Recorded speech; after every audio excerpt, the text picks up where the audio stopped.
Dawn was approaching, and even as Bai Xiaochun crept along cautiously, thinking about possibly leaving Middle Peak, a blood-colored butterfly appeared right in front of him. His eyelids twitched, and without any hesitation, he leapt off in another direction. Booms rang out along with numerous cold snorts. You think you can flee Middle Peak? Impossible. Night Crypt, young Lady Shuamei ordered you dead. Since she's going to take responsibility, there's no way you'll escape. The Foundation establishment cultivators' killing intent surged, and the light of magical items rose into the sky as everyone attacked Bai Xiaochun. Seeing that he was surrounded and incapable of fleeing, Bai Xiaochun gritted his teeth. By now his eyes were completely bloodshot. You people push things too far, he said, letting out a powerful roar. At the same time, the mountain-shaking bash appeared in his mind, a divine ability that could be unleashed after reaching the first level of the undying Heavenly King. Before, he hadn't been able to use it, but considering his recent accomplishments, he decided he might as well utilize it. I can't use techniques from the Spirit Stream sect, but since these people are trying to kill me, I can try to kill them. Unfortunately, I'm all alone, which puts me at a pretty big disadvantage. Despite how he was roaring at the top of his lungs, he was actually thinking of how to escape. Suddenly, his flesh and blood quivered, and he unleashed explosive power. That explosion was a convergence of all the power he had at his disposal, transformed into a bashing attack that could crush anything in its path. Blood-colored light emanated from Bai Xiaochun, and rumbling sounds could be heard as he barreled forward. He vanished into a blur, and then one of the Foundation establishment cultivators who had just been about to launch a divine ability let out a miserable shriek. Bai Xiaochun bashed into him, along with 3 other nearby Foundation establishment cultivators. It almost looked as if the group of 4 was one person. Bai Xiaochun's bashing attack caused them all to cough up mouthfuls of blood. They tumbled backward through the air, looks of shock and fear appearing on their faces. They landed 300 meters away, where they coughed up more blood and forcibly shook off the power of the attack that had just hit them. Everyone else in the area gasped at the way Bai Xiaochun had opened a path for himself. In the blink of an eye, he was off of Middle Peak, much to the shock of everyone present. I can't believe this Night Crypt is so strong. Is he really in early Foundation establishment? He just bashed Elder Brother Zhou, and he's in mid-Foundation establishment. Who would have thought we would offend someone like that? Well, we can't let him escape. Young Lady Shuamei said that he must die. Everyone exchanged glances, and then Master God Diviner gritted his teeth and gave chase. A moment later, the rest of the dozens of cultivators joined him. A whole line of people raced after Bai Xiaochun as he sped through the Bloodstream sect. When he looked back and saw them, he got even angrier than before, and finally gritted his teeth. I'll go to Corpse Peak. The Grand Elder there likes me, and according to sect rules, the people from Middle Peak don't have any authority on another mountain peak. Eyes flashing with determination, he turned his head and then pointed at the Middle Peak Foundation establishment cultivators. If you people think you're tough, you'd better keep chasing your Lord Night Crypt. Anybody that doesn't chase me is a wuss. His words caused the killing intent in their eyes to grow even more focused, and they chased him with greater speed than before. However, none of them were a match for Bai Xiaochun's speed as he headed toward Corpse Peak.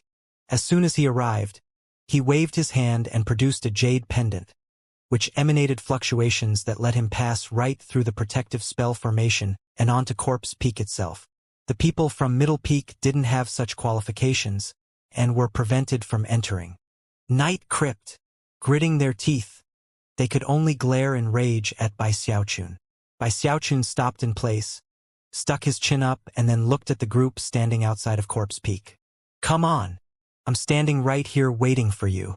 Bring it on. Let's fight to the death. His wording was very domineering and arrogant, causing the Foundation establishment cultivators' killing intent to intensify. However, there was nothing they could do. Unless they had a special command medallion, they couldn't enter Corpse Peak without requesting special permission. AI. Well, if you don't dare to fight me to the death, I guess there's nothing left to do. Shaking his head, he flicked his sleeve, ignoring them as he headed up Corpse Peak. Of course, the higher-ranking leaders of the Bloodstream sect saw what was happening, but didn't interfere. In fact, some of the Prime Elders on Ancestor Peak found the whole thing very amusing. It's been a long time since we've had a good commotion in the sect. That bashing attack looks similar to the things they do on Lesser Marsh Peak. That kid Night Crypt is pretty amusing. I can't believe he got so many people to chase him. Not bad, not bad. I'm a bit surprised he fled to Corpse Peak. If the kid stays alive, he might become another chosen in the Bloodstream sect. Bai Xiaochun sped along on Corpse Peak. Whenever he encountered local Dharma protectors, he would show them his jade pendant. After looking at it for a moment, they would ignore him. Eventually, he reached the upper finger, passing quite a few corpse refineries on the way. Overall, Corpse Peak was filled with quite a sinister air. Thankfully, he had his jade pendant, otherwise it would have been a very dangerous situation. Soon he was standing outside of the Immortals' Cave belonging to Corpse Peak's Grand Elder. Night Crypt seeks an audience with the Grand Elder of Corpse Peak, he said loudly, clasping hands and bowing. A moment later, the door opened and two attendants appeared. After seeing it was Bai Xiaochun, they motioned for him to follow. It only took a moment for Bai Xiaochun to identify the two young servants as refined corpses. Heart pounding with nervousness, he took a deep breath and momentarily considered fleeing. But then, he put a respectful expression onto his face and entered the Immortals' Cave. Before long, he was standing in front of the cross-legged Grand Elder. He looked at Bai Xiaochun, smiling, a thoughtful expression in his eyes. He had also been watching the case play out earlier. What do you think? Corpse Peak is far superior, don't you think? Didn't I say before that you should pick us? We have everything you could need. Besides, Middle Peak is completely out of control. Standing behind the Grand Elder was a pretty young woman with an expressionless face, who was currently massaging his shoulders. Bai Xiaochun instantly identified her as another refined corpse, and a high-level one at that. Strangely, Bai Xiaochun couldn't see a single hair on her head, making him wonder if perhaps she had hair growing elsewhere. Although he was curious to know the truth, he didn't dare to ask any questions. "Those people are outrageous," he said in response to the Grand Elder's words. "I was just working on one of my techniques, and they wanted to stop me. They even tried to kill me. If I hadn't run fast enough, I might have lost my poor little life." The Grand Elder laughed heartily. "That's just how we do things in the Bloodstream sect. They wouldn't really have killed you, just severely injured you. Although, I have to say, it's not very often you see someone in the Bloodstream sect get so many people to chase them. You little brat. A single glance is all I need to see what a little devil you are. Well, in any case, just stay here on Corpse Peak. There's no need to even go back to Middle Peak." The more the Grand Elder saw of Bai Xiaochun, the more he liked him. Bai Xiaochun was very moved by how well the Grand Elder of Corpse Peak treated him. He didn't even need to ask for what he wanted. The Grand Elder took the initiative to give it to him. Taking a deep breath, he quickly nodded. After a moment of thought, the Grand Elder looked at Bai Xiaochun and in a very serious tone said, "By the way, those Foundation Establishment Dharma protectors don't matter. But you can't provoke Xuemei. She has a powerful background. Just stay out of her way and do not aggravate her under any circumstances." Bai Xiaochun was a bit irritated about that. If he didn't have to keep a low profile and conceal his true identity, he would point out that he was a prestige disciple of the Spirit Stream sect, the Legacy Echelon Designate, and a Heaven Dao Foundation Establishment expert. Any one of those would be enough to shock the wench Xuemei so badly her mask would fall off. "Humph. She has a powerful background?" he grumbled inwardly. "My background is terrifying even to me." With that, he stood up a bit straighter, making himself look even more haughty than before. The Grand Elder could see that Bai Xiaochun was a bit irritated. Chuckling, he went on to explain to Bai Xiaochun about some of the medicinal incense that was used in corpse refining. It was only when night fell that he let him go and told him to go do some research of his own, after which one of the attendants took him to an Immortal's Cave on the lower finger. Bai Xiaochun was very moved. Life on Corpse Peak was already much better than Middle Peak. 2 months went by, and Bai Xiaochun never left Corpse Peak. He continued to practice his cultivation and absorb blood qi.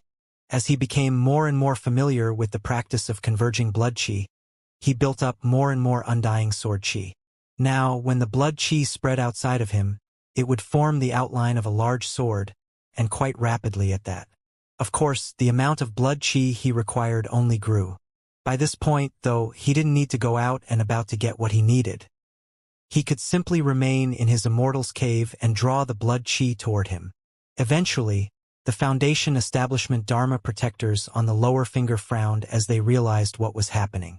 Although there was no sudden reduction, the gradual reduction of blood qi in the area reduced their cultivation speed. Soon, their patience began to grow thin, and their killing intent began to increase. Such feelings spread until even Bai Xiaochun became aware of it. Whenever he went out, his heart would pound because of the malevolent glares leveled at him. He suddenly had the feeling that if he did even the slightest thing wrong, their killing intent would explode in the form of action. These people are terrifying. Even saying a wrong word will cause them all to attack. They have no patience at all. I should probably just leave. He spent 2 more nervous months on Corpse Peak before coming to the conclusion that matters on Middle Peak had most likely calmed down. One night, when no one was paying attention, he slipped away from Corpse Peak and headed back to his Immortal's cave on Middle Peak. There, he carefully began to practice cultivation. He was careful not to absorb too much blood qi, which caused his progress to slow.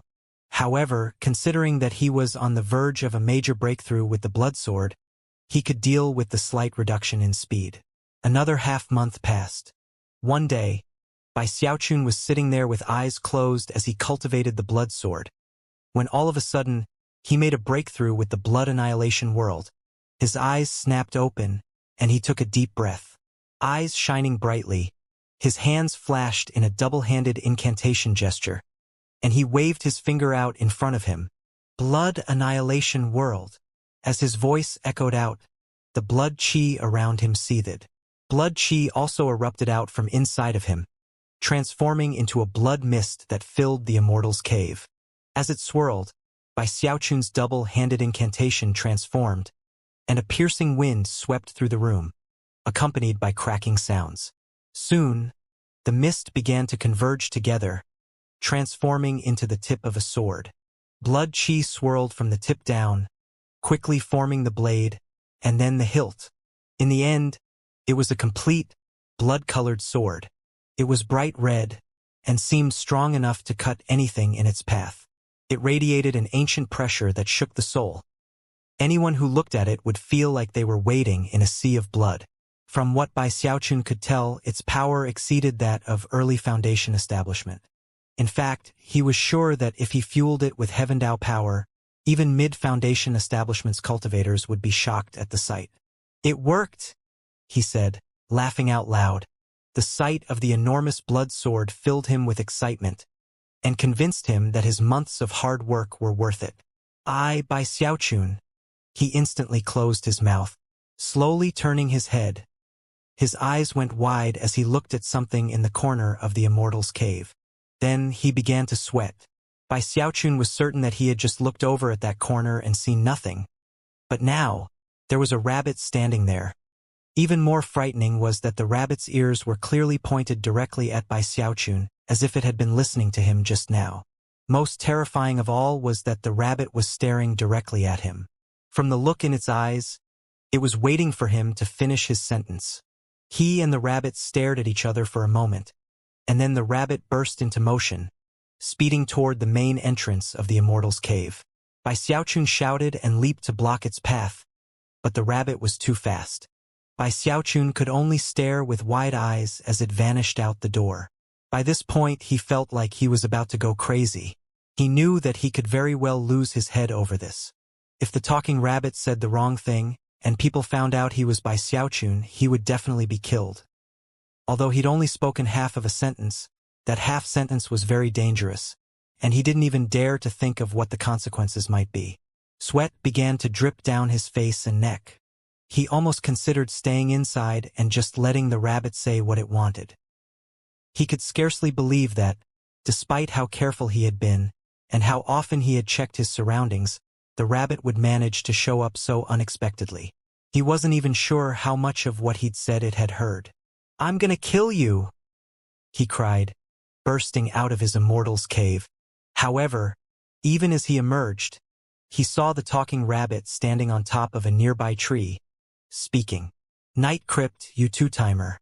Did you forget our pledge of undying love? Did you forget our affection for each other?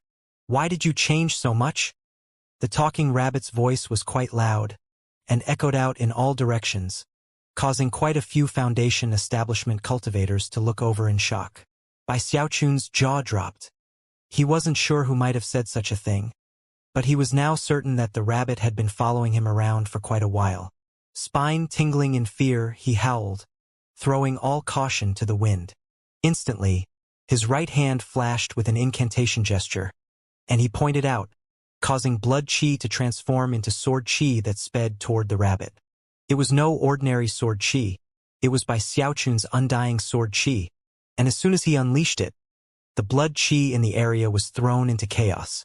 At the same time, the sword chi sped through the air, slashing into the tree and completely destroying it.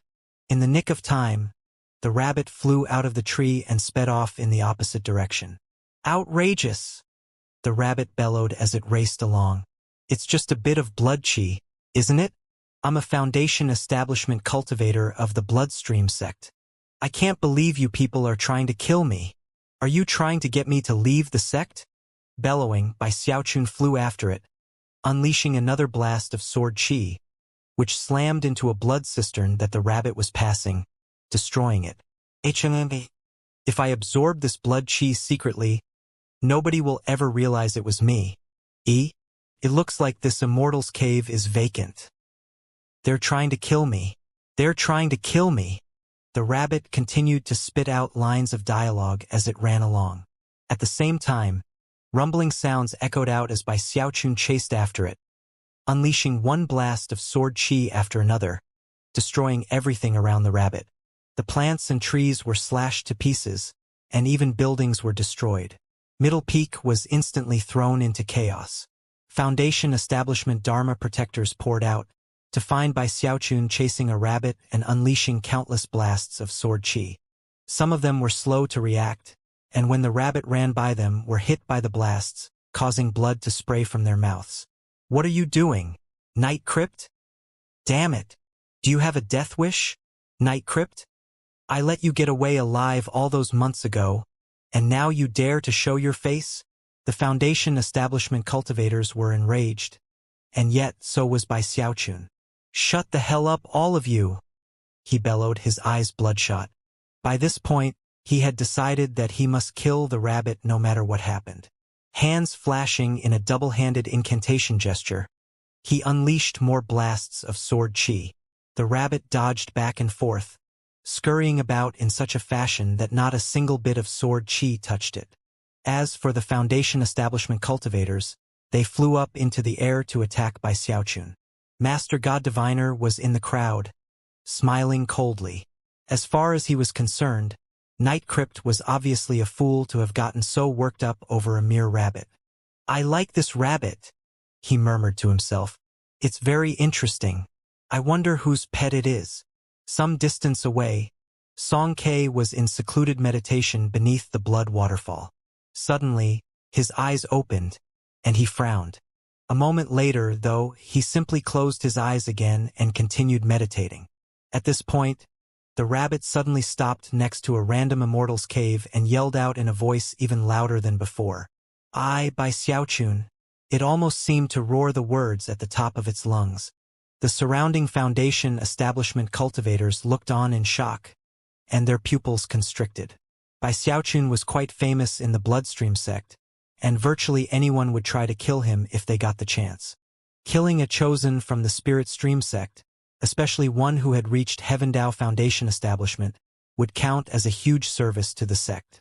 To hear this rabbit suddenly talking about Bai Xiaochun caused everyone to look at it eagerly, hoping to hear what it would say next about him. However, the rabbit simply stood there with a blank look on its face, not saying another word. Trembling inwardly, Bai Xiaochun bellowed, "I, Night Crypt, cannot stand to live under the same sky as Bai Xiaochun. How dare you mention him in front of me? Tell me this instant where Bai Xiaochun is." With that, he waved his right hand, causing another blast of sword qi to shoot out. This one was even more powerful than before. As it closed in on the rabbit in a beam of bright light, the rabbit blurred into motion to dodge it. As a result, the immortal's cave behind it was struck by the sword qi and immediately began to collapse. Inside the immortal's cave was a blood bottle and a spell formation. Thanks to the massive blow, the blood bottle immediately shattered. Of course, that immortal's cave belonged to Xianxia, and was the location where everyone had recently attacked by Xiaochun.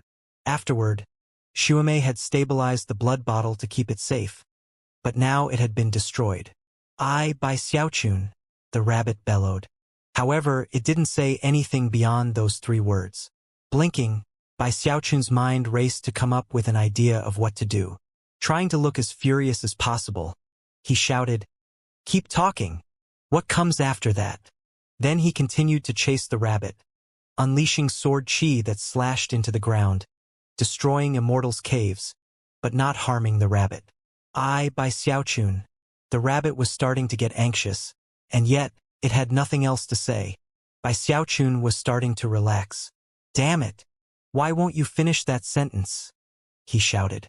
All of a sudden, he realized that he had pulled a fast one on the rabbit, who was now unable to say anything other than the first 3 words of the sentence.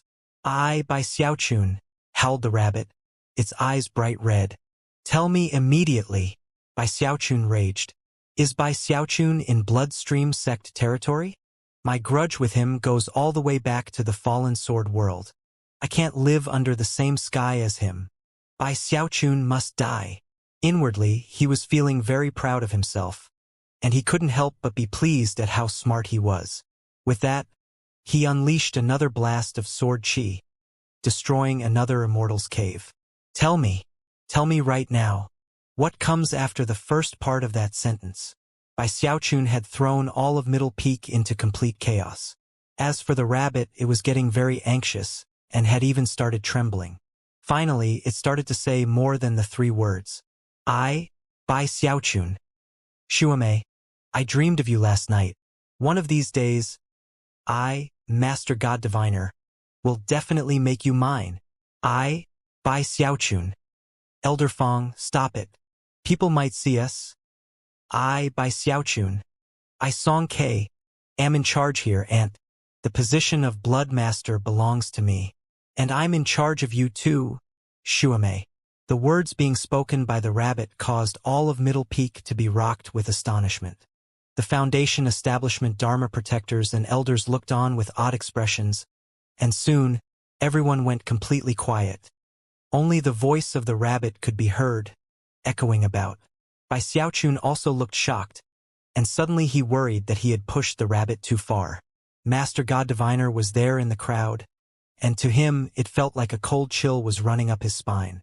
Suddenly, he also wanted to exterminate the rabbit. "Shut up! That's complete nonsense." As soon as Master God Diviner lunged forward, Bai Xiaochun looked over at him with a strange expression, surprised at the information that the rabbit had just revealed. Did Master God Diviner really fancy the masked shrew Xianxia? "That's right," he cried. "This rabbit is full of crap." Master God Diviner wasn't the only one to leap into action. Everyone who the rabbit mentioned began to tremble, and then flew out to kill it. Even Xianxia came speeding out from the blood waterfall, howling at the top of his lungs, looking like a blood-colored god as he unleashed deadly power. "Shut up!" When Xianxia thought about the fact that everyone on Middle Peak had heard what the rabbit just said, he was filled with the desire to rip the thing to pieces. The rabbit actually took advantage of the frenzy to vanish. Even after searching for it for some time, Bai Xiaochun couldn't find it. Although he was feeling much better than before, he made sure that his expression turned grimmer and grimmer. "That rabbit is an abomination," he said loudly. "I can't believe it never finished that sentence." Relieved, he was just about to head back to his immortal's cave when he suddenly got a very uneasy feeling. That was when he realized that all of the Foundation establishment cultivators who had been chasing the rabbit were now staring at him. Song Kei's eyes brimmed with murderous intentions. Although he hated the mysterious rabbit, the person he hated more was the one who had obviously forced the rabbit into unleashing a torrent of dialogue. Night Crypt. Master God Diviner had a similar look on his face. Many of the other cultivators present had either been injured or had their immortals' caves destroyed by Xiaochun's sword qi. As of this moment, their desire to kill Night Crypt was raging out of control. Night Crypt, you destroyed my immortals' cave. It's about time we settle accounts. You escaped last time, but now you're gonna die. Night Crypt. New grievances piled onto old ones. The surrounding Foundation establishment cultivators unleashed the power of their cultivation bases and prepared to eradicate Xiaochun. There weren't even 100 Foundation establishment cultivators surrounding him, only a few dozen. Furthermore, most of them were in early Foundation establishment, although a handful were in mid-Foundation establishment. Thankfully, the mid-Foundation establishment cultivators only had grim looks on their faces and didn't actually attack.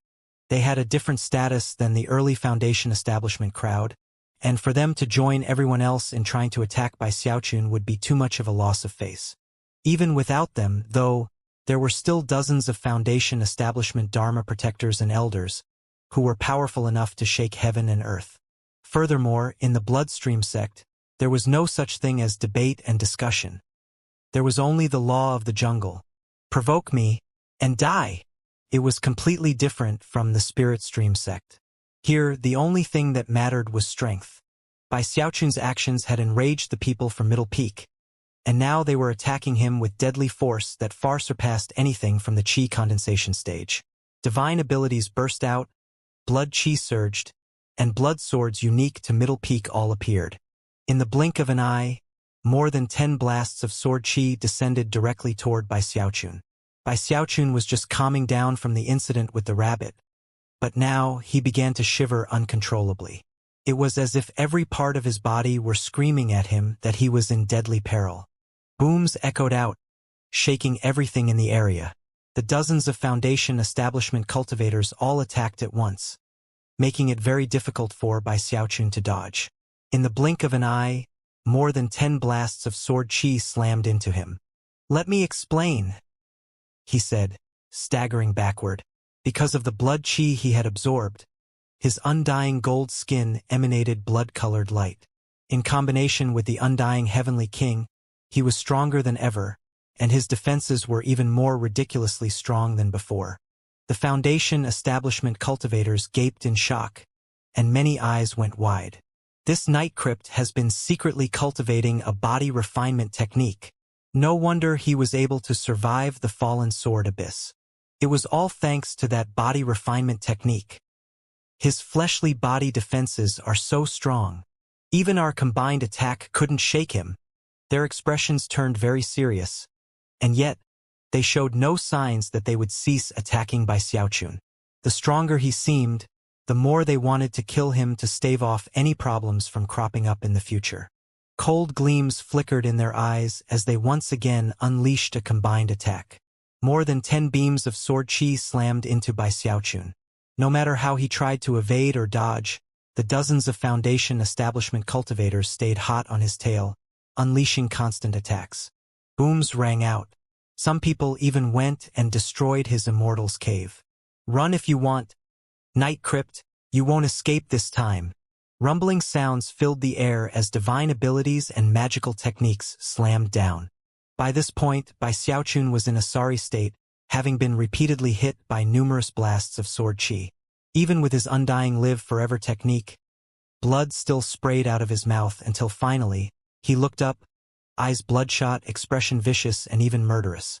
What people saw was Night Crypt, awe-inspiring, bloodthirsty, merciless, and completely enraged. As of this moment, his blood Qi was bursting, and his killing intent surging.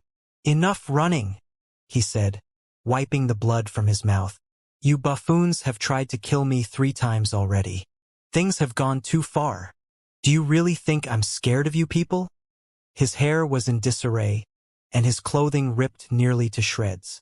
From the moment he had arrived in the Bloodstream sect, he had been on edge and nervous, and now all of that anxiety had reached a bursting point. He was tired of being wound so tight. These people wanted to kill him and weren't holding anything back. Their intentions were clear. Murder. The intense sensation of deadly crisis caused by Xiaochun to throw his head back and roar at the top of his lungs.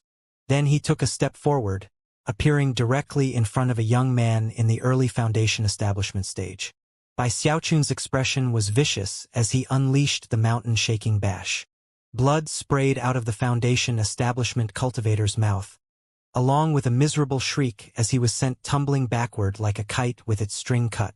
At the same time, 7 or 8 blasts of sword qi shot toward Bai Xiaochun. However, his own blood qi erupted out, shoving them away. Rumbling sounds could be heard as he blurred into motion toward 2 middle peak Dharma protectors. In the time it takes a spark to fly off of a piece of flint, he was right in front of them, his arms outstretched. The 2 Dharma protectors' eyes widened, and they immediately unleashed their reserves of blood qi. Their hands flashed with incantations gestures, causing their qi to take form and rush forward to block Bai Xiaochun. However, his hands were filled with boundless power, and blasted through the blood qi as easily as a hammer smashes through ice. As the qi shattered, Bai Xiaochun's hands latched onto the arm of each Dharma protector. "Screw the hell off," he shouted. Then he jerked his hands to the side, and the 2 arms exploded into a cloud of blood. Agonized shrieks rang out as the 2 Dharma protectors flew through the air to slam into a nearby immortal's cave. Middle Peak was descending into chaos. Meanwhile, the disturbance to the blood qi in the sect caused quite a few Foundation establishment cultivators from Nameless Peak, Corpse Peak, and Lesser Marsh Peak to look over in surprise. Even the Grand Elders turned their heads to see what was happening, as did the Blood Masters, who looked toward Middle Peak from within their temples. On Ancestor Peak, the Prime Elders sent out streams of divine sense to observe Bai Xiaochun fighting against the crowd on Middle Peak. Who is that kid? What a devilish personality. Look at how many people he got to attack him.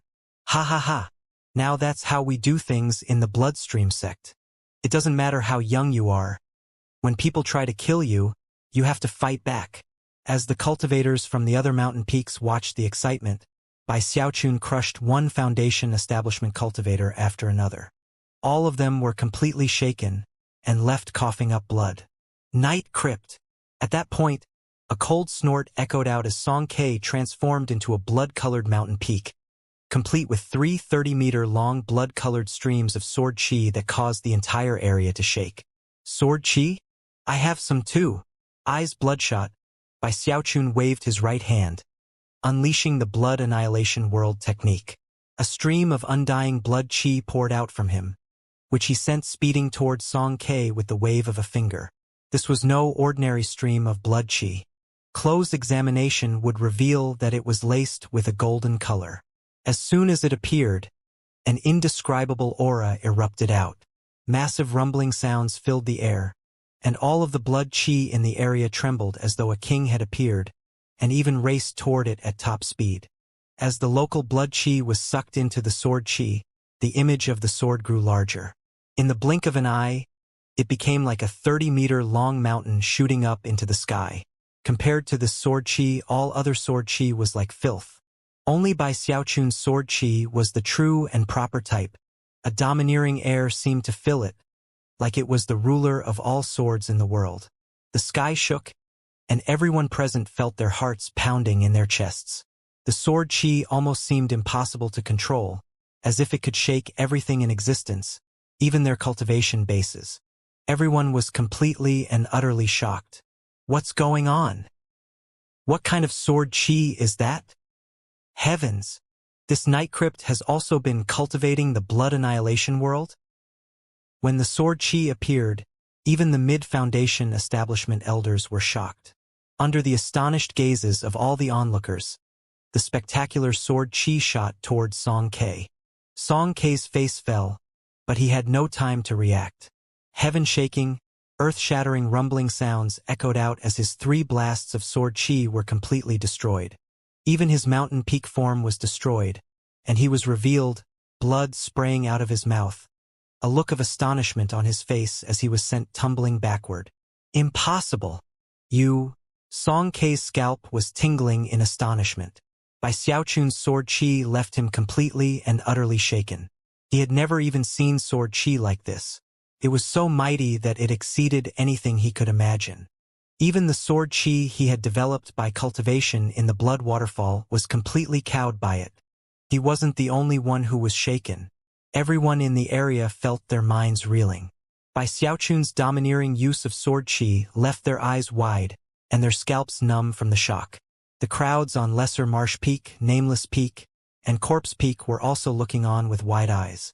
The grand elders of the three peaks were left gasping, and the Blood Master's eyes shone with intense light. Cries of astonishment could even be heard on Ancestor Peak. The level of that sword chi. It's blood chi plasma. That kid's name is Night Crypt? What a genius. I can't believe he reached such a level completely under the radar. In the blood annihilation world, everything comes down to refining the blood.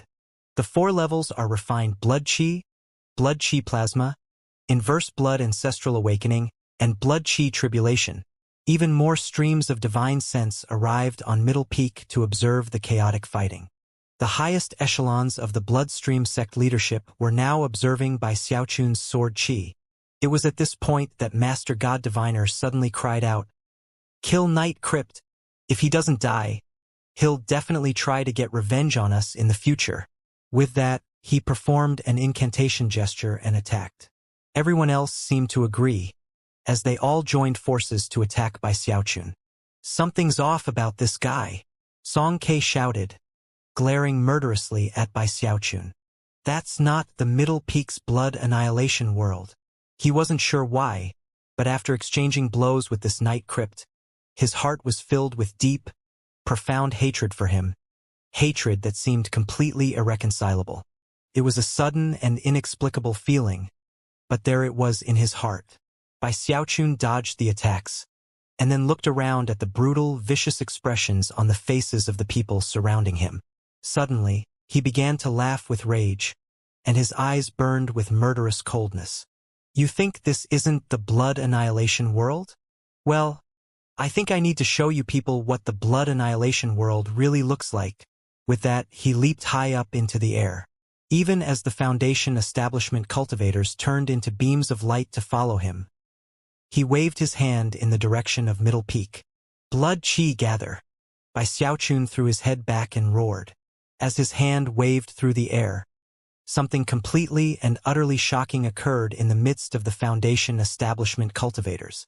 Throughout the entire lower finger of Middle Peak, countless strands of blood chi seemed to answer Bai Xiaochun's call, almost as if they were related to him. They almost seemed to possess intelligence as they sped through the air, radiating something like joy. Countless strands of blood chi shot toward Bai Xiaochun, merging into him. Every plant, every immortal's cave, every blood cistern, every blood waterfall, every inch of the ground emitted blood chi, which then raced toward Bai Xiaochun. Ru Yuyuumble. It was a heaven-shaking, earth-shattering scene of shocking nature. Everything turned bright red as matchlessly strong blood chi blotted out the sky. A blood mist rapidly formed around Bai Xiaochun, a mist that rose high into the air above him. It was as if Bai Xiaochun had become the king of all the blood chi in the area, as if a single word from his mouth would cause it all to rush to his side. All of the blood chi in all of the lower finger of Middle Peak was churning in response to his words. However, the effect wasn't limited to the lower finger area. Even the blood chi in the upper finger was stirring into motion. A massive column of blood-colored light surrounded Bai Xiaochun, shaking everything around it as it shot into the sky. All of Middle Peak was devolving into complete and utter chaos. When the surrounding dozens of Foundation establishment cultivators saw what was happening, they were flabbergasted and began to shake in terror as they realized that the blood chi in their own bodies was on the verge of bursting out into the open. Even the mid-Foundation establishment cultivators had looks of utter disbelief on their faces. At the same time, beams of light shot up from the upper finger as numerous late Foundation establishment experts appeared. Each and every one seemed completely and utterly taken aback. "What kind of freak is this guy? I can't believe the blood chi is heeding his commands. Damn it! How could Night Crypt be so powerful? Why didn't he reach Earthstring Foundation establishment? The cultivators on Lesser Marsh Peak, Nameless Peak, and Corpse Peak were all struck speechless. Even the grand elders of the three other mountain peaks all had looks of complete awe on their faces as they watched events playing out on Middle Peak. This is the mere sight of it. The Blood Masters from the three other mountains had all emerged from their temples to watch what was happening. They were all young men, each of whom radiated enigmatic auras. Serious expressions could be seen on their faces, and their hearts trembled because of the waves of shock which battered them inwardly. On the upper finger of Middle Peak, Grand Elder Song Junwan was in the middle of an important meeting with the mountain's 9 Bloodstreak elders. Although they had been aware of the fierce fighting going on in the lower finger area, they hadn't been paying too much attention. But now, the sudden eruption of blood qi left them all completely shocked. That was especially true when the blood qi in the upper finger began to stir into motion. A look of complete incredulity appeared on Song Junwan's face. Without even formally adjourning the meeting, she flew out, followed by the 9 astonished Bloodstreak elders. The 10 of them saw all of the blood qi on Middle Peak erupting in an unheard-of fashion, and then saw Bai Xiaochun hovering in midair, hair flying around him, eyes shining with coldness, surrounded by a boundlessly somber and desolate air. He looked like a blood devil. This! Heavens! All of the blood qi on the whole mountain peak is gathering around him. The Bloodstreak elders were completely shaken, and Song Junwan was beginning to pant. At the same time, even more divine sense converged on the area from the prime elders on Ancestor Peak. None of them could remain even the least bit calm. Inverse blood ancestral awakening? How is this even possible? I can't believe young Night Crypt has such destiny. He's reached inverse blood ancestral awakening. Damn it! Who tested this kid's latent talent in the beginning? If we'd known he could pull off inverse blood ancestral awakening with his blood sword cultivation, we would have definitely made sure he reached Earthstring Foundation establishment. As the prime elders reeled in shock, an even stronger stream of divine sense appeared, something which completely surpassed the prime elders. It was so powerful that all heaven and earth seemed to distort because of its mere presence. An ancient voice suddenly echoed out into the minds of the prime elders. Inverse blood ancestral awakening can be stumbled upon by chance, but can never be pursued directly. Among 100,000 cultivators who practice bloodstream sect techniques, it would be difficult to find even one person who can build up the reserves necessary to have such a unique ancestral awakening. An opportunity like this has only presented itself twice in the past. Few people could ever have detected this within him ahead of time. As everyone watched in shock, blood qi surged like mad into the trembling Bai Xiaochun, who let out a long, piercing cry. The amount of blood qi visible was shocking. Bai Xiaochun was like a black hole, sucking it all in, and as he did, his undying skin shone with dazzling light. As of this moment, there was nothing golden about that light. It was utterly and thoroughly the color of blood. That blood color was a symbol that anyone could identify as the hallmark of the bloodstream sect.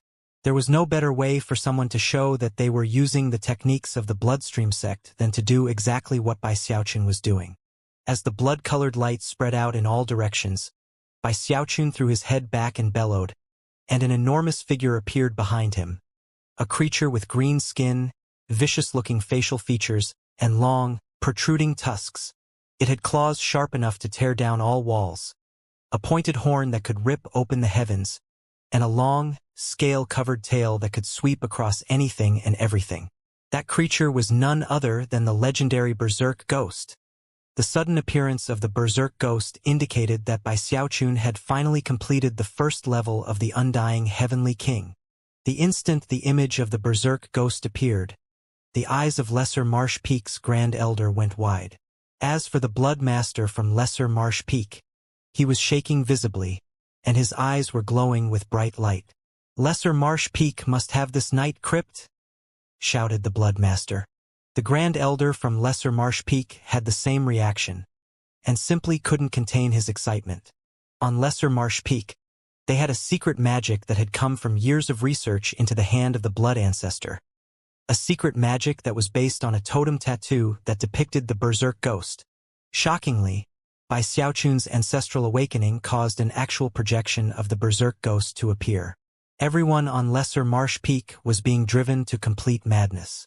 At the same time, Bai Xiaochun hovered in midair, roaring at the top of his lungs, absorbing all of the blood qi in the area. After flowing into him, the blood qi then emerged behind him to form the shape of an enormous blood sword. At first, only the tip was fully formed. But as he absorbed more blood qi, the blade began to form, and then the hilt. Although all of this takes a bit of time to describe, it was accomplished in only a few breaths worth of time. In the end, an enormous, blood-colored sword appeared. Everyone gasped as Bai Xiaochun raised both hands and grasped the hilt of the sword. "This is my blood annihilation world," he shouted. "You people want to kill me? Well, what if I kill you first?" Then he slashed the sword down, sending an arc of blood-colored light shooting toward the dozens of Foundation establishment cultivators below. As the massive sword descended, more blood qi in the area rushed toward it, merging into it, causing it to grow larger and larger. In the blink of an eye, it was over 30 meters long, radiating an explosive aura of extermination. The Foundation establishment cultivators' faces went pale.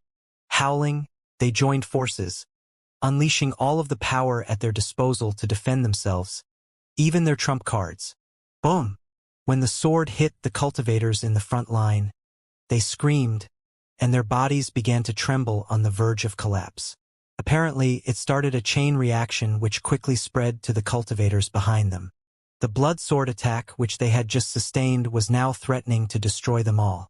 Song Ke was in the group, and a vicious look appeared on his face for the second time as he prepared to put his life on the line to counterattack. However, it was at this point that a cold snort echoed out. "Enough is enough. Blood qi, disperse." The words echoed out like thunder, causing the blood sword in Bai Xiaochun's hands to tremble, and then rapidly begin to fall apart and disperse.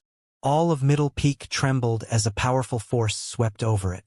At the same time, countless spell formations and magical symbols appeared on the surface of the ground, which had been placed on the hand specifically to control the blood qi. Bai Xiaochun's eyes widened as he sensed the blood qi responding to the voice which had just spoken.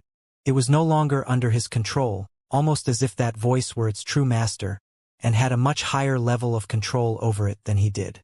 However, moments later, he realized that the truth of the matter was that this person's control over the blood qi was being exerted by outside force, in sharp contrast to himself. After all, he was related to the blood qi. Rage filled Bai Xiaochun's heart. At the moment, he didn't care who that voice belonged to. He couldn't hold back from saying, "No, enough is not enough. When they tried to kill me, how come you didn't intervene then? Now I'm trying to kill them, and suddenly you say, enough is enough? I refuse to accept this." From the moment he'd arrived in the bloodstream sect, he'd been running around with his tail stuck between his legs. Now he was finally taking some action, only to receive the short end of the stick. At the moment, his desire to kill these Foundation establishment cultivators only continued to grow. "This is their fault," he cried, eyes bright red. Although he knew what he was doing might not be the best choice, he exerted all his power to call out to the huge hand, all with the intention of throwing the bloodstream sect into chaos. Even if he had to flee the sect afterward, this was his choice. As the blood qi dispersed, as intense pressure weighed down, as the Foundation establishment cultivators gasped, he burst into motion. In the blink of an eye, he was in front of one of the Foundation establishment Dharma protectors, whereupon he clenched his hand into a fist and punched out. That cultivator had just been breathing a sigh of relief, too slow to react to what was happening. He was struck directly by the fist strike, causing blood to spray out of his mouth as his heart and blood vessels began to explode. "You?" His eyes went wide, and before he could say anything more, he was dead. Everyone devolved into chaos and began to flee. Bai Xiaochun was tired of being wronged, and had thrown caution to the wind. His expression was grim, and his eyes radiated killing intent as he attacked once again. Bai Xiaochun's eyes were bright red. He had already dealt with people who wanted to kill him back when he was being chased by the Luochen clan. That was when he came to realize that the only option in such a situation was to be more vicious than his opponents. Furthermore, he had to kill them before they killed him. That was the only way to stay alive. He transformed into a beam of light, causing heaven-shaking, earth-shattering rumbling to fill the area as he appeared next to another of the Foundation establishment Dharma protectors who had attacked him moments ago, and directly bashed into him. A boom echoed out, and the Dharma protector screamed miserably as his body shattered into pieces. Bai Xiaochun shot through the blood and gore, then suddenly sped backward and grabbed a hold of the neck off another cultivator who had been preparing to launch a sneak attack. The man screamed as he was subsequently ripped to shreds. Bai Xiaochun was already soaked in blood, his breath coming in ragged pants, and his eyes bright red. "Come on," he bellowed. "What are you running for? Didn't you want to kill me? Bring it on." He blurred into motion, appearing behind a terrified, fleeing Foundation establishment cultivator. In the blink of an eye, Bai Xiaochun's hand clasped onto the man's shoulder. Howling, the man tried to perform an incantation gesture. But before he could, Bai Xiaochun's other hand grabbed his neck and squeezed down hard. A cracking sound echoed out, and the man was dead. As Bai Xiaochun turned back around, the other Foundation establishment cultivators fled like mad, faces filled with terror. Some dove into their immortals' caves and activated the defensive spell formations. Others simply tried to get as far away as possible. Some of them had banded together and were erecting a giant defensive spell formation to prevent Bai Xiaochun from getting to them. Song Ke and Master God Diviner were in that group. "You're not even human. I've never seen a fiendish devil like this before. Heavens! Night Crypt is terrifying." Bai Xiaochun's explosive burst of violence left them completely shaken. To them, he seemed like a fiend, a monster. His clothes soaked in blood, his expression vicious and filled with murder. Such brutality, such madness, left the minds of all cultivators present completely reeling. Even Song Ke was gasping, and as for Master God Diviner, he was completely scared out of his mind. These were all Bloodstream sect disciples, people who disciples from the other sects viewed as wildly brutal. However, as of this moment, those very disciples were looking at Bai Xiaochun and thinking that his brutality was beyond description. Surprisingly, whoever had just spoken out to stop Bai Xiaochun didn't say anything further. Even the Prime Elders and the others were simply watching, clearly moved, and yet doing nothing to intervene. In fact, some of them even approached in person to watch the slaughter unfold. Breathing heavily, Bai Xiaochun looked over at the group in the spell formation, then grinned coldly as he shot toward a nearby immortal's cave. In the time it takes an incense stick to burn, he used his fleshly body power alone to batter to cave open. Moments later, he emerged from the cave dragging the corpse of the Foundation establishment cultivator who had been hiding within. He tossed the corpse out in front of the spell formation, then sat down off to the side, exhausted. Wiping the blood off of his face, he looked up at the onlookers hovering in midair. Suddenly he blinked. Waves of exhaustion spread out through him, wrapping around his muscles and causing them to go slack. At the same time he felt fear and regret. Although his outburst had allowed him to give vent to his anger, he was now getting nervous. "I didn't use any spirit stream sect techniques," he thought, trembling inwardly. "Only stuff from the bloodstream sect. Technically speaking, my body refinement magic is connected to the bloodstream sect. Maybe they'll punish me, but they won't kill me. Will they?" Although he thought calling out to the giant hand to try to destroy the bloodstream sect, he wasn't confident at all in being able to succeed. Middle Peak was completely silent. Even in the bloodstream sect, slaughter like this was a rarity. To see such a fight left everyone completely shocked, and at the same time changed their understanding of Night Crypt. The silence was broken by the ancient voice. "Finished killing people?" At the same time, a blurry figure slowly materialized in front of Bai Xiaochun. It was a middle-aged man wearing a long, blood-colored robe. He had his hands clasped behind his back as he hovered there, looking coldly at Bai Xiaochun.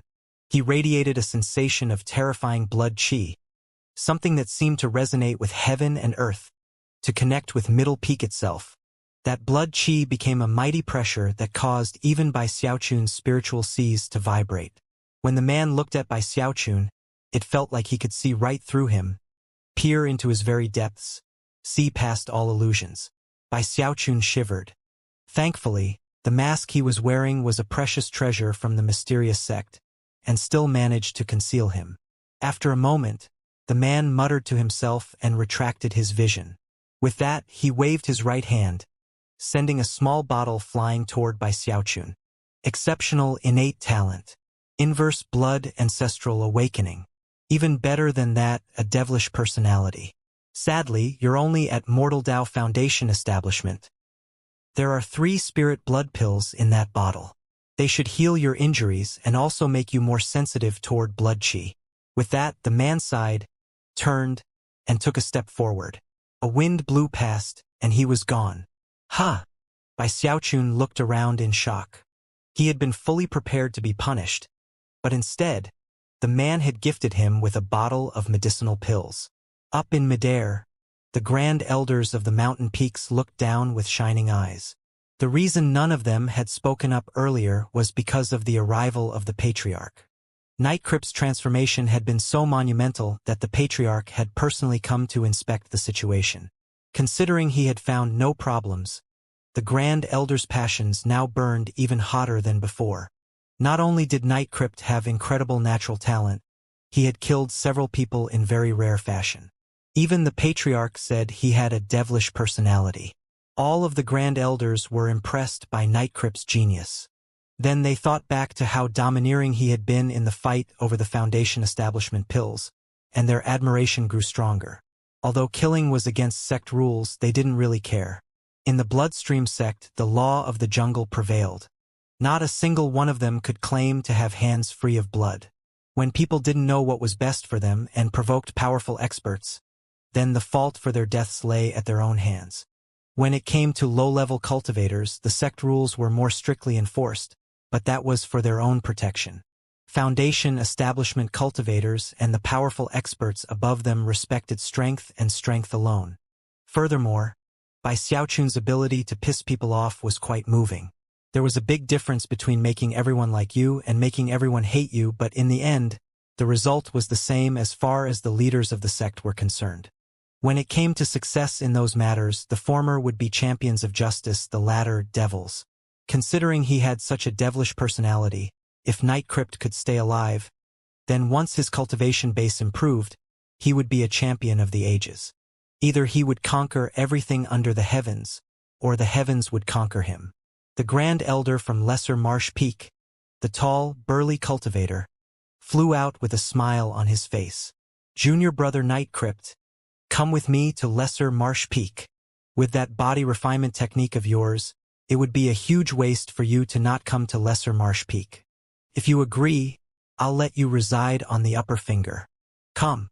I guarantee you'll make incredible, unheard-of achievements in body refinement.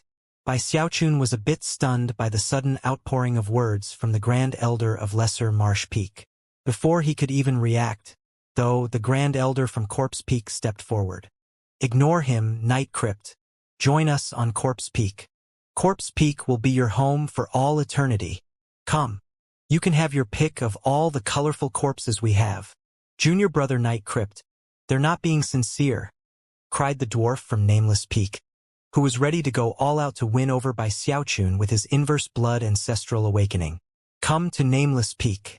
I'll let you join the circle of Bloodstreak elders. With the power of Nameless Peak behind you, no one will ever dare to provoke you again.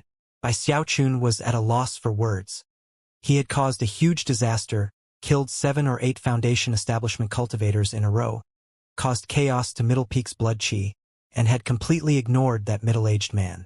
Although he didn't know who that man was, he assumed he was a prime elder, or maybe even a patriarch.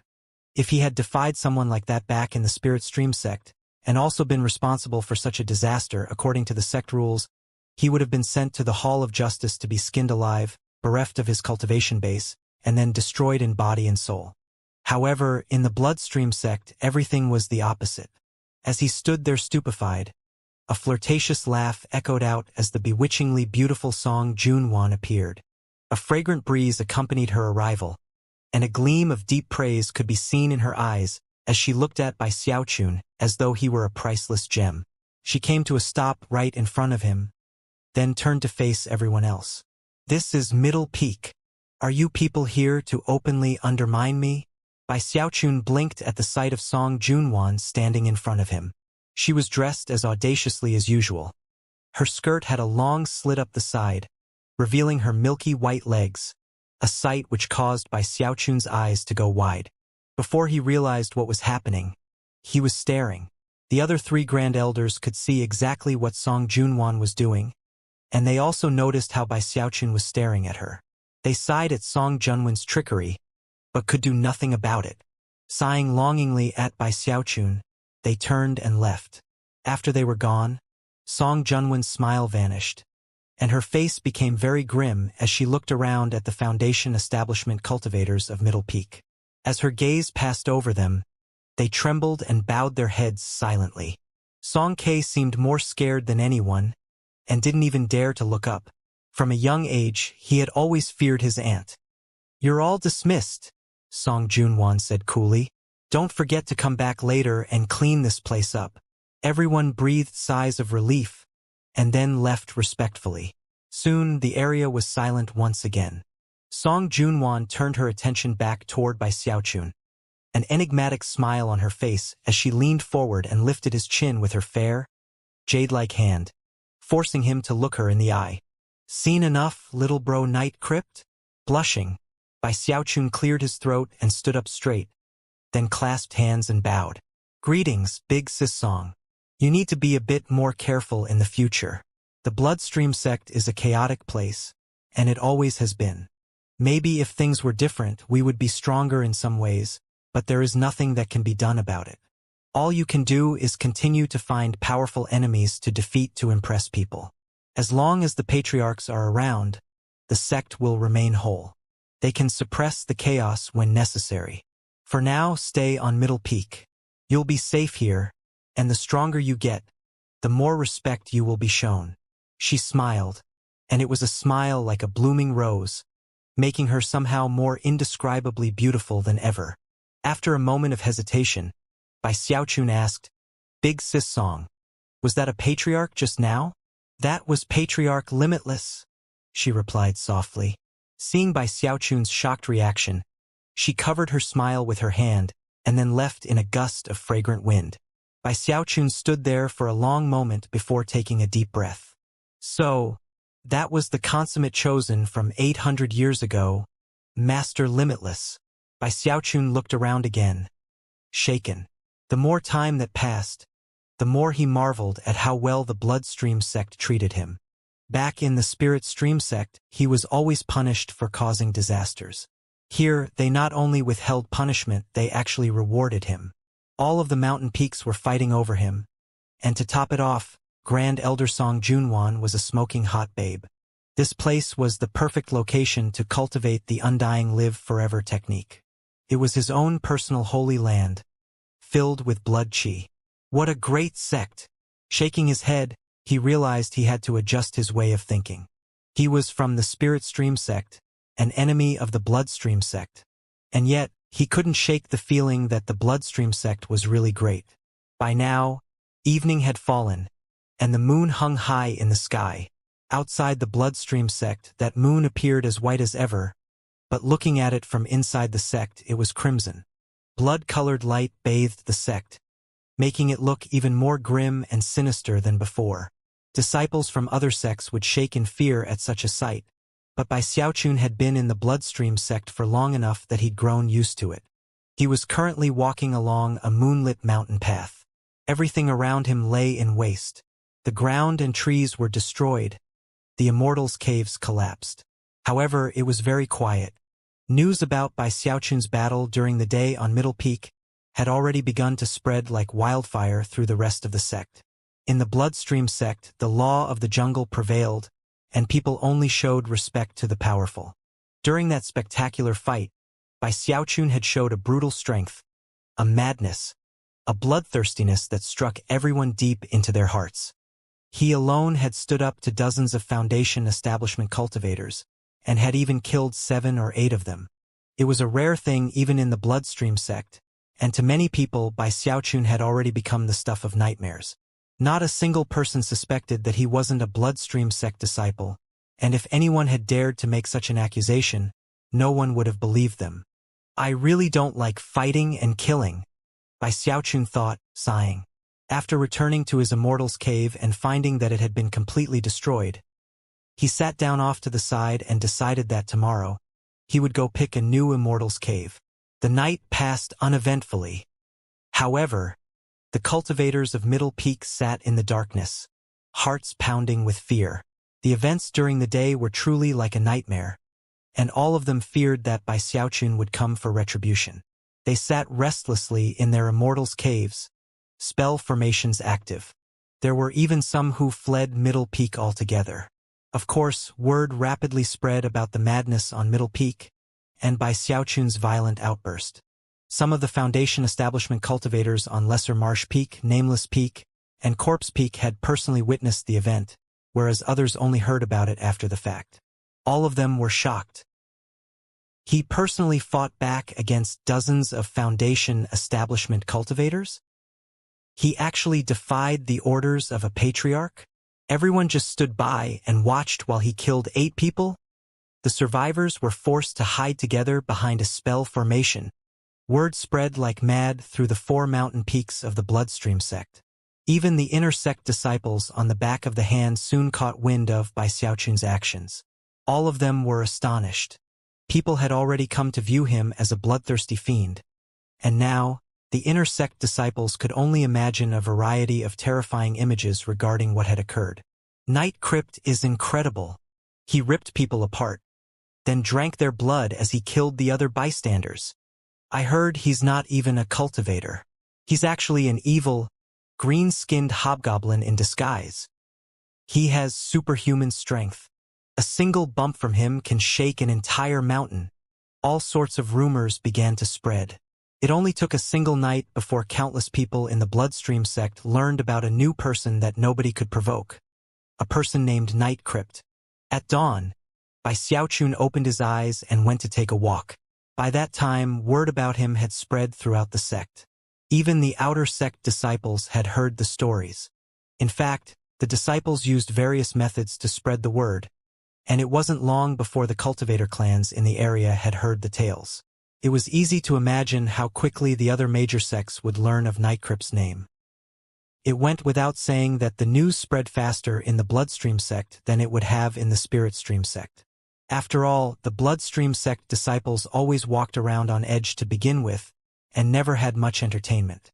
Coupled with the fervor they felt toward powerful experts, it ensured that they were always very interested in newly risen chosen. Bai Xiaochun almost immediately came to experience that himself. Whenever Foundation establishment cultivators saw him coming, their expressions would flicker. Those who hadn't participated in the fighting the day before would smile broadly and clasp hands in greeting. Bai Xiaochun was moved. Now that he had proven himself, he finally got the same feeling he did when he walked around in the Spiritstream sect. His initial reaction was to smile and nod back to them in greeting. However, in response to his smile, the other Foundation establishment cultivators' eyes would go wide with disbelief. Many of them would even subconsciously take a few steps back, hesitant expressions on their faces. At first, Bai Xiaochun was shocked. But then he put on a cold demeanor and stared icily at them, and the Foundation establishment cultivators would sigh in relief. To them, that expression seemed much more befitting of Nightcrypt. I'm such a good person, Bai Xiaochun thought to himself, sighing inwardly.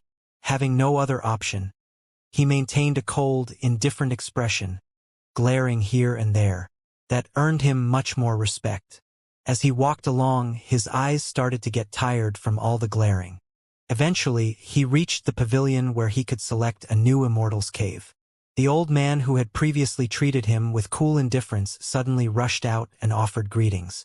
When he realized that Bai Xiaochun had come to choose an Immortal's cave, he was at first shocked, but then quickly changed his attitude. Eyes burning with passion, he produced a scroll map and opened it to show by Xiaochun.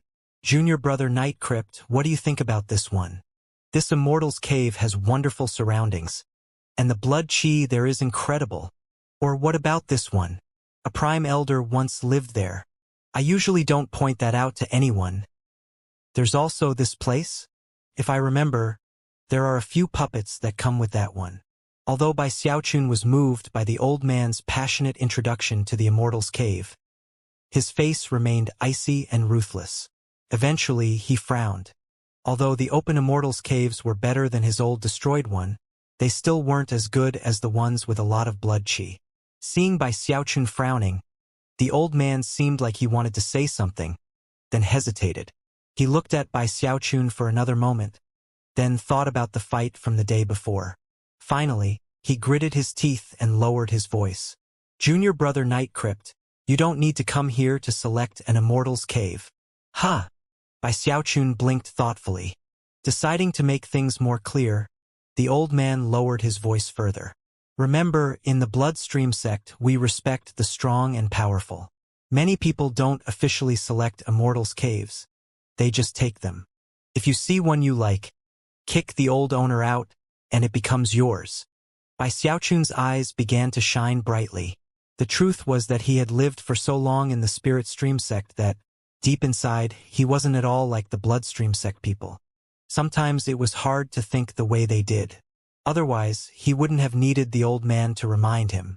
Clearing his throat, he maintained his icy exterior and nodded coolly to the old man. Then he swished his sleeve and turned to leave. Inside, he was filled with the excitement that came from being able to violate a taboo. The old man watched Bai Xiaochun leaving and sighed.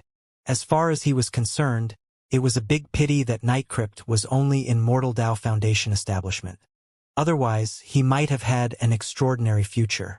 Of course, even though he was merely in Mortal Dao Foundation establishment, he was still a brutal fiend who couldn't be provoked. Bai Xiaochun walked along, feeling more and more excited, his heart pounding as he looked around. What a feeling! I can just take whatever I like? Nothing matters except that I'm stronger, so I can have whatever I want. He licked his lips in anticipation. This was something that could never happen in the Spirit Stream sect.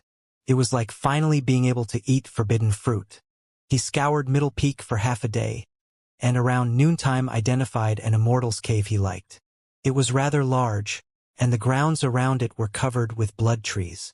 It was almost like a whole world unto itself. The blood trees all had faces on them, and although their eyes were closed, they seemed completely sinister and bizarre, the type that would strike fear into the hearts of anyone who got near them. In fact, the only path leading to the door had been overrun by the sinister blood trees. Even from a distance, it was possible to see the faint blood mist that filled the area. Just barely visible through the blood trees was a blood cistern with dense blood chi.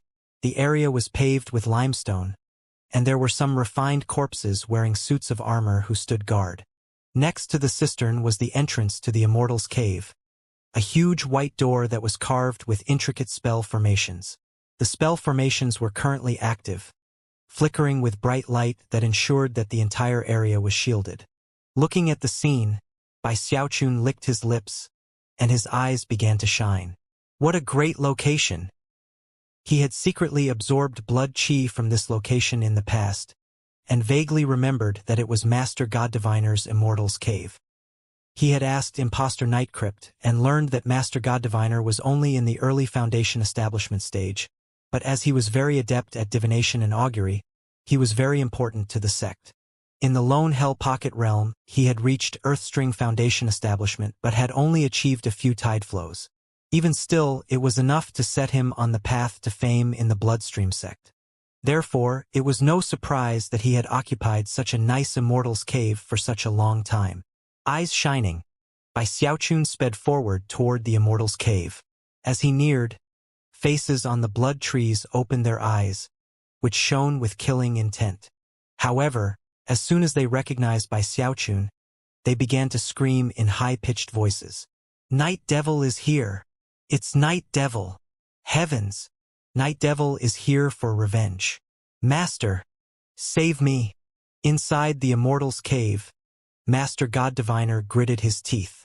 He both hated and feared Bai Xiaochun, and when he thought about the brutal events from the previous day, he was sure that Bai Xiaochun had come to get revenge. Then he heard the voices crying out from the outside, and his eyes went wide. Sure enough, he's here.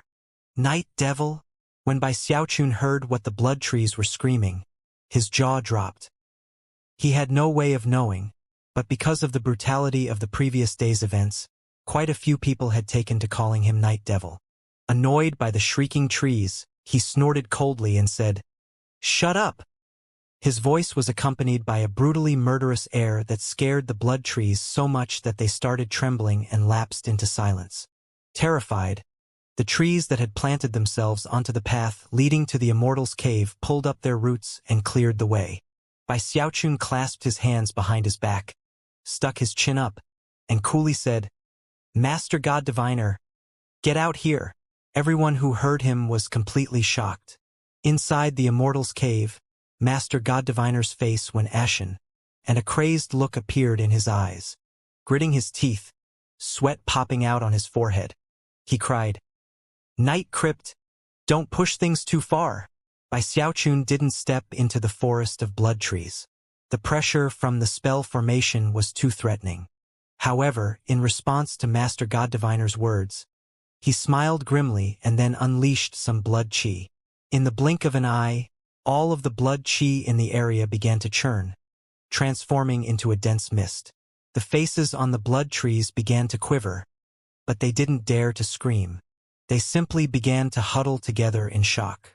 The Foundation establishment cultivators in the area could sense what was happening, and saw the shocking blood chi building up around Bai Xiaochun. Inside the Immortal's cave, Master God Diviner sat there with ashen face, chuckling bitterly. The madness in his eyes grew, and just when he was about to jump out and fight to the death, Bai Xiaochun's cruel voice once again filled the area.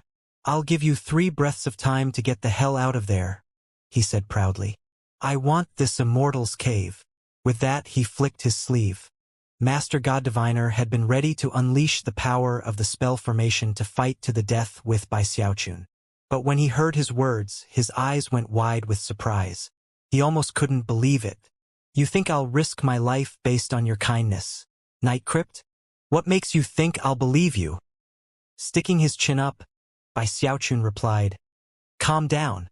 I'm a man of my word. If I say I'm going to take your Immortal's cave, then I'm going to take your Immortal's cave." Even as the words left his mouth, the door to the Immortal's cave opened, and Master God Diviner flew out at top speed, flying off into the air. As he did, his voice echoed out, "Night Crypt, the Bloodstream sect is a devilish sect, but we keep our promises. If you go back on your word in front of all these fellow Taoists, you'll be hated by everyone. No one will ever believe you again." Master God Diviner was truly afraid. He feared that Bai Xiaochun was intentionally drawing him out of his Immortal's cave to attack him. Even as he flew off, he tossed down the jade pendant to the Immortal's cave. Never could he have imagined that Bai Xiaochun really had just come for the Immortal's cave, and not his life. In fact, he still couldn't believe it, and his heart pounded with the feeling of having nearly escaped a deadly catastrophe. As he caught the jade pendant, Bai Xiaochun stared at the fleeing Master God Diviner. Only then did he understand what was going on.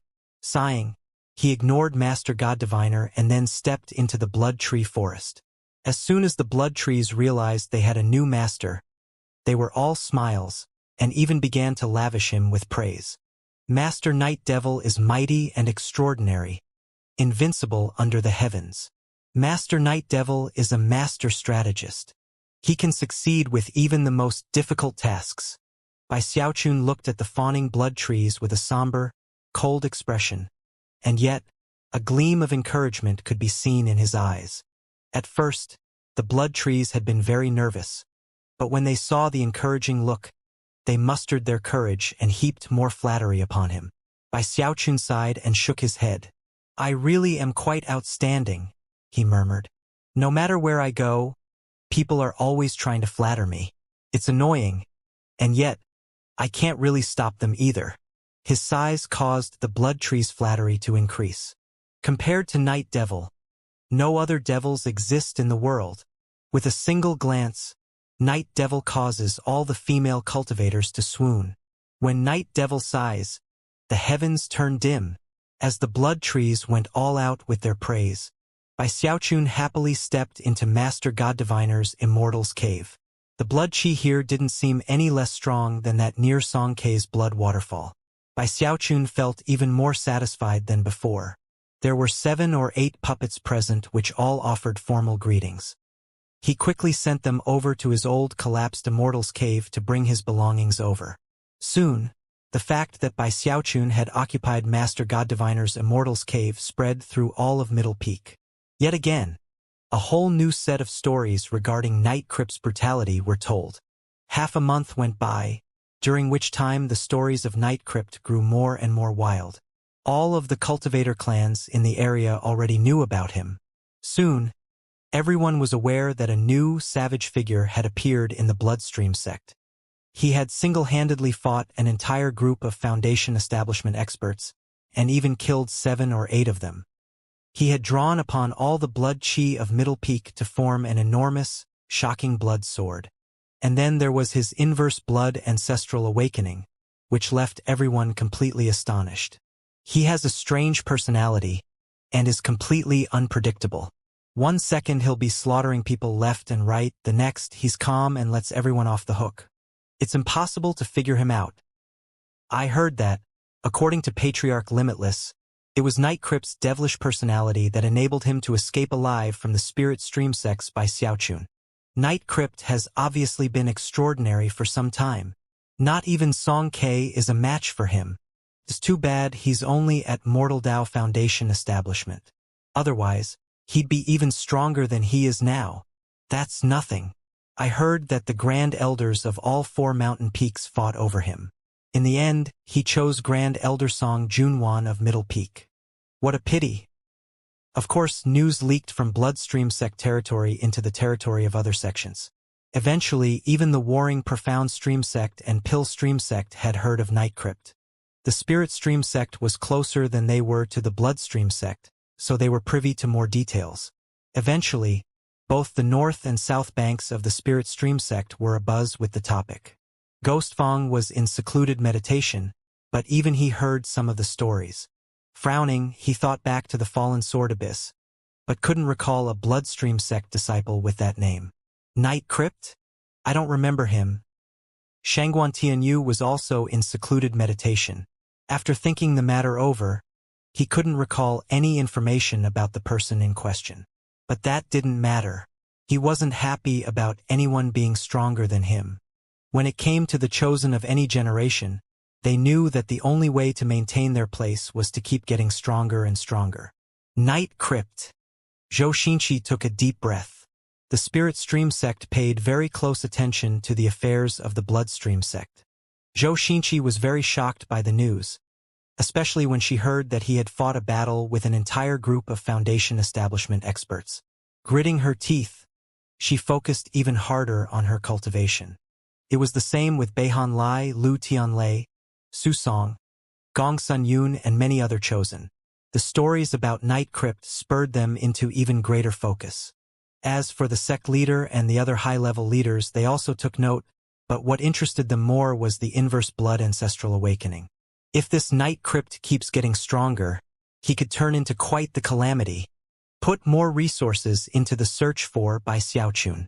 Ever since the kid left, not even a shadow of him has turned up. Even the people we sent to watch over him haven't been able to turn up any clues. The Spirit Stream sect chosen and leadership figures were shaken. As for the ordinary inner sect disciples, most of them weren't very impressed with the stories they heard. What the hell is a Night Crypt? Can he even come close to Sect Uncle Bai? Yeah, exactly. If Sect Uncle Bai fought him, this Night Crypt would be turned to ash in a second. That was what many people were saying, especially Ho Xiaomei and Big Fatty Zhang. Su Baokai was especially fervent in his opinions as well. In fact, to confirm her theory that the newly famous Night Crypt would be completely destroyed by the simple wave of Bai Xiaochun's finger, Ho Xiaomei went to consult with Ho Yunfei, who was in secluded meditation. After a long moment of thought, Ho Yunfei smiled and said, Night Crypt? There were too many people attacking Xiaochun at the same time. I don't really remember them all. I knew that guy was a nobody. Big bro Xiaochun is the awesomest. At first, Ho Xiaomei was very happy. However, her mood quickly soured. Where do you think Xiaochun is now anyway? How come nobody can find him? I hope he's not in trouble. Ho Yunfei tousled her hair and looked off into the distance. Don't worry about him, he said with a slight smile. No matter where he ends up, the people who'll end up in trouble are the unlucky folks around him. Who knows how many folks he's driven crazy so far? Ho Xiaomei thought back to all of the past events Bai Xiaochun had been involved with and smiled. Finally, she took a deep breath. Eyes filled with determination and cheeks flushed. She decided that she had to work hard at her cultivation. Without doing that, there wasn't any hope at all of anything happening between her and Bai Xiaochun. As stories of Night Crypt spread, Bai Xiaochun was sitting by the blood cistern, working on his cultivation. With the help of the strong blood qi in the area, he was already working on the second level of the undying Heavenly King. By now, more than half of the Heavenspan river water had merged into his first spiritual sea. Before long, the process would be complete. That would signify that he had begun to break through from early foundation establishment. It would also represent another step of progress with his human-controlling grand magic. At that point, he would be able to experiment in ways that he had only been able to dream about before. Although he hadn't come across an opportunity to use his Heavenspan Dharma Eye, he was confident that when he opened it, it would be even more powerful than before. Then there was his mountain-shaking bash. He continued to practice with it, which caused booming sounds to echo around his immortal's cave as he grew more and more familiar with it. He didn't give up on his work with proto-magnetic power either. Although he hadn't mastered it, he was convinced that it was an extraordinary magic, and his heart thumped with anticipation at being able to use the powers of gravity and repulsion. If I could completely come to understand it, then if someone stronger than me was chasing me, I could just wave my finger, and they wouldn't be able to get close. As for anyone weaker than me, I could just wave my hand, and they would fly toward me. When he thought about that, his eyes glittered like diamonds. Being able to force people to come and go as I wish. Now that is a level unto itself. The more Bai Xiaochun thought about it, the more he looked forward to it. He could almost imagine what it would be like when he mastered protomagnetic power and could reduce things to ash with the wave of his hand. The swish of a sleeve could send enemies far off into the distance and simultaneously bring friends close by to protect them. It was such an entrancing idea that Bai Xiaochun looked at his sleeve for a moment and then decided to perform some more tests. He worked hard for more than half a month. One night, in the middle of his protomagnetic power research, a blood-colored palanquin trundled along toward the sect, carried on the shoulders of 8 gargoyles. On either side of the palanquin were hosts of palace maids carrying blood-colored lanterns that caused blood-colored light to spill out in all directions. Inside the palanquin was Xiaomei, wearing her mask, staring grimly at a jade slip she held in her hand. She had left the sect a few months ago on a mission. After killing some profound stream sect spies in one of the local cultivator clans, she was now on her way back to the sect. Night Crypt. Looking over at the sect, her eyes flickered with killing intent. About a month ago, when she was still in the middle of her mission, she had heard some of the other disciples talking about Night Crypt. She knew about the chaos on Middle Peak, and also knew that her immortal's cave had been destroyed. Now, more killing intent roiled in her eyes than before. In the past, she hadn't thought much about Night Crypt.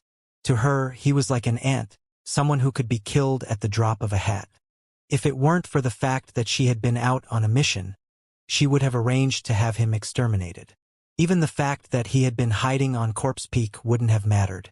Of course, she wouldn't have done the deed herself. But then Night Crypt had the gall to actually destroy her immortal's cave. After that came the news that he had fought with a whole group of Foundation establishment cultivators, and had even drawn upon the blood chi of all of Middle Peak for his inverse blood ancestral awakening. It was truly a spectacular accomplishment. However, if Xiaomei wanted him killed, she could still do it. Waving her hand, she said, To Middle Peak. In response to her words, the palace maids and gargoyles changed direction. Instead of heading toward Ancestor Peak, they were now moving through the darkness of night toward Middle Peak. Her arrival caused pressure to spread out that many of the Foundation establishment cultivators could detect, whereupon they saw the blood palanquin. As for the cultivators who had teamed up to fight by Xiaochun, their eyes shone with delight. That was especially true of Master God Diviner. He was now living in a relatively simple and crude immortal's cave, and when he saw Xuemei's palanquin flying through the air, he began to tremble with excitement. Let's see how you hide this time, Night Crypt. Everyone else is too scared to attack you. Even Patriarch Limitless approved of you. But young Lady Xuemei reached 9 tide flows, and she's Patriarch Limitless' beloved daughter. If she wants to kill you, not even the Patriarch would stop her. You're dead, Night Crypt. Although it was very quiet on Middle Peak, if you listened carefully, you would be able to hear numerous cultivators doing their best to stifle their breathing. It was like the calm before a storm. Soon the blood palanquin was hovering in the air above Xuemei's immortal's cave. When Xuemei saw the rubble down below, she began to breathe heavily. Transforming into a beam of blood-colored light, she shot down toward the immortal's cave. The wave of her sleeve sent countless rocks and bits of rubble flying away to reveal a destroyed spell formation and the shattered remnants of her blood bottle. As she stared at her bottle, her murderous aura grew more and more intense until it formed an explosive energy around her. Astonishingly, 9 vortexes could be seen surrounding her. Those were the manifestations of the 9 tide flows of her Earthstring Foundation establishment. They spun rapidly until they were like 9 enormous tornadoes, causing widespread shock among the cultivators in the area. A moment later, Xuemei's voice echoed out, filled with boundless killing intent. Where is Night Crypt? Master God Diviner had been paying close attention to what was happening, and as soon as he heard her words, he burst out into the open and flew over. Clasping hands and bowing deeply, he excitedly said, Young Lady Xuemei, please take charge here. Night Crypt is matchlessly vicious, a thug who commits every imaginable misdeed. Not only did he destroy your immortal's cave, he killed many fellow members of the sect. Then he stole my immortal's cave. That's exactly where you can find him right now. I'll lead the way, young lady. Xuemei looked at Master God Diviner, and her gaze caused his heart to pound. Averting his gaze, he quickly led her toward Bai Xiaochun. Quite a few other Foundation establishment cultivators were in the area secretly watching, and they began to follow along. Cruel looks could be seen in their eyes as they anticipated the scene of young Lady Xuemei slaughtering Bai Xiaochun. Night Crypt is dead. Humph. Let's see him be arrogant and aggressive this time. He can bully us, but he'll be like a bug in front of young Lady Xuemei. Young Lady Xuemei reached 9 tide flows, shaking the entire eastern lower reaches of the cultivation world. Other than the legendary Bai Xiaochun, who could possibly be a match for her? They followed along excitedly until they were outside of Bai Xiaochun's new immortal's cave. Young Lady Xuemei, Master God Diviner said through gritted teeth. The hoodlum is right here. After everything that had occurred, Master God Diviner hated Bai Xiaochun down to his very bones. Xuemei looked at the immortal's cave and the blood trees with the vicious faces. The blood trees opened their eyes and immediately began to tremble. None of them dared to even speak. Apparently they could sense how much more terrifying young Lady Xuemei was than Night Crypt. Not only did they not say a word, they uprooted themselves and moved off to the side, revealing the blood cistern and the immortal's cave. Xuemei's killing intent slowly transformed into blood qi, which swirled around her as she began to stride forward. It only took a moment for her to be hovering directly above the immortal's cave. There, she lifted her right hand, which turned blood red before she then shoved it downward. All of Middle Peak trembled in response, and the same spell formation appeared that had appeared when the Patriarch made a move not too many days before. Massive amounts of blood qi swirled together, converging beneath Xuemei in the form of an enormous, blood-colored plum blossom. Then, the plum blossom began to drop down toward the immortal's cave. The cave's spell formation was activated, and attempted to fight back, but the blood-colored plum blossom was too shockingly powerful. It had been converged from all of the blood chi in the area, and seemed capable of completely dominating the spell formation. The spell formation only managed to hold out for a few breaths worth of time before it faded away. Then Xuemei's attack continued to descend. Incredible rumbling echoed out in all directions. The crowd looked on excitedly as Bai Xiaochun's Immortal's cave began to collapse, sending rocks and rubble tumbling in all directions. Young Lady Shui is almighty. Ha ha ha. Night Crypt, you're... Although everyone was cheering at first, they quickly discovered that, unexpectedly, the Immortal's cave was empty. Xuemei snorted coldly, then waved her finger toward the blood cistern. Instantly, blood chi erupted out, slamming into the cistern, which collapsed with a boom. At the same time, someone shot out from inside the cistern, that person being Bai Xiaochun himself. He had been practicing cultivation happily at the bottom of the cistern when he suddenly heard the commotion up above. Before he could even take the time to check what was happening, the top of the cistern had been destroyed. He wasn't injured, but he was certainly shocked. He also wasn't sure what type of mysterious treasure she was using to create such an overpowering aura. That was the only explanation why he hadn't detected her earlier. Listen, we're all chosen, so please just listen to what I... Xuemei looked over at him calmly. There were some people in life that she didn't view as insects, but Night Crypt wasn't one of those people. She waved her finger again, and Bai Xiaochun immediately felt a sensation of imminent crisis. It was the explosive power of 9 tide flows.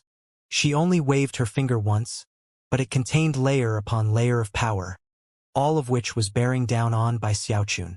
Bai Xiaochun was angry. In his opinion, they were all chosen, so there was no reason they couldn't sit down and discuss things reasonably. Why did they have to instantly resort to deadly fighting? However, at the moment, he had no choice but to unleash his own blood chi. Raising his hand up over his head, he grabbed the blood sword that formed, and then slashed it out in front of him. A boom echoed out, shaking everything in the area. As the shockwave spread out, Bai Xiaochun's hair flew about wildly. For the first time, a brilliant light shone in Xuemei's eyes, and she snorted coldly. Not bad after all, she said coolly.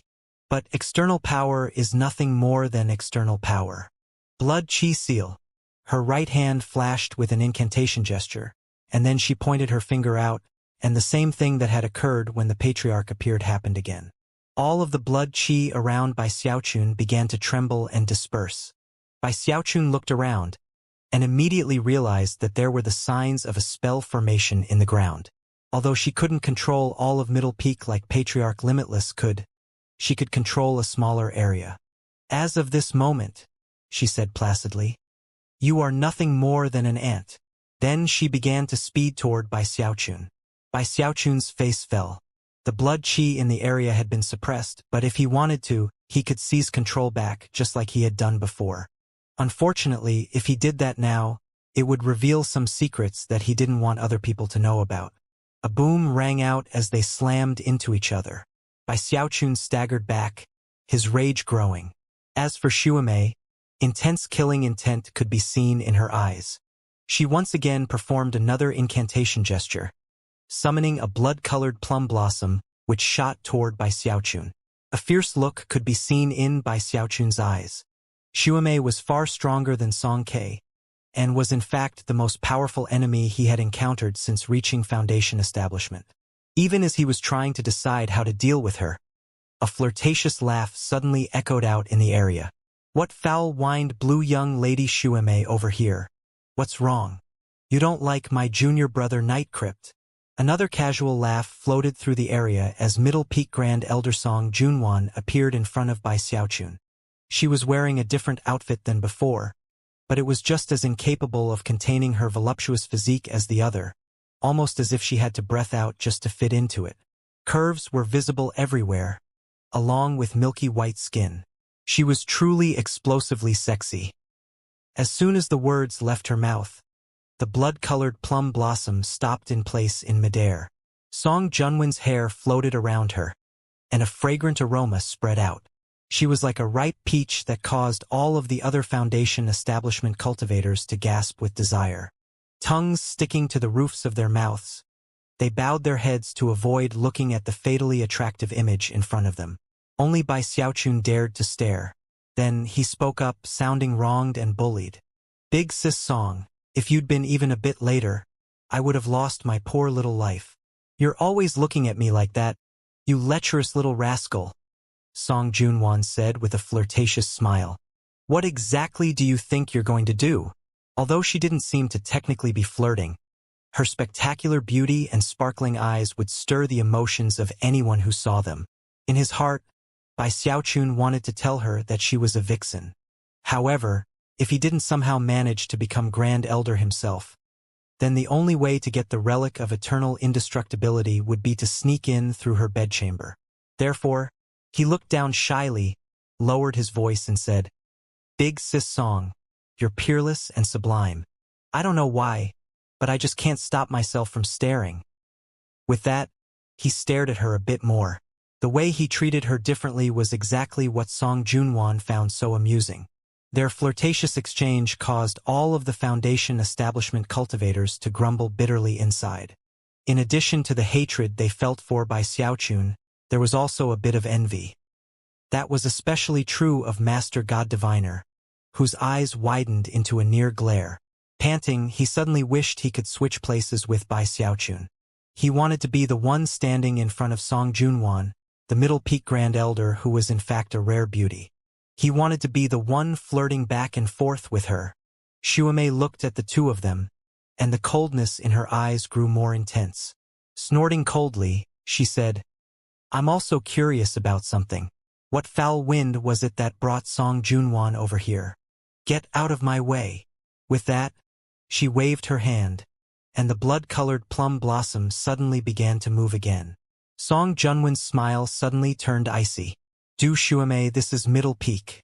Don't let your presumptuousness get the better of you." She waved her right hand, and the spell formation that covered the area suddenly flared to life. Earlier, Xuemei had just barely forced some of it to work, but now, the entire thing was in motion.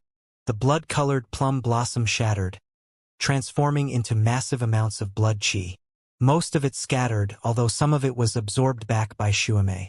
Xuemei stuck her chin up and arrogantly said, "I'm in the middle of something here. Why don't you mind your own business?" The expression on her face when she looked at Song Junwan was different than when she looked at others. It was one of derision, and even intentional provocation. "This is my business. I dare you to do something to Night Crypt. Try it, and see what happens." Laughing coldly, Song Junwan's right hand flashed with an incantation gesture, and she waved her finger toward the ground. Instantly, the spell formation expanded, and in the blink of an eye, all of the lower finger was lit up. Song Junwan's eyes shone with just as much derision and provocation as Xuemei's. Moved, Bai Xiaochun remained behind Song Junwan, glaring hatefully at Xuemei. Xuemei took a step forward, and her cultivation base erupted with power, becoming a tornado of 9 vortexes that stretched high up into the sky. This was the awe-inspiring power of Earthstring Foundation Establishment and 9 tide flows. I'd originally planned to simply sever his hands to teach him a lesson. But since you're protecting him now, I think I'll end his life. Bai Xiaochun's eyes flickered, and inwardly, he despised Xuemei even more. If he could reveal his Heavendao Foundation establishment, then the snap of his finger would leave her shocked into a daze. Other people might fear your status, but not Song Junwan. Couldn't care less. If you harm a single hair on Nightcrypt's head, I'll cut off one of your fingers. Song Junwan also took a step forward and unleashed the power of her cultivation base. Although she didn't have the vortexes of 9 tide flows, she was in the great circle of late Foundation establishment. The quality of the power at her disposal couldn't match up to Xuemei's, but the sheer volume was overwhelming. Cracking sounds emanated out as the power from the two slammed into each other. Plants and trees in the area were shredded to pieces, and as the shockwave spread out, the Foundation establishment cultivators' hearts trembled. Xuemei was clearly not a match, and after their initial clash, she staggered backward. Bai Xiaochun was so shaken that he didn't know what to do or say. He almost couldn't believe that the beautiful Grand Elder was treating him so well. For him, she had offended Xuemei and even put herself on the line. Although Bai Xiaochun was of the opinion that one of his hairs was worth a lot more than a finger, he was still very moved by the Grand Elder's goodwill. She's really treating me too well, he thought. What am I supposed to do? Feeling a headache coming on, he hovered behind Song Junwan and stared somberly at Xuemei. Xuemei gave a cold harumph. Eyes burning with fury and killing intent. She waved her right index finger, causing a white beam of light to shoot out from her bag of holding. It transformed into a little white bell which had a smiling face engraved on its surface. Upon closer examination, however, the face almost seemed to be crying. If you started at it for too long, your scalp would begin to tingle, and your heart would fill with fear. As soon as the bell appeared, a bizarre aura spread out in all directions. As it merged into the 9 tide flow vortexes, the tide flow power erupted, and massive rumbling sounds filled the area. Strangely, the power from the bell seemed to be combining with the 9 tide flow vortexes. Instantly, the energy in the area skyrocketed, and the bell began to grow larger until it was fully 30 meters tall. As it hovered there in midair, it radiated boundless might and pressure. Xuemei's eyes flickered. Thanks to the assistance of this magical item, her cultivation base power was rising until it was on the same level as Song Junwen's. Apparently, the ringing sound of the bell could influence the emotions of those who heard it. The faces of the onlookers flickered, and even Song Junwen's pupils constricted. This was clearly not a magical item designed for Foundation establishment cultivators. Considering Xuemei's status, it was obvious to everyone that this was a precious treasure which had been gifted to her by her father Patriarch Limitless. It was only possible to imagine how powerful of a precious treasure a patriarch would give to his beloved daughter. Song Junwan gritted her teeth. She had never gotten along with Xuemei, and both of them were currently engaged in a broader struggle for power. Although their mutual dislike had festered for years, Song Junwan currently had a far more powerful cultivation base than Xuemei. And yet, a precious treasure provided by Patriarch Limitless was enough to fill her heart with fear. However, Xuemei's heart also trembled in fear. She might have her precious treasure, but in terms of cultivation base, she wasn't a match for Song Junwan. Furthermore, when it came to official status in the sect, she couldn't really compete. The two of them stared at each other, both of them scared, and neither one willing to make the first move. Bai Xiaochun remained off to the side, shocked, staring in amazement at the precious magical item. The two women stared at each other for a while before Song Junwan finally chuckled coldly. Smiling a beautiful smile, she spoke words that cut as deeply as a razor-sharp blade. You wear a mask all day, and a mask carved with a plum flower at that. You might as well carve your own ass on that mask. Xuemei. You're obviously so ugly you don't dare to show your face in public. Everyone in the area gasped. It was almost as if they were listening to a stranger, and not the Grand Elder. Bai Xiaochun's jaw dropped, and he looked over at Xuemei, wondering how she would counterattack. Xuemei snorted coldly, completely ignoring Bai Xiaochun. She glared at Song Junwan and said, "Oh yeah? Well, your good looks are probably why you're so easy. The only way you got to be Grand Elder of Middle Peak was by losing your virtue in 10,000 affairs. Everybody in the sect knows it. I wouldn't be surprised if you'd sleep with 100,000 people to become a blood master. Wouldn't you?" Countless gasps echoed out, and the cultivators of Middle Peak stared with wide eyes. As of this moment, Xuemei also seemed like a complete stranger. Xuemei's counterattack struck Bai Xiaochun mute. Gasping, he couldn't decide which one of them was superior. They actually seemed to be evenly matched. However, something seemed odd about the situation, and suddenly, he wondered if he had felt moved for no reason. By now, the two shrews seemed to be completely ignoring him, and were consumed by hatred for each other. Hey, hold on, he thought. I'm supposed to be the center of attention. Did they forget about me? Blinking, he decided to remind them of what was going on. Listen, ladies. However, before he could finish, both Xuemei and Song Junwan snapped, "Shut up!" Bai Xiaochun was initially frightened, but then enraged. However, before he could say anything else, Song Junwan laughed coldly. "Shut your ass up, Du Shuame. I'm not the easy one. The easy one was your mother. She had to do a blood test just to figure out that Patriarch Limitless was your father. That's the truth, and everybody knows it. Other people might not dare to say it out loud, but go ask any of your father's friends. They all know." Song Junwan laughed coldly. This time there were no gasps. Everyone was completely dumbstruck. Considering that a patriarch had just been mentioned, they felt almost like they had been struck by thunder. There were even some who started to slowly edge away. Obviously, in a brutal organization like the Bloodstream sect, a secret the likes of which had just been mentioned was the kind that people got killed for hearing. Song Junwan might not be afraid, but that was because one of the Bloodstream sect patriarchs was from her clan. Nobody else present had such a background. Not willing to be outdone, Shuame spat. "Slanderer! You think I don't know the truth about you? Song K is your love child, and Night Crypt is your secret lover.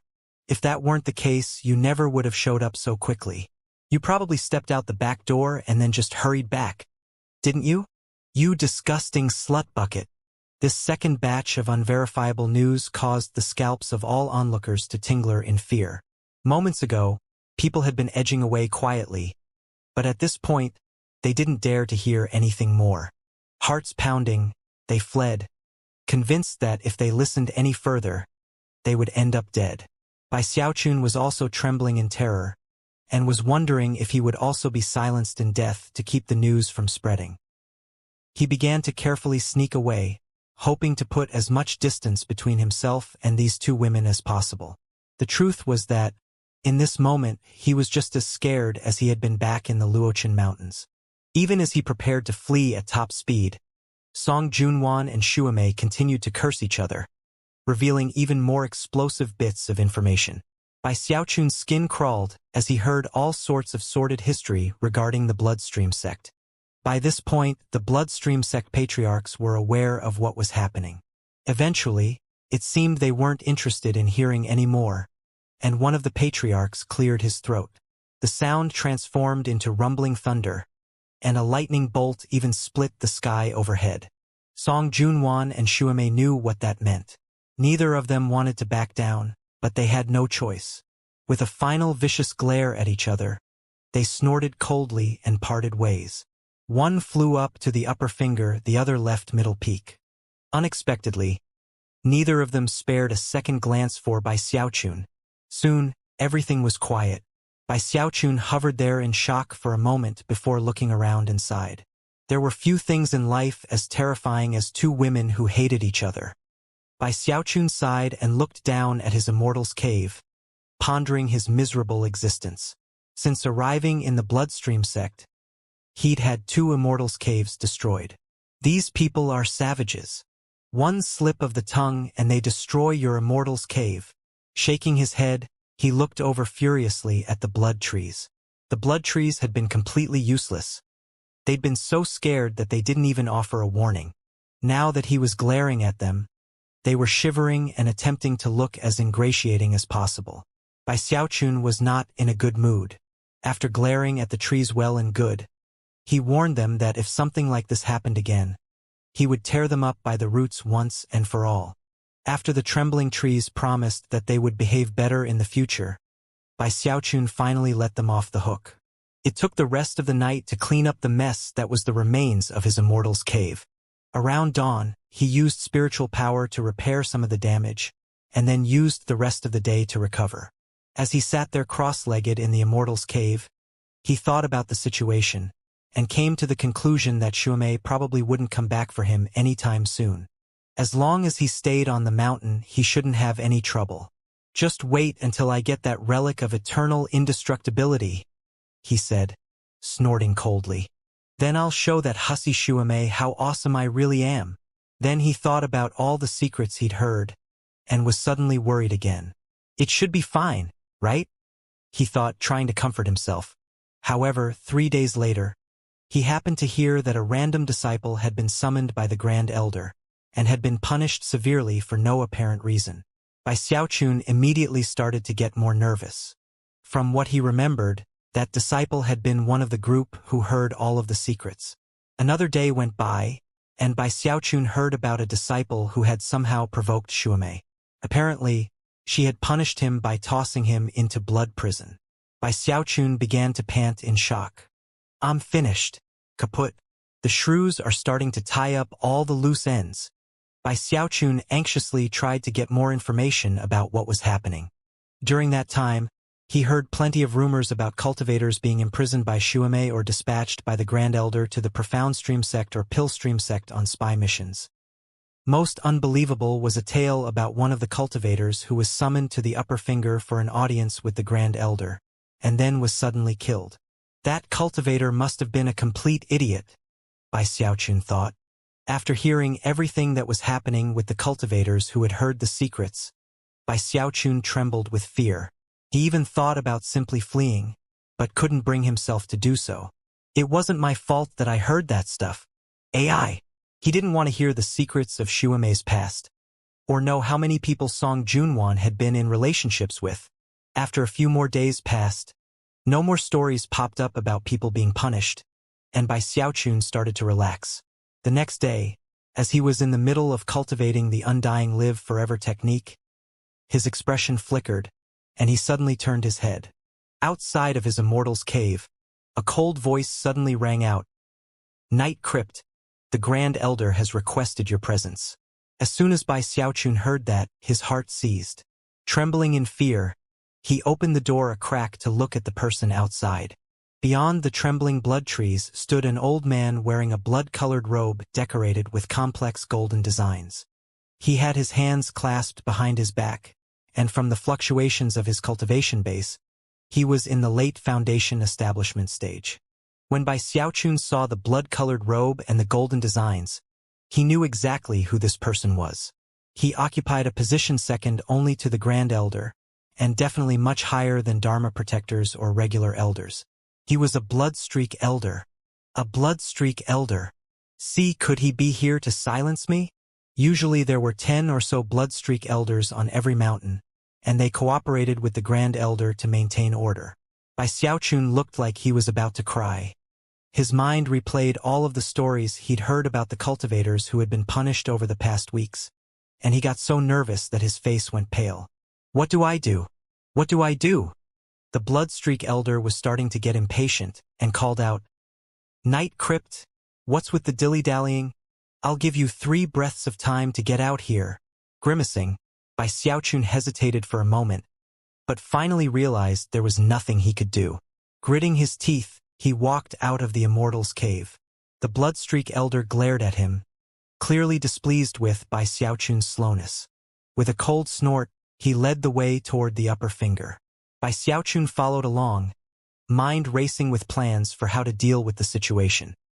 His nervousness only continued to mount as he followed the Bloodstreak Elder to Song Junwan's Immortal's cave. The grounds were expansive, and covered with blood-red roses that filled the air with a fragrant aroma. 9 blood waterfalls could be seen in the area, which poured into a blood lake. A stone path led across the lake to the area behind the waterfalls, where a mysterious Immortal's cave was located. Only after passing through the waterfalls would one be able to actually see the door of the Immortal's cave, which was pitch black. For young attendants stood there silently on guard. Within the waters of the blood lake, it was possible to see strange fish swimming about. When they occasionally leaped out of the water, vicious teeth and spined fins could be seen before they splashed down out of sight. Go in, the Grand Elder is waiting for you, the Bloodstreak Elder said coolly. Then he sat down cross-legged off to the side. Bai Xiaochun looked around nervously. Of course, it wasn't lost on him that this location was his ultimate goal in the Bloodstream sect. The relic of eternal indestructibility was located beneath this very Immortal's cave. Sighing, he walked carefully along the path, his heart pounding in his chest. Eventually, he passed through the waterfalls and was in front of the door. The 4 young attendants looked at him coldly, but didn't say anything. Bai Xiaochun gritted his teeth and tried to convince himself that the patriarchs knew who he was. So if Song Junwan wanted to make a move against him, they would surely intervene. After all, He had already accomplished an inverse blood ancestral awakening. Clearing his throat, he clasped hands and bowed. Night Crypt is here to offer greetings. Big Sis Song. Song Junwen's voice drifted out from the Immortal's cave in response. Come in. Her voice sounded as lovely as ever to Bai Xiaochun, but there also seemed something vaguely sinister about it. Having no other choice, he braced himself, pushed open the door and entered. A delicate fragrance met him as he stepped into the luxuriously decorated Immortal's cave. Glowing pearls were inlaid in the ceiling, while the floor was green and scintillated like a gem. There was strong blood chi as well as abundant spiritual energy, so much so that it made everything a bit hazy. It was impossible to say how many side rooms there were, but the grand hall in the middle had a hot spring, from which steam rose up into the air. Floating there in the water was a woman, her body just barely visible underneath the surface. She almost looked like a mermaid as she swayed back and forth, her curves so prominent that Bai Xiaochun's tongue immediately stuck to the roof of his mouth. Vixen, he thought. Don't even think of making a pass at Bai Xiaochun. You can't fool me. This is obviously a trap. If I stare at you, you'll accuse me of offending you.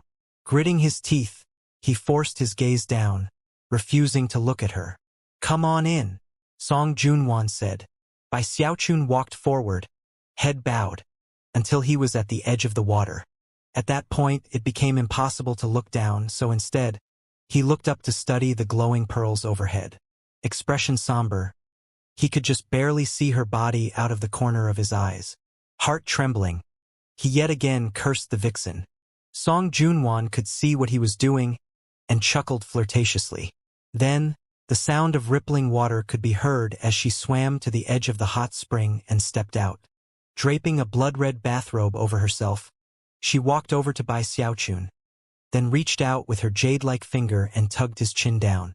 What's wrong, little bro? Night Crypt? No lewd stare for me today. Her breath smelled like an orchid, and considering how close she was, it was impossible for him not to see her milky white skin. It was a very enticing scene, something almost impossible to describe with words. Anyone who laid eyes on her in this situation would surely be struck mute. Her eyes sparkled like spring rain, and were both profoundly deep and endlessly charming. It almost seemed like looking into them would leave a man eternally lost within their depths, unable to think, unable to free himself. Song Junwan slowly leaned over and blew gently into Bai Xiaochun's ear, and her hot breath made him shiver all the way down to his bones and even his soul. He almost couldn't take it. He shivered under the intense stimulation, and even started to pant. By this point his eyes were completely bloodshot. Song Junwan appeared to be smiling, and yet, there was something disdainful and cold in her eyes. Just when she seemed to be on the verge of saying something else, Bai Xiaochun took a few steps back. Instead of looking up at the ceiling, he stared directly into her eyes. His own eyes were bloodshot, his face distorted almost as if with pain. Grand Elder, he said, almost growling, please behave yourself. A look of disappointment appeared in his eyes, something like bitter heartbreak. He almost seemed like he couldn't believe what he was seeing. Song Junwan, who had been on the verge of speaking, suddenly stared back at him in shock, and the coldness in her eyes vanished. Grand Elder, in my heart, you are holy, like the moon in the sky, eternally sacred, so beautiful that even someone who spotted you from afar would be envious. He looked hurt, and although his words were spoken softly, they filled the whole Immortal's cave. Grand Elder, I refuse to believe the things that Xuemei said. Not one little bit. In my heart, you are as holy as a lotus, something the filth of the world can't even come close to touching. You are as beautiful as a sea immortal, completely beyond the sordid dirtiness of the world around you. As he got more emotional, the pain in his eyes grew more intense. Grand Elder, allow me to tell you what kind of person you are in my heart. I dream of you night and day. You are an eternal safe haven for my soul, the ideal immortal goddess, something pure and sacred that I must protect for my whole life. Bai Xiaochun's sorrow and despair was making him shake, and the disappointment he felt in his heart was turning into a madness that was exploding out as if it had been suppressed for far too long. He swished his sleeve, and a bit of a murderous aura began to emanate off of him, as if he couldn't suppress it any longer. It was as if he had climbed a mountain of corpses and waded through a sea of blood to get where he was. Even his veins of steel began to show through. I, Night Crypt, can't even count how many people I've killed in my life. I am as vicious as they get. I've lost touch with my humanity, with my feelings, with my passion. I am like an empty shell filled with nothing but the coldness of slaughter and brutality. However, in the emptiness, there is a spark of light. And that light sparked into being when I first laid eyes on you, Grand Elder. A tremor ran through Song Junwen's beautiful frame. She almost seemed to be in a daze as she stared at the disappointment in by Xiaochun's eyes. There was pain and grief there, as if something beautiful and holy which he had been completely attached to had collapsed. It was as if his entire world had fallen apart, and he was now descending into hysteria. I didn't choose Middle Peak, Grand Elder. I chose you. You talk about my lewd stare, but you are mistaken. I have never looked at you in such a way. Every time I look at you, I just want to protect you. By this point, his bloodshot eyes overflowed with pain as he shouted, Grand Elder, the person standing in front of me right now is not you. Put on your clothes. Get that look off your face. Enough with the flirting. I want to see the pure and unsullied Song Junwan that exists in my heart. The person that I, Night Crypt, wish to protect for my whole life. Return to me that which is the light of my life. From Bai Xiaochun's twisted expression, he almost seemed to be going insane. His roaring voice echoed about in the Immortal's cave, causing the hot spring waters to vibrate. It almost seemed as if he were giving vent to his deepest emotions. Imposter Night Crypt's soul was shaken as he observed the actions of Bai Xiaochun, stupefied by how realistic his wording was, and how his emotions seemed so real. The Immortal's cave was quiet for a moment, but then Bai Xiaochun began to chuckle hoarsely. Sounding disappointed and hurt, he quietly turned away so that he wasn't looking at Song Junwan. He was trembling, although the truth was that it was from fear. As soon as he had stepped into the Immortal's cave, he had sensed the intangible coldness inside, and he realized that nothing he had planned on the way over would work. He could only improvise. As soon as Song Junwan emerged from the water, he knew that he had to exercise utmost caution, lest he be finished. This stinking shrew is completely nefarious. Bai Xiaochun really felt as if he'd gotten the short end of the stick. How could he ever have imagined that Song Junwan would be so vicious? Clearly she knew that the patriarchs liked him, and that he was also very famous in the sect. That was why she had chosen to use such tactics on him. It's a good thing Bai Xiaochun is no fool, he thought. Let's see what trick she pulls next. Remaining completely vigilant, he waited for Song Junwan to make her next move. Song Junwan's mind was spinning, and she was trembling visibly.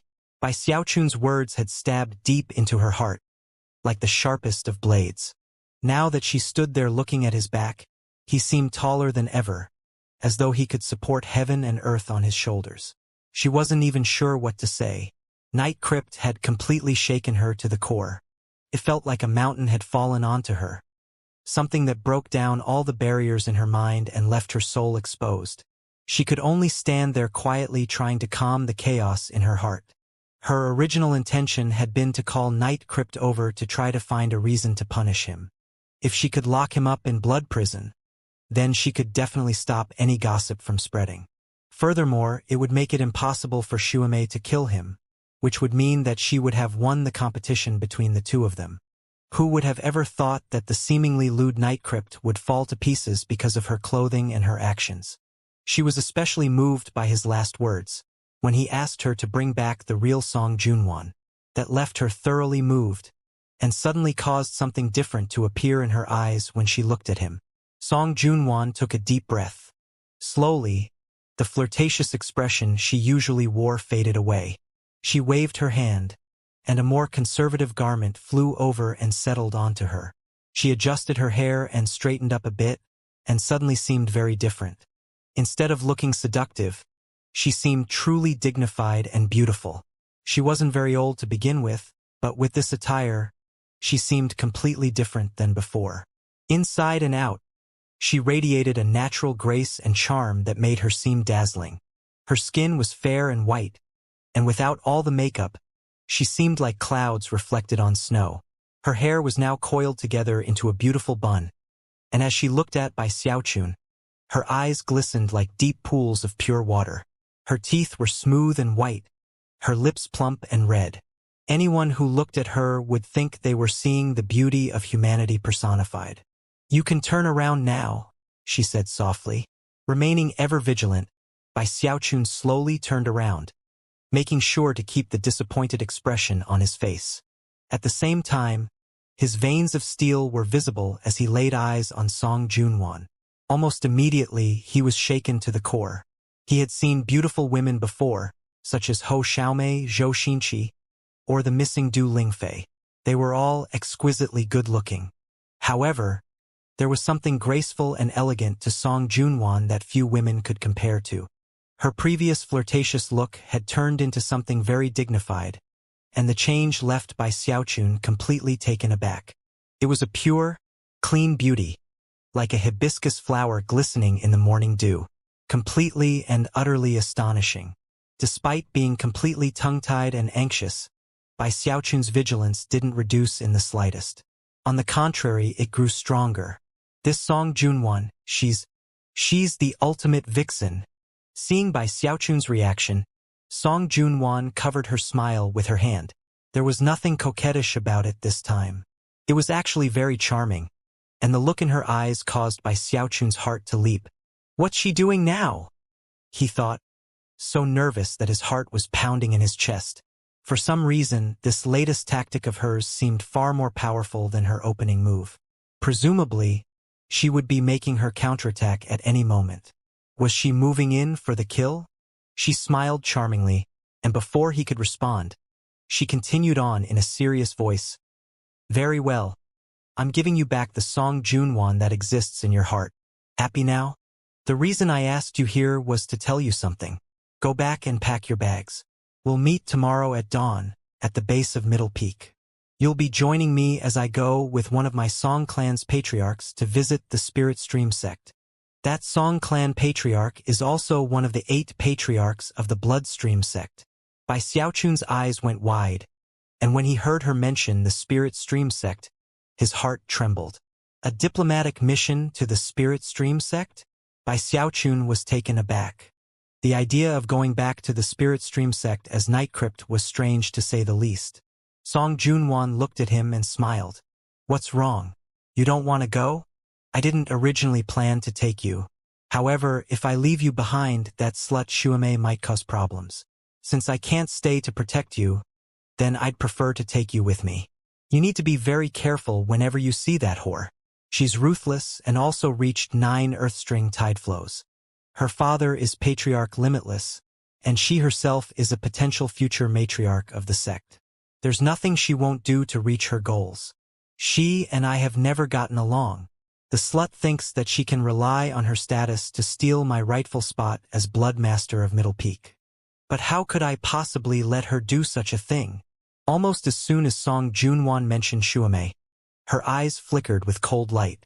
However, seemingly worried that such a look wouldn't conform with Bai Xiaochun's image of her, she suddenly felt the need to explain further. From generation to generation, there have always been 4 Bloodmasters. By now, the Bloodmasters of the other 3 mountain peaks have already been selected. Only Middle Peak has none. Bloodmaster is a very high position similar to that of Prime Elder. After reaching core formation, Bloodmasters become Blood Rippers, which are second only to the Patriarchs. Of course, in order to become a Blood Ripper, you have to first become a Bloodmaster. The position of Middle Peak Bloodmaster has belonged to the Song clan for many, many years. But this time, Xuemei reached 9 tide flows and thinks she can steal it away. If I fail, then the Song clan's power will weaken in the sect, and I can't let that happen. Having finished her explanation, Song Junwan looked at Bai Xiaochun. Bai Xiaochun took a deep breath. Then, after a moment of thought, he asked, Why exactly are we going to the Spirit Stream sect? Song Junwan hesitated for a moment. Before what had just happened, she would never have divulged the secret. But now, after a moment of thought, she waved her hand, activating her cave's spell formation, and sealing the two of them in alone. Then she began to explain.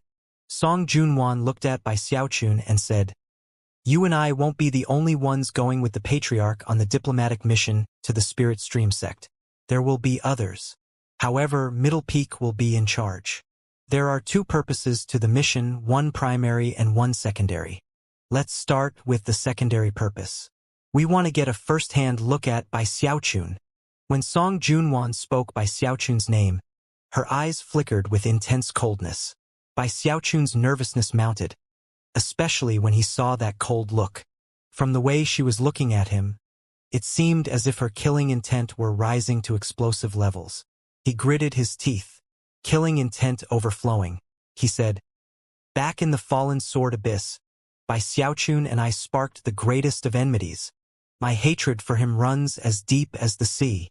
I refuse to live under the same sky as him. You had better not, under any circumstances, allow me to run into him. Otherwise, I'll do everything in my power to kill him." Of course, he really felt that he was getting the short end of the stick in this situation, and hoped that Song Junwan wouldn't be offended. Song Junwan nodded. Sighing, she said, "By Xiaochun stole Kair's Heavenstring Foundation establishment and destroyed all of the Song clan's plans. The clan paid a very heavy price to get that chance. We bought the secrets of the Heavendao cultivation base from Patriarch Limitless, all for the purpose of Kair becoming Middle Peak's Blood Master. But now it's too late for that. Kair only reached 8 tide flows and can't possibly fight Shuame. Now I'm the only one who has a chance at the Blood Master spot." As of this moment, she seemed more than ever like she wanted to kill the Spirit Stream sects by Xiaochun. By Xiaochun blinked a few times, then began to nod deeply as if he approved of what she was saying. "Yeah, that's right," he said, feeling quite proud of himself. If it weren't for Bai Xiaochun, Kair would definitely have reached Heavendao Foundation establishment. He couldn't help but imagine the glorious expression Song K would have on his face if he were present to hear himself called Kair. Song Junwan continued in a soft voice. "The main reason for the diplomatic mission, though, is to see if war is really going to break out between the Bloodstream sect and Spirit Stream sect." As she spoke, it almost seemed as if she could see the future war playing out. Bai Xiaochun's scalp was tingling so hard it felt like it might explode. Although he had always known that war was likely to break out between the Bloodstream sect and the Spirit Stream sect, he didn't want that to happen. War was a brutal thing, and if it truly occurred, many people would die. The Profound Stream sect and the Pill Stream sect have already been fighting for some time. The Pill Stream sect is weak, and have already begged the Bloodstream sect for help. However, at the same time, it is highly likely that the Profound Stream sect and the Spirit Stream sect have been in secret negotiations regarding an alliance. If they're doing that, then so can we. The most interesting thing of all is that the Profound Stream sect also hinted to us about an alliance in the past. However, that seemed a last-minute thing, something doomed from the beginning to collapse. From all of this, we can see how much scheming and plotting is going on. In the end, the sects can only trust and rely on themselves. Although Song Junwan's eyes seemed to contain a bit of cynicism, there was an icy coldness deep within that. Bai Xiaochun didn't say anything at first. This wasn't the first time he'd heard about the war between the Profound and Pill Stream sects. From the rumors he had caught wind of in the sect, the war had already reached a very brutal level, with countless casualties on both sides. It's hard to see where the true battlefield lies. Although the Profound and Pill Stream sects are fighting each other, for all we know, they might end up as allies in the end. It's always difficult to tell who your true enemies are. Determining the identity of your true foe is the most critical aspect of war. Considering the importance of what is at stake, the stream sects are going crazy. Night Crypt, war is not too far off. Could break out at any moment. Furthermore, biding time and waiting for the outbreak, waiting until the battle lines are drawn, is not necessarily the best decision. If too much time goes by, it's possible that two of the other sects could form an alliance. maybe even all three of them. They might all join forces to defeat the Bloodstream sect. After all, we are the strongest sect. As the saying goes, once you start riding a tiger, it's hard to get off. So we need to take advantage of the moment before true war breaks out to seize the advantage. Song Junwan sighed and looked at Bai Xiaochun. Bai Xiaochun smiled wryly. From the perspective of the Bloodstream sect, this was exactly the right move. If they let things progress too far along without making a move, the other three sects might form an alliance. In that case, the Bloodstream sect would be at a distinct disadvantage, and might even suffer a bitter loss. This time, there will be a war, and the Bloodstream sect must rise up to become a Middle Reaches sect. At this point, Song Junwan went on to explain matters regarding the Sky River Court in the Middle Reaches. For the most part, her explanation matched the explanation given by sect leader Zheng Yuandong of the Spirit Stream sect. Bai Xiaochun listened quietly and didn't ask any questions. If war breaks out, she continued, we really have only one option, and that is to fight the Spirit Stream sect. After all, the four great sects are located on the tributaries in the following order: Blood, Spirit, Profound, Pill. The closest to us is the Spirit Stream sect. If we do start fighting, the Bloodstream sect is confident of winning. But that doesn't mean the Spirit Stream sect can be underestimated. They are adept at hiding their resources and have profound reserves built up. Although we would suffer heavy losses, the Spirit Stream sect would be destroyed in the end. But then we would have to face the advance of the Profound Stream sect. Even if we came out victorious against them, there wouldn't be many survivors. If all of the sects ended up suffering heavy casualties, there would be no hope of being powerful enough to take out the Sky River Court. Any chance of rising up to a higher position would be dashed. Song Junwan frowned. By now, she was divulging information that an ordinary Dharma protector would never have access to. Only the higher echelons in the leadership of the Bloodstream sect would be privy to such matters. Bai Xiaochun's heart trembled. After coming to the Bloodstream sect, he had become very familiar with how powerful and savage they were, and was certain that if war erupted, the Spirit Stream sect wouldn't be a match for them. He could only imagine what it would be like to see so many faces he knew awash with blood, never to open their eyes again. The war would be one in which the Spirit Stream sect was wiped out, and the Bloodstream sect suffered severe losses. The truth is, we don't actually want such a war to happen. If we could prevent it and maintain the full strength of the Bloodstream sect, then the Profound Stream sect and Pill Stream sect could be easily wiped out. Then, we would be much more confident in maintaining the strength necessary to defeat the Sky River Court. At this point, Song Junwan's eyes shone with a mysterious light. Our biggest concern is this: when the Bloodstream sect finally moves to take out the Sky River Court, what would happen if the Spirit Stream sect suddenly allied with the Sky River Court? Then we would be wiped out for sure. No amount of promises, not even oaths sworn to the Tao of the heavens, can be trusted when it comes to matters affecting the entire sect. Therefore, after much discussion, the patriarchs have chosen to send a diplomatic mission. If the Spirit Stream sect agrees, then we will promise not to fight them. The Spirit Stream sect will not be exterminated, nor will the Bloodstream sect suffer heavy casualties. To hear such words coming from Song Junwan's mouth caused Bai Xiaochun's heart to tremble. As far as he was concerned, the best outcome would be no war at all between the two sects. However, that agreement would involve the Bloodstream sect setting up an enormous spell formation on the Spirit Stream sect's portion of the Heavenspan River. That spell formation would seal their sect for 1,000 years. During those 1,000 years, anyone would be able to enter, but no one would be able to leave. Disciples of the Spirit Stream sect would be unable to go out into the Eastwood continent, and the Spirit Stream sect's portion of the Heavenspan River would waste away to some degree. Their spiritual energy would grow weaker. However, it would only be for a short 1,000-year period. Afterward, the Bloodstream sect would be in a stable position in the Middle Reaches and would undo the seal. That is the only circumstance in which we could trust the Spirit Stream sect, and the only way to prevent war between the two of us. Not a single person from the Spirit Stream sect would die, and the Bloodstream sect would definitely succeed in rising up to a new level. By the time Song Junwan finished explaining everything to Bai Xiaochun, she was almost panting.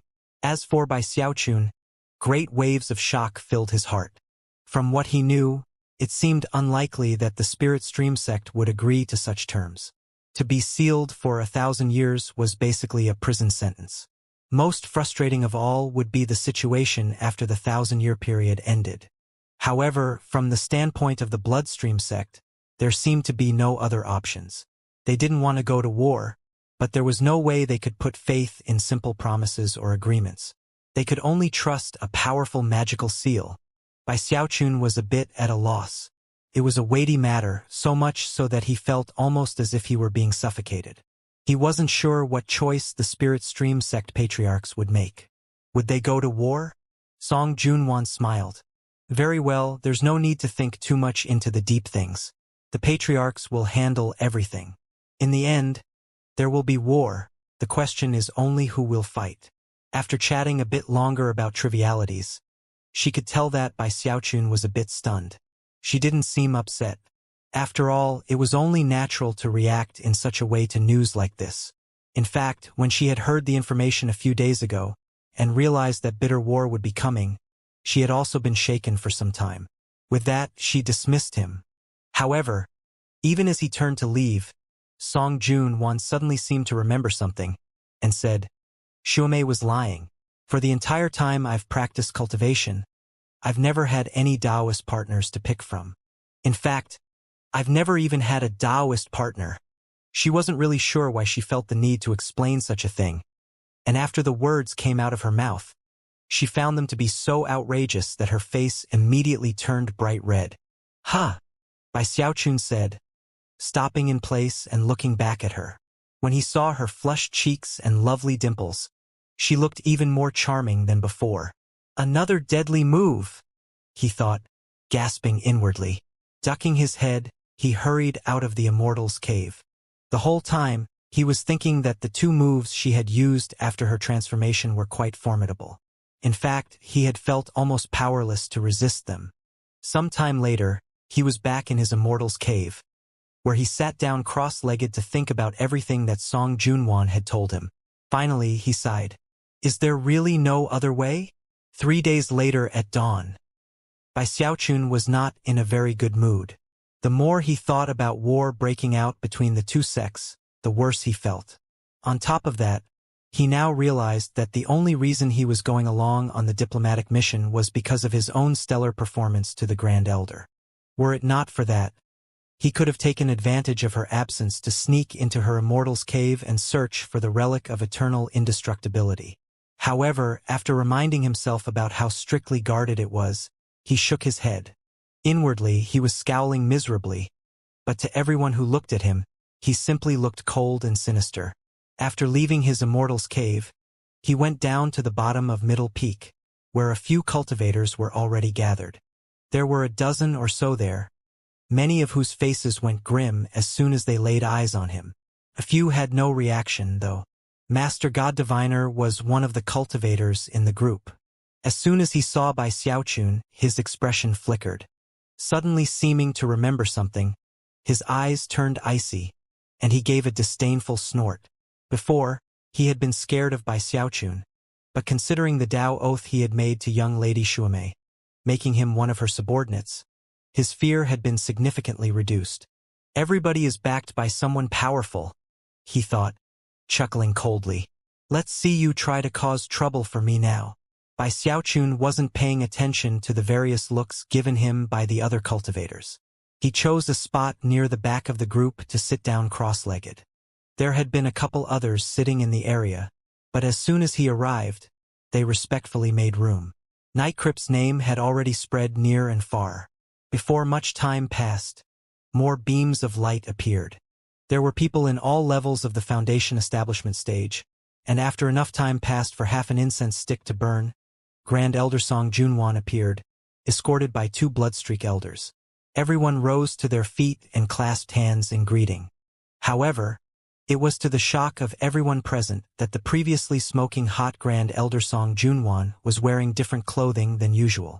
She no longer seemed overtly sexy, but rather somewhat conservative. Of course, her fundamental good looks hadn't changed. And in fact, her new style made her seem, not less beautiful, but more so. All of the cultivators present were surprised, and many of them looked at her with wide eyes. Song Junwan smiled faintly, her eyes glistening. Many people were dazzled, and as for Bai Xiaochun, his heart began to beat faster. Song Junwan looked over the group, and when her gaze came to rest on Bai Xiaochun for a moment, her eyes suddenly widened into an angry glare. Another tricky move, he thought, even more nervous than before. He immediately upped his level of vigilance. He was coming to find that Song Junwan was really hard to figure out. 3 days before, she had been smiling like a flower, but now she was glaring at him. Even before he could begin to analyze the situation, Song Junwan's voice echoed out for all to hear. All of you will be accompanying the Patriarch on a diplomatic mission to the Spirit Stream sect. Be on your best behavior, and don't lose face for the Bloodstream sect. She was no longer smiling, and her serious tone provoked nods of response among the crowd. It was at about this time that a blood cloud appeared near Ancestor Peak. Thunderous rumbling sounds could be heard as the cloud rapidly grew to 300 meters in size. Then it began to float down in their direction. Standing atop the cloud was an old man wearing a violet robe. He had a tall crown on his head, and despite his age, stood ramrod straight. He seemed threatening without being angry, and had a shocking aura that filled everyone with a sensation of madness and profundity. The Song Clan Patriarch, Bai Xiaochun thought, a tremor running through him. He immediately bowed his head. The old man seemed completely impossible to judge, as though a single strand of divine will from him could cause unending torment. The other cultivators in the area were also shocked, and clasped hands respectfully. Greetings, Patriarch. Everyone has assembled, I see, the Song Clan Patriarch said. Very well. It's about time to leave for the Spirit Stream sect. As his voice echoed out from the cloud, he looked down at the group. That simple gaze caused everyone to feel as if winter were raging inside their bodies, as intense coldness seeped into the depths of their hearts. Bai Xiaochun was a bit shocked. Including this old man, he had now seen 2 patriarchs of the Bloodstream sect, the first one being Patriarch Limitless. Of the 2 of them, Bai Xiaochun was of the opinion that Patriarch Limitless was not quite as frightening as the Song Clan Patriarch. Oh, that's right, he thought. Patriarch Limitless just recently became a patriarch. He's not as strong, and is also younger than the Song Clan Patriarch. This guy is an old hand. His cultivation base must be terrifyingly powerful. He's probably lived for years and years. Suddenly, he gasped as he realized that his body had been grabbed by some invisible force and was now flying through the air. Up he went, and in the blink of an eye was on top of the blood cloud. To his surprise, although the surface of the cloud was fluffy, it was resilient. Looking down, he could see all of the Bloodstream sect below him. A moment later, the blood cloud shot off into the distance. Soon, the ground was speeding along down below. From what Bai Xiaochun could tell, even if he went all out, he couldn't even go a third as fast as this. So, this is a patriarch, he thought, swallowing hard. Looking around, he saw all of the other Middle Peak cultivators around him, including Master God Diviner. None of them seemed to be taking things in stride as well as Bai Xiaochun. Their faces were ashen, and they were clearly shocked. Only Song Junwan and the 2 Bloodstreak elders seemed calm. Sitting cross-legged at the very front, surrounded by a spinning vortex, was the shocking and enigmatic Song Clan Patriarch. He was close enough now that they could see his flowing white hair and wrinkled face. There were even some brown age spots on his face. After the time it takes an incense stick to burn, Bai Xiaochun became accustomed to the speed and examined his surroundings more closely. There was a defensive spell formation set up that protected the surface of the cloud, ensuring that only a bit of a breeze lifted his hair, and nothing more. For some reason, he felt a very mysterious excitement at the idea of being able to go back to the Spirit Stream sect as Night Crypt. He suddenly started thinking about everyone he knew. I wonder if I'll see Big Fatty Zhang, he thought. Will he recognize me? Heh. And what about Ho Xiaomei? What if I went and called her little sis as Night Crypt? And there's Zhou Xinqi, Su Baokai, and Ghostfang. The more he thought about everyone, the more he smiled. Even as he reveled in his excitement, a cold snort broke his train of thought, and he looked over to see Master God Diviner sitting not too far away, a disdainful and cold expression on his face. What are you looking at, Master Snortlaugh? Bai Xiaochun said coldly. As soon as the words left his mouth, everyone's ears perked up. They had been feeling a lot of pressure because of the Patriarch and the Grand Elder, and hadn't dared to do anything other than sit quietly. Now that they saw something going on between Night Crypt and Master God Diviner, they instantly started to get excited. That was especially true considering the sarcastic words Bai Xiaochun had just uttered. Many of them gaped in shock, temporarily unsure of how to react to hearing the words, Master Snortlaugh. What did you just say? Master God Diviner snapped, rage burning in his heart as he glowered at Bai Xiaochun. You don't like that name? Bai Xiaochun replied coolly, his expression indifferent. Oh, I'm sorry. I thought you liked to snort. You've already snorted a bunch of times at me so far. If you snort one more time, I'm gonna call you Master Snort Snort. Of course, his words were just bait. Master God Diviner ground his teeth, and as for the other cultivators, some of them actually started laughing out loud. A moment later, Master God Diviner chuckled coldly. You? Humph. So what if you have some sword chi? You and your clowning around make it impossible for anyone else to practice cultivation. You piece of garbage. It's only a matter of time before you get killed by young Lady Shuame. Bai Xiaochun stuck his chin up proudly. You claim you have skill in divining things, you charlatan? You're nothing but a scam artist. Divining my ass. Let me tell you what. Night Crypt knows everything about the starry sky and the yellow springs. With one glance, I can figure out everything there is to know.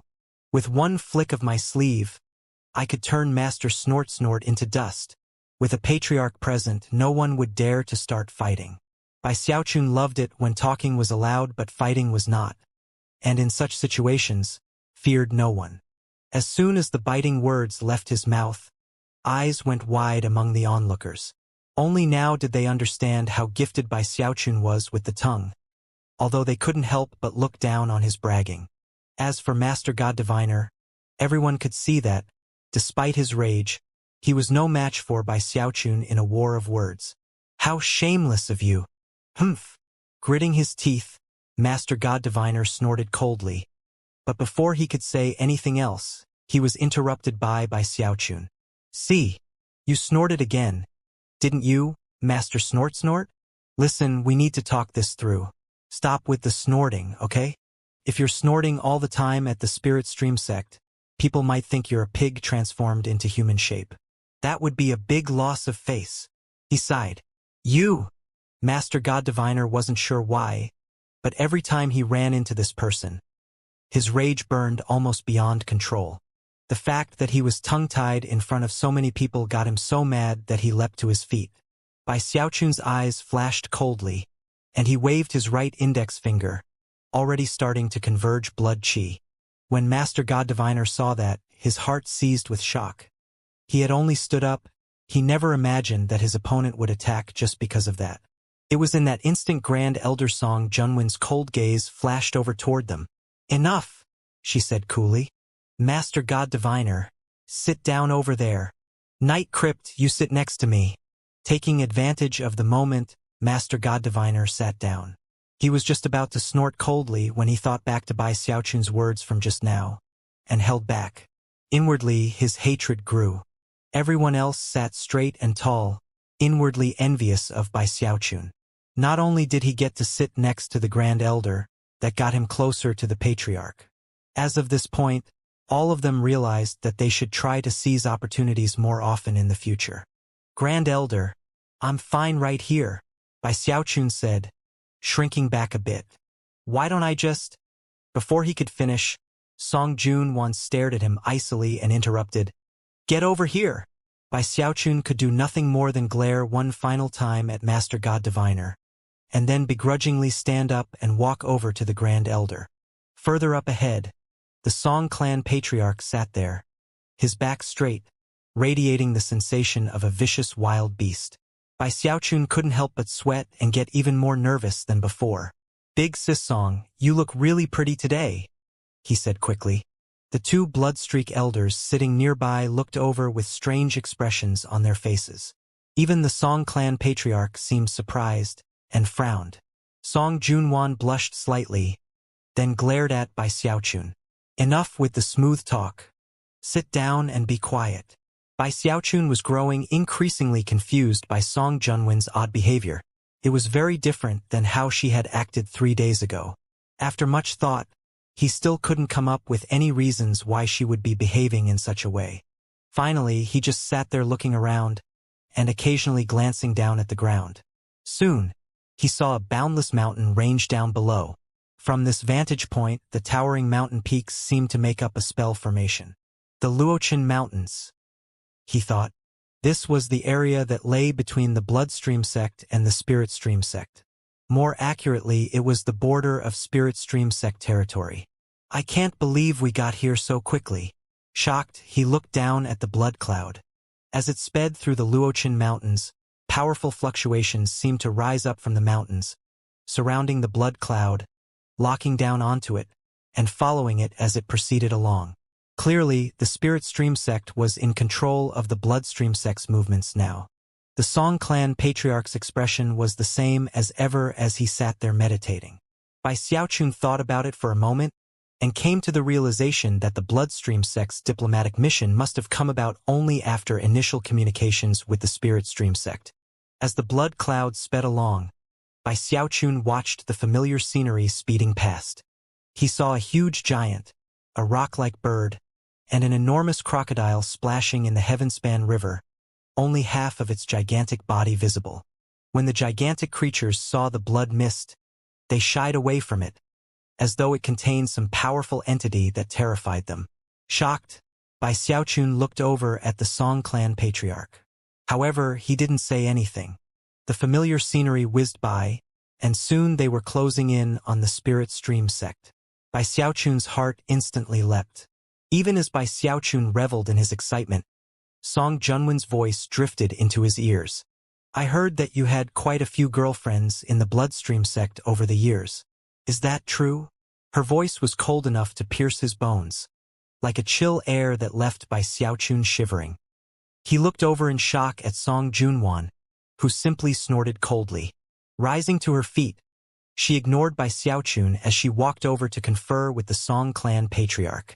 The Bloodstreak elders did the same thing, and suddenly, Bai Xiaochun's anxiety increased. Feeling more wrong than ever, he now realized why Song Junwan had treated him so coldly. "It's only been 3 days, and that shrew actually did a background check on me?" Sighing in his heart, he thought back to the romantic escapades of Imposter Knight Crypt, who hadn't even been able to accurately recount how many there had been.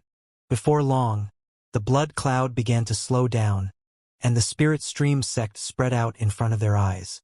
The Bloodstream sect disciples rose to their feet, radiating brutality and power as they looked coldly at the Spirit Stream sect. At the same time, pillars of light shot up from the 8 mountain peaks of the Spirit Stream sect, creating an enormous vortex in the sky. Deafening rumbles echoed out as heaven-shaking, earth-shattering energy surged. The south and north banks of the Spirit Stream sect both erupted with power, making heaven and earth seem like a raging sea filled with towering waves. Within the vortex, an eye appeared, which radiated boundless pressure as it stared at the Song clan patriarch on the blood cloud. The people from the Bloodstream sect became like rowboats on a stormy sea, hovering on the verge of collapse because of the surge of energy of heaven and earth. Their faces flickered, except for that of the Song clan patriarch, whose expression remained calm the entire time. Slowly, his eyes opened, and in that instant, 2 beams of explosive light shot out. Mountain-toppling, sea-draining power spread out, and as the patriarch rose to his feet, he flicked his sleeve and took a step out into midair. When his foot landed, he was in front of the heavenly vortex up above. Apparently, he was single-handedly resisting the boundless power therein. A white-robed, middle-aged man stepped out from the turbid eye in the middle of the vortex. Clasping hands, He smiled and said, "Fellow Taoist Song Yunwan." Bai Xiaochun immediately recognized him. It was the same man who had appeared to offer assistance on the day Bruiser had come to life. He was one of the patriarchs of the Spirit Stream sect, a man with unfathomable energy that seemed roughly equivalent to the Song clan patriarchs. "Fellow Taoist Li Zimo." The Song clan patriarch smiled as he clasped hands in greeting. The two of them exchanged a glance, and then stepped into the vortex. Bai Xiaochun took a deep breath. Although he'd always taken the Song clan patriarch to be amazing, it was now extremely clear how incredible he was. Obviously, he wouldn't have come to the Spirit Stream sect alone if he weren't completely confident in his own strength. As the patriarchs entered the vortex, beams of light shot out from both the south and north banks of the Spirit Stream sect as numerous figures gathered in front of the blood cloud. The person in the lead was not Zhang Yuandong, but rather Su Meixiang. Next to her was the old woman from Iris Petal Peak, who was flanked by Beihan Lai and some other young woman that Bai Xiaochun had never seen before. Next to Su Meixiang were Big Fatty Zhang and Lu Tianlei. Further back were several dozen Foundation establishment cultivators from the south and north banks. Virtually all of them were familiar to Bai Xiaochun, especially those whom he had assisted in the Fallen Sword Abyss. "Middle Peak Grand Elder, you have come from afar to visit," Su Meixiang said with a smile. "The sect leader is in secluded meditation, so I've come to receive you. Please, follow me." Su Meixiang's gaze swept over the crowd and seemed to linger on a few particular individuals, Bai Xiaochun included. Song Junwan smiled slightly and replied, "Peak Lord Su, there's no need for such courtesy.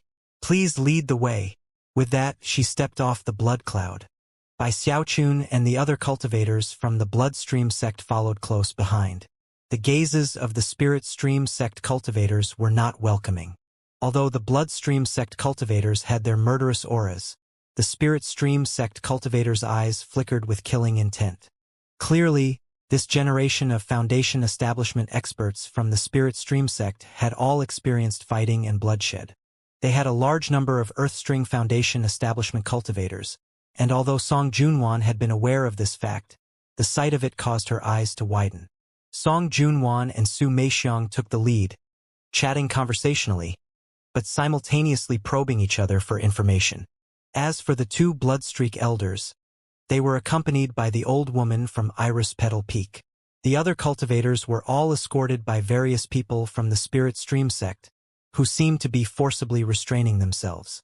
Bai Xiaochun was joined by no ordinary cultivator, but rather by North Bank chosen Beihan Lai.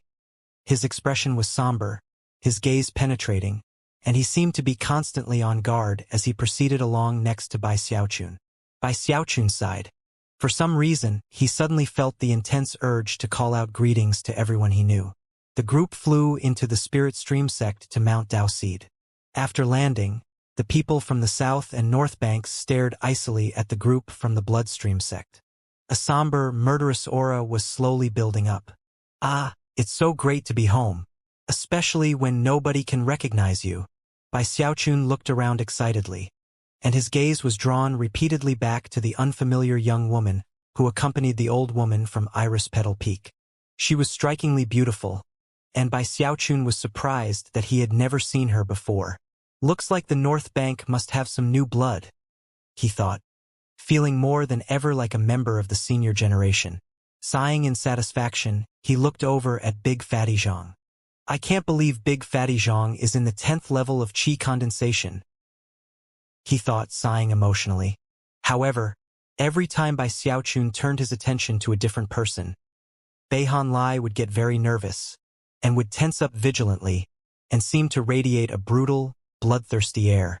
He couldn't help but be shaken by the various stories he'd heard about this night crypt. According to the rumors, this night crypt is particularly vicious, he thought. He cuts people down like scything wheat. He's quite the womanizer, and apparently has very low standards. People say he loves the taste of human blood, and demands to drink it every day. Furthermore, he won't rest until he's sated his desire for women. On a daily basis, this guy is a complete and utter devil. Not only does he have a multifarious personality, He's completely and utterly brutal. Damn it. He's looking at junior sister Fong and big fatty Zhang. Just what is he planning? Even as Beihan Lai's anxiety grew, Bai Xiaochun looked over at him and smiled. To Beihan Lai, Night Crypt's smile seemed cruel and ferocious. But then he realized that even as Night Crypt smiled at him, he raised his eyebrow, almost as if he were flirting. Beihan Lai gasped, and his expression flickered. No need to get nervous, Bai Xiaochun quickly said. If he hadn't said anything, nothing would have happened. But since he did, Beihan Lai's right hand flashed with an incantation gesture, and a magical item shimmered into being. He wasn't the only one to react in such a way. Other spirit stream sect cultivators could detect what was happening, and looked over menacingly at Bai Xiaochun. Bai Xiaochun frowned. As far as he was concerned, he had just been saying hello to an old friend. However, even Song Junwan and Su Meixiang could sense what was happening. When they looked back, Su Meixiang's eyes widened. Big Fatty Zhang and Lu Tianlei looked over with grim expressions, and even the old woman from Iris Petal Peak reacted similarly. Everyone from the Spirit Stream sect had heard information about the infamous Night Crypt, and had even seen pictures of him, so they immediately recognized him. That was especially true of Lu Tianlei. With a challenging gleam in his eyes, he flew over toward Bai Xiaochun, whereupon he took his place next to Beihan Lai. Clearly, Night Crypt's reputation in the Spirit Stream sect was one of complete and utter ferocity. Bai Xiaochun glared at Lu Tianlei. Things weren't like they had been long ago in the Spirit Stream sect, and Bai Xiaochun couldn't believe that Lu Tianlei would actually have the gall to challenge him openly. Who might that be?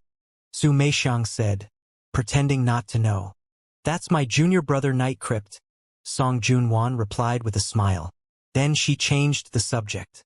I've heard that the Spirit Stream sect's legacy echelon designate reached Heavendao Foundation establishment. Would it be possible to pay Bai Xiaochun a visit? Even as Bai Xiaochun was staring in shock at Lu Tianlei, he heard Song Junwan mention his name, and his ears twitched. He wasn't the only one. The other cultivators from the Bloodstream sect went completely silent and looked over at Song Junwan. Bai Xiaochun was completely infamous in the Bloodstream sect. Not only had he stolen Heavenstring energy from Song Ke, he had slaughtered countless of their fellow disciples in the Fallen Sword Abyss. For these and other reasons, he was a very important figure who was quite well known. Grand Elder Song, your timing is a bit off, Su Meixiang said sadly. Junior brother Bai is currently in secluded meditation. Song Junwan smiled. Shaking her head, she sighed wistfully and said, I heard Bai Xiaochun is a mysterious and enigmatic figure, a unique genius. What a pity that I won't be able to meet him. Her good looks combined with her display of emotion made her seem extraordinarily attractive. Although Su Meixiang was gorgeous in her own way, she seemed almost average in comparison to Song Junwan. The crowd from the Bloodstream sect were well aware of how terrifying Song Junwan could be, so they quickly bowed their heads. However, the Spirit Stream sect cultivators hadn't been prepared for Song Junwan's beauty, and couldn't help but look over at her, somewhat dazed. Lu Tianlei's eyes shone especially brightly. Su Meixiang's eyes glittered as she said, Grand Elder Song, with a natural-born charmer like you in the sect, how do Bloodstream sect disciples on Middle Peak ever focus on cultivation? Her words instantly shook the Spirit Stream sect cultivators out of their reveries. Bai Xiaochun sighed, feeling more proud than ever. He suddenly wished he could rip off his mask and tell the vixen Song Junwan. Enough with your scheming, Song Junwan. Lord Bai is right here. He looked over a bit contemptuously at Lu Tianlei, who still seemed to be partially in a daze. Then he congratulated himself on his wisdom of getting Song Junwan to change clothes. If she had worn the smoking hot outfit she used to wear, Lu Tianlei would likely have coughed up mouthfuls of blood. Even as Bai Xiaochun sighed inwardly, Song Junwan covered her mouth with her hand and laughed lightly. Seemingly unaware of the sarcasm in Su Meixiang's words, she looked over at the south bank of the Spirit Stream sect and said, I heard that Bai Xiaochun started out on Fragrant Cloud Peak. Peak Lord Su, do you think it would be possible to go take a quick tour? Su Meixiang had no reason to refuse. In fact, her mission was to show the bloodstream sect people around. With a nod, she led them toward Fragrant Cloud Peak. As they neared, a beam of light flew toward them, within which was a young woman. She wore a long blue gown and was exceptionally good-looking. She almost looked like a celestial goddess. She was none other than Xianxia. Many of the bloodstream sect disciples recognized her, and their expressions turned very serious. "Greetings, Peak Lord," she said calmly, hands clasped respectfully. Then she looked over at the people from the bloodstream sect. Su Meixiang smiled and said, "Xianxia, this is Grand Elder Song Junwan from Middle Peak in the bloodstream sect. Would you mind showing us around Fragrant Cloud Peak?" Xianxia nodded, then led the group onward. They started at the foot of the mountain, taking a route that had already been planned out in advance by the sect. Everything that the bloodstream sect was able to see had been specially arranged by the spirit stream sect for certain reasons. Even the disciples who they encountered along the way had been placed there by special arrangement. Bai Xiaochun looked around at Fragrant Cloud Peak, at all the plants and trees, at Xianxia as she led them along, and sighed inwardly. "I, Bai Xiaochun, really have become too famous. Everybody has heard about me. Even Song Junwan came from far away just to meet me. I really need to keep a lower profile. Being famous is really annoying." He sighed the whole way. Eventually, about halfway through the tour, Song Junwan frowned slightly and said, "Peak Lord Su, fellow Taoist Zhou. Since Heavendao Foundation establishment expert Bai Xiaochun started out on Fragrant Cloud Peak, do you think it would possible for us to take a look at his old immortal's cave?" Xianxia frowned and looked at Su Meixiang. Su Meixiang's eyes glittered, and she returned Song Junwan's gaze with a smile. "I've heard of someone from Middle Peak in the bloodstream sect," she said. "Someone called Master God Diviner, an expert in consulting the heavens. Considering the excellent reputation of this fellow Taoist, what do you say we let him perform some divinations to locate the immortal's cave of my junior brother Bai?" Su Meixiang looked over at Master God Diviner. Master God Diviner's expression was cold and aloof, and inwardly he was feeling very proud of himself. Song Junwan's eyes narrowed slightly, but after some thought she turned to Master God Diviner and nodded. Master God Diviner cleared his throat, reminding himself that this was his chance to shine, and that he had to take advantage of it. He had to show off his abilities to the fullest extent. "I might not have powerful combat magic, but when it comes to divining things from the heavens, I'm the best there is, and nobody even dares to call themselves second in line to me." Glancing contemptuously over at Bai Xiaochun, Master God Diviner took a few steps forward. As everyone from both the Spirit Stream sect and the Bloodstream sect looked on, he lifted his right hand and performed an incantation gesture. At the same time, his eyes seemed to flicker with the shining light of augury. Muttering to himself, his hand flashed faster and faster, and images seemed to be flickering through his eyes. But then a mist seemed to cover his eyes, making it impossible for him to see clearly. "So, it's protected by a spell formation," Master God Diviner said, chuckling coldly. Apparently he was prepared for this. Slapping his bag of holding, he produced a gray chunk of bone that radiated the power of time. Pressing down hard onto the piece of bone, he performed more auguries. Gray wisps of smoke rose up from the bone, which Master God Diviner breathed in. Off to the side, Su Meixiang and everyone else was watching with bated breath. Master God Diviner's face slowly turned very pale, and beads of sweat popped out on his forehead. Moments later, his eyes opened wide. To his surprise, none of his efforts so far had produced any results. Not even his ancient chunk of bone was capable of penetrating the Spirit Stream sect's terrifyingly powerful spell formation. It was so strong that it resisted all intrusive augury magics. In fact, he could tell that if he performed any further auguries, he would be hit with a backlash that would severely drain him mentally, and potentially even wither him to the point of death. Not daring to continue any further, he gave up. Eyes flashing, he looked over at Bai Xiaochun, who seemed to be enjoying the show. Killing intent rose up inside of Master God Diviner. Stepping back, he turned to Song Junwan and clasped hands formally. "Along the way here, Junior Brother Night Crypt said that he knows everything about the starry sky and the yellow springs. He said that he could wave his sleeve and figure out everything there is to know. Although I, Master God Diviner, cannot determine the location of Bai Xiaochun's Immortal's cave here on Fragrant Cloud Peak, perhaps Junior Brother Night Crypt can divine its location. With his immortal divination magic, he will surely be able to succeed with little effort. Isn't that right, Junior Brother Night Crypt? With that, he stared coldly at Bai Xiaochun. Bai Xiaochun was a bit taken aback. He had merely been enjoying the show, and had never imagined that the shameless Master God Diviner would pull him into the matter after his own failure. Master God Diviner's pale, sweaty face made it clear how difficult, and even dangerous, it would be to perform auguries here. Su Meixiang looked over curiously at Bai Xiaochun. Zhou Xinqi's gaze was ice-cold, and the others from the Spirit Stream sect had very serious looks on their faces. As for the group from the Bloodstream sect, all of them seemed very interested in what would happen next.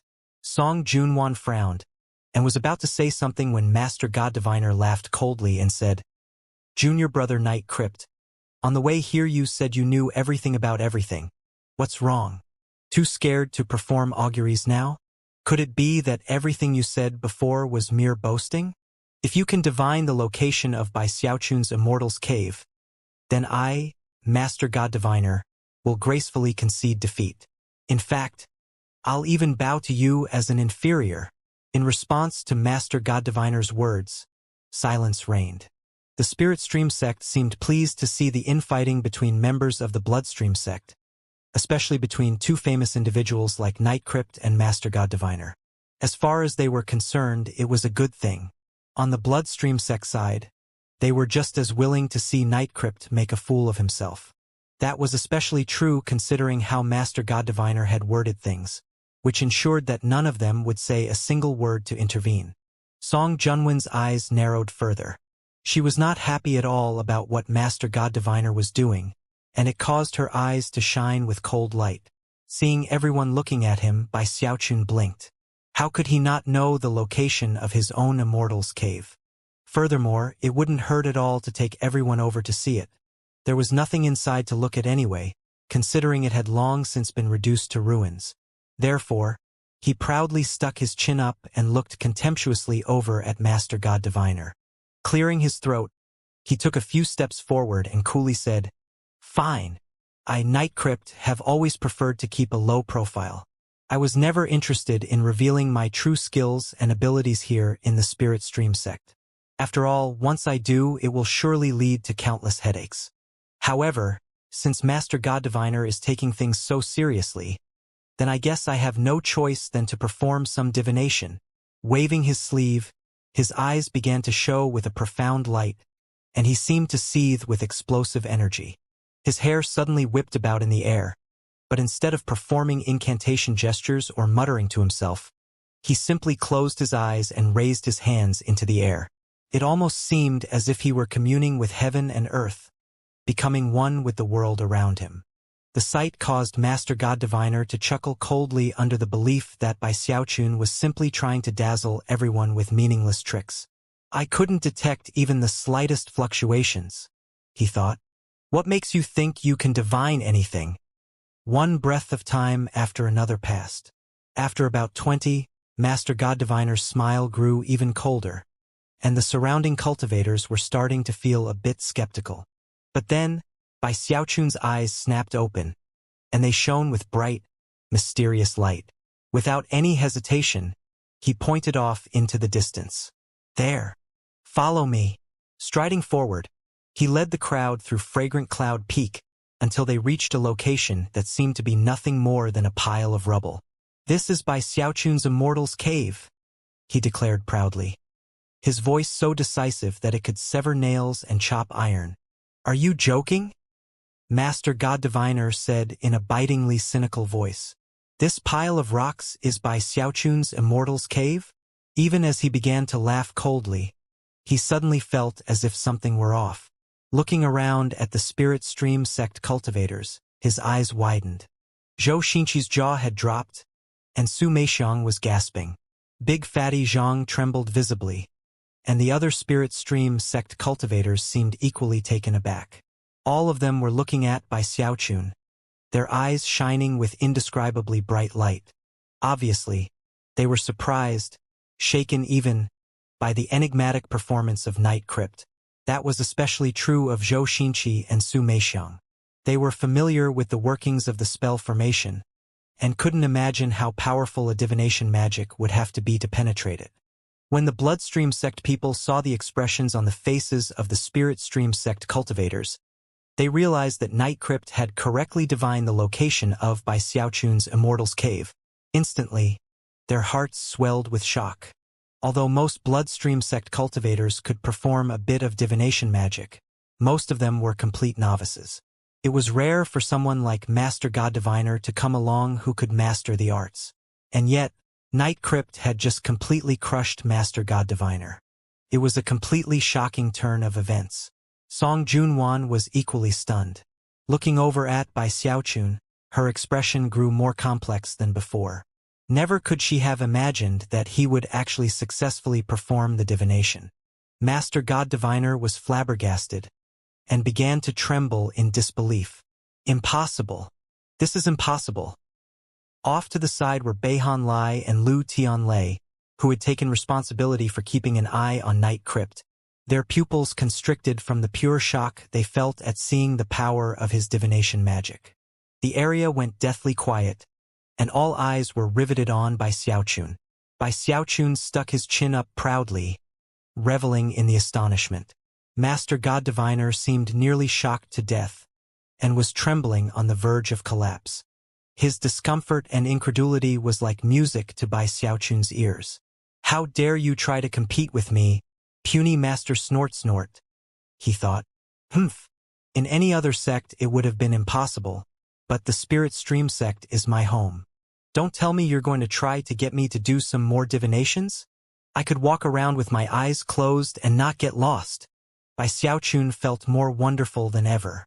His dream of always being the center of attention was being realized now more than ever.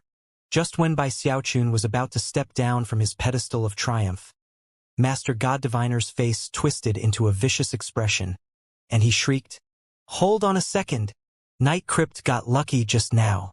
Anybody can see that the violet chi rising from this Immortal's Cave is beyond ordinary.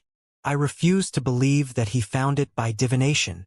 All of a sudden, Song Junwan frowned, and the group from the Spirit Stream sect hesitated, and began to wonder if a divination had truly been performed. Bai Xiaochun immediately stopped in place and glared at Master God Diviner. "Don't believe me, huh? Fine.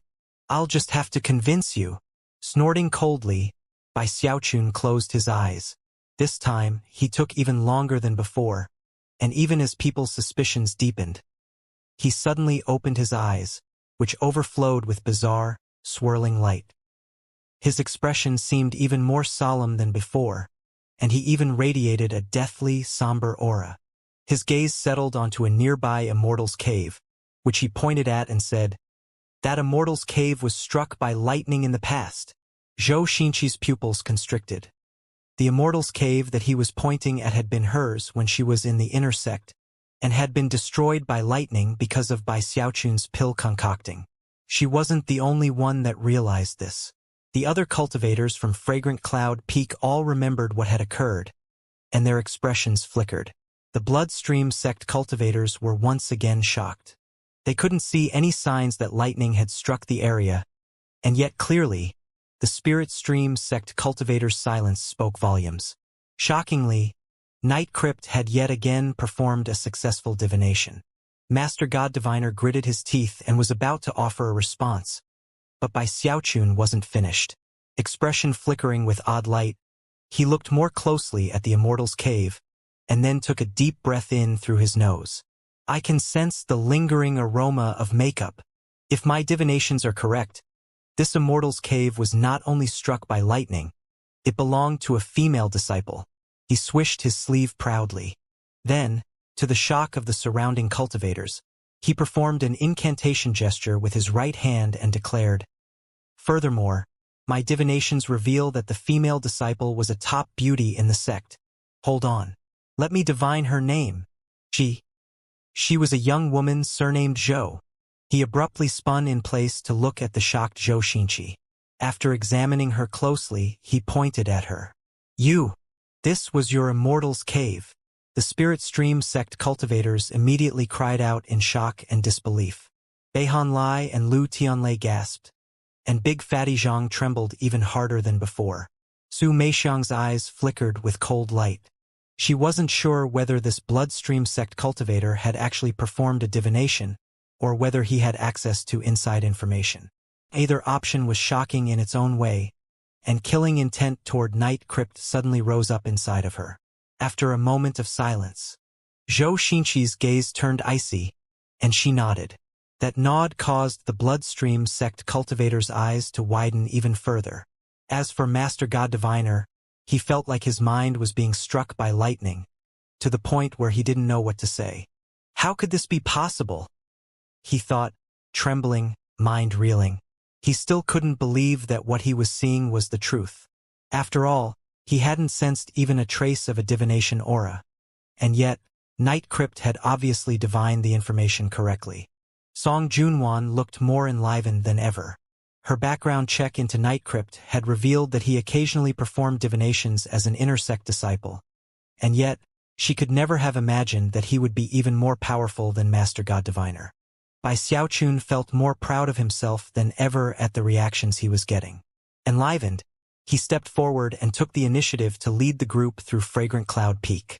That role should have been taken by Su Meixiang or Zhou Xinqi, but now, Bai Xiaochun would close his eyes, take a few steps, then open them and explain matters that left the spirit stream sect in shock.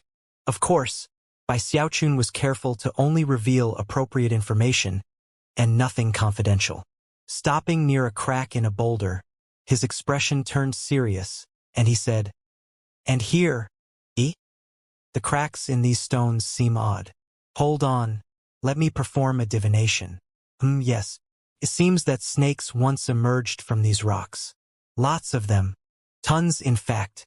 This place over here was also struck by lightning. Heavens! How many areas on Fragrant Cloud Peak got hit by lightning?" He led the group along, stopping here and there to point out various locations. Eventually, he reached 10,000 Medicines Pavilion. Looking around with a sigh of admiration and utmost respect, he said, "I can sense a powerful aura here. Apparently, some consummately powerful individual once stood in this exact spot, looking down upon all creation. He must have been the #1 master of plants and vegetation." Soon, they were at the missions office, whereby Xiaochun let out an exclamation of shock. Aha! This must be the missions office. At some point in the near past, a domineering individual swept through the missions here. I can sense the aura of a bird here. Some sort of a huge bird. Something seems very odd here. According to my divinations, many chickens went missing from this location. As he led the group through Fragrant Cloud Peak, offering commentary here and there, the group from the Spirit Stream sect was left more and more stunned. Everything he said was correct, without even a single mistake. It was almost as if Night Crypt had once lived in the Spirit Stream sect. Zhou Xinqi was left panting. Lu Tianlei and Beihan Lai saw the expression on her face, and were more shocked than before. As for Su Meixiang, the coldness in her eyes grew more intense. The old woman from Iris Petal Peak was equally shaken. The things that Night Crypt were describing were all trivial matters, and yet it was still shocking that he knew so much information. People began to guess how he was doing it, and some of them even speculated that he might have infiltrated the Spirit Stream sect at some point in the past. However, the Bloodstream sect cultivators were aware that Night Crypt had never been to the Spirit Stream sect, which left them all completely shaken. Master God Diviner felt like he was being inundated by lightning. He was completely taken aback. He could tell that the Spirit Stream sect's grand spell formation was activated, and would prevent even the slightest bit of augury magic. Even when he tried to release a bit of it, he felt like he was being suffocated. And yet Night Crypt was so powerful that he could walk along performing auguries the entire way. Furthermore, he was using some sort of magic that Master God Diviner couldn't even detect. The casual way he went about it was completely and utterly shocking. Master God Diviner even started to doubt his own abilities. To the people from the Bloodstream sect, there was only one explanation. Nightcrypt had skill in divination that could shake heaven and earth. After touring the length and breadth of Fragrant Cloud Peak, Bai Xiaochun felt more pleased than ever. Everyone else seemed to be in a daze, even unsettled. It was at that point that Big Fatty Zhang looked over at Su Meixiang and noticed a certain look in her eyes. Without any further hesitation, he stepped forward and pointed at Bai Xiaochun. "Senior Nightcrypt," he growled. "Since you're so good at divination, why don't you reveal some information about me?" Everything went completely silent. The Bloodstream sect cultivators looked over at Bai Xiaochun, and Master God Diviner's eyes suddenly began to shine. Divining information about inanimate objects is easy. Master God Diviner chuckled inwardly. Divining information about people is much more difficult. I refuse to believe that Nightcrypt could be so ridiculously powerful when it comes to divining information about people. Bai Xiaochun looked at Big Fatty Zhang, a strange expression on his face. Realizing that he couldn't just back down now, he closed his eyes, and his expression turned solemn. Big Fatty Zhang was inwardly very nervous. However, Su Meixiang had clearly indicated that he needed to test out Nightcrypt. As he looked at Nightcrypt there with his eyes closed, Big Fatty Zhang's heart began to pound.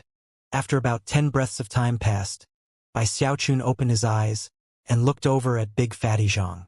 Voice cool, he said, "You have a good life, young man. You come from a rich family, and will have incredible good fortune in the future." Big Fatty Zhang was a bit taken aback.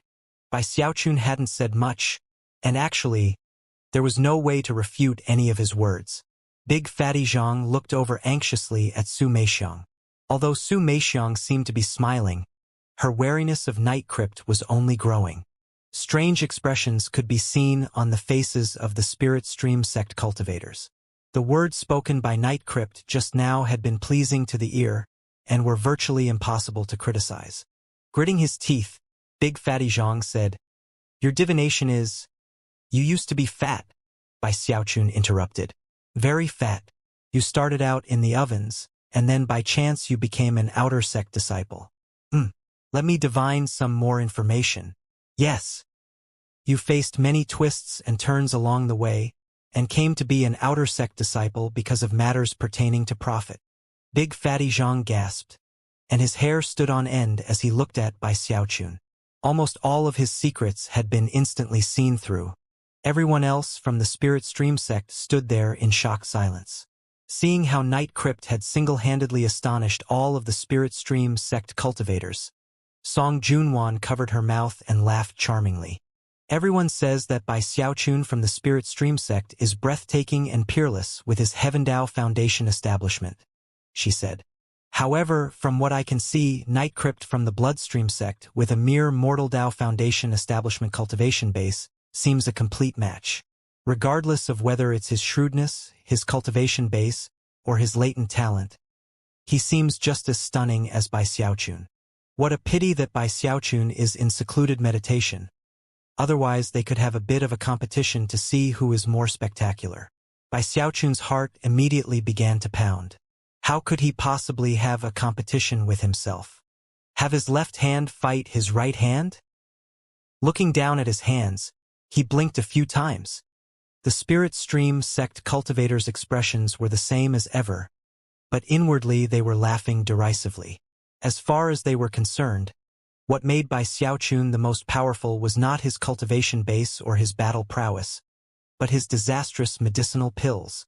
Big Fatty Zhang looked over contemptuously at Nightcrypt and thought, "You can tell at a glance that this monster Nightcrypt is good at nothing more than fighting and augury. How could he possibly compare with Bai Xiaochun? If they competed, Bai Xiaochun would toy with him like a cat toys with a mouse. Bai Xiaochun would just toss out some medicinal pill, and Nightcrypt would be wiped out of existence so cleanly you couldn't bury him." Bai Xiaochun felt a bit embarrassed as he looked around at the Spirit Stream sect cultivators. There was no need for him to even speculate what all of them were thinking, and it made him sigh sadly. Having two identities is a real headache. I guess you can only blame my outstanding nature. Bai Xiaochun shook his head and sighed. Su Meixiang smiled slightly, but didn't take the bait. Instead, she led the Bloodstream sect cultivators on a simple tour of Violet Cauldron Peak and Green Crest Peak. No matter what anybody said, Bai Xiaochun refused to perform any more divinations. He followed along at the end of the line, allowing these two mountain peaks to impress the Bloodstream sect people with their might.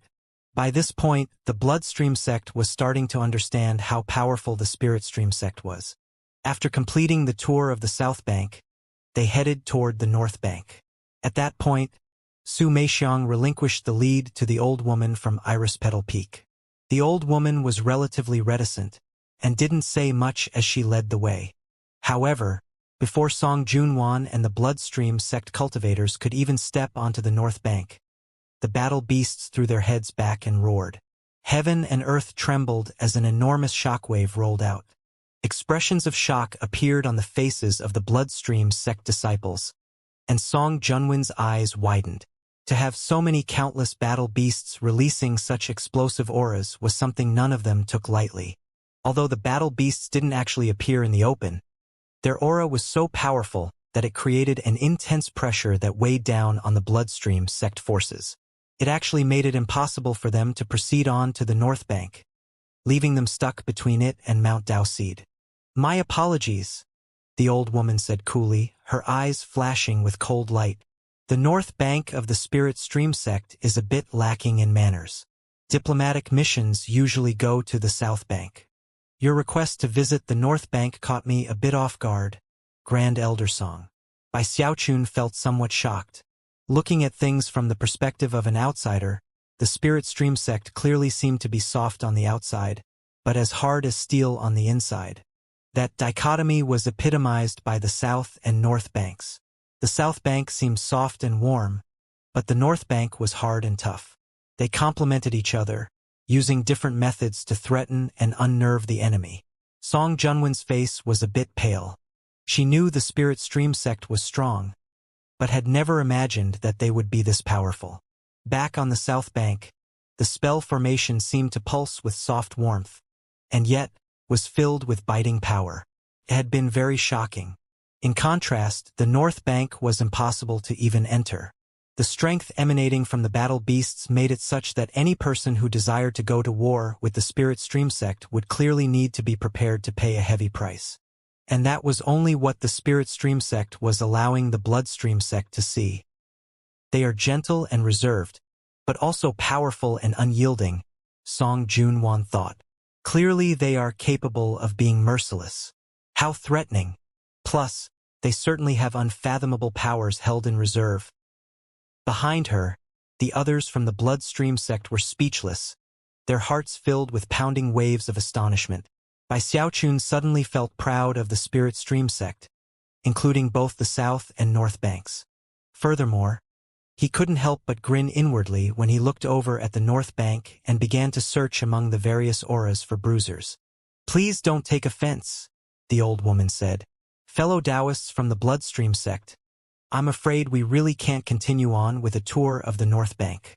The North Bank is a bit crude, and it would be horrible if the battle beasts got out of control and started eating people." She smiled, although to the people from the Bloodstream sect, it seemed quite intimidating. After a moment of thought, Song Junwan said, "That's fine." However, even as she smiled, a howl rose up from the North Bank that instantly caught the attention of everyone present. It seemed to crush the auras of most of the other battle beasts, and as it spread out, the North Bank disciples were shocked to discover that their own battle beasts began to tremble in response. The beasts looked up, seemingly more violently agitated than before, more brutal and more energetic. It was as if they were being incited as a group, their spirits rising as they howled. A powerful energy caused a mountain-toppling, sea-draining force to rumble toward the Bloodstream sect forces. The massive blast caused the faces of the Bloodstream sect cultivators to fall. As they edged backward, Song Junwan's pupils constricted, and she also fell back. The old woman from Iris Petal Peak also seemed shocked as she looked over at the North Bank. From the jungle beneath the 4 mountain peaks, a violet beam of light shot up into the air at high speed. A moment later, an enormous beast appeared in midair. It was fully 30 meters long, with the body of a horse, the head of a dragon, the scales of a lizard, and the feet of a pangolin. More shocking of all was that its teeth radiated a seven-colored glow. As for its solitary horn, it looked just like the heaven horn ink dragons, long and sharp. Even more astonishingly, violet flames roiled out from its four clawed feet. A single glance at the flames would shake one down to the soul. They roiled out in all directions, covering an area of 300 meters, creating a huge violet sea of flames. Anyone who looked at the beast within that sea of flames would be shaken to the core, and would most likely gasp in alarm. It seemed like the king of battle beasts, and its appearance caused all of the other battle beasts on the north bank to howl at full force. It seemed almost as if they would heed the call of this king of beasts to charge into battle at any moment, regardless of what their masters ordered. They seemed to be hovering on the brink of losing control. This beast who had just appeared was none other than Bruiser. By Xiaochun's Bruiser. The instant Bruiser appeared, the cultivators from the Bloodstream sect felt their minds reeling. Gasps could be heard, and expressions of disbelief appeared on their faces. That was especially true of Song Junwan, whose face fell. One of the Bloodstreak elders gasped, "Beast King! How could this be happening? I can't believe a Beast King has appeared. Heavens!" In the eastern lower reaches of the cultivation world, there are only two Beast Kings. One sleeps beneath the surface of the Heavenspan River, the Heavenspan Divine Crocodile. The other is a death beetle that lives in the depths of the earth. That's not a Beast King. It's only a juvenile.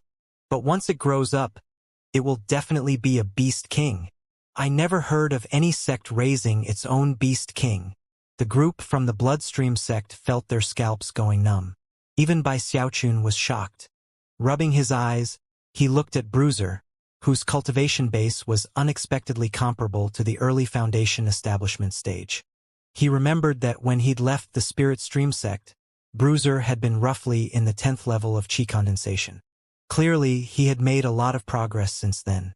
Furthermore, all of the battle beasts of the North Bank seemed willing to take orders from him. Although Bai Xiaochun had sensed something to that effect was possible, now it was more clear than ever. Even the old woman from Iris Petal Peak hadn't been prepared for Bruiser to make an appearance. The truth was that Bruiser's current state was only a sign of what was to come for the North Bank. Back before he had reached the Foundation establishment level of power, he had been incredible. And yet, he had completely surpassed all expectations and reached Foundation establishment smoothly and naturally. He hadn't required any assistance, be it a Foundation establishment pill or Earthstring energy. He just naturally progressed to an energy and battle prowess comparable to Foundation establishment. Even the patriarchs had been shocked and realized that they had underestimated Bruiser from the beginning. At that point, they realized that he didn't have a 6th-order bloodline. He actually had a 7th-order bloodline. In the lands of Heavenspan, such creatures were called Beast Kings. If Bruiser kept maturing, there was a high likelihood that he would become a true Beast King in the future. The matter had shaken the entire Spirit Stream sect, and they had even arranged for a new place for Bruiser to live. However, he refused to move out of the Beast Conservatory. That was his home, and that was where he enjoyed romping about and playing. However, he would often stare off into the distance. All the Spirit Stream sect disciples knew that he was waiting for someone to return. The woman from Iris Petal Peak was shocked, but couldn't bring herself to scold Bruiser. Normally, Bruiser would stick to the Beast Conservatory, caring for it like a watchdog. Even when he emerged to play, he wouldn't erupt with such fearsome energy, and he definitely wouldn't fly up into the air like a king. Before the shock in the hearts of the cultivators could fade, Bruiser threw his head back and roared. The flame beneath his feet flared, and it was with a wild joy that none could detect that he charged toward the group from the Bloodstream sect. As he closed in, flames surging around him, the countless battle beasts from the North Bank burst into motion, flying up into the air to join Bruiser as he charged the group from the Bloodstream sect. From a distance, they were so numerous that they blotted out everything beneath them. The Bloodstream sect cultivators' scalps began to tingle as intense sensations of deadly crisis rose up in their hearts. Song Junwan began panting. Even though she was in the late foundation establishment stage, seeing a beast king like Bruiser left her completely shocked. The Spirit Stream sect really does have a beast king. The truth was that the matter wasn't a huge secret. Word of the Spirit Stream sect's beast king had spread to some degree. Because of Song Junwan's status, she had long since received reports on the matter. However, to see it in person gave her a completely different feeling of threatening danger. The old woman from Iris Petal Peak seemed shocked, and immediately attempted to intervene. "Bruiser, what are you doing? Back down." However, her words seemed to do no good. There was only one person in Bruiser's eyes: his father. Despite the fact that Bai Xiaochun was masked and in disguise, there was something inside of Bruiser that enabled him to instinctively identify his father. There was no person more dear to him in the world. Bai Xiaochun looked at Bruiser in shock. Beneath his mask, he was smiling warmly. The fact that Bruiser was so powerful left him elated. Furthermore, the exclamations of shock around him got him even more excited. As of this moment, he wished that he could loudly announce, "That's my Bruiser!" However, Bai Xiaochun knew that such a thing wasn't possible. He remained within the group of Bloodstream sect cultivators, giving Bruiser a look that only the two of them would be able to understand. "Be a good boy and go back. Dad has a few matters to handle, then he'll come for you." Bruiser suddenly halted in place. He was smart and had been well trained by Bai Xiaochun. It only took a moment of thought for him to understand what Bai Xiaochun wanted. He bared his teeth at the Bloodstream sect people, radiating an air of incredible ferocity. Then, his gaze shifted to Song Junwan's chest, where it lingered for a long moment. Although few people present knew what that look meant, Bai Xiaochun understood, and he couldn't help but sigh one more time and then glare at Bruiser. Growling, Bruiser bowed his head and then turned and left. In the blink of an eye, he was gone. The other battle beasts let out powerful howls and then returned to their master's sides. The mountain toppling, sea-draining energy from moments ago faded away until it couldn't even be detected. In that moment, something else happened that no one else detected. Someone in the crowd on Iris Petal Peak was looking up at Bai Xiaochun in the Bloodstream sect forces. It was a pretty young woman in plain and simple clothing. A very strange look could be seen in her eyes, and her face was very pale. However, none of that lessened her beauty. It only made her seem more worthy of pity. The young woman smiled, but covered it with her hand as she murmured to herself, "So, sweetie, you're in the Bloodstream sect." A strange flicker of light passed through her eyes. That girl was none other than Gongsun Wanner, who had gone missing in the Fallen Sword Abyss. During the time that Bai Xiaochun had been spending in the Bloodstream sect, she had returned to the Spirit Stream sect. In the moment that Gongsun Wanner looked at Bai Xiaochun, the Heavendao aura within him stirred. Sensing that someone was looking at him, he glanced down to try to determine who it was. At the same time, the old woman from Iris Petal Peak smiled, thinking to herself that all of her years of spoiling Bruiser had finally paid off. A single order from her had sent him away. "My apologies," she said. "Ladies and gentlemen, I think it would be best if we stayed away from the North Bank." Although her expression was somber, she was inwardly delighted. Song Junwan took a deep breath to calm herself. Although she had been aware that the Spirit Stream sect possessed a beast king, seeing it with her own eyes left her shaken in a completely different way than before. According to the secret reports, the beast king was raised by Xiaochun, she mused to herself. He reached Heavendao Foundation establishment and gained enlightenment of the Water Swamp Kingdom. Who exactly is this guy?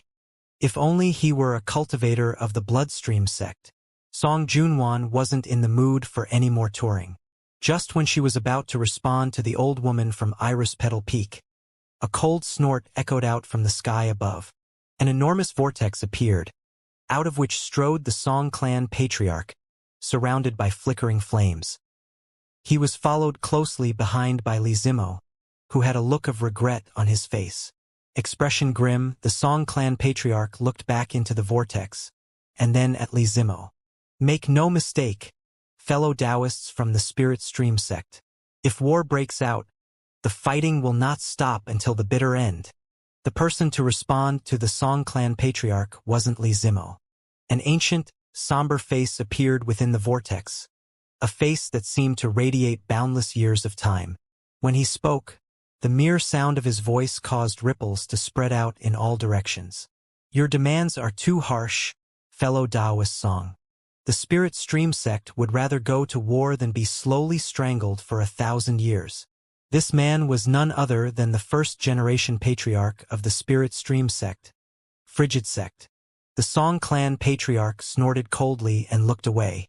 Swishing his sleeve, he summoned a blood cloud, and then waved his hand at the Bloodstream sect cultivators. "We're leaving," he said. Bai Xiaochun and all the others flew up into the air and landed onto the blood cloud, which seethed as it shot off into the distance. A moment later, not a trace of it could be seen. Everything happened so quickly that the people from the Spirit Stream sect were completely taken aback. The face which had just appeared in the vortex watched as the blood cloud shot away, and his expression turned grimmer by the second. "Should we stop Old Man Song?" Li Zimo asked slowly. A moment later, the first-generation patriarch replied, "Old Man Song has an extraordinary cultivation base. Among the 8 patriarchs of the Bloodstream sect, his battle prowess rates in the top 3. The fact that he visited us alone indicates that he came prepared, especially for tricks. If we provoke him, he certainly won't be bound by morality in his counterstrike." Whether the most important factor was the first or the second, no one could tell. Li Zimo hesitated for a moment. Unable to bear the thought of how many casualties war would bring, he softly said, "Brother Frigid sect, the Bloodstream sect doesn't want to go to war either. You can see that from their demands. They've already backed down as far as they can.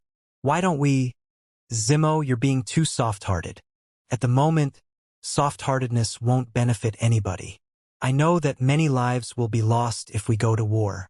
The Spirit Stream sect doesn't want such a catastrophic event to occur. That was why I initially agreed to Song Yunwen's demands that we not go to war. Even if it means missing out on a huge opportunity, we could avoid the destruction of our sect and the loss of many lives among the younger generation." Frigid sect's ancient voice seemed tired, although no one could hear his words other than Li Zimo and the other patriarchs. "We agreed not to attack the Bloodstream sect, nor to join forces with the Sky River Court. Those are demands we could meet. However, there is no way we could agree to the erection of a spell formation on the Heavenspan River. If we allowed the Heavenspan River to dry up in our area, all in order to prevent a catastrophe, the spiritual energy here would grow scarce. Over the course of 1,000 years of being sealed, the cultivation bases of everyone inside the seal would stagnate. Progress would be impossible, and it would only take a few hundred years out of that 1,000-year period for the Spirit Stream sect to wither away into death. Even if the sect still existed 1,000 years later, we would be weak beyond compare. We would simply be giving up our own right to decide our fate, and allowing anyone to come along and destroy us. Fate would be like a sword hanging over our necks. Besides, in 1,000 years, the Bloodstream sect would be completely different than they are today. They would be a great sect in the Middle Reaches, far more powerful than they are now. At that time, they might feel pity on us, and honor their agreement from before. But if they didn't feel like it, they could destroy us as easily as turning over their hand. Within the eyes of the founding patriarch, it was almost possible to see all those future deaths. His voice sounded very grim. Being sealed for 1,000 years would avoid deaths in the moment. But the truth is, it would only be delaying our inevitable destruction. We're actually in a much better situation now, with all the different variables at play.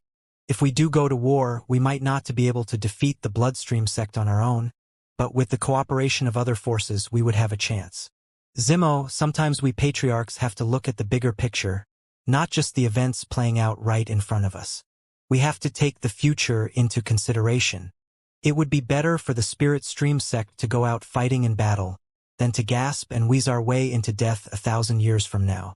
Clearly, there is only one path for us. The founding patriarch seemed very tired. After he was finished speaking, he faded back into the vortex. Soon, the vortex itself dissipated.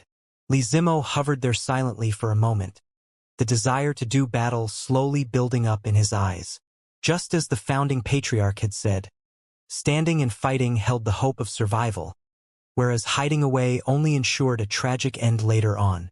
Eventually, orders from sect leader Zhang Yuandong were sent to both the south and north banks.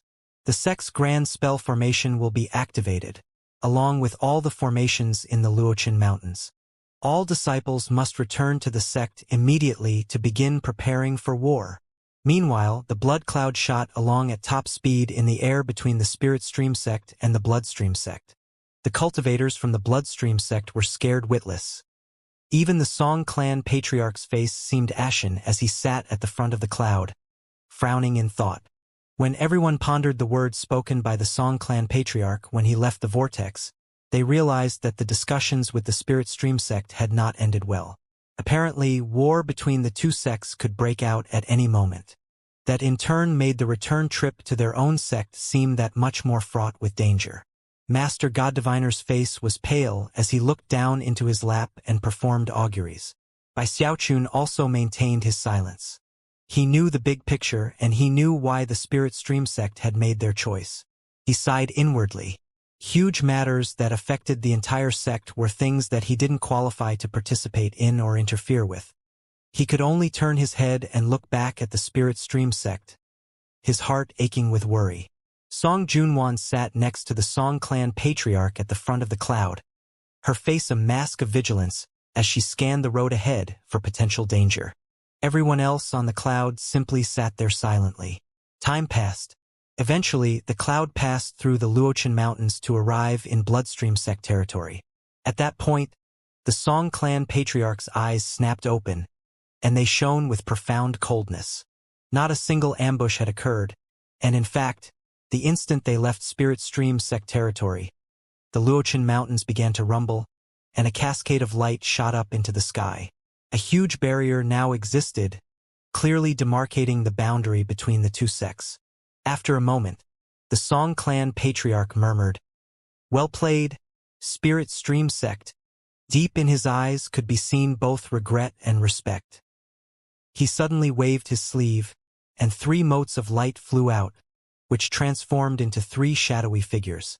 There was one that Bai Xiaochun recognized immediately.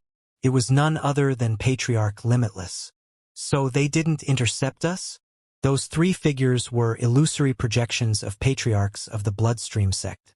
As soon as they appeared, the cultivators on the cloud clasped hands in formal greeting, Bai Xiaochun included. Then he looked up, shocked at the strange fluctuations emanating from the shadowy figures. "I put myself up as bait," the Song clan patriarch said softly. "Whether because of their righteousness or their suspicions, they allowed me to leave. That, in itself, is a type of domineering fearlessness.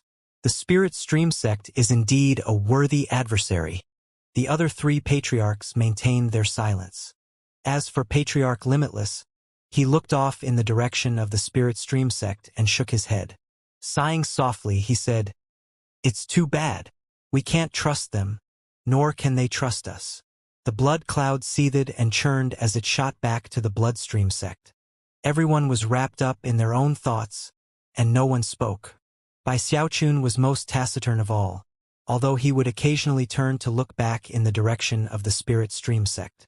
By the time he got back to his Immortal's cave on Middle Peak, it was evening. He sat there quietly until it was late in the night and the moon hung high. Unfortunately, the matter of war between the two sects was something he had no say in. It was a game being played between the patriarchs of the two sections. He felt tired.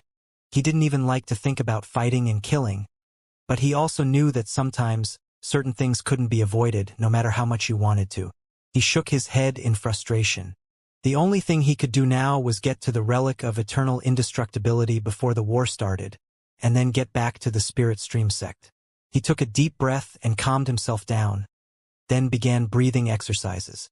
Blood chi began to rise up and flow toward him as he continued to advance through the first level of the Undying Heavenly King.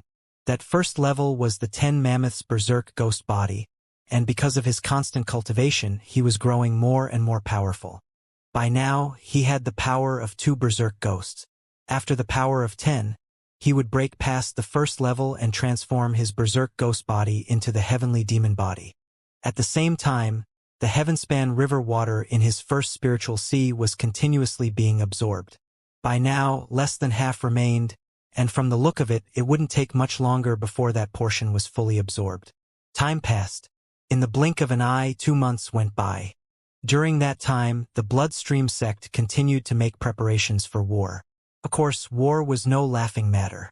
Once it started, it would be difficult to stop, and everyone knew that the future of the two sects were involved. The Bloodstream sect wasn't completely united in its desire to wage war. There were 8 patriarchs, and of that group, 4 were of the mindset that war should be avoided if possible. That group consisted of the Song clan patriarch, Patriarch Limitless, and 2 other patriarchs. However, one faction, made up of 3 patriarchs, were staunchly for the war. One of the patriarchs, Taoist sage Droughtflame, had similar standing to the Song clan patriarch, being one of the most powerful experts of the older generation. His words carried much weight. Taoist sage Droughtflame and the other 2 patriarchs in his faction were very much for declaring war. The fact that the Song clan patriarch and his faction had so many problems with the war led to friction between the 2 groups. The person who had the final say in the Bloodstream sect was the archpatriarch of the generation, and he hadn't said a word on the subject. His opinion on the matter was of vital importance, but even he seemed to be hesitating. As the discussions and friction between the patriarchs persisted, the Bloodstream sect as a whole continued to prepare for war. Eventually, the day arrived in which the final bit of heavenspan river water merged into by Xiaochun's first spiritual sea. Rumbling sounds filled him that only he could hear. He began to shake, and could sense that his first spiritual sea was shining with boundless golden light. Cracking sounds emanated out, and a moment later, his first spiritual sea began to crystallize. Crystallized spiritual sea.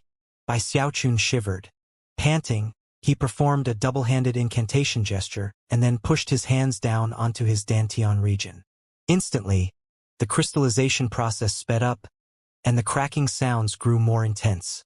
Moments later, his entire first spiritual sea had become solid. Instead of liquid, it now was a mirror-like crystal. In the instant that it completely crystallized, it erupted with a power 10 times the level of the original spiritual sea. That power filled Bai Xiaochun, causing him to tremble, and making him feel completely different than before. In Mortal Tao Foundation establishment, there was only one spiritual sea. In fact, there was so little water in it that it was more like a spiritual lake. Only Earthstring Foundation establishment cultivators could use tide flows to form multiple spiritual seas. The difference between spiritual lakes and spiritual seas was one reason for the huge disparity between Mortal Tao and Earthstring Foundation establishment. When it came to advancing through the Foundation establishment stage, the crystallization of the spiritual seas was the hallmark of mid-Foundation establishment. The crystallization was a major transformation that caused the basic foundation to become 10 times stronger. Because Earthstring spiritual seas were already vastly more powerful than Mortal Tao spiritual lakes, the disparity between the 2 levels of foundation establishment only grew greater from that point on. At the same time, the number of Earthstring tide flows affected the number of spiritual seas, and that in turn made the difference between those different levels even more clear. When it came to Earthstring Foundation establishment, 3 crystallized spiritual seas marked the mid-level. To reach late Foundation establishment, one had to reach 6 crystallized spiritual seas. The great circle of Foundation establishment was 9. Of course, people with 9 spiritual seas were as rare as phoenix feathers or Qilin horns, so the above standard would apply only to them. The same general principles applied to the other levels of Foundation establishment. For example, in Mortal Tao Foundation establishment, the Great Circle was a single crystallized spiritual sea. However, that level of power was, at best, the same as a single crystallized spiritual sea of Earthstring Foundation establishment.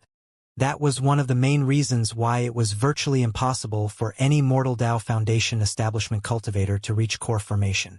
It was the same with Earthstring Foundation establishment cultivators who only completed a single tide flow.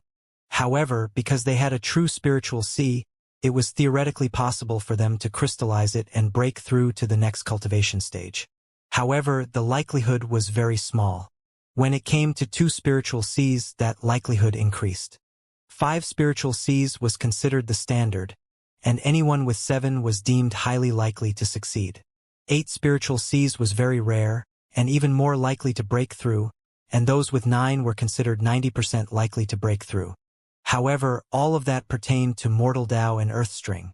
When it came to the extremely rare peak of Foundation establishment, those cultivators who used Heavenstring energy to create a Heaven Dao aura were not only 10 times as powerful, but their crystallized spiritual Cs could crush Earthstring Foundation establishment. That was especially true of Bai Xiaochun, who had achieved 9 tide flows. Essentially, he could crush any and all fellow Foundation establishment cultivators. In early Foundation establishment, the disparity wasn't as obvious. However, mid-Foundation establishment involved an explosive increase in power, and once in the great circle of Foundation establishment, he could be called invincible. Crystallizing the C is the sign of stepping into mid-Foundation establishment. Excited, Bai Xiaochun took a deep breath. The crystallization didn't stop with the first spiritual C. It continued on into the second spiritual C, which immediately began to show signs of solidifying. Intense cracking sounds filled his mind for the following several hours.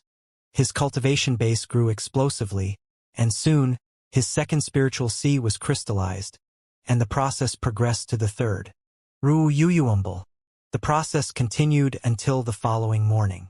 As the first rays of sunlight landed on the earth below, rumbling sounds filled Bai Xiaochun, and his eyes snapped open.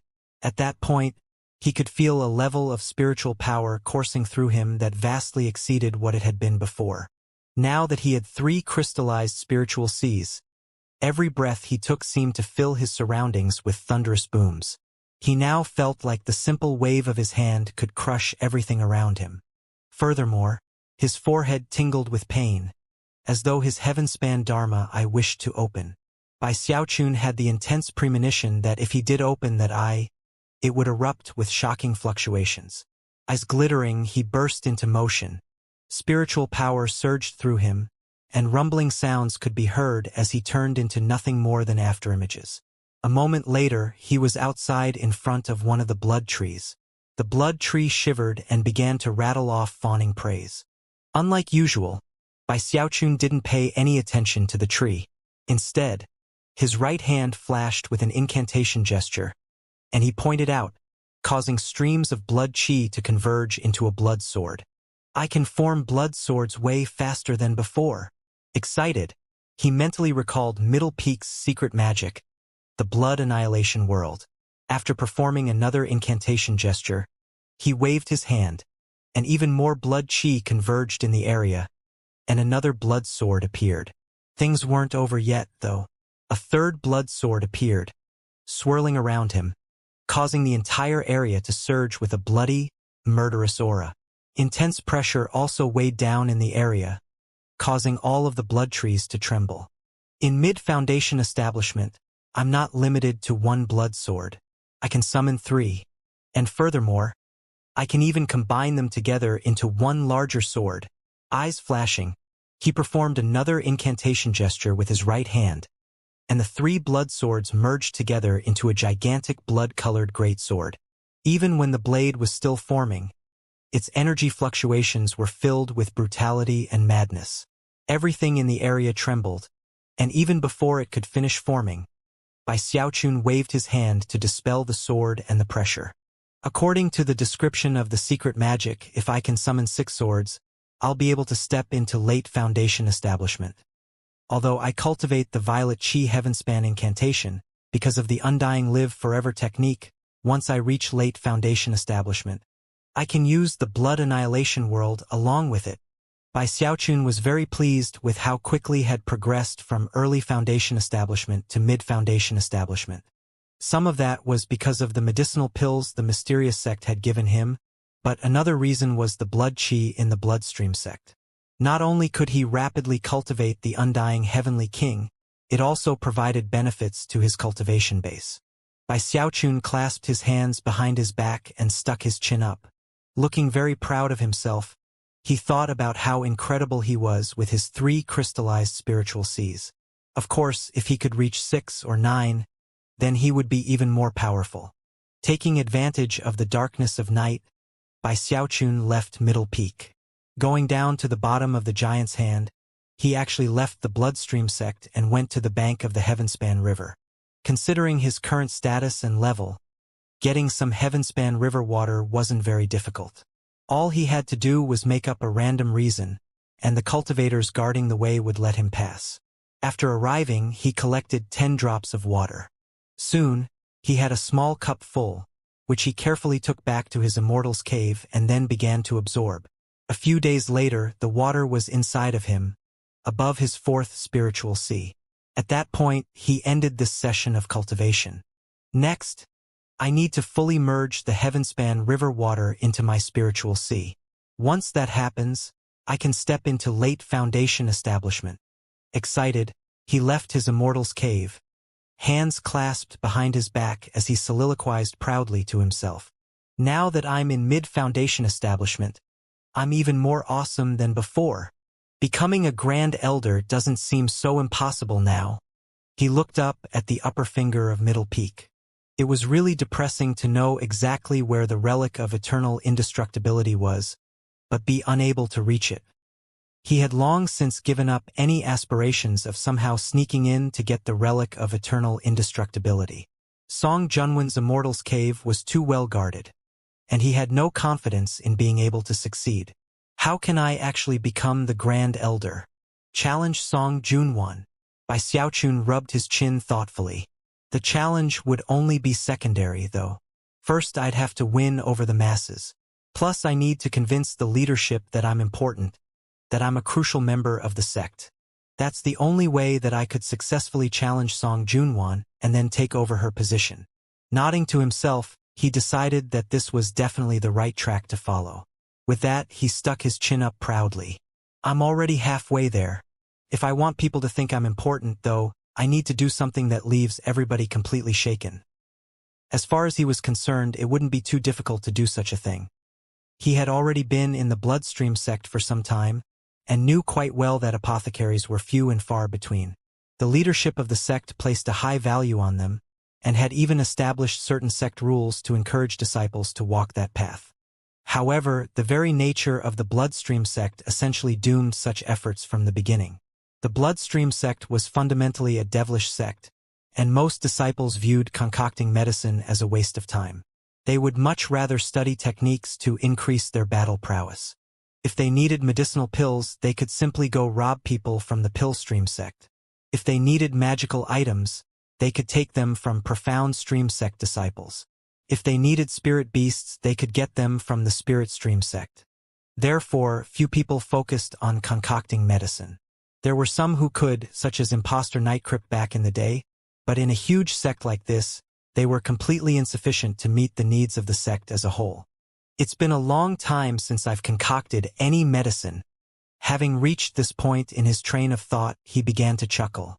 As his laughter drifted out into the night, the blood trees began to tremble, apparently because of the sinister nature of the laughter.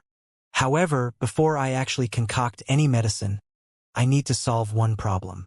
I did a bit of medicine concocting earlier, but if I suddenly do something too incredible, people will get suspicious. I need the right opportunity.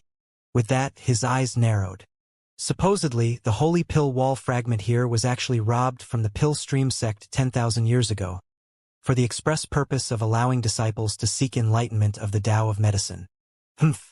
I can just pretend to gain enlightenment there, and then start concocting some medicine. Then nobody will be suspicious at all. Once again, he laughed out loud proudly. He'd actually planned to do this for quite a while, and now the timing seemed perfect. The following morning, he left his immortal's cave without the slightest hesitation. Leaving Middle Peak, he headed toward the area in the intersect district where the holy pill wall fragment was located. Soon he arrived in front of the enormous stone stele that was as tall as 3 people put together. This was his second time coming here, the first being when he'd seen Xuemei.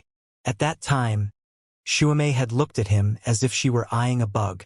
This was his second time, and even from a distance, he could see a few inner sect disciples sitting below the stele, looking at it thoughtfully. His appearance caused the inner sect disciples' expressions to flicker. They quickly rose to their feet and offered formal greetings.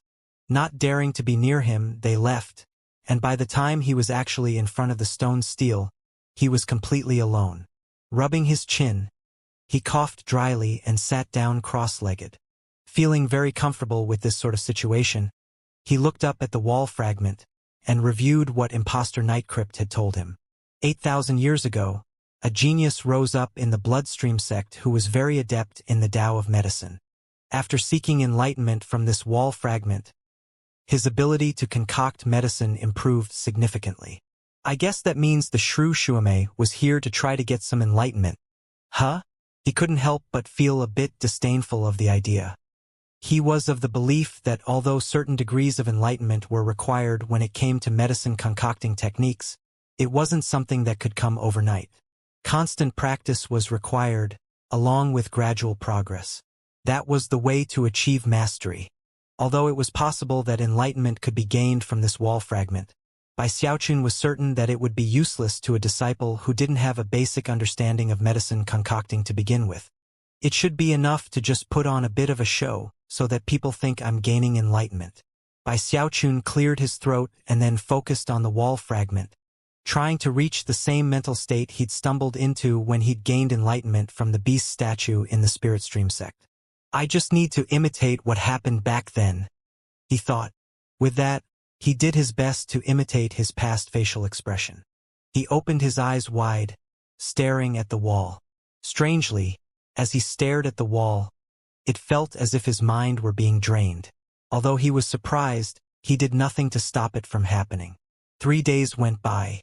Quite a few inner sect disciples passed the wall fragment, and when they saw Bai Xiaochun, they noticed that his eyes were bloodshot, and his hands seemed to be moving. His expression was completely blank, which created quite an odd picture. Senior Nightcrypt, are you? Is he really gaining enlightenment? Heavens! It's been a really long time since anybody actually gained enlightenment here. Is Senior Nightcrypt really pulling it off? The inner sect disciples were shocked, and soon word began to spread. Foundation establishment cultivators from all of the 4 peaks heard the news, and many went over to see for themselves. Another 7 days passed, during which time Bai Xiaochun's vision began to swim. In order to make sure everything looked as real as possible, he continued to stare at the wall for 10 days and 10 nights. Soon, he started to look as if he were in a daze, and actually, it was no farce. He really was zoning out. It was a deep and profound daze that actually looked like enlightenment, to the point where no outsider would be able to tell the difference. His mind was weakening. After all, he had just broken through into mid-foundation establishment, and had no way to quickly recover at the moment. The time he spent in a daze increased, until eventually he realized that he had spent almost half the day in such a state. By this point, he decided that he'd probably put on enough of a show. Just when he was about to finish up and put on a show of reaping some amazing reward from his efforts, a tremor ran through him. Before he could look away, his eyes went wide, and he suddenly stared fixedly at the wall fragment. He began to pant heavily, and his pupils constricted. He wasn't sure if he was hallucinating or not, but moments ago, just as he had been about to look away from the wall, he'd seen a blurry figure that appeared to be concocting medicine.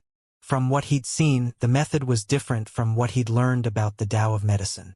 Whoa! A tremor ran through him.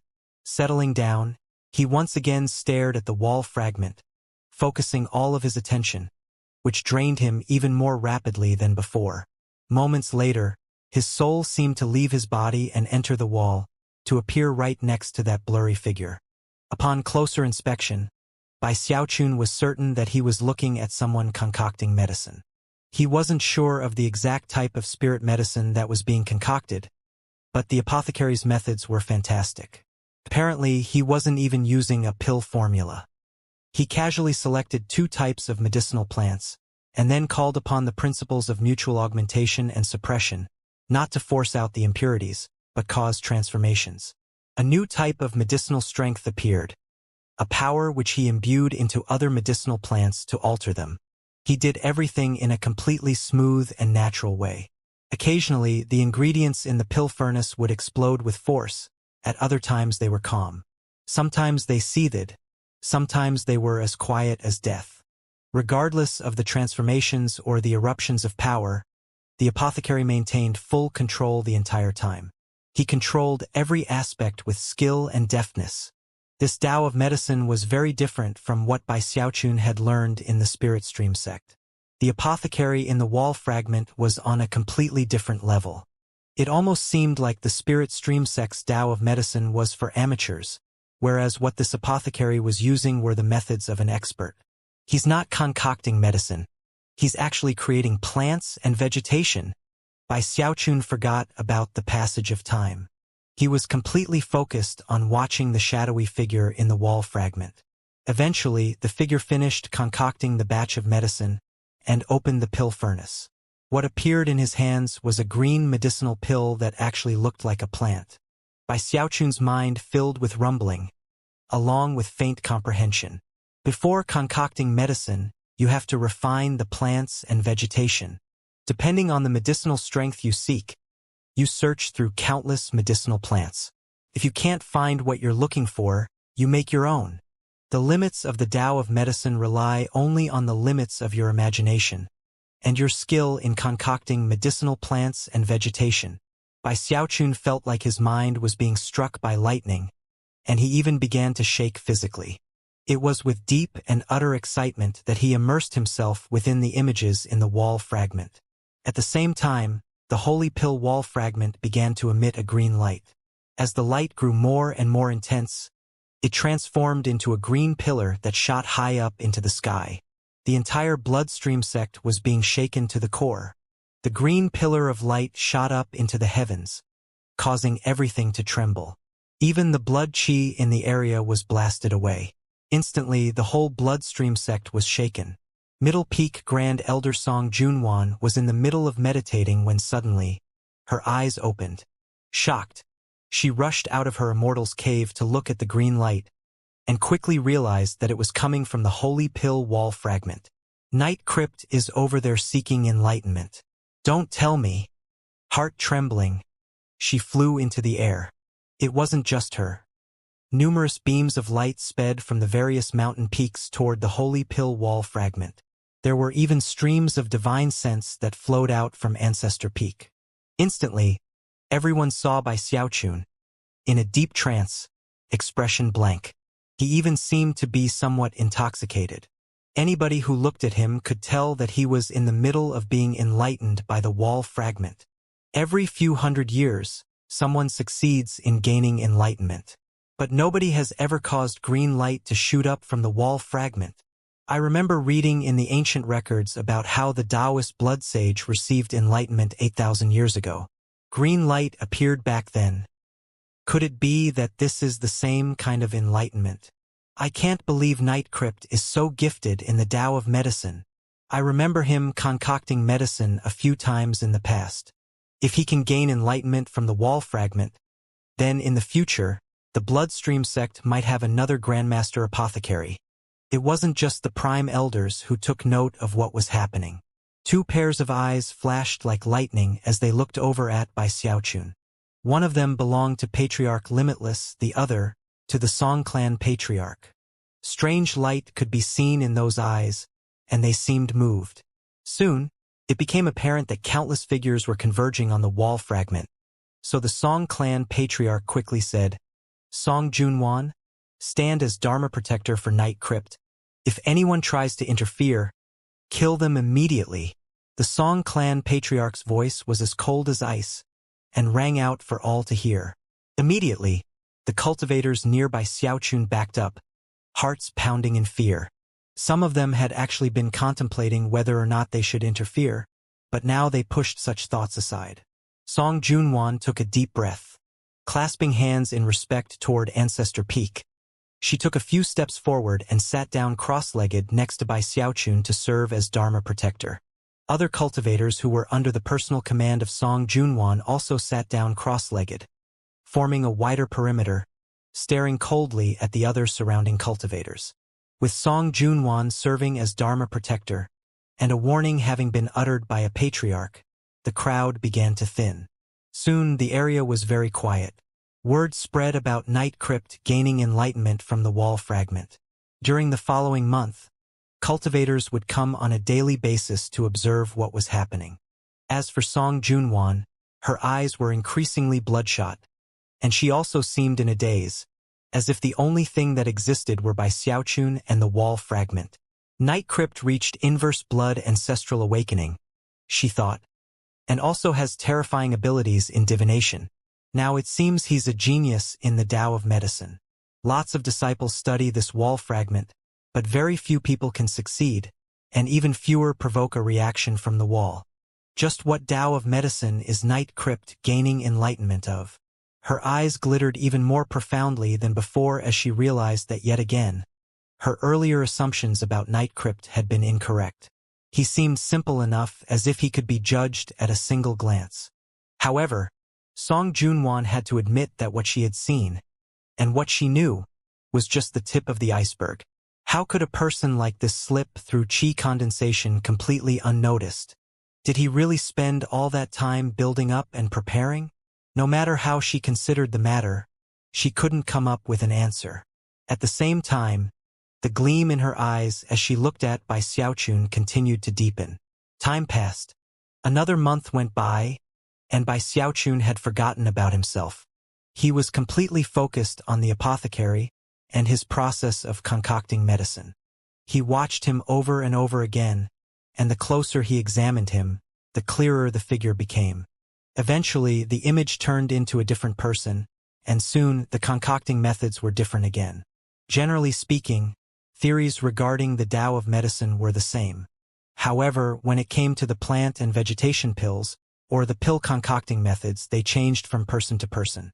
The people changed, the methods changed, but the foundation was the same.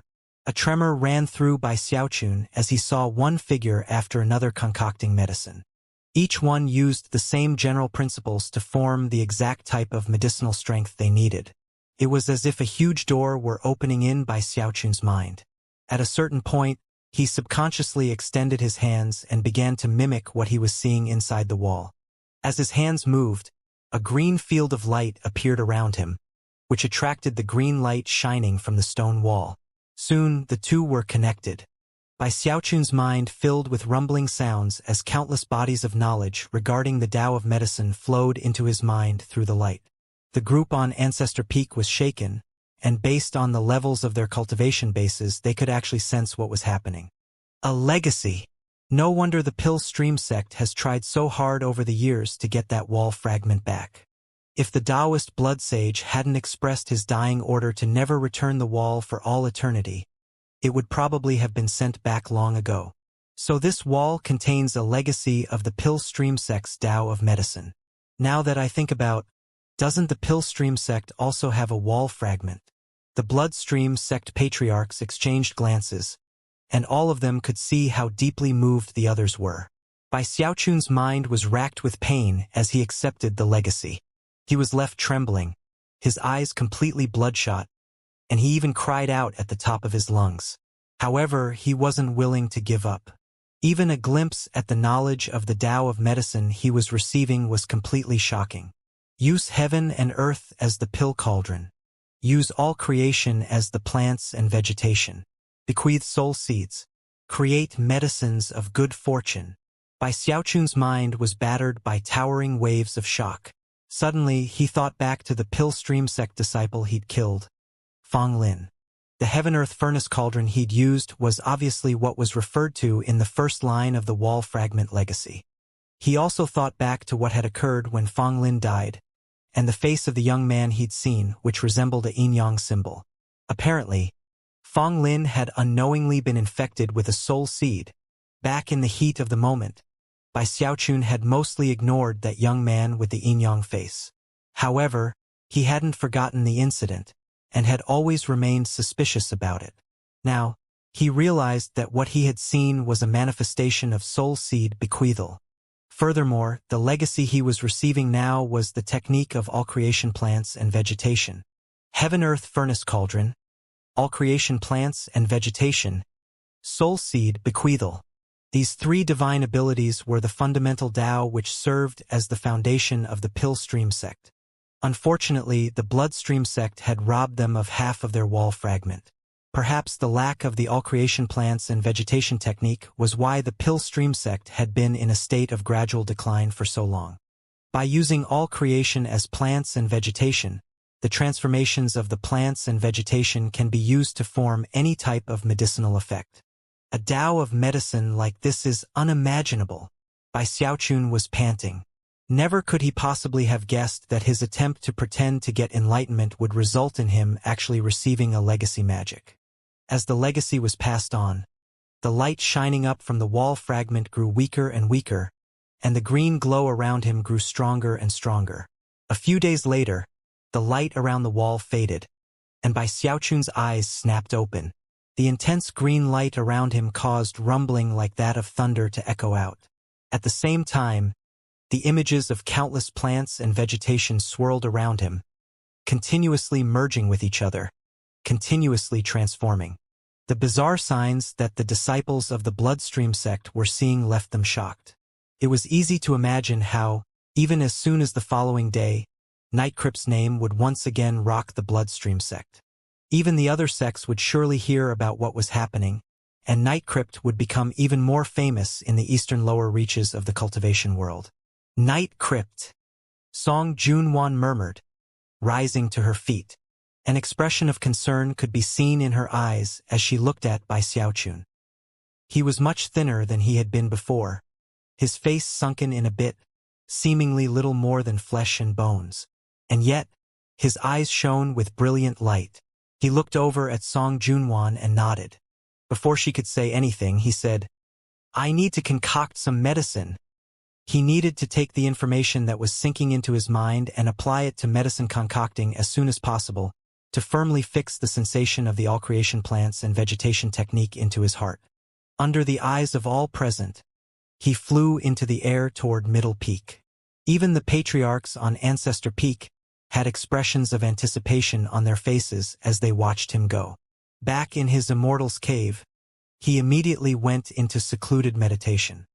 He didn't have a lot of plants and vegetation on him at the moment, but it was without hesitation that he produced a pill furnace and began to concoct not spirit medicine but plants and vegetation pills. Through this process of concocting, he became much more confident in manipulating the plants and vegetation to produce specific levels of medicinal strength. The legacy branding in his mind grew deeper. He was so focused that he completely ignored matters like sleep and eating. At the same time, the exact effect he had hoped to produce within the sect could be seen. The Song clan patriarch arranged for large quantities of plants and vegetation to be delivered to him, along with piles of blood flame stones. All of the resources of the Bloodstream sect were being called upon to ensure that Xiaochun quickly mastered the legacy he had received. Many of the medicinal plants he was given were very rare, and would fetch exorbitant prices on the outside, or even be the subject of fierce fighting. But now it was without hesitation that the sect handed them over. They even sent over an apothecary attendant, who respectfully said, "Grandmaster, the patriarch sent me to explain that this is only the first set of ingredients. More medicinal plants are on the way." Because of the steady flow of medicinal plants, Xiaochun experienced no delays in his mastery of the legacy. As he concocted more plant and vegetation pills, his eyes shone with more intense light. At the same time, his skill in the Tao of medicine advanced by leaps and bounds. Xiaochun was even delighted to discover that there were aspects of the frigid school medicine manual that he didn't understand before, but were now clear. In fact, there was an entire section on the first page that now made complete sense. "I have the feeling that I can finally concoct a Tier 4 medicinal pill. Maybe even Tier 5. Tier 4 medicinal pills were a dividing mark between journeyman apothecaries and master apothecaries. I must concoct medicine." Xiaochun's eyes shone with intense focus. The enlightenment he had gained from the holy pill wall fragment, and the abstruse information from the frigid school medicine manual, caused his skill in the Tao of medicine to break through from the point of being able to concoct Tier 3 medicines. He was now fairly certain he could concoct Tier 4 medicines. In the eastern lower reaches of the cultivation world, Tier 4 spirit medicines were virtually priceless. Foundation establishment cultivators absolutely required them, the most obvious example being foundation establishment pills. Foundation establishment pills were tier 4 spirit medicines and were very difficult to concoct. In fact, anyone who could successfully concoct them would be viewed as a master apothecary. Master apothecaries were rare. The Bloodstream sect had been home to a few in the past, but not anymore. It was the same with the Profound Stream sect. Obviously, the Pill Stream sect had them, and in fact they even had Grandmaster apothecaries who were on a similar level as Prime Elders. Other than the Master apothecaries in the Pill Stream sect, the only other one was in the Spirit Stream sect, and that was Li Qingho. But now, Bai Xiaochun was at the peak of the Tier 3 level, and was on the verge of breaking through to the Tier 4 level. Theoretically, the knowledge he possessed already gave him what he needed to break through. Taking a deep breath, he extended his right hand and opened the bag of holding that the sect had provided, which contained all sorts of plants and vegetation. Almost immediately, he gasped, and the more he studied the contents of the bag, the more shaken he was. Is this dragon spirit root? I can't believe it's over 700 years old. This is peace devil leaf. More than 400 years old. Revelation fruit. Tao immortal blossom. It seemed like each of the medicinal plants he'd been given was more valuable than the one before it, and more rare. From the plants and vegetation he was being given, it was obvious how important the Bloodstream sect viewed him to be. It actually exceeded his expectations. He couldn't help but feel a bit conflicted. On the one hand, the Bloodstream sect really had treated him amazingly. On the other hand, he couldn't forget that he was from the Spirit Stream sect. Even as he wavered back and forth about what to do, he looked at the most recent delivery, which included 2 bags of holding. One of them contained pill furnaces, the other contained the Bloodstream sect's unique blood flame stones. Blood flame stones were similar to the earth flame crystals from the Spirit Stream sect, except even more domineering. The intense heat they emitted was a necessity for medicine concocting, and although they were unique to the Bloodstream sect, after some examination, Bai Xiaochun confirmed that they could produce 3-colored flame. Although he would have preferred fuel for 4-colored flame, 3-colored flame was still satisfactory. Finally, he made his decision. He would concoct pills, and secretly keep some of them for himself. As for the 4-leaf clovers he had harvested some time back, he still had them in his bag of holding. However, he didn't dare to use the turtle walk in the Bloodstream sect, for fear of mishaps. After looking closer at the bag with the pill furnaces, Bai Xiaochun was even more shocked than he had been by all of the valuable medicinal plants. Eyes wide, he said, "How many pill furnaces are in here?" Mind reeling, he counted over 100 pill furnaces. There were large ones and small ones, new ones and old ones. The mere sight of them left Bai Xiaochun's vision swimming. There were even a few dozen pill furnaces which were clearly magical devices, and others contained strong medicinal aromas that indicated they had been frequently used by apothecaries in the past. Did they rob all of these? He thought, rubbing his eyes.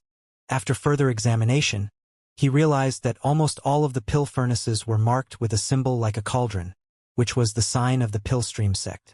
Obviously, these were pill furnaces that the Bloodstream sect had robbed from Pill Stream sect disciples over the years. In addition to the pill furnaces, there were some jade slips in the bag of holding. After examining them, Bai Xiaochun's mind was yet again sent spinning. It actually took quite a while for him to recover. Those jade slips were clearly incredibly valuable. They were inscribed with countless medicine formulas. Some of them were even Tier 5 formulas. Bai Xiaochun sighed emotionally, and his eyes shone with intense light. To have so many medicinal plants and so many pill furnaces right there in front of him left him completely excited. Rubbing his hands together, he immediately pulled out a pill furnace and some blood flame stones. After igniting the stones with some spiritual power, a blood-colored flame lit the room. Concoct medicine. Must concoct medicine. He didn't start with the foundation establishment pill. Instead, he studied the formula for something called a spirit-tempering crystallizing pill, after which he began to concoct it. Time passed. In the blink of an eye, half a month went by. Bai Xiaochun never went outside even once, and soon his hair was completely disheveled. He was completely immersed within his medicine concocting. He failed over and over again as he built up experience and performed experiments. He pursued new trains of thought, and every time he came up with a new idea, he would laugh out loud with joy. As his laughter echoed out of the immortal's cave, the blood trees shivered, and any Middle Peak cultivators who happened to be passing by would be surprised, but mostly dismissive. Most of the cultivators on Middle Peak had some sort of beef with Bai Xiaochun, although none of them would ever dare to reveal that publicly. However, as time passed, all sorts of gossip spread. So what if he gained enlightenment of the wall fragment? Does he really think he's going to concoct some sort of amazing spirit medicine? Humph. I heard that all of the plant and vegetation resources in the whole sect were sent over to Night Crypt. He's just digging his own grave. He's going to fail completely, or at best concoct some ordinary spirit medicine. Either way, he's screwed. Who cares about medicine concocting? I don't even understand why the sect thinks it's important. However, Song Junwan and the 3 other Grand Elders, as well as the Prime Elders on Ancestor Peak, were filled with anticipation. Even the Song clan patriarch felt the same way, and was constantly looking over toward Middle Peak. 10 days passed. Bai Xiaochun's extended time in seclusion was being viewed with increasing derision by the Middle Peak cultivators. Of course, most of that was jealously. They were jealous of his relationship with the Grand Elder, jealous that the sect cared so much about him, and jealous that he was being gifted with so many plant and vegetation resources. However, his overall level of power was extraordinary, and everyone knew it. Because of the inverse blood ancestral awakening, he had already surpassed the power of a Mortal Dao Foundation Establishment Dharma Protector. The Earthstring Foundation Establishment Elders were starting to feel threatened, and even the late Foundation Establishment experts were worried. Another 3 days passed. Bai Xiaochun had been working at medicine concocting for a full month straight. Inside his immortal's cave, he was working like mad, his eyes bloodshot as he paced back and forth around the pill furnace. He never stopped concocting. He would draw upon the plants and vegetation he had access to as he aimed for the medical strength he desired. Each time he failed, he would see new hope for success. "This time I'm definitely going to succeed," he said hoarsely, licking his lips and staring at the pill furnace. Several more hours passed, and then the pill furnace began to tremble. A medicinal aroma spread out, and Bai Xiaochun's eyes shone with anticipation. Moments later, though, his excitement turned into fear. "What's going on?" he said, eyes widening. In the instant that the spirit medicine was supposed to emerge, the pill furnace suddenly began to heat up. Apparently, the strength of the pill was causing instability, which was affecting the pill furnace itself. Even the blood flame stones were being influenced, which was causing the heat spike. Instantly, a sensation of intense danger filled Bai Xiaochun's heart. Cracking sounds rang out, and the pill furnace began to shake violently. Fissures spread out across its surface, which were filled with shining, blood-colored fire. From the look of things, the pill furnace was about to explode. A shocking force was building up inside, causing the pill furnace to bulge dramatically. "It's gonna blow!" he gasped, his scalp tingling. This was a Tier 4 spirit medicine, something far beyond Tier 2 or Tier 3 medicines. Even an exploding Tier 3 spirit medicine was completely shocking. But the idea of how much force the detonation of a Tier 4 spirit medicine would release caused Bai Xiaochun's pupils to constrict. From the aura that was emanating from the pill furnace, Bai Xiaochun could tell that it had force comparable to a Foundation Establishment cultivator. There was no time to sit around thinking about what to do. Shrieking, Bai Xiaochun reached out and grabbed the bulging furnace, then drew upon the full power of his cultivation base to burst outside and hurl it up into the air. "Everybody watch out!" he cried at the top of his lungs. The pill furnace sailed up above Middle Peak, and then exploded, releasing a thunderous boom that shook heaven and earth. A shockwave also blasted out, sweeping over everything in sight. As the pill furnace exploded, medicinal dregs shot out in all directions. Even more terrifying was that the burning shrapnel created by the exploding furnace rained down in all directions. Countless Middle Peak disciples were badly frightened and rushed out to see what was happening. "What's wrong? What happened? Is the Spirit Stream sect attacking us?" In their shock, They looked up and saw flames streaking through sky like falling stars to land in various locations around Middle Peak. As each bit slammed into the ground, booms echoed out. Soon, cries of alarm rose up into the air. Wherever the destroyed remnants of the pill furnace landed, flames rose up. There were even some unfortunate cultivators who caught on fire and began to scream at the tops of their lungs. All of Middle Peak was thrown into chaos. Song Junwan was shaken, and when she rushed out, she saw Middle Peak engulfed in flames. She could smell the acrid odor of a destroyed medicinal pill, and could also see the chunks of the pill furnace raining down. Is this what happens when you concoct medicine? She thought with a gasp. I can't believe medicine concocting is so terrifying. In her mind, medicine concocting should be a calm, peaceful activity, and even if something went wrong, there shouldn't be a huge disaster like this. If disciples of the Spirit Stream sect were present, they would definitely understand what was happening, and would probably even feel bad for the Bloodstream sect and say, disaster strikes once sect uncle by starts concocting medicine.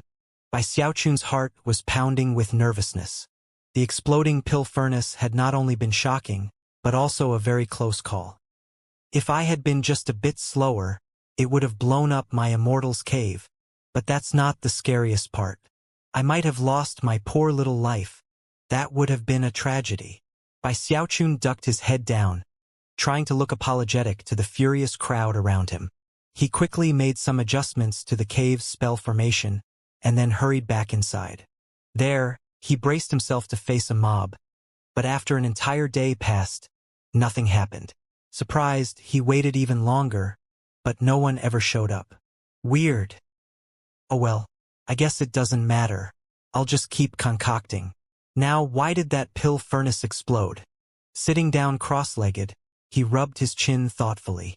What he didn't know was that the reason nobody came looking for him was because of how people called him Night Devil. He was already completely infamous, and although people wanted to go call him to account, the way he had slaughtered people with the blood sword left them no choice but to grit their teeth and endure. Another reason was that, although the explosion had been a powerful one, and caused a lot of fires, other than that, it didn't really influence anyone negatively. 3 days later, Bai Xiaochun slapped his thigh. In the past, my Tier 3 medicines also exploded. But this time, the explosion happened for a different reason. When Tier 4 spirit medicines are in the final stages of condensing into a pill, they absorb qi from their surroundings, which leads to instability. It doesn't have anything to do with the blood flame stones. The pill is being destroyed from the inside out. Panting, hair in disarray, eyes shining with enlightenment, he quickly rolled up his sleeves and produced a new pill furnace to work with. The concocting process went much more quickly this time. A day later, and the spirit medicine was already taking form. As it did, he paid close attention, and was also fully prepared for any outcome. Suddenly, the pill furnace began to turn bright red, and cracks started to spread out across its surface. A violent eruption was obviously building up, and the pill furnace even began to bulge in shocking fashion, even more dramatically than last time. Bai Xiaochun gasped. Waving his sleeve, he collected up the pill furnace and then raced outside, where he threw it high up into the air. Unfortunately, he didn't have time to call out a warning this time. A deafening boom echoed out as the pill furnace exploded, sending shrapnel in all directions, along with waves of violet-colored flames. Booming thuds then rose up as the pieces landed on the ground. At the same time, enraged roars could be heard. Again! What are you doing? Night Crypt? Night Crypt, are you really concocting medicine? If you want to kill us, why not just fight us? What pill is he trying to concoct? There were about 10 cultivators who were directly affected, and despite their rage, they didn't do anything other than gnash their teeth. They didn't dare to cause any problems for Night Crypt. Bai Xiaochun remained in his immortal's cave, terrified. However, after some time passed and nobody came to complain, he sighed and looked off into the distance. You people understand the situation and choose not to cause problems for me. Don't worry. I promise this will be the last time. Taking a deep breath at how sincere he was in his efforts, he once again began to concoct. 3 days later. Damn it, what's wrong? Feeling like he was going insane, he rushed outside and threw the pill furnace up into the air. Boom! 5 days later, boom. 7 days later, boom. 10 days later. How could this be happening? He felt like he was going completely mad. This time, he threw an especially large pill furnace up into the air. Boom! During the 10 days that passed, Middle Peak was driven insane. Every day or two, another pill furnace would explode, raining down shrapnel and fire. Many places on Middle Peak were scorched to the ground. Many newly erected Immortals' caves were burned to ash, and one cultivator after another was left screaming in rage. Eventually, not a single blade of grass or plant on Middle Peak was left unscorched. Although Master God Diviner's Immortals' cave wasn't harmed, he did catch on fire at least once. The killing intent of the Middle Peak cultivators continued to build until it seemed like it might explode. The situation was a bit better on the upper finger. However, the fires eventually spread that far too, and the mid and late Foundation establishment cultivators there were slowly building up into a rage. All of Middle Peak was turning into a ticking time bomb. Night Crypt, are you looking to die? If I don't kill Night Crypt, then I'm not human. Damn it. Does Night Crypt want to burn Middle Peak to the ground? He's not concocting medicine. He's trying to kill us. The unusually large pill furnace that he threw up into the air didn't actually explode in until it landed. After it smashed into one of the blood waterfalls, a huge boom rang out, and masses of blood and water surged out in all directions. A miserable shriek rang out from Song K's mouth as he emerged, engulfed in flames. His hair and eyebrows were almost immediately burned away. Night Crypt! He howled, shooting toward by Xiaochun's Immortals' cave. His actions caused the suppressed emotions of the other cultivators to erupt, and they joined him in shouting at the tops of their lungs. Kill Night Crypt! If Night Crypt doesn't die, then we'll all be killed. First he messed with the blood chi, then he chased that rabbit, and now he has these exploding furnaces. Night Crypt is a walking disaster. You're dead, Night Crypt. You destroyed my Immortals' cave during the blood chi incident. Then again because of the rabbit, and now again with a pill furnace. Never before had the cultivators of Middle Peak been united in such a way. 90% of the cultivators, from early to late Foundation establishment, raged with murderous auras as they shot toward by Xiaochun's Immortals' cave, intent on joining hands to destroy it. Even if the sect prohibited such action, they didn't care. They were convinced that the sect wouldn't cause problems for all of the Foundation establishment cultivators on Middle Peak because of a single person. When Bai Xiaochun saw what was happening, his scalp began to tingle with fear. Even though he was already in the mid-Foundation establishment stage, and was sure he could easily crush even a large group of opponents, it was a shock to see so many Foundation establishment cultivators racing toward him, including both Mortal Dao and Earthstring types, from the early to the late stage, all of them bristling with killing intent, and many without any hair or eyebrows. Song K was leading them all, a pack of hornets whose howls shook the mountain peak like thunder. Listen to me, people, Bai Xiaochun cried, face ashen from fear. Backing up, he tried to offer explanations, but his voice was drowned out by the howls of rage. As the people closed in, their cultivation bases surging with shocking power, they became like a wave of rage, upon which the rowboat which was Bai Xiaochun teetered on the verge of death. That was when a cold snort echoed from Ancestor Peak, a snort filled with frigid iciness. It pierced into the maddened minds of the mob, and all the cultivators who had been planning to attack Bai Xiaochun were instantly shaken to their souls. Only a prime elder or a patriarch would be able to calm down such a large group of people so quickly. It didn't matter who it was that had just snorted, it left everyone shaking. Simultaneously, Grand Elder Song Junwan appeared in front of Bai Xiaochun. Looking around coldly at the group of cultivators, she frowned and said, "Enough is enough. Night Crypt didn't do any of this on purpose. It's hard to avoid accidents when concocting medicine." The surrounding Foundation establishment cultivators could say nothing in response. However, despite the fact that they feared and respected the Grand Elder, they were haughty and arrogant people by nature, and inwardly were still just as angry as before. Even their eyes radiated a brutal coldness. The patriarch agrees on this point. Song Junwan continued coolly, her eyes radiating cold light. When the Foundation establishment cultivators heard that, they had no choice but to sigh bitterly. Biting their tongues, they turned to leave.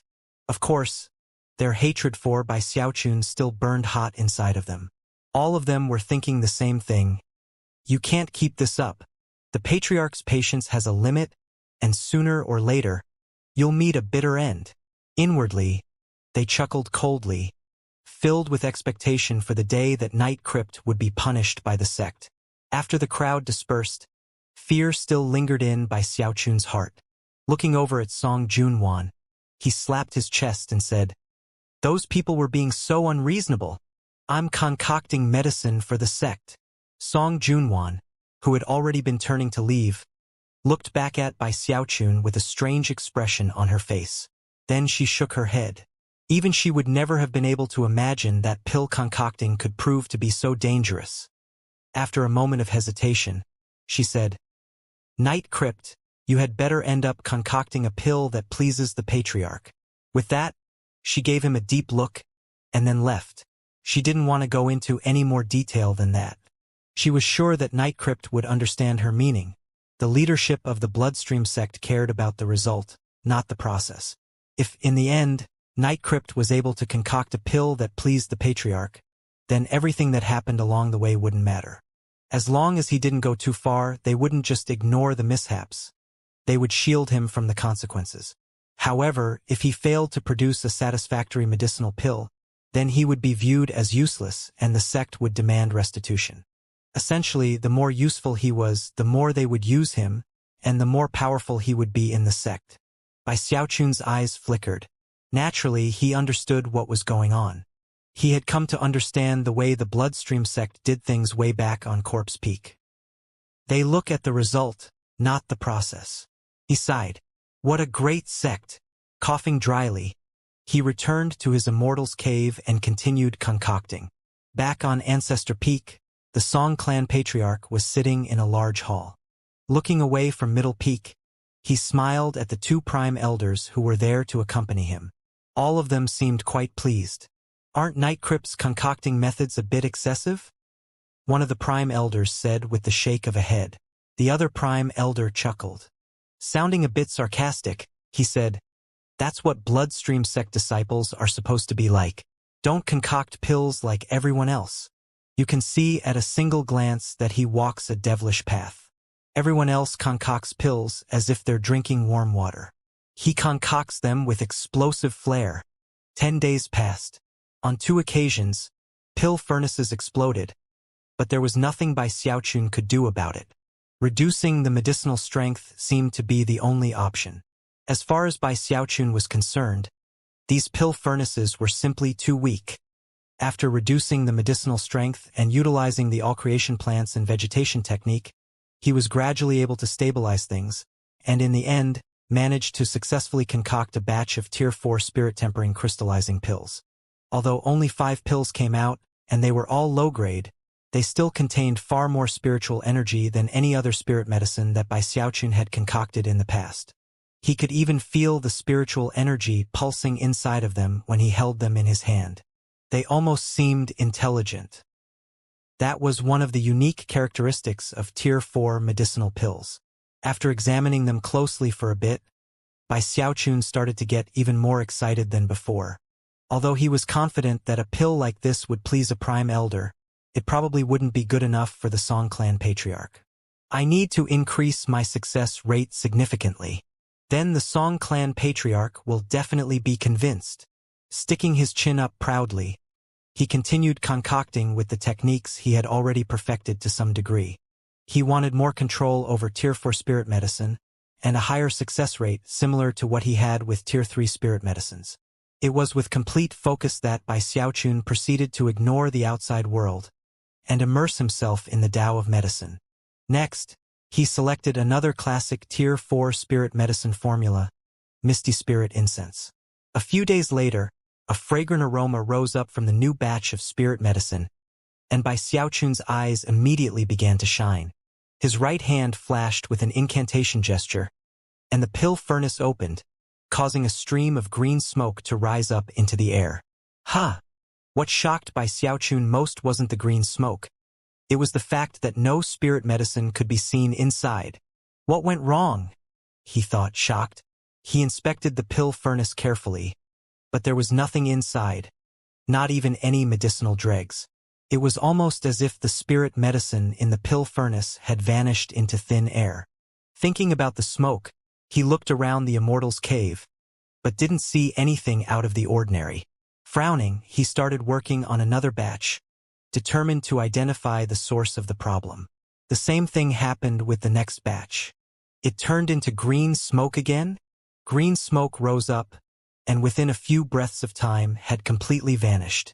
No matter how he tried to capture it or prevent it from dissipating, it faded away. Interesting. Every tier for spirit medicine seems to have a unique property to it. He wasn't discouraged. Quite the contrary. For the following month, he tried numerous methods to solve the problem. However, the dozen or so batches he completed during that time all resulted in a green smoke which quickly faded away. As Bai Xiaochun continued his research and study into the misty spirit incense, the cultivators of Middle Peak were finally awakening from the nightmare that had been the exploding pill furnaces. However, before they even had a chance to rejoice, they found themselves sinking into another nightmare. The first cultivator to be struck with misfortune was Master God Diviner. About 10 days before, in the middle of the night, he had been performing an augury for someone when suddenly his face fell. To the surprise of the cultivator sitting in front of him, Master God Diviner rushed out of the room, face bright red. That night, he felt like he was about to fall to pieces. The following morning at dawn, his face was ashen. What's going on? I haven't eaten food for more than 10 years. How could I be having diarrhea?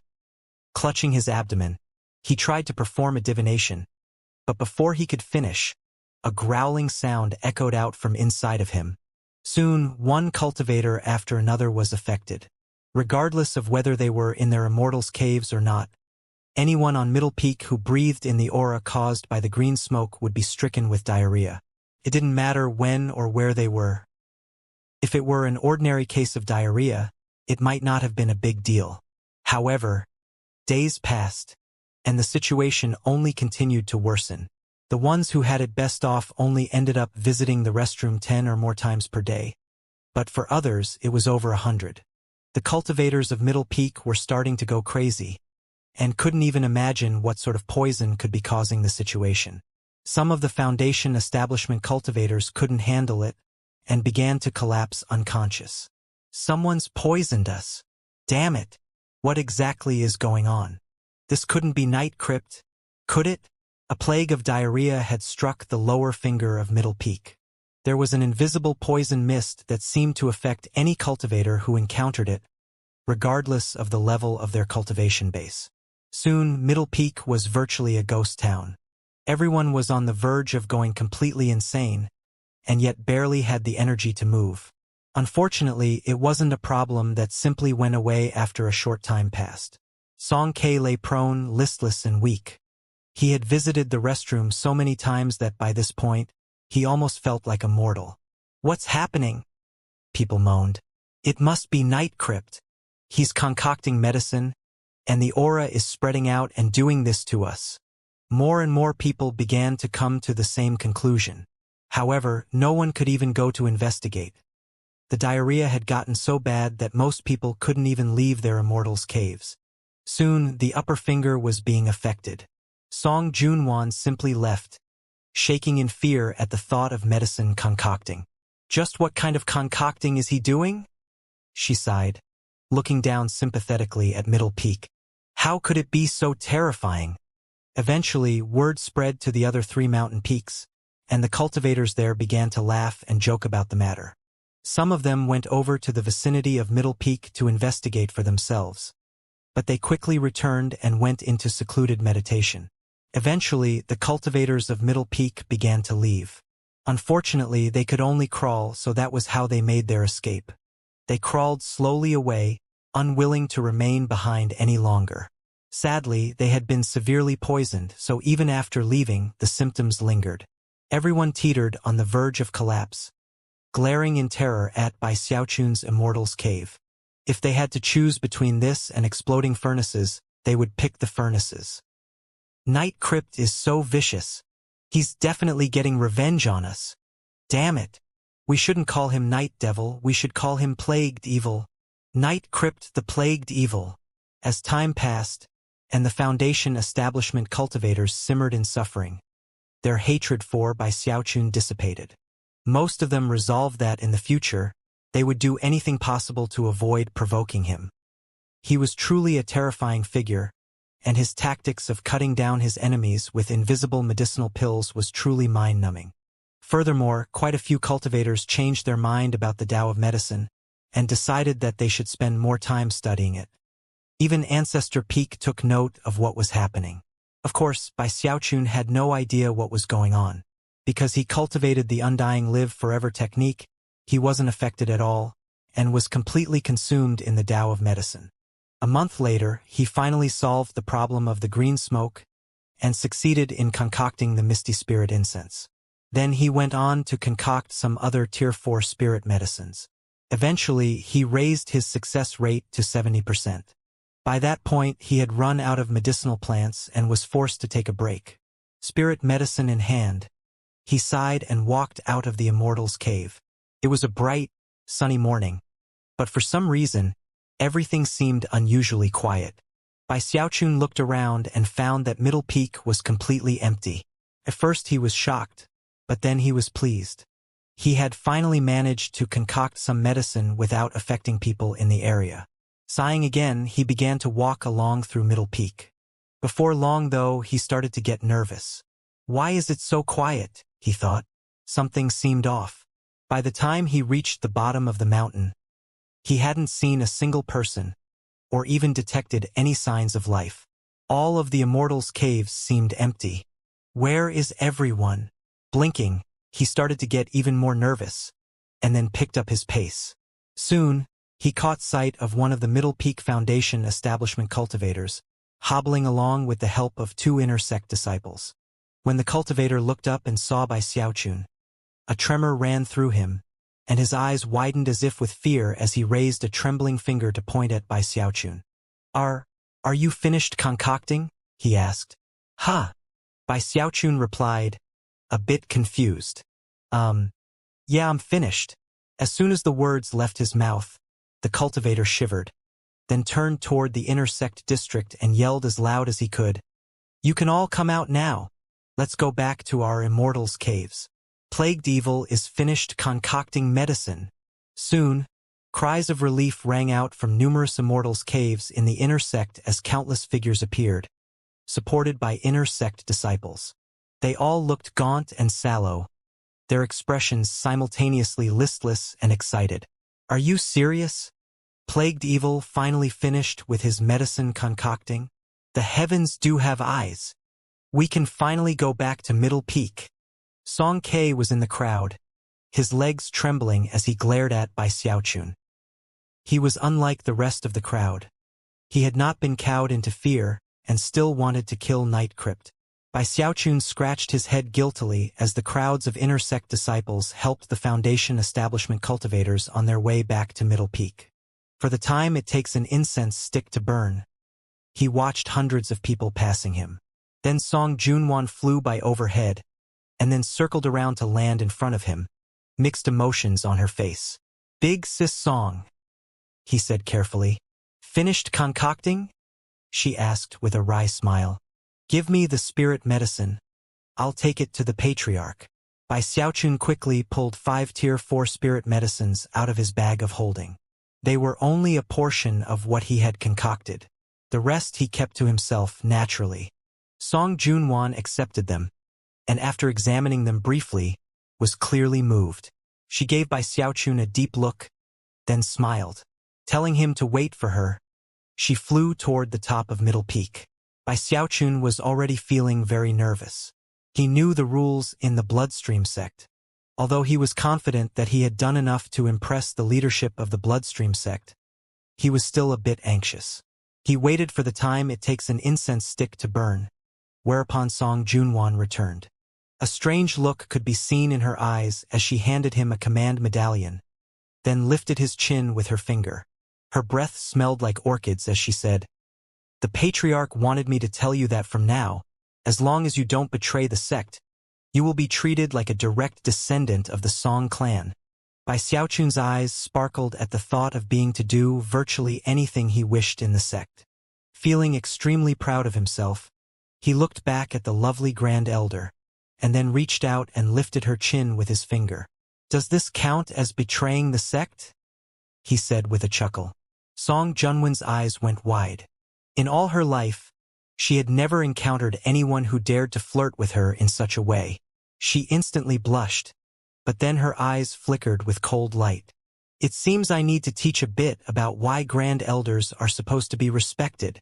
The command medallion was a gift from the Song clan patriarch, and was a guarantee that as long as he didn't betray the sect, he could do virtually anything he wanted in the sect.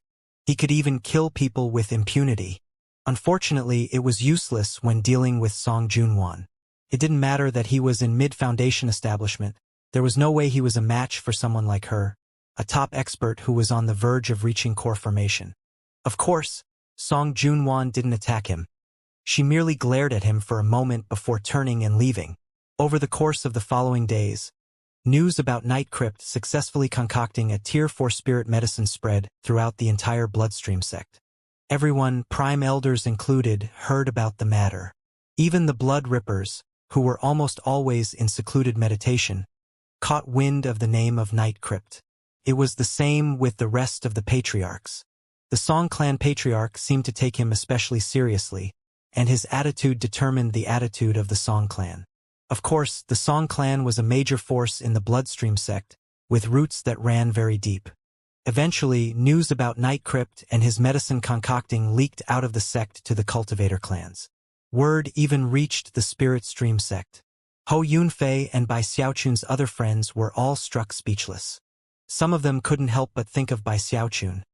But the idea that the two of them were connected seemed so preposterous that they quickly dismissed such notions. Either way, the stories about Night Crypt caused the other sects to view him as an even more important person in the Bloodstream sect. Some people even placed him on the same level as Song Quebec. Of course, in the Bloodstream sect, things were different. A lot of people already viewed Song K as being inferior to Night Crypt. Not only did Night Crypt have terrifying battle prowess, he was also brutal, vicious, and had a devilish way of concocting medicine. Few people dared to even approach him. The fact that a pestilence of diarrhea had struck an entire mountain caused countless hearts to be struck with even more fear than before. His nickname soon changed from Night Devil to Plagued Evil. The mere idea of how he would cut people down without even shedding blood was terrifying. Bai Xiaochun actually enjoyed the change in attitude. Most of the cultivators on Middle Peak were dead set on avoiding him at all costs. None were willing to provoke him, and although some still resented him, no major issues arose. As for the inner sect disciples, they thought of him as some sort of vicious wild beast. The mere thought of him would cause their legs to go weak, and based on the stories that circulated among them, he was the type of person who could wipe out an entire mountain peak if he wanted. However, Bai Xiaochun's life only went smoothly for a few days. Calling upon her authority as the Grand Elder of Middle Peak, Song Junwan issued a whole series of orders to him. She had him sweep all of the paths on Middle Peak, had him go repair all of the destroyed Immortals' caves, and told him to do other similar things. She found plenty of ways to control Bai Xiaochun, to the point where he was left scowling on the verge of tears. "So I slipped up one little time," Bai Xiaochun huffed. Just when he was finishing sweeping Middle Peak, he got another order from Song Junwan. He was now to scrub all garbage receptacles on Middle Peak. "I can't believe she's being such a bully. How come she can make a pass at me, but I can't do the same thing back?" Bai Xiaochun was brimming with anger. How could he go around scrubbing garbage receptacles, considering his status in the sect? It was at around that moment that a beam of light appeared off in the distance, which circled around and headed toward Bai Xiaochun. When he looked up, he realized it was the Grand Elder of Corpse Peak. "Hey there, Night Crypt old boy," the Grand Elder said, laughing heartily. Landing near Bai Xiaochun, he walked over and saw the broom Bai Xiaochun was holding. Eyes glittering, he said, "Being punished? I can't believe you actually dared to make a pass at Song Junwan." Although he was the Grand Elder of Corpse Peak, he knew that Nightcrypt was an extraordinary person who would likely become a patriarch. He had virtually limitless potential, and was also haughty and arrogant. Therefore, the Grand Elder had long since come to view him as a cultivator of the same generation as himself. "Yeah, so what?" Bai Xiaochun replied, glaring and sticking his chin up. "She made a pass at me first." The Grand Elder looked around carefully, then lowered his voice and said, "Nightcrypt, old boy, you listen to me. Do you know what kind of person Song Junwan is? She's a damned scorpion. That's what. Of all the guys who have dared to provoke her over the years, not a single one met a good end.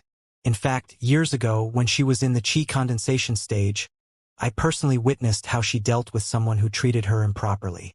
She gutted him alive." "Gutted him alive?" Bai Xiaochun asked, gasping. The Grand Elder looked around furtively for a moment before continuing. "Did you ever hear about Bloodmaster Situ, how from Lesser Marsh Peak?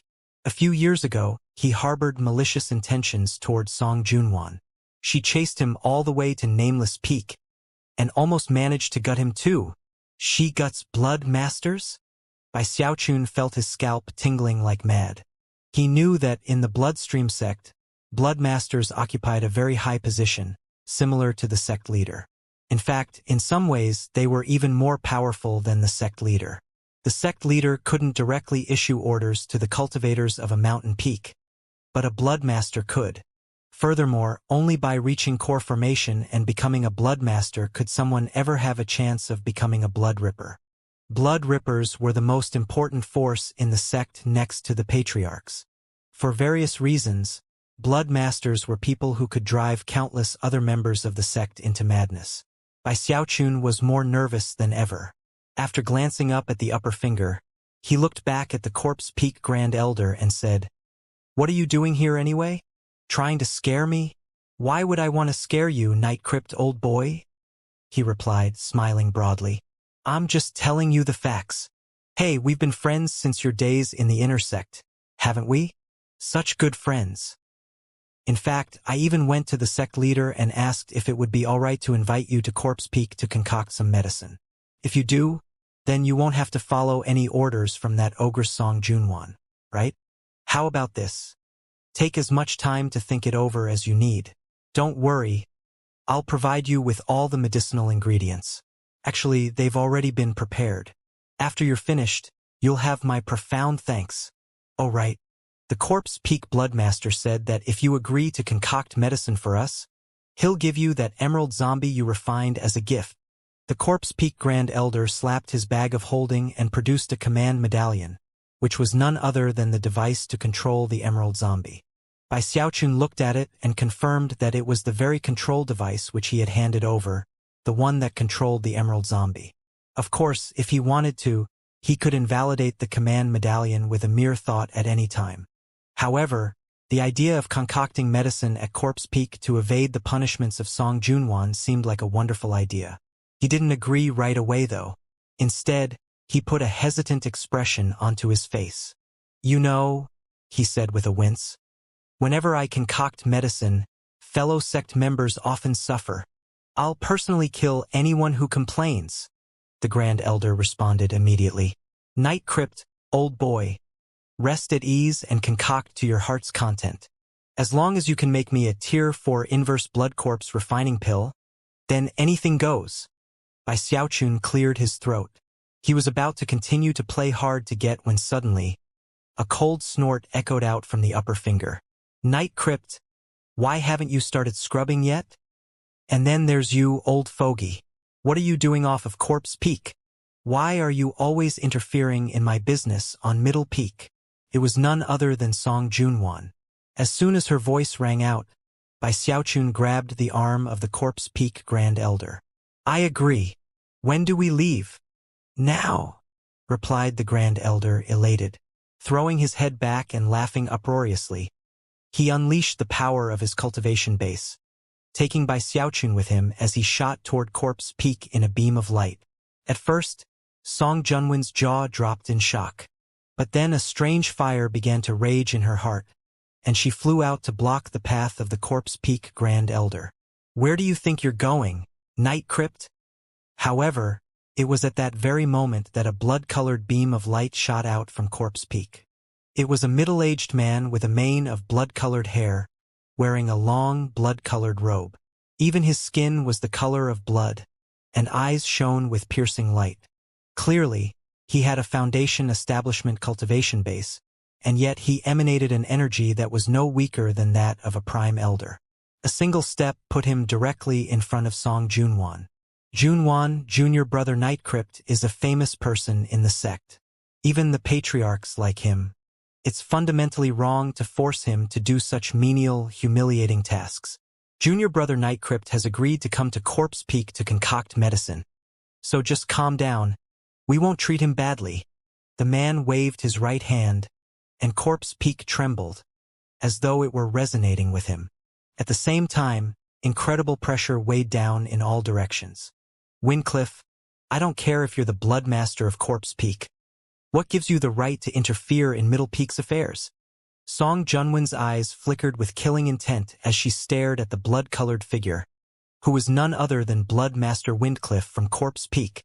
"I'm not a useless piece of crap like Situ Hao. You're not getting past me." Wyncliffe took another step forward to block her path while the Grand Elder sped along toward Corpse Peak with Bai Xiaochun in tow. "Night Crypt, come back home this instant," Song Junwan shouted lividly. Seeing that Song Junwan's path had been obstructed, and knowing that he was now safe, Bai Xiaochun shook his head vigorously and shot back, "I'm not going back, no matter what you say." "Are you coming or not?" she cried, stamping her foot in fury. "Not," he retorted with another shake of the head. "Oh, look at you, Night Crypt. Think you're tough stuff now. Huh?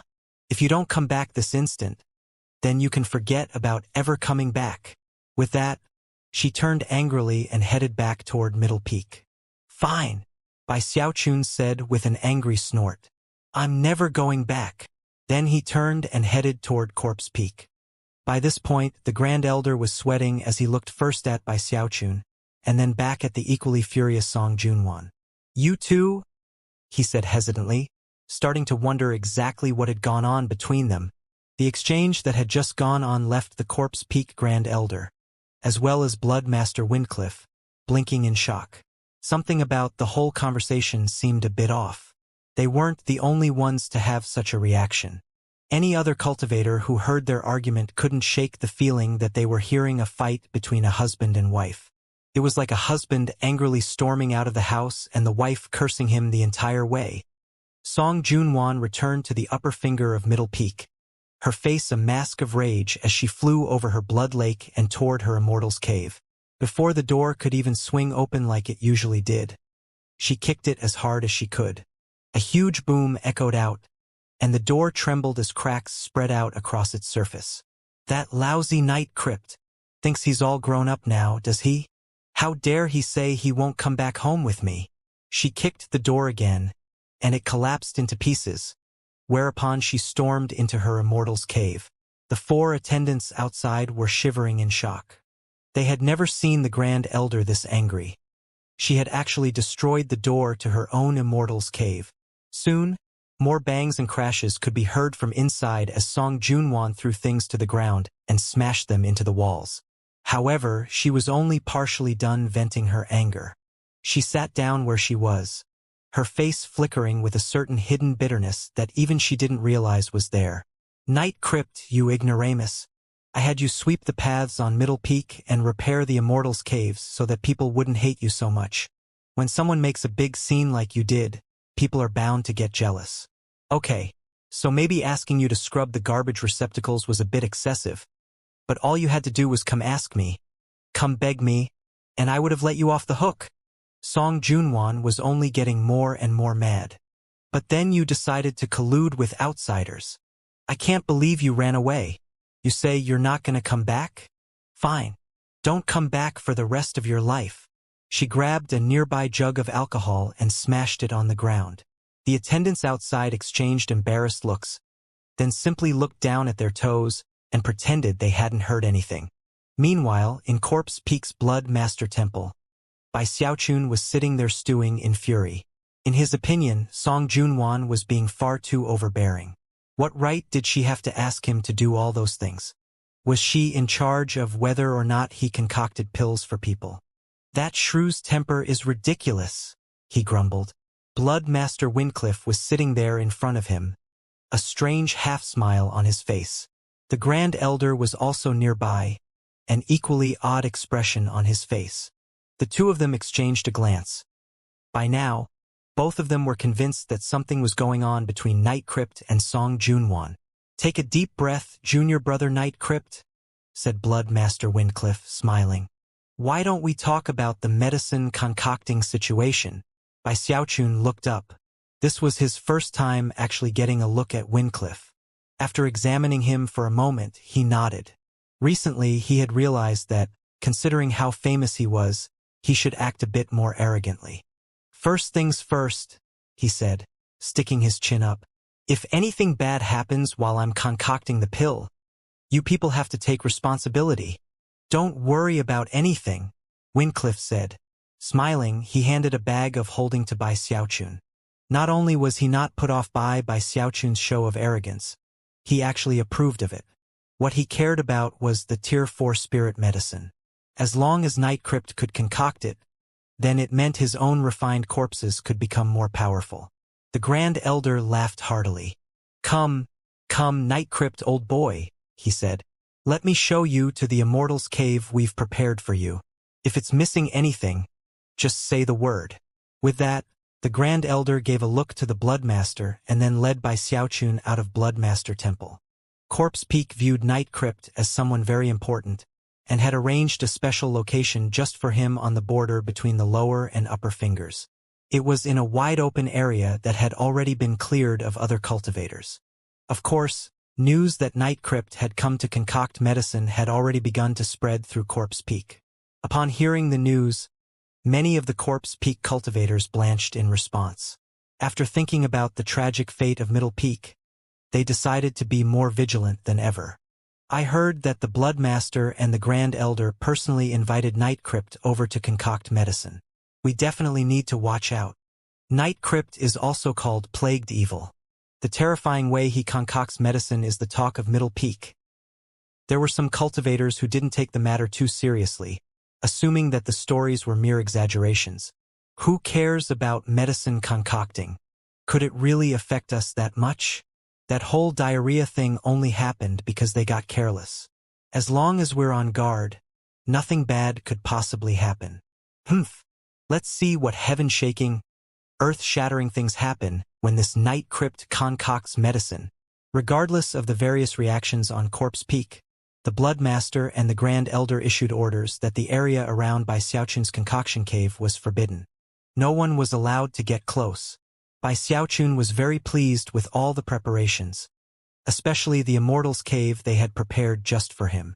After the Grand Elder left, he sat down cross-legged in front of another hulking cross-legged figure, a green-haired corpse. Surprisingly, its hair wasn't incredibly long anymore. However, its fangs were just as razor-sharp as before, and it also had bone spurs sticking out of its skin. It had long, wicked-looking claws, and radiated a murderous aura that was completely shocking. This was Bai Xiaochun's Emerald Zombie. Clearly, the zombie was much stronger than it had been when he had first created it. The skin looked tougher, and overall it seemed more brawny and powerful. It had green eyes, and emanated an aura that made it seem strangely intelligent. Just looking at it caused Bai Xiaochun's hair to stand on end.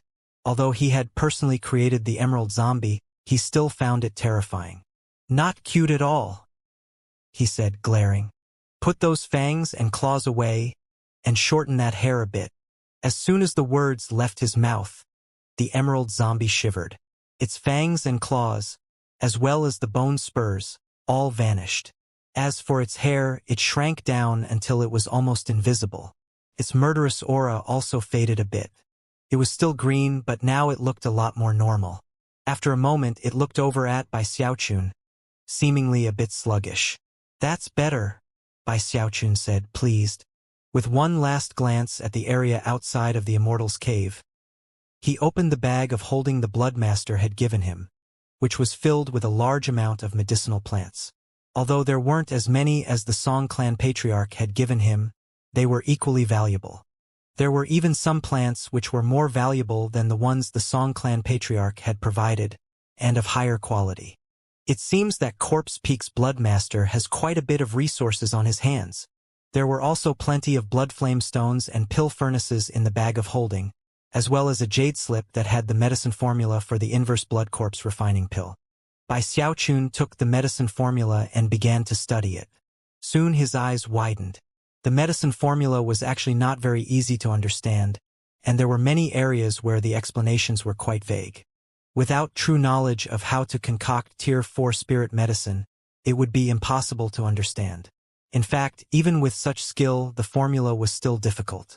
Thankfully, Bai Xiaochun's skill in the Tao of medicine had already reached the point where he could concoct Tier 5 spirit medicine. Therefore, after studying the formula in detail, he started to understand it. Eventually, he took a deep breath.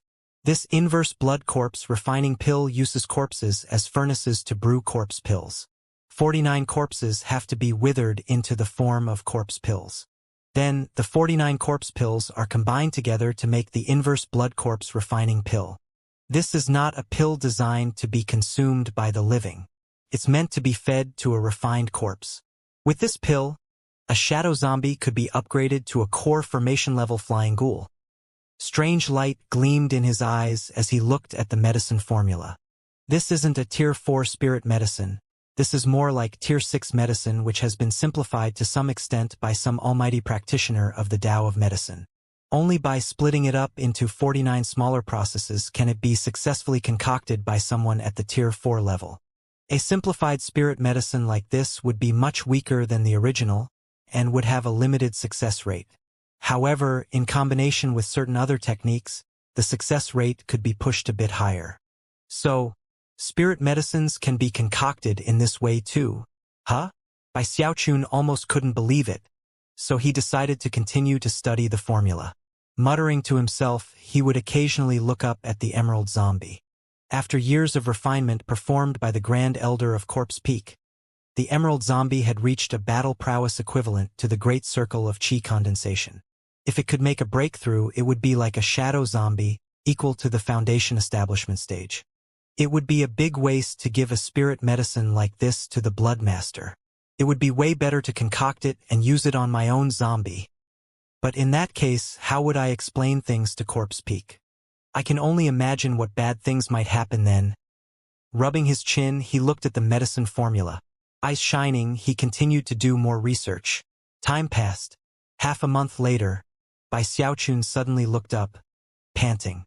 Eyes shining, he began to cackle maniacally. If I keep the first steps the same, but make some alterations to the final steps, I should be able to make a synchronization blood corpse refining pill.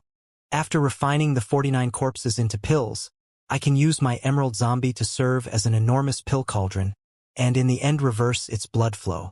After the pill is finished, it will produce a secondary pill, a synchronization pill. I could give the synchronization pill to the Bloodmaster, and if he used it to successfully refine his corpse and break through, then my emerald zombie would be able to control it. Bai Xiaochun slapped his thigh, then threw his head back and laughed uproariously. Hair in disarray, expression one of excitement. He simply couldn't wait to try out this concoction method. After looking around, he began to chuckle derisively. So, this part was just a test, huh? You can't even create inverse blood corpse refining pills with a pill furnace. After some thought, he decided that the medicine formula really was a test. If he couldn't understand it, then naturally he wouldn't be able to concoct it. Only after truly understanding the formula would he be able to truly concoct the medicine. With that, he rose to his feet and called over Corpse Peak's Grand Elder. When he arrived, he said that he needed 49 corpses, as well as more blood flame stones. The Grand Elder didn't seem surprised at all, but rather began to laugh excitedly. He quickly performed an incantation gesture, and then waved his finger at the immortal's cave. Rumbling sounds echoed out as a passageway appeared. Shockingly, the passageway led to an underground necropolis. Inside the necropolis was a lake of blood, surrounded by 49 zombies, all of which radiated murderous auras. Bai Xiaochun looked around. Hands clasped behind his back, he stuck his chin up and tried to look displeased. The Grand Elder clasped hands respectfully and said, "Night Crypt, old boy. This is the true place to concoct the medicine." By this point, he was completely convinced of Bai Xiaochun's skill in the Tao of medicine. The truth was that the Blood Master had given that very same medicine formula to many other apothecaries, and yet none of them had truly understood it. It was only because he and the Grand Elder had access to certain ancient records that they were aware of the true concocting method. And yet, Night Crypt had only used half a month to see through to the critical aspects. The Grand Elder was very excited. Seeing that Bai Xiaochun didn't look very happy, he politely clasped hands again. After offering an explanation, he handed over a large collection of medicinal plants, whereupon Bai Xiaochun's expression softened. "Please leave," he said coolly. "Without my permission, no one is to enter." Corpse Peak's Grand Elder clasped hands and then hurried away, more confident than before that Night Crypt might be able to concoct the inverse blood corpse refining pill. However, after leaving, he hesitated for a moment, and then sat down cross-legged nearby. "I should stand guard myself to make sure there are no accidents." Having made up his mind, he even summoned Corpse Peak's 10 Bloodstreak Elders over to stand guard with him. This was treatment that normally only a Bloodmaster would receive. Bai Xiaochun ignored what was happening on the outside. Deep in the necropolis, he paced about excitedly. In all his years concocting medicine, he had never concocted a major pill like this before. Anything tier 6 and higher is a high-level medicine. Bai Xiaochun took a deep breath. Ignoring the murderous auras emanating from the 49 corpses, he took some time to examine the lake of blood. The blood water in the lake contained a mixture of heavenspan river water and with powerful blood qi. As for the 49 corpses, all of them had been specially selected, and even though they were only pallid zombies, they were all at the peak of qi condensation. Not a wound could be seen on any of them, and they possessed powerful corpse auras. After some observation, Bai Xiaochun was very pleased. He sat down cross-legged, and then used an entire day to meditate and get himself in the optimal mental state. When his eyes opened, he waved his right hand, sending medicinal plants flying out of his bag of holding. As they floated in front of them, he made grasping gestures, causing the plants to break apart and turn into liquid. More and more plants were added to the liquid, and as Bai Xiaochun observed the process, he called upon the all-creation plants and vegetation techniques to analyze and adjust matters. Then he sent the liquid into the corpses around him. The medicinal liquid almost seemed to possess intelligence as it poured into the bodies of the zombies. The corpse pills created by each of the 49 zombies might seem identical, but actually, they all have minute variations. Generally speaking, the pills all need to be intentionally incomplete, with a tiny gap left. The most difficult part of the concocting process is using the gaps in all of the 49 corpse pills to bind them together. Then, their complementary aspects will merge together to form the final major pill. Sweat began to drip down by Xiaochun's forehead, but he didn't notice, as he was completely immersed in the concocting process. Time passed. Before long, half a month had gone by. Things were quiet on Corpse Peak, and soon the cultivators there started to relax. Many of them were starting to think that the cultivators of Middle Peak had really made a mountain out of a molehill when it came to Night Crypt's pill concocting. There didn't seem to be anything terrifying about it at all. An entire month went by, and nothing at all happened on Corpse Peak. By this point, the cultivators there were all very relaxed. As for the cultivators from Middle Peak, they were all shocked. After hearing that Night Crypt had gone to Corpse Peak, they had been prepared for a great spectacle. However, after 2 months passed and Corpse Peak seemed the same as ever, the Middle Peak cultivators were starting to feel a bit resentful. How come we're the unlucky ones? I can't believe it. Nothing has happened at all now that Plagued Evil is on Corpse Peak. Why are there no exploding furnaces? Why is there no diarrhea outbreak? This isn't fair. Don't tell me that Plagued Evil has had a change of character? Another half-month passed. The cultivators of Corpse Peak were completely at ease, and some of them had even forgotten about the fact that Nightcrypt was there concocting pills. But not the Middle Peak cultivators. They continued to stare at Corpse Peak, as if they refused to rest until they saw the place descend into misfortune. It was around that time that Bai Xiaochun finally finished with the first step of the inverse blood corpse refining pill. The 49 corpses had been sufficiently imbued with the proper medicinal plants, and now he began to use the blood flame stones to increase the temperature of the blood lake. Soon the medicinal liquid inside of the 49 corpses began to seethe.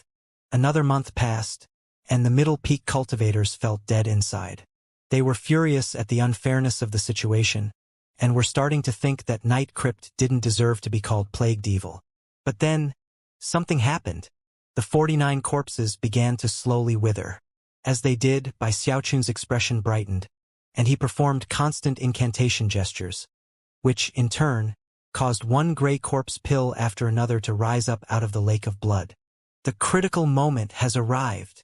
Bai Xiaochun took a deep breath, then sent out a stream of thought, which caused the emerald zombie to open its eyes.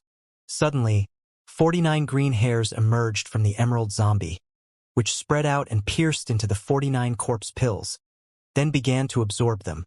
The corpse pills rapidly withered, and soon transformed into nothing more than ash.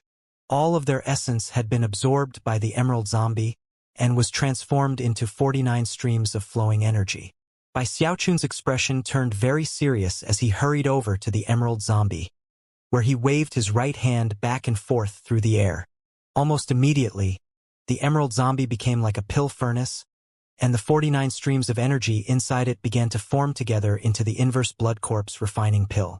As he waved his hand, the emerald zombie trembled, and its expression twisted and distorted as violent bursts of energy began to pulse out of it. Bai Xiaochun's hair was in disarray, and he looked very nervous. He waved his right hand, and the emerald zombie suddenly flew into the air and then descended into the lake of blood. The blood lake almost immediately began to bubble and boil. Bai Xiaochun also flew up into the air, where he settled down cross-legged and began to perform double-handed incantation gestures.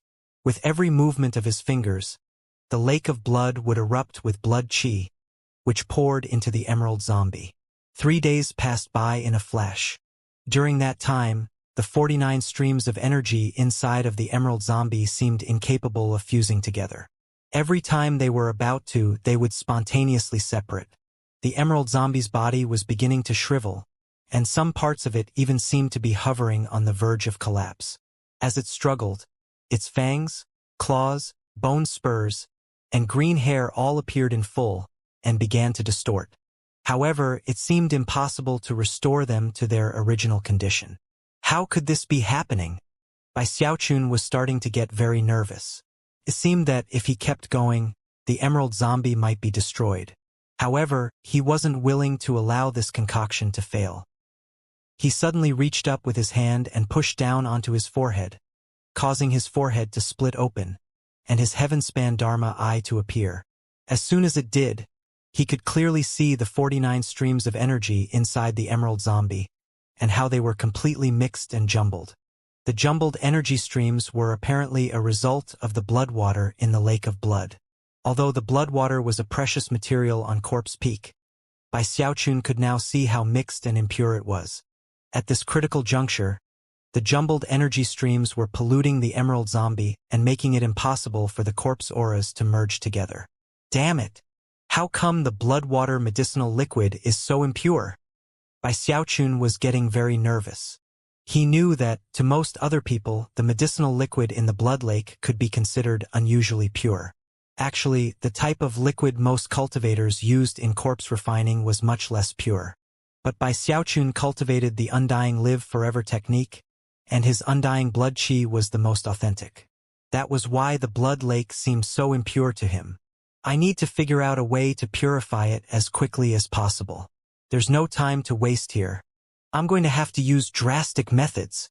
Seeing that the emerald zombie wouldn't be able to hold on for much longer, he gritted his teeth and waved his right hand. Instantly, 100 different types of medicinal plants appeared. Bai Xiaochun's eyes glittered as he made various mental calculations, and then began to fuse the medicinal plants together. By calling upon the all-creation plants and vegetation techniques, he fused the plants, ignited them, and then sent them flying into the lake of blood. As they flew through the air, they transformed into a medicinal liquid. When that entered the blood lake, a powerful expulsion force erupted out, and the burning caused a black smoke to rise up and fill the area. The fire wasn't on the surface of the lake, but down inside. As it burned, vast quantities of black smoke roiled up, which merged into the walls. At the same time, the blood water in the lake was significantly reduced. It was a dangerous, crude method, and the black smoke was not only difficult to get rid of, but also extremely filthy. However, Bai Xiaochun didn't have any time for other considerations. It didn't take long for the burning fire to release more and more black smoke, which fused into the walls and spread out through all of Corpse Peak. As it did, the flame inside of the lake transformed from black to violet and finally, red. More than 90% of the blood water was gone. And yet, the bit that remained had absolutely no impurities whatsoever. Bai Xiaochun performed an incantation gesture and pointed out, and the remaining blood water flowed toward the emerald zombie.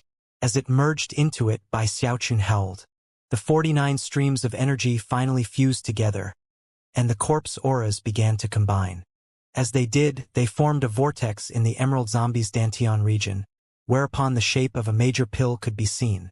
Bai Xiaochun was starting to get excited, and he was staring directly at the pill. He had resolved all of the issues that seemed like they might lead to a failure. It was at that point that he suddenly remembered the black smoke. Probably shouldn't be a big deal, he thought, looking over at the walls. The smoke had contained many impurities, and he felt a bit bad about that. He actually wasn't sure what might happen as a result. However, after reminding himself that he had repeatedly warned the Bloodmaster and the Grand Elder, who had subsequently guaranteed that there would be no problems, he felt a bit more at ease. He even rubbed his bag of holding, which contained the Song Clan Patriarch's command medallion, and felt even better. I haven't betrayed the sect, he thought. With that, he continued to focus on the concocting process. And that was when the strange things started happening on Corpse Peak. The first odd event to play out occurred with a young cultivator who was currently intently focused on his work refining a corpse. At the moment, the corpse was floating in a blood cistern in front of the young man. He didn't notice it, but a strange aura suddenly emerged from the wall and began to fill the area. Before long, the young cultivator began to tremble, and he ceased with his incantation gestures. Rising to his feet with a look of unprecedented seriousness on his face, he rushed out of his immortal's cave and then blasted a hole in the ground. After leaping into the hole, he began to bury himself with mud, all the way up to his waist. Raising both hands up above his head, he began to slowly sway back and forth. Strange incidents like this soon began to occur in other locations on Corpse Peak. Cultivators emerged from their immortals' caves, some of them with serious expressions, some of them howling out loud, some of them seemingly enraptured. A few even waved their arms around and laughed uproariously. One cultivator stood in front of a large tree, expression twisted with rage as he gesticulated wildly and howled, "Halt! If you make a move, I'll kill you instantly." Off in the distance, another cultivator with disheveled hair threw his head back and laughed uproariously. "Ha ha ha! I finally reached core formation. From now on, call me Prime Elder." There was another cultivator who stood stiffly in front of one of his own refined corpse, howling. Apparently, he thought that he was the refined corpse, and that his refined corpse was the master. Strange scenes like these played out everywhere. As for the cultivators who weren't affected, they looked around, expressions of shock and terror filling their faces. What's going on? Heavens! What's happening? Damn it! What happened? The unaffected cultivators almost felt like they themselves were going crazy. The shocking scenes playing out around them soon caused blank expressions to appear on their faces. Su Shaoshan was in the crowd, flying along in terror until he happened to reach a large boulder. Looking around fearfully, he turned to the boulder and said, "Did you see? Something big is happening. All of the disciples are hallucinating. This is bad." We have to go tell the Grand Elder. After a moment of silence, Su Shaoshan glared at the boulder. Why aren't you talking? Another moment passed. Why, you're a hallucination? Looking terrified, Su Shaoshan flew off in a different direction until he found a refined corpse. A tremor ran through him and he said, Patriarch! Sir, you have to hurry. Something big is happening. Everyone is hallucinating. Even as Su Shaoshan cried out in alarm, another corpse peeked Cultivator off in the distance, suddenly threw his head back and laughed uproariously. Looking around with contempt and arrogance, he said, Trifling bloodstream sect, how dare you challenge me? Bai Xiaochun. Listen up, everyone. I am Bai Xiaochun, Heavendao Foundation Establishment Expert. Yes, Bai Xiaochun. He then proceeded to strut along arrogantly through the crowd, telling everyone he saw that he was Bai Xiaochun. All of Corpse Peak was descending into complete chaos. The Grand Elder and the Bloodstreak Elders all rushed outside in shock, and when they saw what was happening, they gasped. What's going on? Even as the Grand Elder began to rotate his cultivation base, the Corpse Peak Bloodmaster appeared up above, staring around in complete confusion. They're all hallucinating, the Bloodmaster murmured incredulously. As for the Bloodstreak Elders, they strode out to take control, but then their expressions turned blank. One of them clutched the sides of his head and began to weep loudly. Another squatted down, put his hands on either side of his head, and stuck his index fingers up like rabbit ears. After looking around quizzically, he began hopping around like a rabbit. Another of them ran off at top speed toward a certain immortal's cave where a young cultivator had buried himself up to the waist. The Bloodstreak Elder quickly squatted down next to the young cultivator and stared at him with a serious expression. The Bloodmaster and the Grand Elder felt their scalps tingling in fear. Then they looked over in the direction whereby Xiaochun was concocting medicine, expressions of shock on their faces. Could all this be caused by Night Crypt's concocting?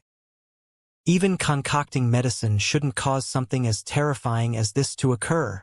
The Grand Elder gasped, and just when he was about to say something, his expression suddenly went blank.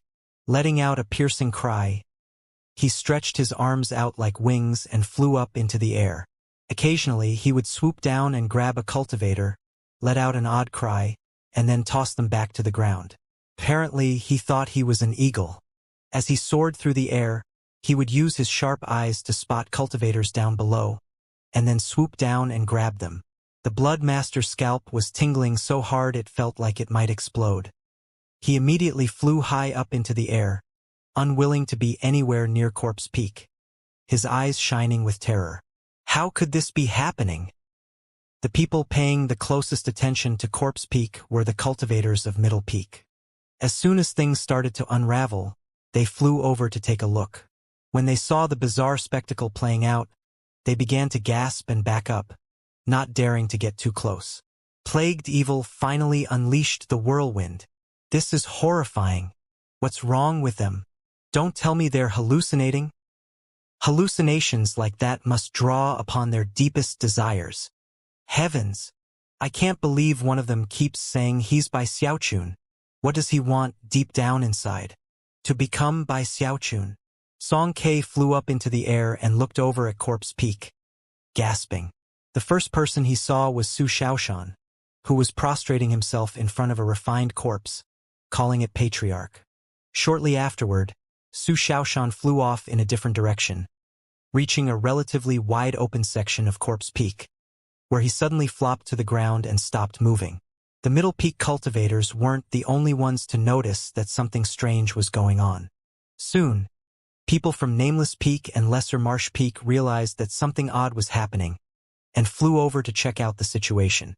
When they saw what was playing out, they all gasped. Who is that one lunatic over there? He's actually making a pass at his own refined corpse. Isn't that the Grand Elder of Corpse Peak? Why is he screeching like a bird? Does he really think he's an eagle? Heavens! He's swooping down toward one of the Bloodstreak Elders. He missed him. Does that Bloodstreak Elder think he's a rabbit or something? And look at that guy who buried himself up to the waist. What is he doing? And what is that bloodstreak elder doing next to him? He's not even moving at all. The cultivators from the 3 other mountain peaks were flabbergasted. Eventually Song Junwan appeared, and when she looked over at Corpse Peak, she gasped. As of this moment, the cultivators of Middle Peak felt mixed emotions regarding Night Crypt. For some reason, they got the feeling that he had actually treated them quite well. The worst they had dealt with was some exploding furnaces and a bit of diarrhea. The situation with Corpse Peak was simply terrifying. The Corpse Peak Blood Master felt like crying, but no tears would come. He looked around blankly at everything that was happening, and felt like he might go crazy at any moment too. Even as everyone was shaking in terror, Ancestor Peak finally took note of the situation. Meanwhile, the young cultivator who had first been affected, the one who had stuck his hands into the air and started swaying back and forth, suddenly looked at the Bloodstreak Elder who was squatting next to him, unmoving. The young cultivator was actually very curious about this. He had noticed the Bloodstreak Elder arrive earlier, but after much thought, couldn't identify him. Finally, he decided to ask directly, to dispel his confusion. After a moment of hesitation, the young cultivator asked, "Excuse me, are you Immortal Grass?" "No, of course not," the Bloodstreak Elder replied solemnly. "I'm an immortal chicken egg." Even as Corpse Peak was filled with pandemonium, Bai Xiaochun was down in the necropolis, howling at the top of his lungs. At the same time, his emerald zombie shivered as 2 medicinal pills appeared in its Dantian region. One of them was the inverse blood corpse refining pill, and the other was a smaller synchronization version. An excited expression appeared on Bai Xiaochun's face. His right hand flashed with an incantation gesture, and the synchronization pill flew out. Capturing it in a medicinal pill bottle, Bai Xiaochun examined it closely, and then got even more excited than before. It worked! Feeling very proud of his work, he collected up his emerald zombie and then pushed open the door of the necropolis. As soon as he walked out of the Immortal's cave, he heard the clamor off in the distance. However, considering that nobody had gathered near his Immortal's cave, he felt very much at ease. Seems the black smoke wasn't a big deal after all, huh? Sighing, he began to walk along the path, but then suddenly stopped in place. Some distance off was a Bloodstreak Elder hopping along in his direction. Bai Xiaochun stared in shock, and even wondered if he was seeing things. Heart pounding, he rubbed his eyes and looked over to see a Foundation establishment cultivator laughing maniacally as he attacked a nearby tree. Then he saw a younger cultivator walking along on his hands. There was even one cultivator who he had never seen before, laughing proudly as he declared that he was Bai Xiaochun. Strolling over with hands clasped behind his back, the man glared at Bai Xiaochun and said, "Recognize me? I'm Bai Xiaochun." Bai Xiaochun's eyes went wide, and his scalp began to tingle. As he looked around, he realized that almost all of the cultivators on Corpse Peak were behaving very strangely. Why are they all acting so crazy? Fear rising up inside of him, he was just about to flee when suddenly, he saw Su Xiaoshan lying off in the distance, still and unmoving. As far as Bai Xiaochun was concerned, Su Xiaoshan was a friend, so he hurried over to see if he could help. Just as he reached him, and was preparing to investigate, Su Xiaoshan's eyes snapped open. "Don't move," he whispered. "Everyone on Corpse Peak is crazy. They're hallucinating. I almost can't believe it, but I was just talking to a boulder a few minutes ago. I even thought a refined corpse was one of the patriarchs. Thankfully, Su Xiaoshan, have exceptional latent talent, as well as tons of magical items. That's how I recovered so quickly." "You're not crazy?" Bai Xiaochun asked jubilantly. "Get out of here," Su Xiaoshan replied immediately. "Forget about me. I'm pretty sure all of this is happening because of that eagle up there. I'm trying to lure it down here and then I'll kill it. Everything will be fine after that." With that, he peered up into the sky. Bai Xiaochun subconsciously looked up into the sky, his mind spinning. Soon, he saw the Grand Elder, arms spread wide as he soared to and fro, occasionally letting out a piercing cry. Bai Xiaochun looked around blankly. Meanwhile, everyone outside of Corpse Peak saw Bai Xiaochun, and their eyes began to widen. That was especially true of Corpse Peak's Bloodmaster. He began to seethe with killing intent as he roared, "Night Crypt!" As the Bloodmaster's cry echoed out, blood-colored light surged out around him, and he shot toward Bai Xiaochun like a beam of light. Within the blink of an eye, he was only about 150 meters away. Bai Xiaochun's heart began to pound, and just when he was about to run away at top speed, Su Xiaoshan threw his head back and laughed uproariously. Eyes shining, he leapt up into the air. The eagle didn't come, but a blood chicken did. It was all worth it. Howling, Su Xiaoshan flew up into the air and slammed into Bloodmaster Windcliff. Bai Xiaochun used that opportunity to flee, although by this point he was getting a bit angry. "Windcliff," he shouted. "Before I started concocting, I told you that there could be problems.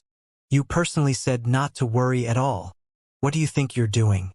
You might be a Bloodmaster, but don't think that Night Crypt is afraid of you." He was actually very nervous, but he pretended to be simply furious, and even intentionally erupted with a murderous aura. At the same time, he raised his right hand up into the air, within which was a medicinal pill bottle. "This is the Tier 4 Inverse Blood Corpse Refining Pill you wanted me to make." In the middle of grappling with Su Xiaoshan, Bloodmaster Windcliff looked over at Bai Xiaochun, and was forced to suppress the rage he felt. The truth was that he really had uttered such words. Although he had never imagined that the current situation would have resulted, he was a Bloodmaster, and was capable of being cold and callous. A moment later, his anger faded, and he smiled so broadly his eyes narrowed. "I was being a bit rash," he said. "Junior brother Night Crypt, none of this is a big deal. As long as the spirit medicine came out all right, then I'll keep my promise." Ignoring the implied threat in his words, Bai Xiaochun threw the medicinal pill bottle toward Windcliff. Windcliff grabbed it and opened it, and was immediately moved. A look of joy even appeared on his face. Although Corpse Peak was in chaos, which was a bit annoying, the fact that the medicinal pill had been successfully concocted negated all other minor problems. "Many thanks," he said with a smile. Then, his eyes flashed with cold light as he shot toward Ancestor Peak, where he conferred with the Prime Elders about a solution to the problem on Corpse Peak. Bai Xiaochun watched the Bloodmaster leave, and laughed coldly in his heart at how unreasonable the man was. Despite how Bai Xiaochun had been helping him with his medicinal pill, the coldness in his eyes had been more than clear moments ago. "Humph," he thought. "It's a good thing that despite being so honest, I'm very intelligent. If he doesn't use that inverse blood corpse refining pill, then it won't matter. But if he does use it, then I'll be able to take command of his refined corpse." Bai Xiaochun was very proud of himself. With the snap of a finger, he had reduced the Corpse Peak Bloodmaster to ashes. Sticking his chin up, he looked around at the crowds. The cultivators from the other 3 mountain peaks trembled as his gaze passed over them, and they quickly backed up and clasped their hands respectfully toward him. By now, everyone was terrified of Night Crypt. His medicine concocting techniques had long since exceeded the realm of divine abilities. He could cut down his enemies without even touching them. Outstanding people are always the center of attention no matter where they go. What a headache. Even as he was feeling very proud of himself, and sighing inwardly, he suddenly found himself looking into the eyes of Song Junwan. The cold smile he saw on her face sent chills up his spine. Hey, big sis Song." Her eyes went wide. "Oh, back to calling me big sis, huh?" Snorting coldly, she spun around and headed back to Middle Peak. Everyone else in the area exchanged awkward glances and then began to leave. Soon, Bai Xiaochun was left alone, hovering there in midair. He was starting to get worried. Song Junwan had clearly intended for him to see the look in her eyes, and all of a sudden, he was wondering what new tactics she might resort to in her desire to torment him. He sighed. However, he now had no choice but to go back to Middle Peak. He did his best to sneak back into his immortal's cave, where he sat down quietly, stewing in his anxiety. What am I supposed to do? This Song Junwan really knows how to harbor a grudge. All I did was leave the mountain for a little bit, right? Rubbing his forehead, he continued to try to think of ways to smooth things out with her. Over the following days, he continued to ponder the issue. The situation with the hallucinations struck corpse peak quickly, but ended just as quickly. As the cultivators there recovered, they looked around blankly. Then they began to think back to everything that had occurred, and soon, angry shouts rang up. Night Crypt! Our enmity is irreconcilable. Arg! Night Crypt! I'm gonna kill you! The fury of the Bloodstreak elders burned especially hot, and all of them went directly into secluded meditation. As for the Grand Elder, as soon as he recovered, he threw his head back and let out an anguished howl. From that day forward, no one would ever dare to mention the word eagle in front of him ever again. He also chose to go into secluded meditation. However, there were even more extreme cases which had cropped up. For example, one young man had been under the belief that he was a corpse and had tried to refine himself. Upon awakening, he let out miserable screams that echoed out near and far. Many of them wanted to kill Night Crypt, and yet nobody dared to step onto Middle Peak. All they could do was angrily gnash their teeth. Of course, at the same time, Night Crypt's nickname Plagued Evil filled the entire sect.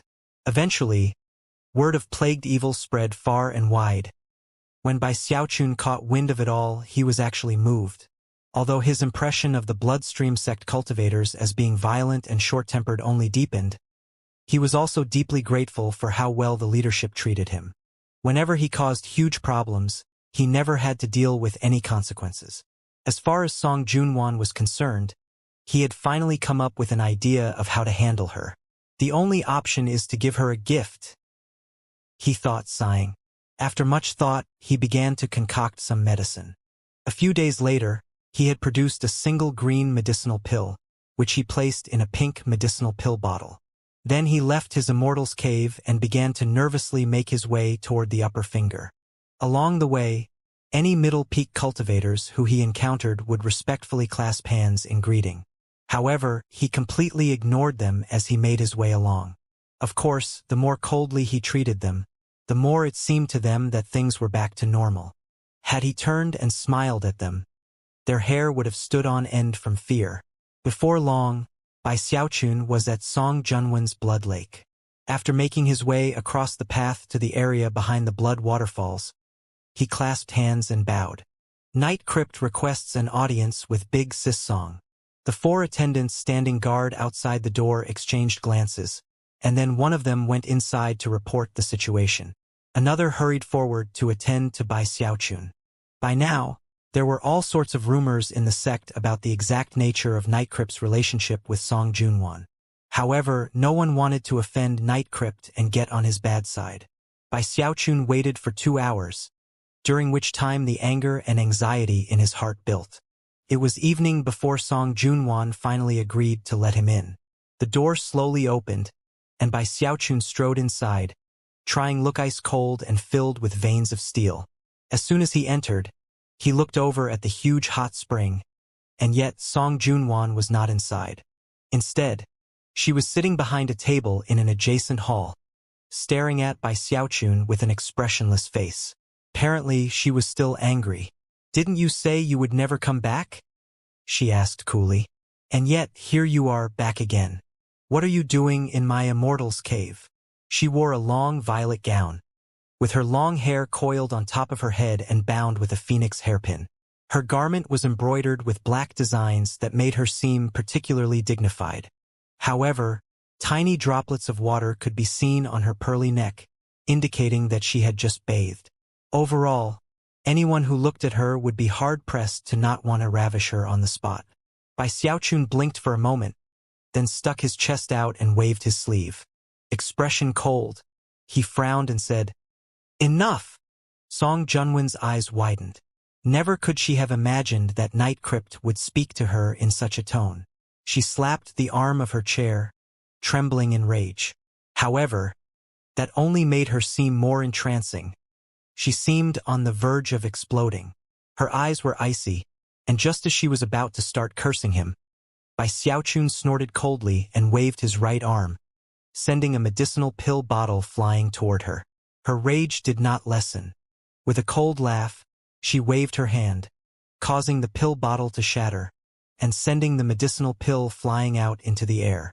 Bai Xiaochun looked her calmly in the eye as the pill landed on the ground and rolled off to the side. Slowly, his eyes seemed to fade self-deprecatingly. I, Night Crypt, returned for one reason only, and that was to give you this pill bottle. I am completely destitute. All of the medicinal plants given to me by the patriarch went into the pills I concocted for the sect. Because of that, I had no choice but to go to Corpse Peak to concoct medicine for Wyncliffe. Only then was I able to build up enough medicinal plants to make this single medicinal pill. It is a special spirit medicine that I concocted for the sole purpose of giving it to a special person. The medicine has been given, so I shall take my leave. Henceforth, you are the Grand Elder, and I am Night Crypt.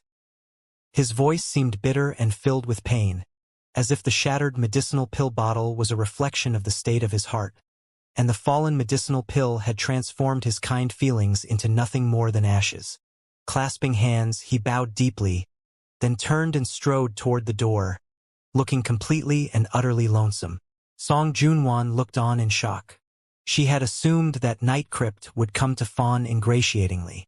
In fact, the reason she had made him wait outside for so long, other than to give her time to bathe and dress, was to make sure he realized that it didn't matter if the patriarchs liked him. On Middle Peak, she was the Grand Elder, and was not someone to be brazenly defied. To her surprise, however, he had started out by chiding her. Considering her pride and lofty position, it was impossible for her not to have been angered. When he tossed her the medicinal pill bottle, that anger erupted, and she destroyed the bottle. Of course, she had noticed the medicinal pill rolling off to the side. But how could she ever have predicted the next set of words that would come out of his mouth? Song Junwan looked down at the pill, and then looked at Bai Xiaochun bleakly walking out the door. For some reason, her heart suddenly seemed empty, which was a feeling that she had never experienced before. "Wait!" she blurted. Bai Xiaochun stopped in place, then turned and calmly clasped his hands in formal fashion. "You have orders for me, Grand Elder?" His wording was very polite, without the slightest hint of passion or emotion. His expression was cold and grim, almost as if he had severed away his memories and buried them deep in his heart. Even more telling was that he had addressed her as Grand Elder, instead of Big Sis Song. "You!" Her face was ashen, and for some reason, her heart felt like it was in complete shambles. "If you have no pressing matter, then I shall take my leave." Expression the same as ever, Bai Xiaochun turned and left the Immortal's cave. It was only after he was some distance away, and off the upper finger, that he let out a long sigh. His heart was still pounding. "This move should work," he thought. "If not, then I don't know what else to do." He hurried nervously back to his Immortal's cave, sighing to himself about how annoying women were, especially powerful women, who were far more domineering than the regular type. After Bai Xiaochun left, Song Junwan was left alone in the Immortal's cave, somehow feeling irritated and depressed, all at the same time. And yet somehow, she didn't know how to give vent to her feelings. All she could think about was the image of him walking away, then turning and looking at her with that cold expression. "Night Crypt, you ignoramus!" she growled through gritted teeth. Then she looked down at the medicinal pill on the ground and made a grasping motion, causing it to fly through the air into her palm. Upon closer examination of it, she was moved. It was a Tier 4 spirit medicine, not designed to improve the cultivation base or heal injuries. Instead, it contained a delicate, sweet odor that was quite pleasing to the senses. "A Tier 4 spirit perfume pill," she muttered, shocked. Although she couldn't concoct medicine herself, she was an experienced and knowledgeable person, and could instantly tell that this spirit medicine was a spirit perfume pill, designed for use by female cultivators. Upon consuming the pill, one's entire body would emit a wonderful fragrance. It also caused one's skin to become more fair, and would remove old scars. As for versions which were Tier 4 and higher, they would even purify the bones. Although the end results were common in nature, and could not lead to immortal transformations, it was enough to make any woman even more beautiful than she already was. A Tier 4 spirit medicine like this, Even one that was relatively useless to male cultivators would fetch an exorbitant price if it went up for auction. Despite the fact that she was from the Song clan, even Song Junwan wouldn't be able to get her hands on one easily. As she looked down at the medicinal pill, her face softened, and she thought back to what Night Crypt had just said. As she stood there quietly, she realized that her heart was trembling. After a while, the sensation passed, and an enigmatic smile appeared on her face. "You little rascal. You're just making a complicated pass at me, aren't you? That's what you've been doing from the beginning. Humph. I've seen everything there is to see, you impudent little child.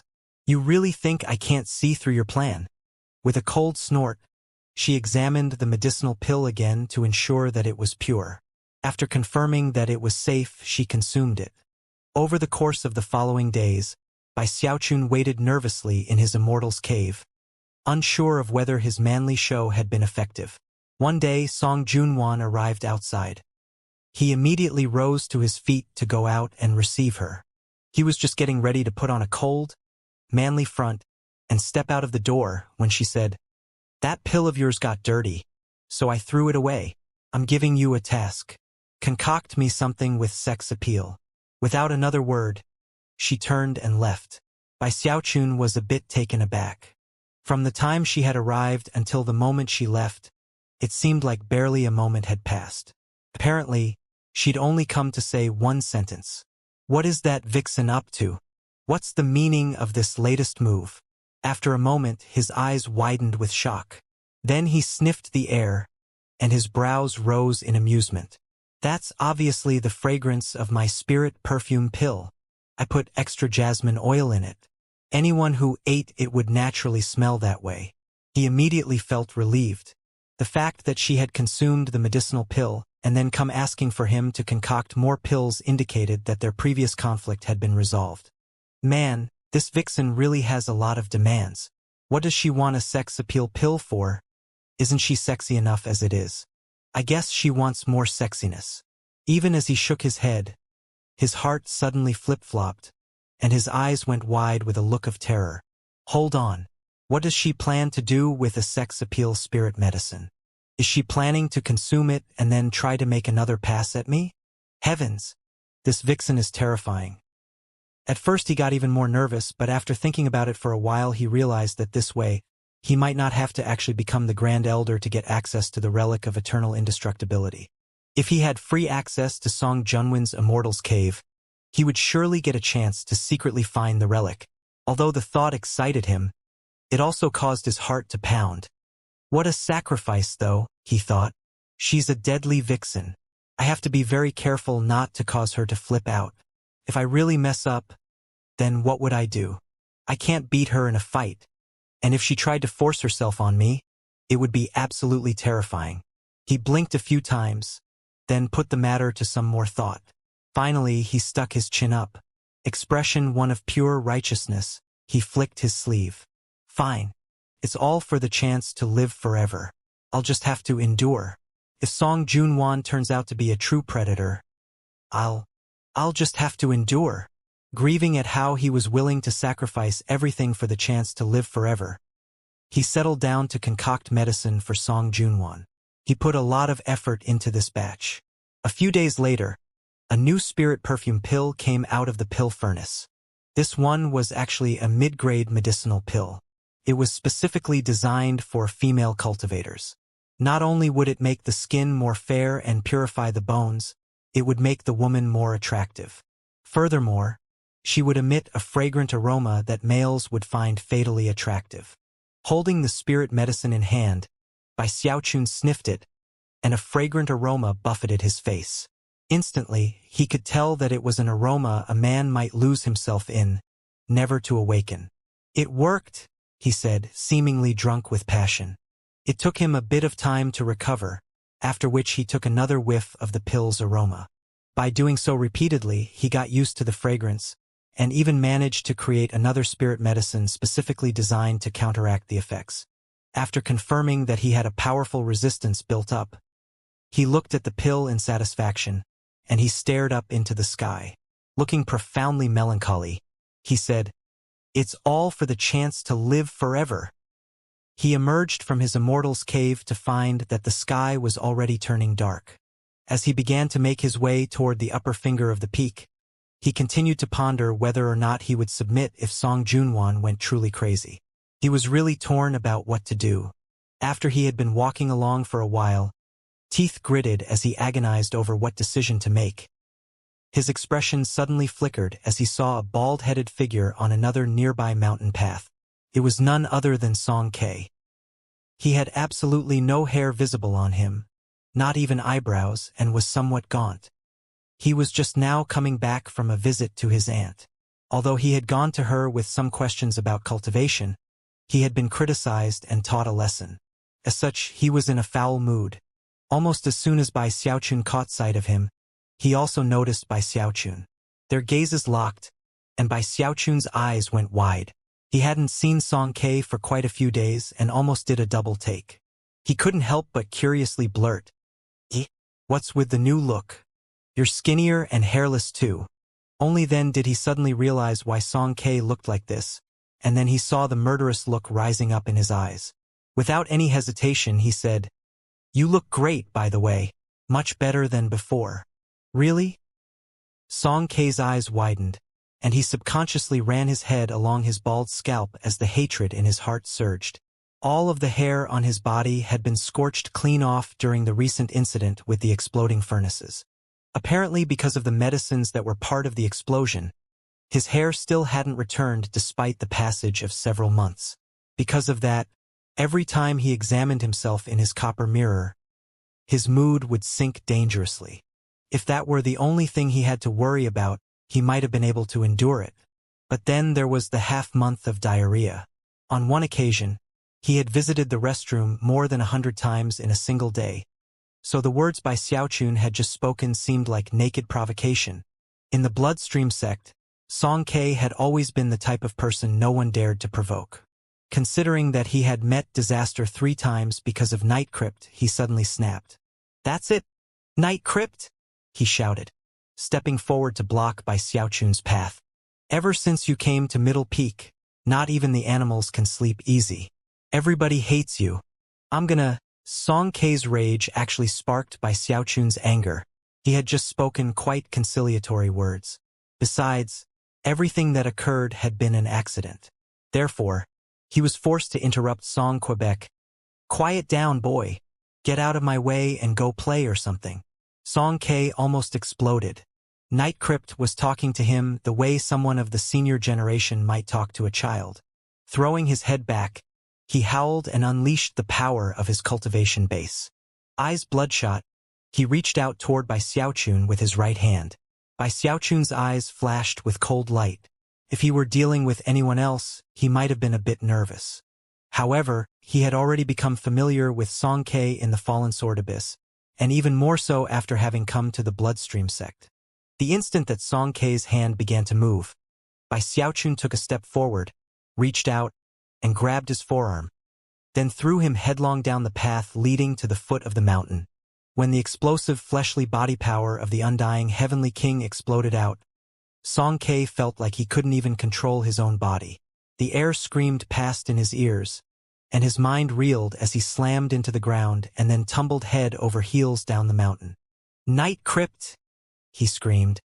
He wanted to stop moving and right himself, but the force which had been unleashed was something he couldn't fight against. Bai Xiaochun straightened up his garments, then ignored Song Ke and once again began to ponder what to do if Song Junwan tried to force herself on him. Such thoughts preoccupied him all the way to her immortal's cave. It didn't take too long for Song Ke to finally grind to a halt. Without a moment's pause, he shot madly back up the mountain, face ashen with rage and heart bursting with the desire to do murder. Although the terrifying force Bai Xiaochun had unleashed filled him with a sensation of deadly crisis, there was no way he would let someone of his own generation treat him that way inside the Bloodstream sect. This Night Crypt is wily and cunning. He's brought disaster to the sect, and is the subject of universal complaint on Middle Peak. He dares to curse people but doesn't dare to talk reason? I don't care if the patriarchs favor him or if my aunt likes him. He's nothing more than an outsider, with no connections in the sect. I'm the firstborn son of this generation of the Song clan. I don't care what happens. I'm going to find my aunt and make an appeal to justice. She'll definitely drive this guy off. And even if she doesn't, she'll at least make him kowtow to me. Then he'll know who's boss. Gritting his teeth and fuming with anger, Song K raced at top speed toward the upper finger. Song K sped along at top speed, radiating killing intent, completely confident that his aunt would take the lead in presiding over justice. She would either kill Night Crypt or force him to submit to Song Quebec. I'm the firstborn of the Song clan. If it weren't for Bai Xiaochun from the Spirit Stream sect, I would have definitely reached Heaven Dao Foundation establishment. Then I wouldn't have to help Aunt Junwan become Blood Master. I would have been able to take the spot myself. He was like a streak of light speeding toward the upper finger. Well, I can't do anything about that now. Besides, Aunt Junwan only wants to become the Blood Master for strategic purposes, to make sure that Shuamei doesn't take the spot. Just wait until I'm in late Foundation establishment. Then I can fight for the position of Blood Master on my own. This piddling Night Crypt. If I can make use of him in the future, I will. But if he refuses to accept my good graces, I'll kill him and make sure he never gets a proper burial. More confident than ever, he rumbled along through the upper finger toward Grand Elder Song Junwin's Immortal's Cave, behind the Blood Lake. Once he was behind the waterfalls, he saw the 4 young guards. Instantly, their eyes snapped open, glowing brightly as they observed him approaching. Song K didn't even pause.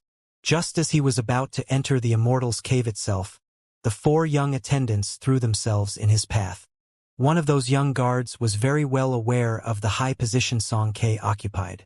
Even still, he didn't dare do anything other than try to block his path.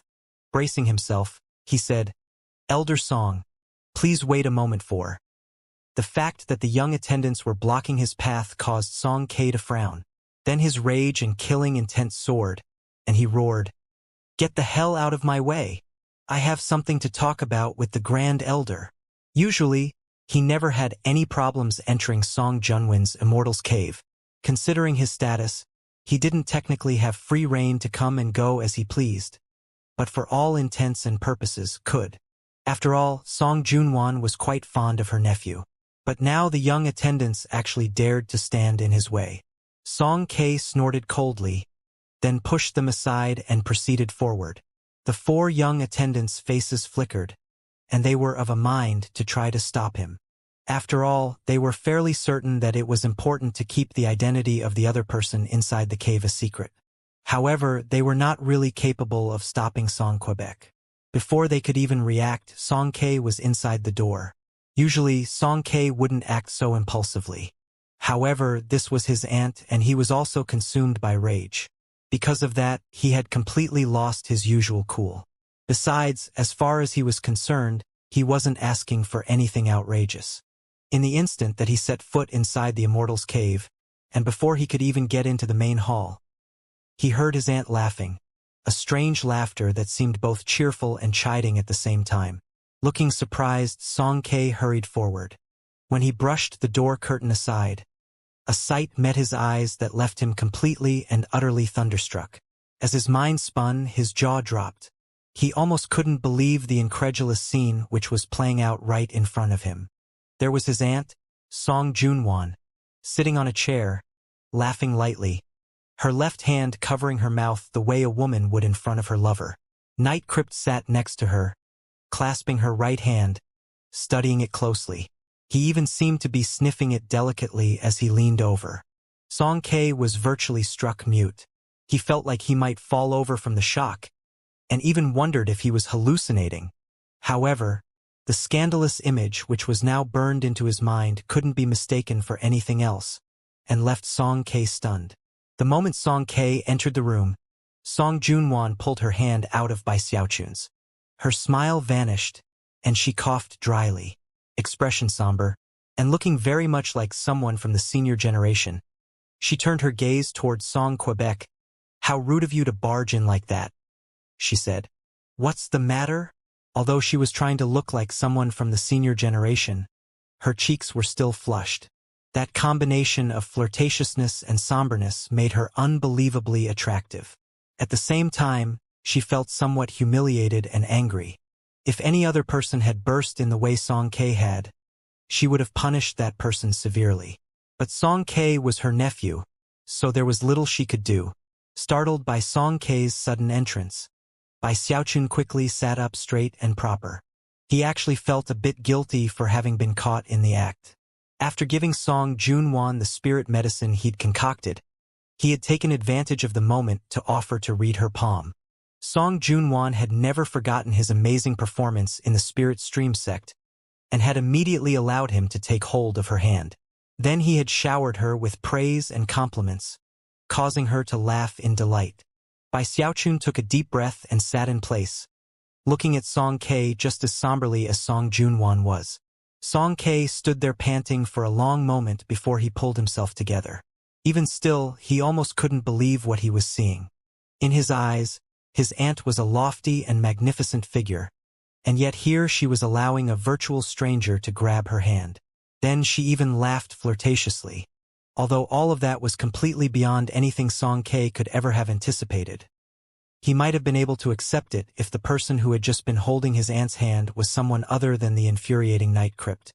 Song K's anger began to rise to explosive levels, until he could hardly breathe.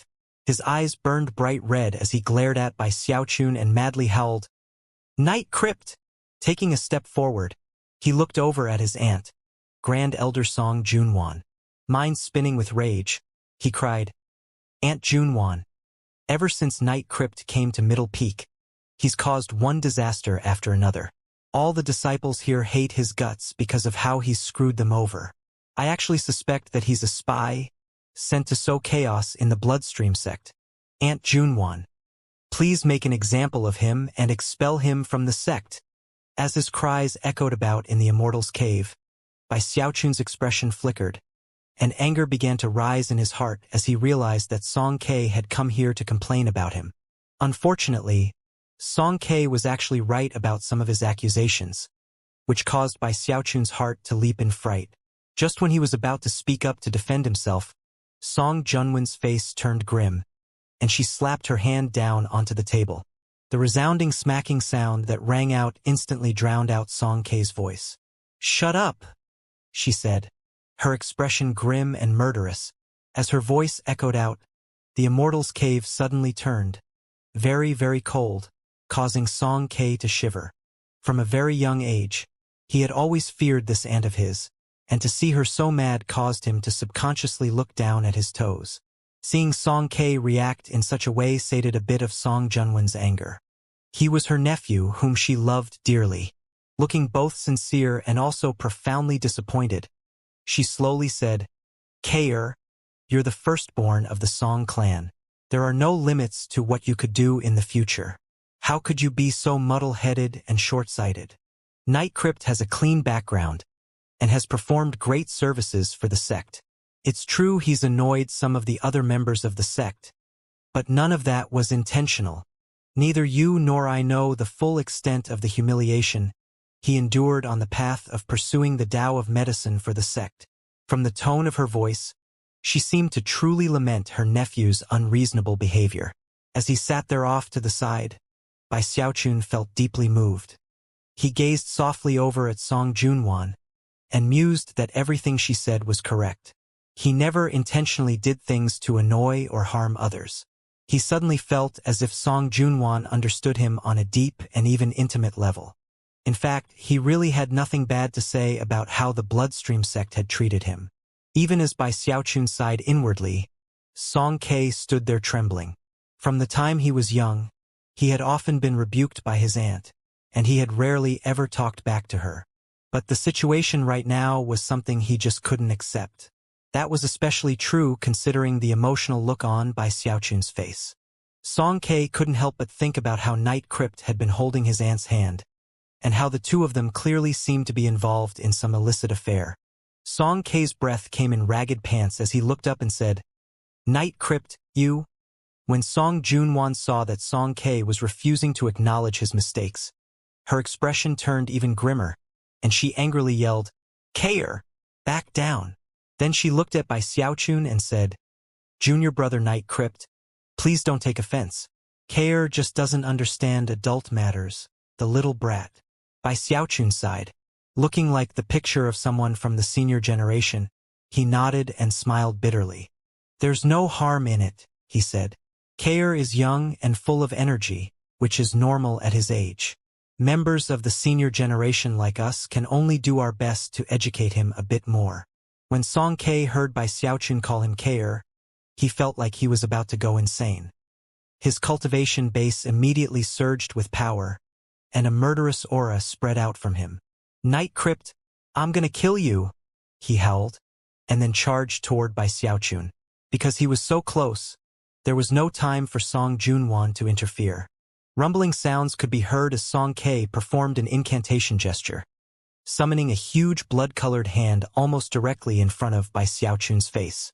The hand surged with energy, destroying the chair and table. Bai Xiaochun's eyes flashed up in thought for the briefest of moments, and he decided not to dodge or evade. The hand slammed into him, causing his face to go pale. Coughing up a mouthful of blood, he staggered backward. Seeing that, Song Junwan was both worried and angry. She waved her hand, causing a wave of power to surge out and suppress Song Quebec incapable of moving forward. Song Ke stood there, eyes bloodshot, trembling physically. He knew that Night Crypt had intentionally spit out some blood. Even if he had been injured somehow, there was no way he should have coughed up any blood. Song Ke, what gall you have! Song Junwan yelled at the top of her lungs. Just when she was about to start reprimanding Song Ke, Bai Xiaochun raised his right hand to stop her. Wiping the blood off of his chin, he looked over at Song Junwan and said, Kair did nothing wrong. I might be of the senior generation, but I'm not perfect. I make mistakes too. It's my fault that Kair is now hairless. Therefore, I will immediately go into seclusion to concoct some spirit medicine to help him grow some more hair. He even reached out and squeezed her hand to show how sincere he was.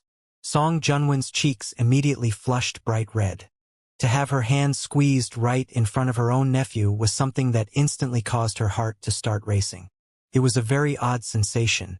Pulling her hand back, she looked over at Song Ke and angrily said, Kair, apologize immediately to your sect uncle. Song Ke stood there trembling, blue veins bulging out on his neck and face. Laughing shrilly, he said, You too, Fornica. Before he could finish speaking, Song Junwan's eyes flashed with cold light, and she waved her hand. A huge wind swept over Song Ke, carrying him out of the Immortal's cave. Song Ke, your impertinence has earned you 3 months in secluded meditation. Don't step a foot outside of your Immortal's cave during that time. Bai Xiaochun didn't feel that it was appropriate to stay in the Immortal's cave any longer. Looking over at the grim-faced Song Junwan, he gave a soft sigh, then bid her farewell. Song Junwan hesitated for a moment, and then nodded. After offering some more apologies for Song Ke's behavior, she said, We have a few more months before the war. Middle Peak is going to have its trial by fire for the position of Bloodmaster. When the time comes, I hope you'll be able to help me. Her eyes shone with keen anticipation. Bai Xiaochun looked back at her, his own eyes flashing. After a moment passed, he nodded, then left. Once outside of the Immortal's cave, his heart swelled with pride. Taking a deep breath, he reveled in his satisfaction at having mopped the floor with Song Quebec. HMB. From now on, Kair, I'm your clan uncle. Feeling wonderful, but expression pale and grim, he returned thoughtfully to his Immortal's cave on the lower finger. Once inside, he stretched lazily, thinking about how he now outranked Song Quebec. Then he waved his wide sleeve. Whatever. As a member of the senior generation, it's my job to help educate the youngsters. Sitting down cross-legged, he put aside the matters of the day and began to practice cultivation. At the same time, he was continuously analyzing the methods of concocting Tier 4 spirit medicines. Although his recent concocting efforts had been a success, he still didn't feel completely content with the results. Must have been problems with the pill furnaces, he thought with a sigh. The more he thought about it, the more he realized that his ideas regarding concocting medicine would cause virtually any pill furnace to explode. The only thing he could do to prevent that from happening was to try to make the medicine less powerful. However, that would limit him to making the medicine about half as strong as he could, which left him feeling somewhat apathetic. What a pity, he thought with a sigh. I guess my medicine concocting will be limited in this way for now. Considering there was nothing to be done about the matter, he decided that he would just have to wait until he got back to the Spirit Stream sect. Then he could ask Li Qingho about the situation. When it came to cultivation, he didn't waste any time. During the following days, he spent all day absorbing blood qi and working on the second volume of the Undying Live Forever technique, the Undying Heavenly King. The first level of the Undying Heavenly King was the 10 Mammoths Berserk Ghost Body, which he had already completed perfectly. The second level was the 10 Ghosts Heavenly Demon Body. Because of his diligent hard work, and also the fact that the Bloodstream sect was a holy land for the Undying Live Forever technique, his continuous absorption of blood qi soon helped him break through to the power level of 4 ghosts. Although he had no way to test out how strong he actually was, based on some basic calculations, Bai Xiaochun was convinced that he was terrifyingly powerful. In fact, he was sure that he was strong enough to beat almost anything that might cross his path. He was so strong in terms of his flesh and blood that he was nearly invincible. Not only were his offensive capabilities enough to rock mountains and rivers, he had colossal defenses as well. Song Kei's all-out attack earlier had felt like nothing more than a scratch to Bai Xiaochun, and the blood he had coughed up had been forcibly pushed out by drawing upon the power of his own spiritual seas. And then there was the divine ability which came with the Undying Heavenly King, the mountain-shaking bash. Although he hadn't come across many chances to practice it, on the few occasions when he could sense how shockingly powerful it was. In fact, he was convinced that if he unleashed it to full effect, he really could bash a hole into a gigantic mountain. When it came to bashing into people, well, it was obvious what fate they would meet. At this point, I think I'm actually more powerful than one of those heavenly demons. He suddenly scooped his hand down into the stone floor, and it felt like he was scooping up some tofu. There was almost no sensation at all as he pulled out a chunk of rock and then crushed it into ash. When he thought about how much more powerful he was than before, his excitement rose. Every time he absorbed blood qi, he felt indescribably wonderful. He also worked on his blood annihilation world, and although he didn't actually notice, he was getting much quicker at forming blood swords. The blood swords he formed were also more powerful. When he absorbed blood qi, he almost felt like he was at one with Middle Peak, as if he himself could shake the mountain itself. Of course, he didn't dare an actual attempt, for fear that things could quickly get out of control. As for his Violet Qi Heavenspan incantation, his fundamental technique, and the only truly hidden Taoist magic in the Spirit Stream sect, it was as the saying went, everything is difficult at the beginning, but gets easier as time progresses. Originally, he had needed help with the Heavenspan River water, but after passing into the middle level of the technique, and having successfully absorbed a drop into his spiritual seas, he now had some measure of control over the Heavenspan River water. Directly absorbing water from the Heavenspan River was something completely and utterly domineering, a trait which was now showing through in Bai Xiaochun's cultivation. Now that he was in mid-foundation establishment, he could actually absorb a full cup of Heavenspan River water. It was there above his 4th spiritual sea, rapidly being absorbed. With the help of some medicinal pills, Bai Xiaochun helped the process along, and could sense that his aura was becoming more and more like the Heavenspan rivers. Bai Xiaochun had the strange feeling that his current level of power didn't quite make him invincible within Foundation establishment, but would surely allow him to crush almost any opponents who came his way. After coming to the Bloodstream sect, he had not unleashed his Heavenspan Dharma Eye on many occasions. However, he continued to cultivate it, making it grow more and more itchy, and at the same time more powerful. Bai Xiaochun had the feeling that once he opened that eye and revealed its power, it would shake heaven and earth. The only things Bai Xiaochun wasn't very satisfied with were his human-controlling grand magic and proto-magnetic power. After beginning to cultivate the Violet Qi Heavenspan incantation, his strength in control power had grown, but was still relatively limited. He had spent a lot of time studying proto-magnetic power, and had never given up on his plans to develop it. However, he seemed to have reached a barrier that he couldn't pass. It was very frustrating. but there was nothing he could do about it other than spend some time every day on study and contemplation regarding how to progress. There was one other thing that he spent time thinking about, and that was the Middle Peak Bloodmaster trial by fire that Song Junwan had mentioned, and how she wanted his help. If Song Junwan becomes Bloodmaster, then it stands to reason that the Grand Elder position will open up. Usually, someone would be promoted from among the Bloodstreak Elders.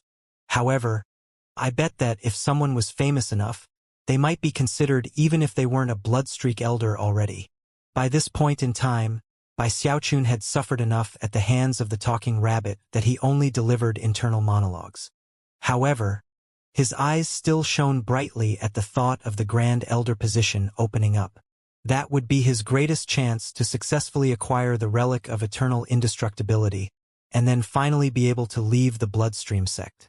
I'm already just as famous in the Bloodstream sect as Song Ke is, which means I'm already above the Bloodstreak Elders.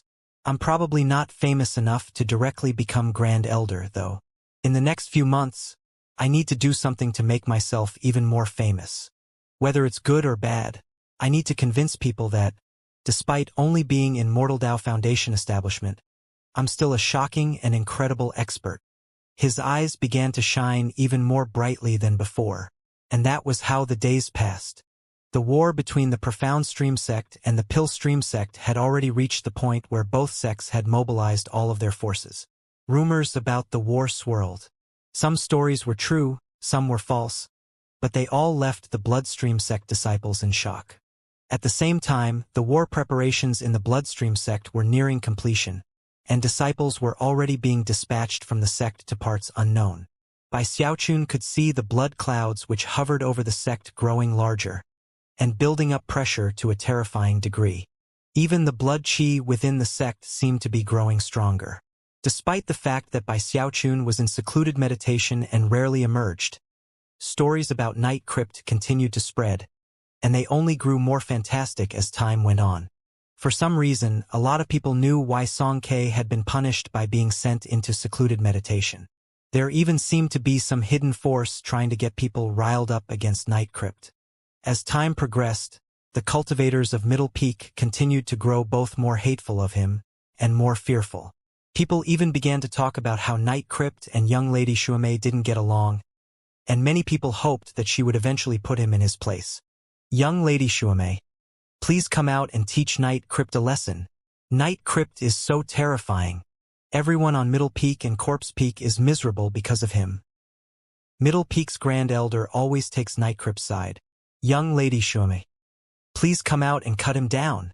Xuemei got requests like that just about every day. At the same time, stories about Night Crypt continued to spread. Eventually, it reached the point where many people viewed him as something on the level of a devil king. However, there wasn't much Xuemei could do.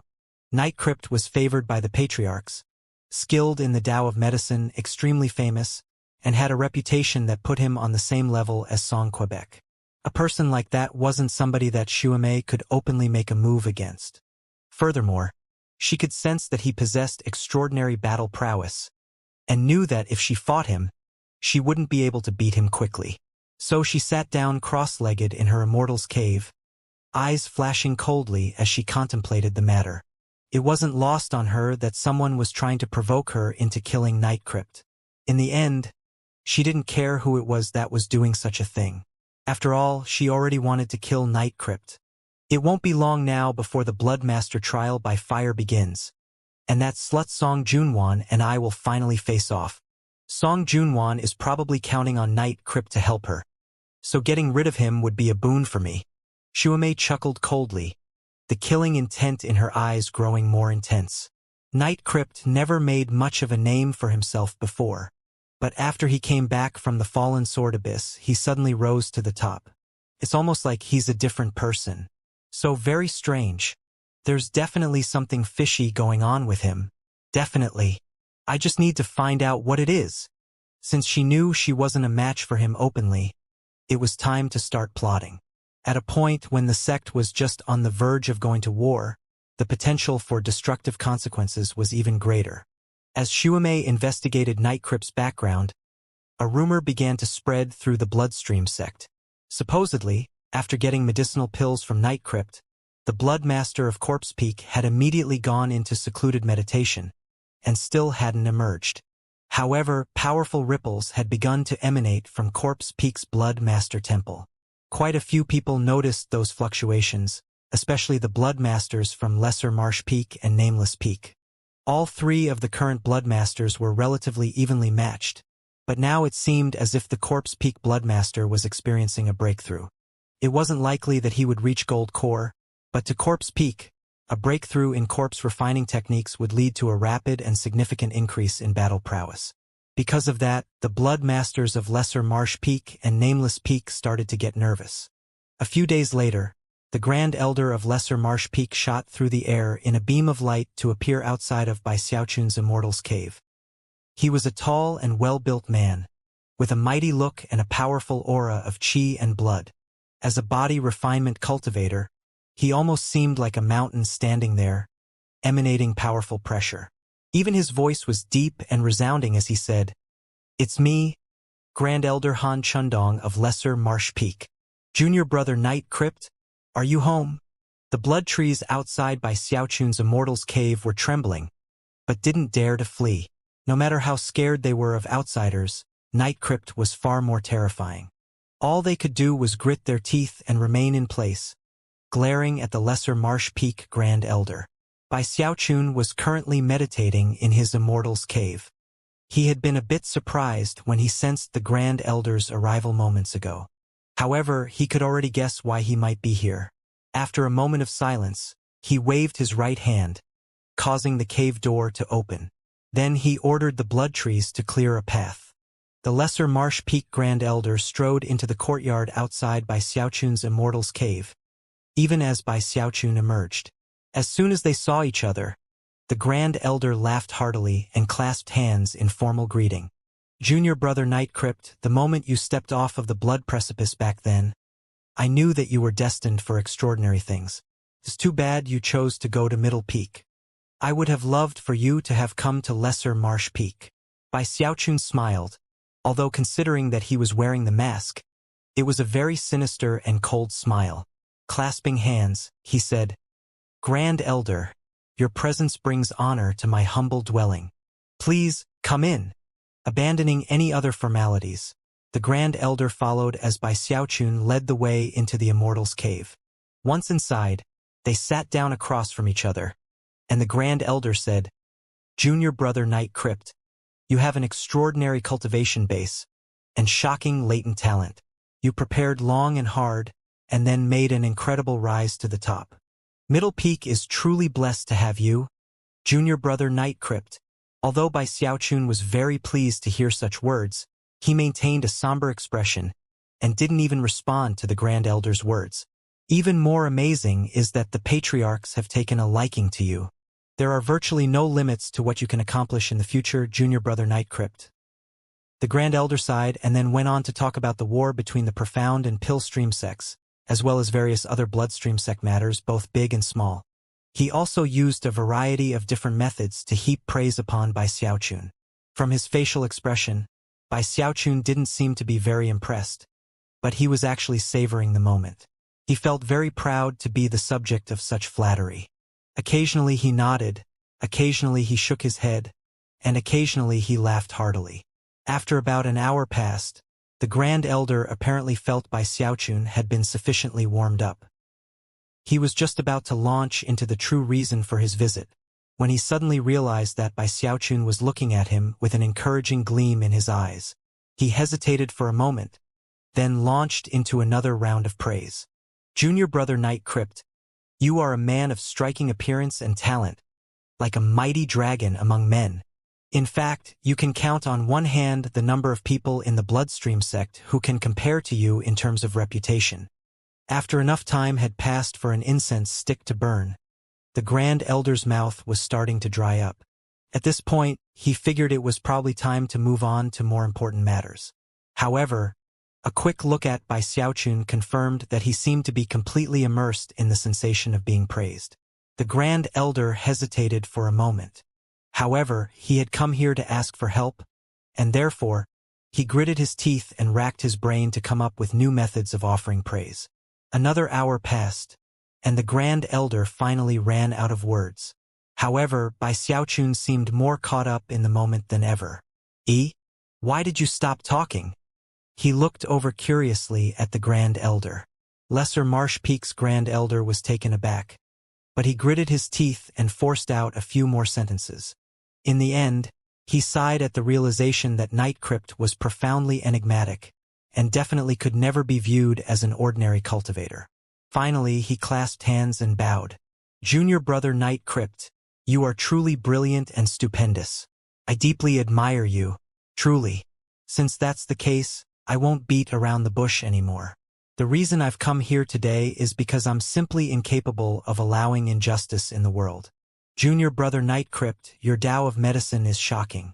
However, despite the fact that you concocted medicine for Corpse Peak, the conscienceless Corpse Peak cultivators not only refused to be thankful, they actually chose to hate you. When Bai Xiaochun thought back to the things that had happened in the past, his expression turned grim, and he let out a cold harumph. The Grand Elder and Blood Master of Corpse Peak are the worst of them all. The Grand Elder continued, eyes smoldering with righteous indignation. You actually went to concoct medicine for them personally, but they repaid you by venting their anger on you. Completely preposterous. However, you can rest at ease about the matter, Junior brother Night Crypt. The Blood Master of Lesser Marsh Peak has already petitioned to the sect to publicly clear your name. Bai Xiaochun shook his head and sighed. I offer you profound thanks, Grand Elder. And the same goes to the Blood Master. However, the matter has ended. Besides, I actually learned quite a bit from that event. Junior brother Night Crypt, there's no need to be so polite. You reached inverse blood ancestral awakening, and are exceptionally talented in body refinement. You have a berserk ghost defense. You're like family to us on Lesser Marsh Peak. The Grand Elder laughed loudly. Corpse Peak doesn't know the difference between good and bad, so we might as well just ignore them. However, considering that we're basically family, how about this? Junior brother Night Crypt, why don't you concoct some spirit medicine for Lesser Marsh Peak? I guarantee that even if you destroy the mountain, the Blood Master and I won't even frown in response. The Grand Elder even slapped his chest to emphasize his honesty. Bai Xiaochun said, feeling a bit hesitant. Don't worry, Junior brother Night Crypt. I know the protocol.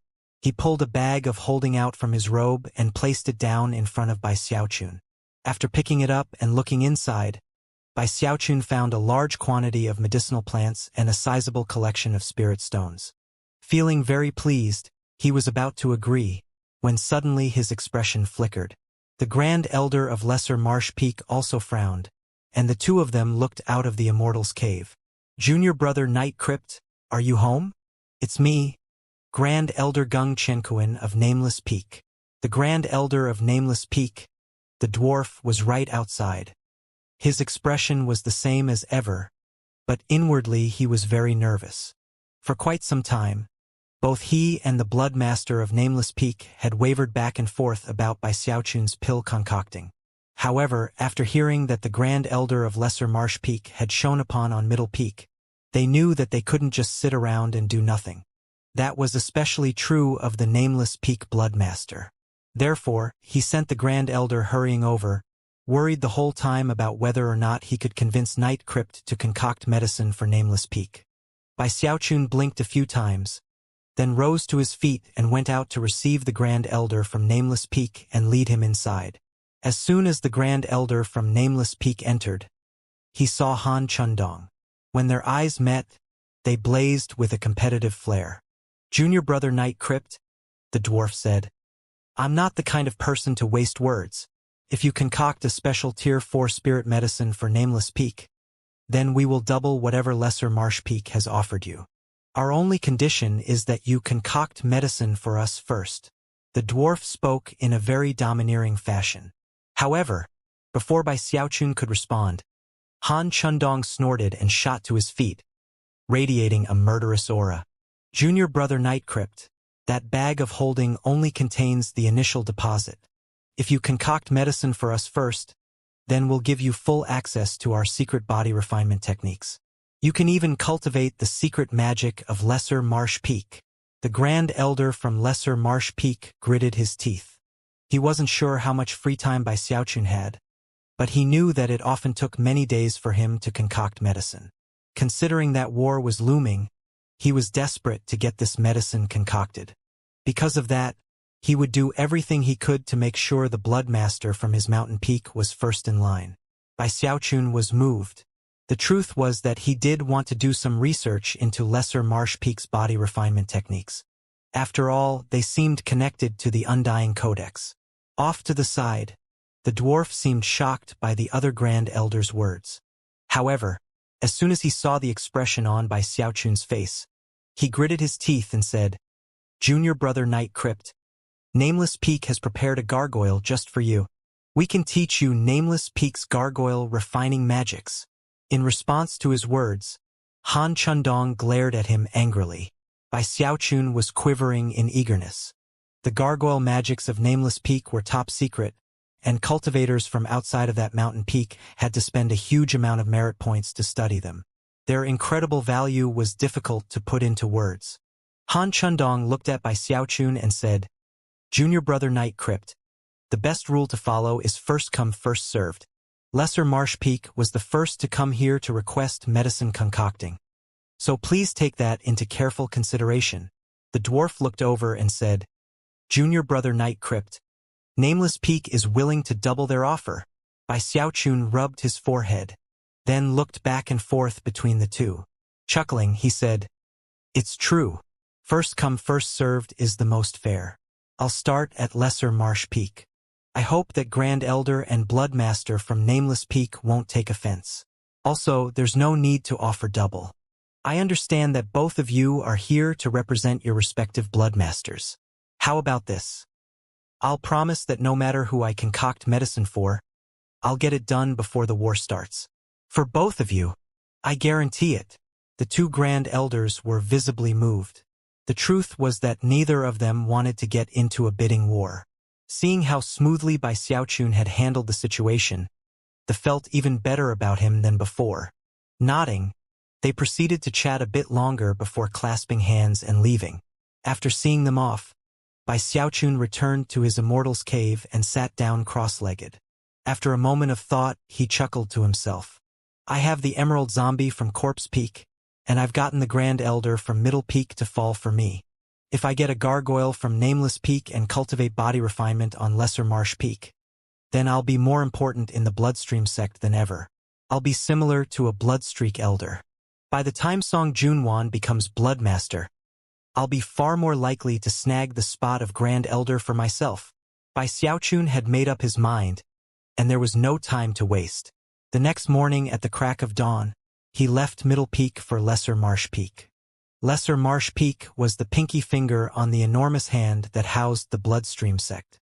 Although it was smaller than the other fingers, the cultivators there all practiced body refinement, and were far more powerful and ferocious than their contemporaries in the sect.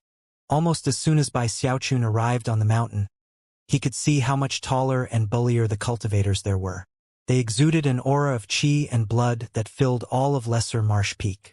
Bai Xiaochun was a bit shocked to be surrounded by so many mighty individuals. All of the cultivators were like that, regardless of whether they were male or female. Although he was a bit nervous, he refused to be intimidated. "You people think you're as strong as me? Humph. What good is there in being big and burly? I have the power of 4 berserk ghosts." Blinking a few times, he hurried up one of the mountain paths. All of the cultivators he passed had wary expressions on their faces, as well as cold gleams in their eyes. Obviously, the reputation of Plagued Evil had reached all ears on Lesser Marsh Peak, and the people there recognized him immediately. Before long, Bai Xiaochun was on the upper finger of Lesser Marsh Peak, where Grand Elder Han Chundong was waiting for him. After some pleasantries were exchanged, Han Chundong led him to Lesser Marsh Peak's Blood Master Temple. Inside the temple, Lesser Marsh Peak's Bloodmaster was sitting cross-legged. As soon as Bai Xiaochun stepped inside, he rose to his feet and smiled broadly. "Junior brother Night Crypt." The Bloodmaster was a powerfully built middle-aged man who radiated a power and energy that seemed to surpass Han Chundong. Bai Xiaochun felt almost like he was looking at a giant whose aura caused all of the blood qi in the area to surge into motion. The sudden pressure that Bai Xiaochun felt caused him to pause in mid-stride and look in shock at the blood master, who was currently hurrying over to meet him. Bai Xiaochun paid close attention and immediately picked up on some clues regarding his body refinement technique. It's similar to the second level of the Undying Heavenly King. Despite being shaken inwardly, his expression remained the same as ever. Smiling broadly, he clasped hands and bowed in greeting. Night Crypt offers greetings, Blood Master. The Blood Master looked at Bai Xiaochun with shining eyes, and then spoke in a booming voice. There's no need for such formality, junior brother Night Crypt. I'm a straightforward person, and hate beating around the bush.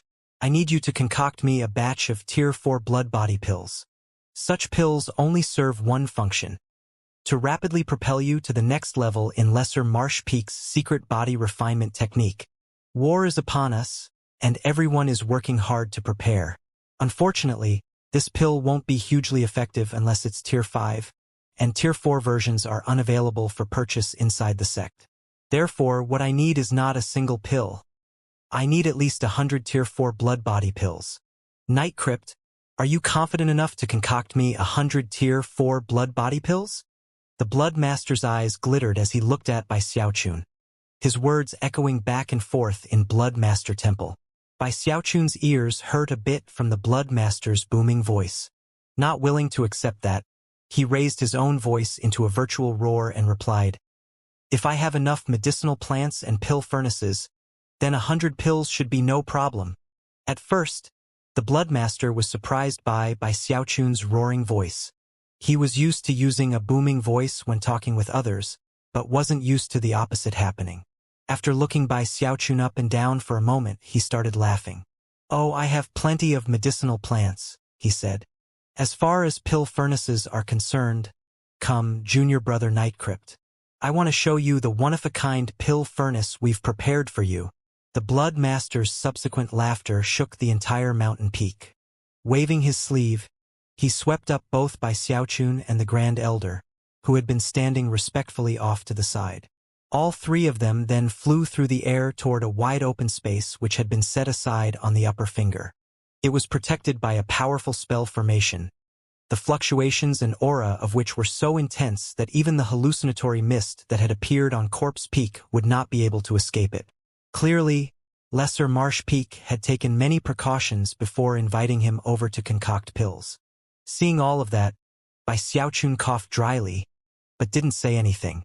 Following the Blood Master, he entered an Immortal's Cave inside of the spell formation. It was a newly built Immortal's Cave, in the depths of which was a vast hall set aside for a single object. Almost as soon as Bai Xiaochun laid eyes on it, he gasped, and his eyes glittered with bright light. He immediately began to circle around the object, and was unable to hold back his gasps as he did. It was a pill furnace of enormous size. It was fully 90 meters in diameter, green in color, and engraved with countless magical symbols. There was something majestic about it that made it seem profoundly and shockingly sturdy. This pill furnace. Bai Xiaochun reached out and touched it, and the awe-inspiring feeling he got left him even more excited than before. One of his main problems had always been exploding pill furnaces, leaving him no option other than to reduce the medicinal strength of his concoctions, and preventing him from unleashing his full skill in the Tao of medicine. The moment he saw this pill furnace, however, he was deeply shaken. Junior brother Night Crypt, many generations ago, a blood master of Lesser Marsh Peak robbed this precious treasure from the Pill Stream sect. The truth is that it isn't the original precious treasure, only a replica. However, it's a replica of none other than the Heaven-Earth Furnace Cauldron. I personally arranged for you to be able to use it today. With this furnace, you can be as bold as you wish in your medicine concocting. Don't worry. A precious treasure like this won't explode under any circumstances. The Blood Master threw his head back and laughed proudly. He was a body refinement cultivator, but that didn't mean he wasn't a cautious person. He was very familiar with the moniker Plagued Evil, and had prepared a pill furnace that couldn't explode, placed inside of a spell formation so impenetrable that not even the slightest scrap of an aura could escape from it. Only after having made these preparations was he confident that no mishaps would occur. Bai Xiaochun took a deep breath as he walked around the pill furnace a few more times, examining it. He was already itching with the desire to go all out, to experiment with medicinal strength that, up to this point, had been impossible for him. And yet, he was still a bit nervous. Looking over at the Blood Master, he said, "Are you sure that this pill furnace will never explode?" "Of course I'm sure," the Blood Master replied, smiling proudly. Patting the pill furnace gently, Bai Xiaochun laughed and said, "Fine. If you're absolutely sure, then Night Crypt will concoct your medicine for you." The Blood Master joined him in his laughter, then gazed at him deeply for a moment before throwing over a bag of holding. Then he turned and left. The Grand Elder clasped hands formally, then also left. Bai Xiaochun was now alone in the Immortal's cave, looking at the enormous pill furnace, his excitement building. After a moment passed, he examined the bag of holding, which was full of medicinal plants and blood flame stones. It also contained a jade slip. In addition to the pill formula for the blood body pill, the jade slip also contained Lesser Marsh Peak's secret body refinement technique. Way of the Blood Fiend Body. Bai Xiaochun immediately set about studying it. By the time he finished, it was nighttime, whereupon he closed his eyes to think. After a long moment passed, his eyes opened, and they shone with enlightenment. The way of the Blood Fiend Body had been studied by generation after generation of cultivators on Lesser Marsh Peak, and was derived from the huge hand that the sect rested on. It was essentially an inferior version of the Undying Codex and Imitation. It derived power based on totem tattoos, and was divided into power levels of the Ancient Mammoth, the Berserk Ghost, the Heavenly Demon, and the Blood Fiend. By absorbing blood chi into one's own flesh and blood, then catalyzing it with the secret technique, the body's basic structure would transform, and eventually be capable of unleashing powerful fleshly body power. Although it seemed to have a lot in common with the Undying Codex that Bai Xiaochun cultivated, the truth was that it was extremely counterproductive. The Undying Codex didn't change one's basic body structure. It directly unleashed inner power to create a powerful combination of offense and defense. However, the way of the Blood Fiend Body does have some redeeming qualities. Maybe I can even use them to make an early breakthrough in the second level of the Undying Heavenly King. After a bit of further examination, Bai Xiaochun's spirits rose, and he even tested out some of the cultivation practices. When he did, rumbling sounds could be heard as blood chi rushed toward him. By using the secret techniques of the way of the Blood Fiend Body, he stimulated his flesh and blood, but instead of allowing his basic body structure to be changed, he used the power to drive the Undying Heavenly King. The night passed. The next morning at dawn, Bai Xiaochun's eyes snapped open, and they shone with delight. That one night of cultivation was like 3 days of ordinary cultivation. So it does work. Ha ha ha. Excited, Bai Xiaochun mused that the Bloodstream sect truly was his personal holy land. Looking over at the enormous pill furnace, his eyes shone with a strange light, and he suddenly smacked his hand down onto the furnace. A bang could be heard as the furnace's lid opened up. Without any hesitation, he flew up to stand on the edge of the furnace and looked down inside, which left him even more shocked than before. If this furnace really can't explode, then I think I need to test the limits of the medicinal strength I'm capable of producing. Just when he was about to start, he suddenly paused for a moment. It really won't explode? He thought, hesitating. Whatever. The Blood Master guaranteed that it wouldn't explode. Probably won't. Taking a deep breath, he tossed caution to the wind. A look of madness appeared in his eyes as prepared to concoct a huge batch of pills. The last time I used dragon chimp grass, I could only use 1 blade, but this time I'm gonna put in 10. Firecloud pears, huh? Let's put in 20 of them. So it calls for starlight leaf? It says half a leaf should do, but with an incredible pill furnace like this, that's definitely not enough. I'm putting in 10. Murmuring to himself, he continued to circle the edge of the pill furnace, tossing in one type of medicinal plant after another. After making minor adjustments here and there, he would add more plants. Blood flame stones poured out of his bag of holding to land underneath the pill furnace, providing intense heat. However, this was no ordinary pill furnace. Other pill furnaces would have turned bright red from the heat, but this one hardly seemed to be getting hot at all. Seeing that, Bai Xiaochun got even more excited than before. He was slowly immersing himself in his medicine concocting, tossing more and more medicinal plants into the mix, doing nothing to prevent the medicinal strength from growing rapidly.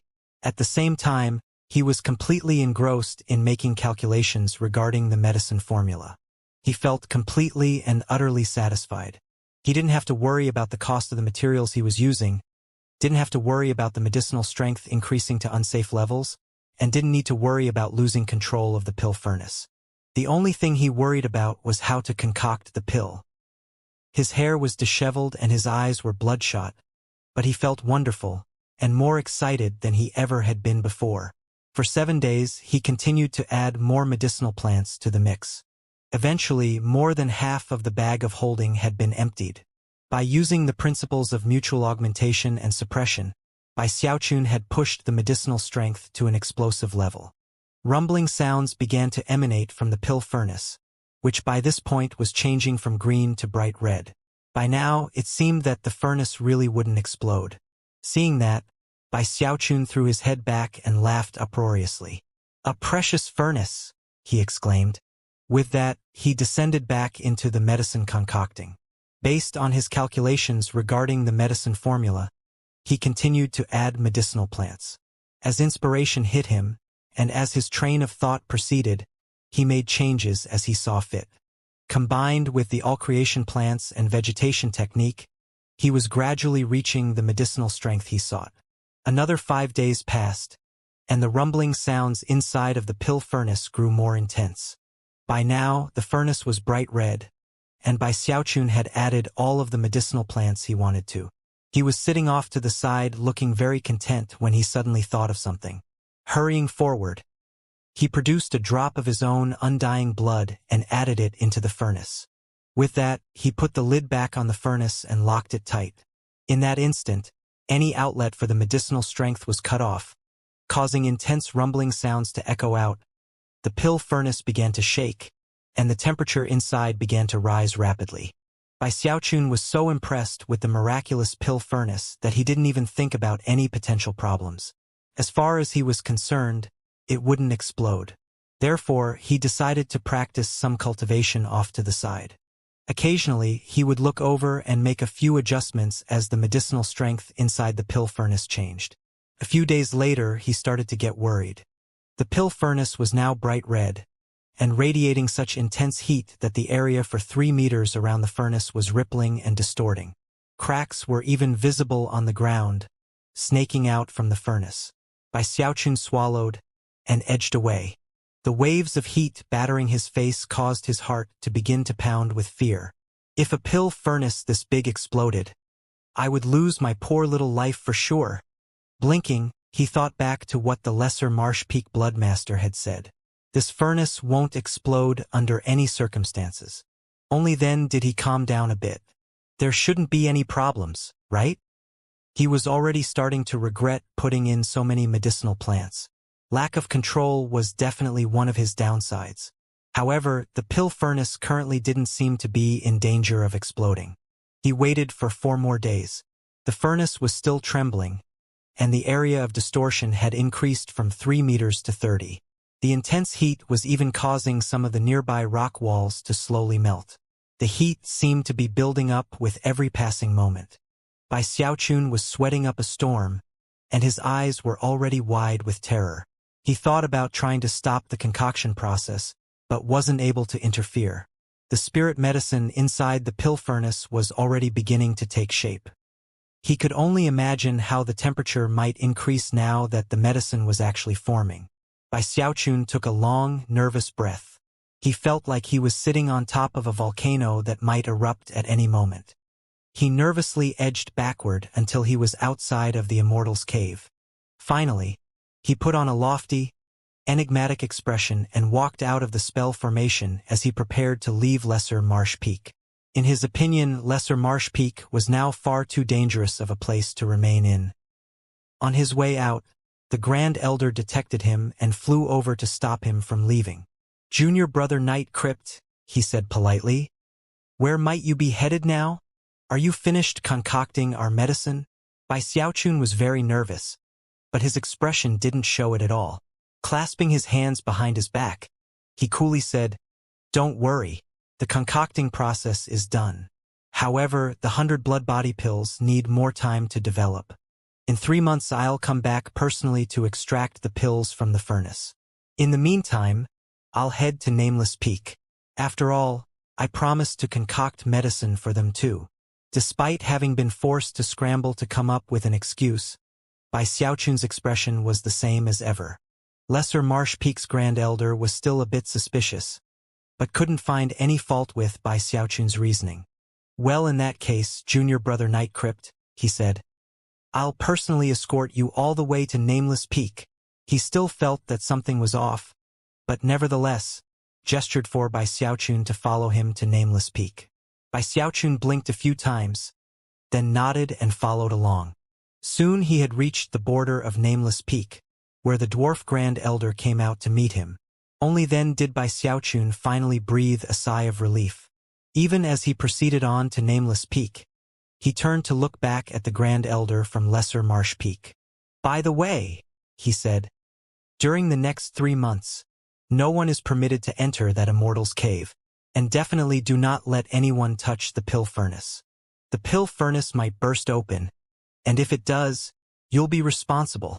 With that, he looked away and followed the dwarf onto Nameless Peak. He also made a decision to never, ever go back to Lesser Marsh Peak. If what the Blood Master of Lesser Marsh Peak said is true, then the pill furnace won't explode. The medicinal pills will eventually be completed. If that pill furnace explodes, it's not my fault. The more he thought about it, the more he believed himself to be in the right. Feeling much better, he followed the Nameless Peak Grand Elder to meet the local Blood Master. In accordance with the previous agreement, the Blood Master gave Bai Xiaochun a gargoyle. Furthermore, they had set aside an Immortal's Cave on the lower finger where he could concoct medicine. By the time he went in to begin his work, word was already spreading through Nameless Peak about his arrival, leading to gasps among the cultivators there. They already felt like they were going to go mad in the coming days. They knew about Bai Xiaochun's nickname, Plagued Evil, and had heard that the terrors which came along with his pill concocting were like tribulations wrought by patriarchs. All of them felt as though they were heading into a life or death crisis. The Nameless Peak cultivators began to think about everything that had occurred on Middle Peak and Corpse Peak. They weren't as confident as the cultivators from Lesser Marsh Peak, and were thus soon shaking in their boots. "Plague Devil's here. The terror he causes with his medicine concocting is unimaginable. Remember Zhao Shuemu from Corpse Peak? He hallucinated that he was a tuft of spirit grass. Even down to this day, he sometimes goes into a daze if he sees spirit grass. That's nothing. You know Zhou Yibiao? When he sleeps at night, he sometimes yells out that he is Bai Xiaochun. Actually, there are quite a few cultivators from Middle Peak who have recovered, but still haven't grown back hair and still have occasional bouts of diarrhea. In fact, it's been on more than one occasion that I saw someone from Middle Peak get the upper hand in a fight, only to suddenly look very uncomfortable. You know what I mean, right? Discussions such as these spread like wildfire. As for the cultivators who actually resided near the location where Bai Xiaochun was doing his concocting work, their scalps tingled like mad, and many of them simply left. Before long, more than half of the cultivators who normally occupied Nameless Peak had abandoned their Immortal's Caves and gone to stay with people they knew in the inner sect. Bai Xiaochun was a bit shocked at how quiet Nameless Peak became. Not a trace of a living person could be seen anywhere near his Immortal's Cave. Clearing his throat, he thought to himself, "I haven't even done anything yet. What are these people being so jumpy for? I concocted medicine on Lesser Marsh Peak and nothing happened." A bit annoyed, he sat down cross-legged and looked around the Immortal's Cave for a moment until his gaze came to rest on something in the far corner. A black shadow floated there, emanating a cold and sinister aura. It was one of the Nameless Peak gargoyles, which were somewhat akin to the evil ghosts that could be found on Ghostfang Peak in the Spirit Stream sect. The main difference was that the evil ghosts weren't intelligent, and didn't grow very large either. In contrast, gargoyles became more intelligent as they grew, and could also practice their own form of cultivation. In terms of power and strength, they were no weaker than evil ghosts, and yet were vastly more cunning and sly. After they reached a certain level of power, they would develop a bizarre divine ability that allowed them to possess humans and even control them. By becoming something like an inner devil, they could kill people without leaving a single mark, whereupon they would viciously drain them of their blood. Different methods could be used to raise different types of gargoyles. One of the reasons why the Bloodstream sect was known as a devilish sect was because of the devilish gargoyles that they raised. Bai Xiaochun wasn't too sure about the origins of the gargoyles. That was one of the big secrets of the Bloodstream sect. As for the gargoyle in the Immortal's cave with him, it was completely ordinary with low intelligence. It was even frightened of Bai Xiaochun's murderous aura, and didn't dare to approach him. Instead, it cowered in the corner, trembling. Bai Xiaochun looked at the trembling black shadow, and then pulled out a violet jade pendant and said, "Get over here!" The shadow trembled again, then slowly floated over to Bai Xiaochun. Now that it was in front of him, he could just make out a face inside the black mist. With that, he reached out to grab it, only to find that his hand passed through the mist. Apparently, the gargoyle didn't actually have a physical body. Bai Xiaochun was now more intrigued than ever. The Bloodstream sect's gargoyles and the Spirit Stream sect's evil ghosts are similar in some ways. Ghosts come from the souls of people who have died. But what about gargoyles? Where do they come from? After pondering the issue for some time, he couldn't come up with any theories. However, there seemed to be some connection between him and the gargoyle, something other than the jade plaque of control that had been given to him by Nameless Peak.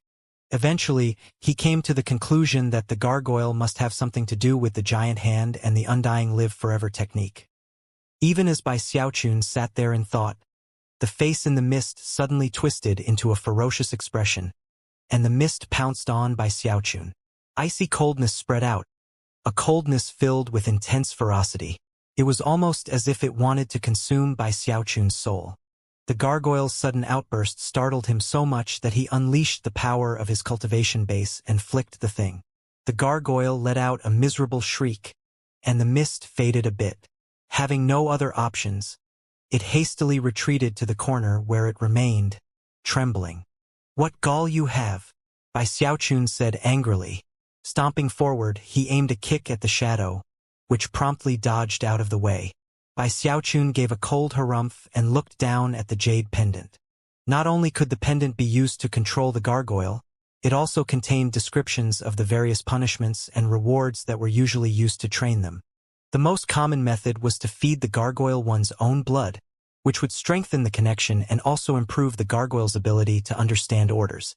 As the gargoyle grew and its own cultivation base improved, it was also common to allow it to kill other things and drink their blood, which also would help the gargoyle grow stronger. The description also mentioned that if the gargoyle showed any signs of misbehaving, it was important to crush such behavior as quickly as possible. Attempts at rebellion would only grow more intense until the gargoyle became impossible to control. "You trifling newborn gargoyle," he said angrily. "How dare you try to bite the hand that feeds you?" With that, he used the jade pendant to lock the gargoyle in place, then walked over and kicked him a few times. The gargoyle's mist faded even more, until only a bit was left, whereupon he began letting out plaintive shrieks. "You remember this?" Bai Xiaochun said sternly. "I'm the top dog here. If you dare to provoke me, I won't hesitate to put you in your place." "Humph. Now what should we call you? How about Shadow?" After giving him a name, he ignored him and focused on the medicine formula that the blood master of Nameless Peak had given him. "Undying blood pill," he murmured thoughtfully. He had heard of this pill before. It had been created years ago by a patriarch who had gained enlightenment of the holy pill wall fragment. It had come to be one of the most useful spirit medicines in the entire Bloodstream sect. Not only could it lead to spectacular results when raising gargoyles, it could help with refining corpses, as well as with the body refinement techniques of Lesser Marsh Peak. Because it had so many varied uses, the undying blood pill had been in high demand in the sect from the moment it was first invented. Unfortunately, it was very difficult to concoct. The Tier 3 version was relatively easy, but the Tier 4 version wasn't easy at all. When it came to Tier 5 undying blood pills, they were far beyond the ordinary, and could be used to summon some of the deepest reserve powers available in the bloodstream sect. Even Tier 4 versions could be used to try to awaken some of the most ancient gargoyles. The more Bai Xiaochun studied the medicine formula, the more shocked he was. It required 97 types of medicinal plants, each one of which contained numerous transformations that had to be suppressed with Heavenspan River water. It even needed spirit blood from the enormous hand. Only after all of that could the undying blood pill be produced. Even the slightest mistake in the ratios of the medicinal plants will result in a failure. Furthermore, when it comes to combining the plants, some aspects of the connections need to be neutralized, whereas some aspects need to be fused together. The result is that 9 different streams of blood qi will be created. One stream of blood qi is a Tier 1 version, and so on. The nameless Peak Bloodmaster wants me to concoct a Tier 4 undying blood pill, which would contain 4 streams of blood qi. Bai Xiaochun's eyes glittered as he continued to study the formula. As he did, his admiration for the person who had created it grew and grew. No wonder this pill is so difficult to concoct. 1 stream of blood qi is a simple matter, but even just 2 requires vast amounts of augury and other calculations, along with incredible skill in the Tao of medicine. Working with 3 streams of blood qi is even more complicated, about 10 times more so than 2 streams, and then 4 streams. That's almost ridiculous. Clearly, the only way to succeed is to use the all-creation plants and vegetation technique to simplify matters. Bai Xiaochun's eyes shone with a strange light. Obviously, concocting the undying blood pill in the usual fashion was far too difficult. The only option was to do things backwards. Having reached this point in his train of thought, Bai Xiaochun pulled out a pill furnace and some medicinal plants, and started to familiarize himself with the concoction process. Instead of trying to succeed the first time around, he decided to do a bit of testing first. Time passed. Before long, half a month had gone by. Bai Xiaochun never stepped out of the Immortal's cave even once. He was completely immersed in his medicine concocting. He would concoct multiple batches per day, and whenever he ran out of blood flame stones, he would simply ask for more. It was the same with medicinal plants. It got to the point where medicinal plants were being sent over every day. Thankfully, the mountain peak had deep reserves. Bai Xiaochun became more and more familiar with the undying blood pill, and yet, as he did, he ruined one batch of spirit medicine after another. In the past, he would have simply discarded such ruined spirit medicine. But this time, he hesitated and looked over at the cowering gargoyle over in the corner. I wonder if gargoyles eat spirit medicine? They're ruined, but they still have some power left in them. After some thought, he tossed one of the pills over to the gargoyle. "Eat it," he said, looking on in anticipation. The gargoyle's intelligence was only starting to develop, but he understood what was being said and pounced on the medicinal pill. Within a moment, the pill had turned into black smoke, which the gargoyle quickly absorbed. "Wow, he does eat them." Bai Xiaochun was quite pleased. From then on, he tossed all of the ruined pills over to the gargoyle. After absorbing the smoke from each pill, the gargoyle would burp loudly, and then laze off to the side with an intoxicated look on his face. Eventually, he would fall asleep. Ha ha ha! So smart of me. These ruined pills have a use after all. After ensuring that the gargoyle wasn't suffering any ill side effects, he felt more than ever that he'd done something great. With that, he continued to concoct pills, looking over at the gargoyle every once in a while and tossing him a ruined pill. He wasn't stingy at all. Time passed. Gradually, another half a month went by. During that time, Bai Xiaochun concocted many batches of pills, but every single one was a failure. Although he had gained enlightenment of the all-creation plants and vegetation technique, he wasn't familiar enough with it to use it consistently. Problems continued to crop up. However, Bai Xiaochun always came up with ways to overcome such problems. Furthermore, he didn't waste any of the ruined pills, but instead, fed them all to the gargoyle. "I don't have anything else to give you," Just these ruined pills. Bai Xiaochun was actually quite pleased with the situation. Cultivators couldn't consume ruined pills, but they seemed harmless to gargoyles. In fact, the gargoyle had grown quite a bit in the last month. Instead of looking like a tiny imp, he was now about as large as a 7 or 8-year-old child. Of course, he was pitch black and surrounded by pulsing black mist. Most noteworthy of all was that the gargoyle seemed a lot more intelligent already. Instead of being completely useless, he was now able to assist Bai Xiaochun a bit when given simple orders. There were a few times when he seemed reluctant to consume the ruined pills, and yet he didn't dare to defy Bai Xiaochun's orders. On one occasion, Bai Xiaochun made a mistake and could tell that the pill furnace was about to explode. He immediately backed up and called out, "You handle it, Shadow." Shadow raced over and passed through the outside of the pill furnace. Once inside, he took a deep breath, absorbing all of the spirit medicine. Afterward, he lay down on the ground off to the side, twitching, a glazed look in his eyes. Bai Xiaochun made a clicking sound with his tongue, very impressed by the gargoyle's behavior. "Not bad, Shadow, not bad." Excited, he continued with his concocting. At one point, the pill furnace began to emit pulsing black smoke, which Bai Xiaochun knew would cause some sort of disaster, either acid rain, diarrhea, hallucinations, or something else. Yet again, he called upon Shadow. "You handle it, Shadow." Shadow pounced, breathing in deeply and sucking away all of the smoke. Then he lay off to the side while the smoke wreaked havoc on his insides. If he had saliva, he would definitely have been frothing at the mouth. Bai Xiaochun was moved. "Great job, Shadow. You're awesome." Bai Xiaochun was very excited and had already determined that he needed to bring Shadow with him whenever he concocted medicine. Shadow was truly outstanding. Whether it was ruined pills, noxious smoke, or exploding pill furnaces, he could solve all of the problems that cropped up when dealing with the impurities in the pills. Bai Xiaochun was so immersed in his medicine concocting that he didn't notice the rising spark of intelligence in little Shadow's eyes.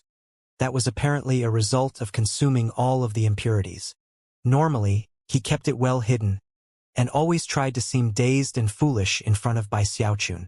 At one point, Bai Xiaochun eyed a failed batch that had resulted in a mystery pill. He had no idea what the pill did, and was just about to put it into his bag of holding, when he looked over at Shadow. Blinking, he said, "You handle it, Shadow."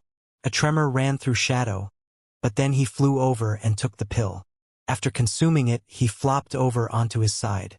Bai Xiaochun's eyes went wide. Just when he was going to go over to examine Shadow closer, Shadow suddenly leapt to his feet, howling as he transformed into a mist. Screaming, he burst out of the immortal's cave. Bai Xiaochun hurried out after him to find that the gargoyle had seemingly gone mad. He was running around, jumping up and down, sometimes collapsing into a shapeless mist, other times coalescing back into form. After a bit of time, he once again collapsed on the ground. From that moment on, whenever he looked at Bai Xiaochun, profound fear could be seen mixed in with the intelligence in his eyes. Things progressed like that for about half a month. Bai Xiaochun worked hard, and the Tier 4 undying blood pill slowly began to take form. He was already able to make pills with 3 streams of blood qi, and was on the very cusp of being able to produce 4. During that time, Shadow continued to consume medicinal pills. Although the quality of the pills improved, they were still ruined pills and occasionally even toxic, but Shadow generally enjoyed them all. Shadow also enjoyed leaving the Immortal's cave occasionally and flying around above Nameless Peak.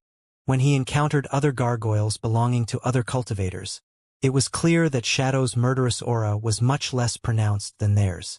The law of the jungle prevailed in the Bloodstream sect, and it was even more brutal when it came to life among the gargoyles. The cultivators had to strictly control the gargoyles under their control, lest major issues crop up. However, there was something strange about Shadow. He got along with all of the other gargoyles on Nameless Peak, and never got into fights with them. Bai Xiaochun was quite surprised about that, but didn't put too much thought into it. He focused on concocting medicine. Another half a month passed, and he finally made a breakthrough and concocted a Tier 4 undying blood pill. When the 4 streams of blood qi finally combined, Bai Xiaochun began to laugh at the top of his lungs. Of course, his excitement came not from the fact that he had concocted the Tier 4 undying blood pill, but rather because nobody had been affected during the concocting process. There had been no acid rain, no exploding furnaces, no toxic smoke, no diarrhea, nothing. Most exciting of all was that Bai Xiaochun finally felt as if he understood what it was like to be a Grandmaster Apothecary. Ha ha ha! Now people definitely can't call me plagued evil. I concocted medicine for Nameless Peak, and not a single problem cropped up. Of course, he was just as surprised as he was happy. Also surprised were all the other cultivators in the Bloodstream sect, especially those on Nameless Peak. Although they were still a bit leery, there didn't seem to be any signs of disasters. Apparently, Night Crypt's medicine concocting truly had proceeded in complete safety. Has Plagued Evil really changed his ways? I can't believe that nothing happened during his medicine concocting. There was one thing that happened which no one noticed, however. Bai Xiaochun's gargoyle shadow had been making the rounds on Nameless Peak, getting to know all of the gargoyles there. The Blood Master and Grand Elder of Nameless Peak were delighted that the Tier 4 undying blood pill had been successfully concocted. Just as they'd promised, they provided generous compensation, along with a ceremony filled with pomp and splendor. They even decided that they would work more with Night Crypt in the future. Although the ceremony was held on Nameless Peak, Grand Elder Song Junwan was invited to attend. It was held in Nameless Peak's Blood Master Temple, where Night Crypt was lavished with endless praise. Bai Xiaochun felt that it wasn't the time to call attention to himself, so he simply stuck his chin up and smiled coolly. Off to the side, Song Junwan watched the proceedings with a smile, and whenever she looked at Night Crypt, her eyes would shine. Before long, the ceremony had been going for about an hour. At that point, Nameless Peak's Blood Master laughed loudly and walked over to Night Crypt. Junior brother Night Crypt, you are a real genius in the Tao of medicine, a true rarity in the world. In the future, your name is sure to rock the entire Eastern cultivation world. If you ever concoct a Tier 5 undying blood pill, you will surely shake the entire sect. I'm sure that day isn't very far off. Nameless Peak's Grand Elder then chimed in. Anyone who concocts a Tier 5 undying blood pill will receive a big reward from the sect, and will be credited as having performed a major service. As everyone clustered around Bai Xiaochun, chatting and laughing, he listened to their words with great pleasure. Just when he was about to do a bit of bragging, a deafening boom could be heard from outside. It was like thunder from heaven, and came so suddenly that everyone was startled. All of Nameless Peak shook violently, and cracks even appeared in the ground. There was also a blast of heat that swept over everything. The entire crowd in Nameless Peak's Blood Master Temple looked out the door, their faces flickering with shock. Outside, the sky had turned gray, and everything was still shaking. It wasn't Nameless Peak alone. Corpse Peak and Middle Peak were also physically rocking back and forth. The Inner Sect District was thrown into complete chaos, as was the Outer Sect District. People were screaming and shouting, and almost immediately, beams of light could be seen as people flew up into the air. Even the Bloodstream sect's grand spell formation activated. What just happened? Don't tell me someone is attacking the Bloodstream sect. The war's starting. Even Ancestor Peak was completely shaken. As the blast of heat passed over it, the shocked Prime Elders sent Divine Sense out to scan the entire sect. Bai Xiaochun's face fell as he raced out of Blood Master Temple along with everyone else. The entire group was shaken, and as for Bai Xiaochun, he was panting. Moments later, he was outside. Song Junwan took her place by his side, looking around vigilantly. Cultivators were flying up from all of the other mountain peaks, looks of shock on their faces. Before long, all gazes shifted in the direction of Lesser Marsh Peak. Clouds of shocking black smoke were pouring up into the air from that direction. The source of the smoke was a location right between the lower and upper finger, where massive fissures spread out in all directions from a huge hole. Because of the belching black smoke, everyone soon realized where that huge boom had originated. Lesser Marsh Peak? What happened over there? Bai Xiaochun squinted his eyes as he looked over at the masses of black smoke. After a moment, his eyes went wide, and his heart began to pound. The big boom from moments ago had somehow seemed vaguely familiar, and after taking a look at the source of the black smoke, he realized that it was where he had been concocting medicine on Lesser Marsh Peak. Clearly, the sound from moments ago had come from an exploding pill furnace. In that moment, he suddenly recalled that he had left a batch of medicinal pills brewing on Lesser Marsh Peak. Beads of sweat appeared on his forehead, and his heart began to pound even harder. That was when the wails of anguish began to rise up from Lesser Marsh Peak, and Bai Xiaochun's scalp began to tingle. "I'm finished. Kaput." Even as Bai Xiaochun began to tremble in fear, and the rest of the Bloodstream sect looked on in shock, several beams of light flew out from Lesser Marsh Peak. In the lead was the Lesser Marsh Peak Bloodmaster. He was shaking visibly, and his eyes were bloodshot. As he looked down at the chaos on Lesser Marsh Peak, he seemed like he wanted to cry. After a moment, he threw his head back and let out a howl of grief. He knew that everything that was happening was because of Night Crypt. With that, he prepared to call out by name the person who was at fault, then to track him down and kill him. However, before the name Night Crypt could escape his lips, Bai Xiaochun took action. Forcing his eyes to instantly become bloodshot, he strode forward toward the Lesser Marsh Peak Bloodmaster and shouted out in a voice that could shake heaven and earth, "My treasured pill!" Beating his chest with his fists and tugging at his hair, he howled like a lunatic as he then shot at top speed toward Lesser Marsh Peak. "Why is this happening? Dear heavens! What happened? My treasured pill!" He seemed to be going mad as he flew in a beam of light toward the source of the smoke on Lesser Marsh Peak, which was the center of all the chaos. Lesser Marsh Peak was now completely scorched black, and more than half of the buildings and Immortals' caves were completely destroyed. The cultivators all seemed to be in very bad shape, and flames of rage burned in their eyes. However, as soon as they saw Bai Xiaochun, expressions of fear filled their faces. Bai Xiaochun ignored them as he raced in the direction of where he had been concocting medicine on Lesser Marsh Peak. The entire area was a crater. There was no spell formation, no Immortals' cave. The only things left behind were the shattered chunks of the pill furnace and intense heat. In the air above the mountain peak were the Bloodmaster, the Grand Elder, and the Bloodstreak Elders. Many of them had blood oozing out of their mouths, and all of them looked astonished. The entire lot had been aware that Night Crypt could be annoying, but none of them could ever have imagined that he could produce tragic results like this. "Night Crypt?" growled the Bloodmaster, a shocking level of killing intent burning in his eyes as he flew toward Bai Xiaochun. In the same moment that the Bloodmaster started moving toward him, Bai Xiaochun began to tremble. Spinning around, he howled madly, "Lesser Marsh Peak Bloodmaster! I spent 3 months on that treasured pill. I poured my own blood, sweat, and tears into it. It was almost a Tier 5 medicine." Bai Xiaochun's face was twisted as if with grief and madness, and an increasingly murderous aura was building up around him. "Damn it, Bloodmaster. Didn't you tell me that pill furnace couldn't explode? Didn't you tell me it was a precious treasure? Why did you lie to me?" Bai Xiaochun seemed insane, even more maddened than the Lesser Marsh Peak Bloodmaster. At first, it seemed like he was simply making wild accusations in his madness. "You!" The Lesser Marsh Peak Bloodmaster was incensed, but after he began to speak, realized there was little that he could say. "Why? Why did you lie to me?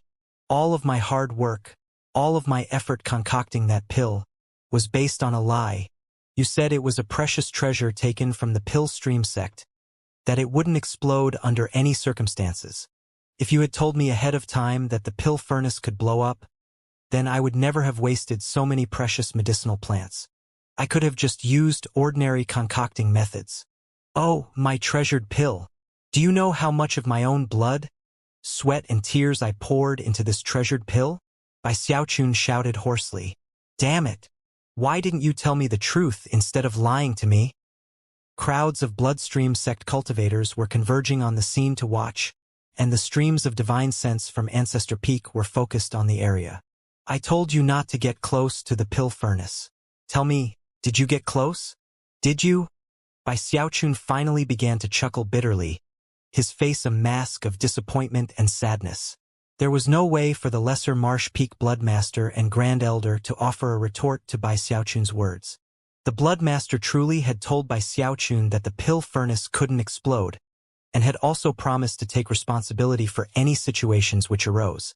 Bai Xiaochun's last words hit especially close to home.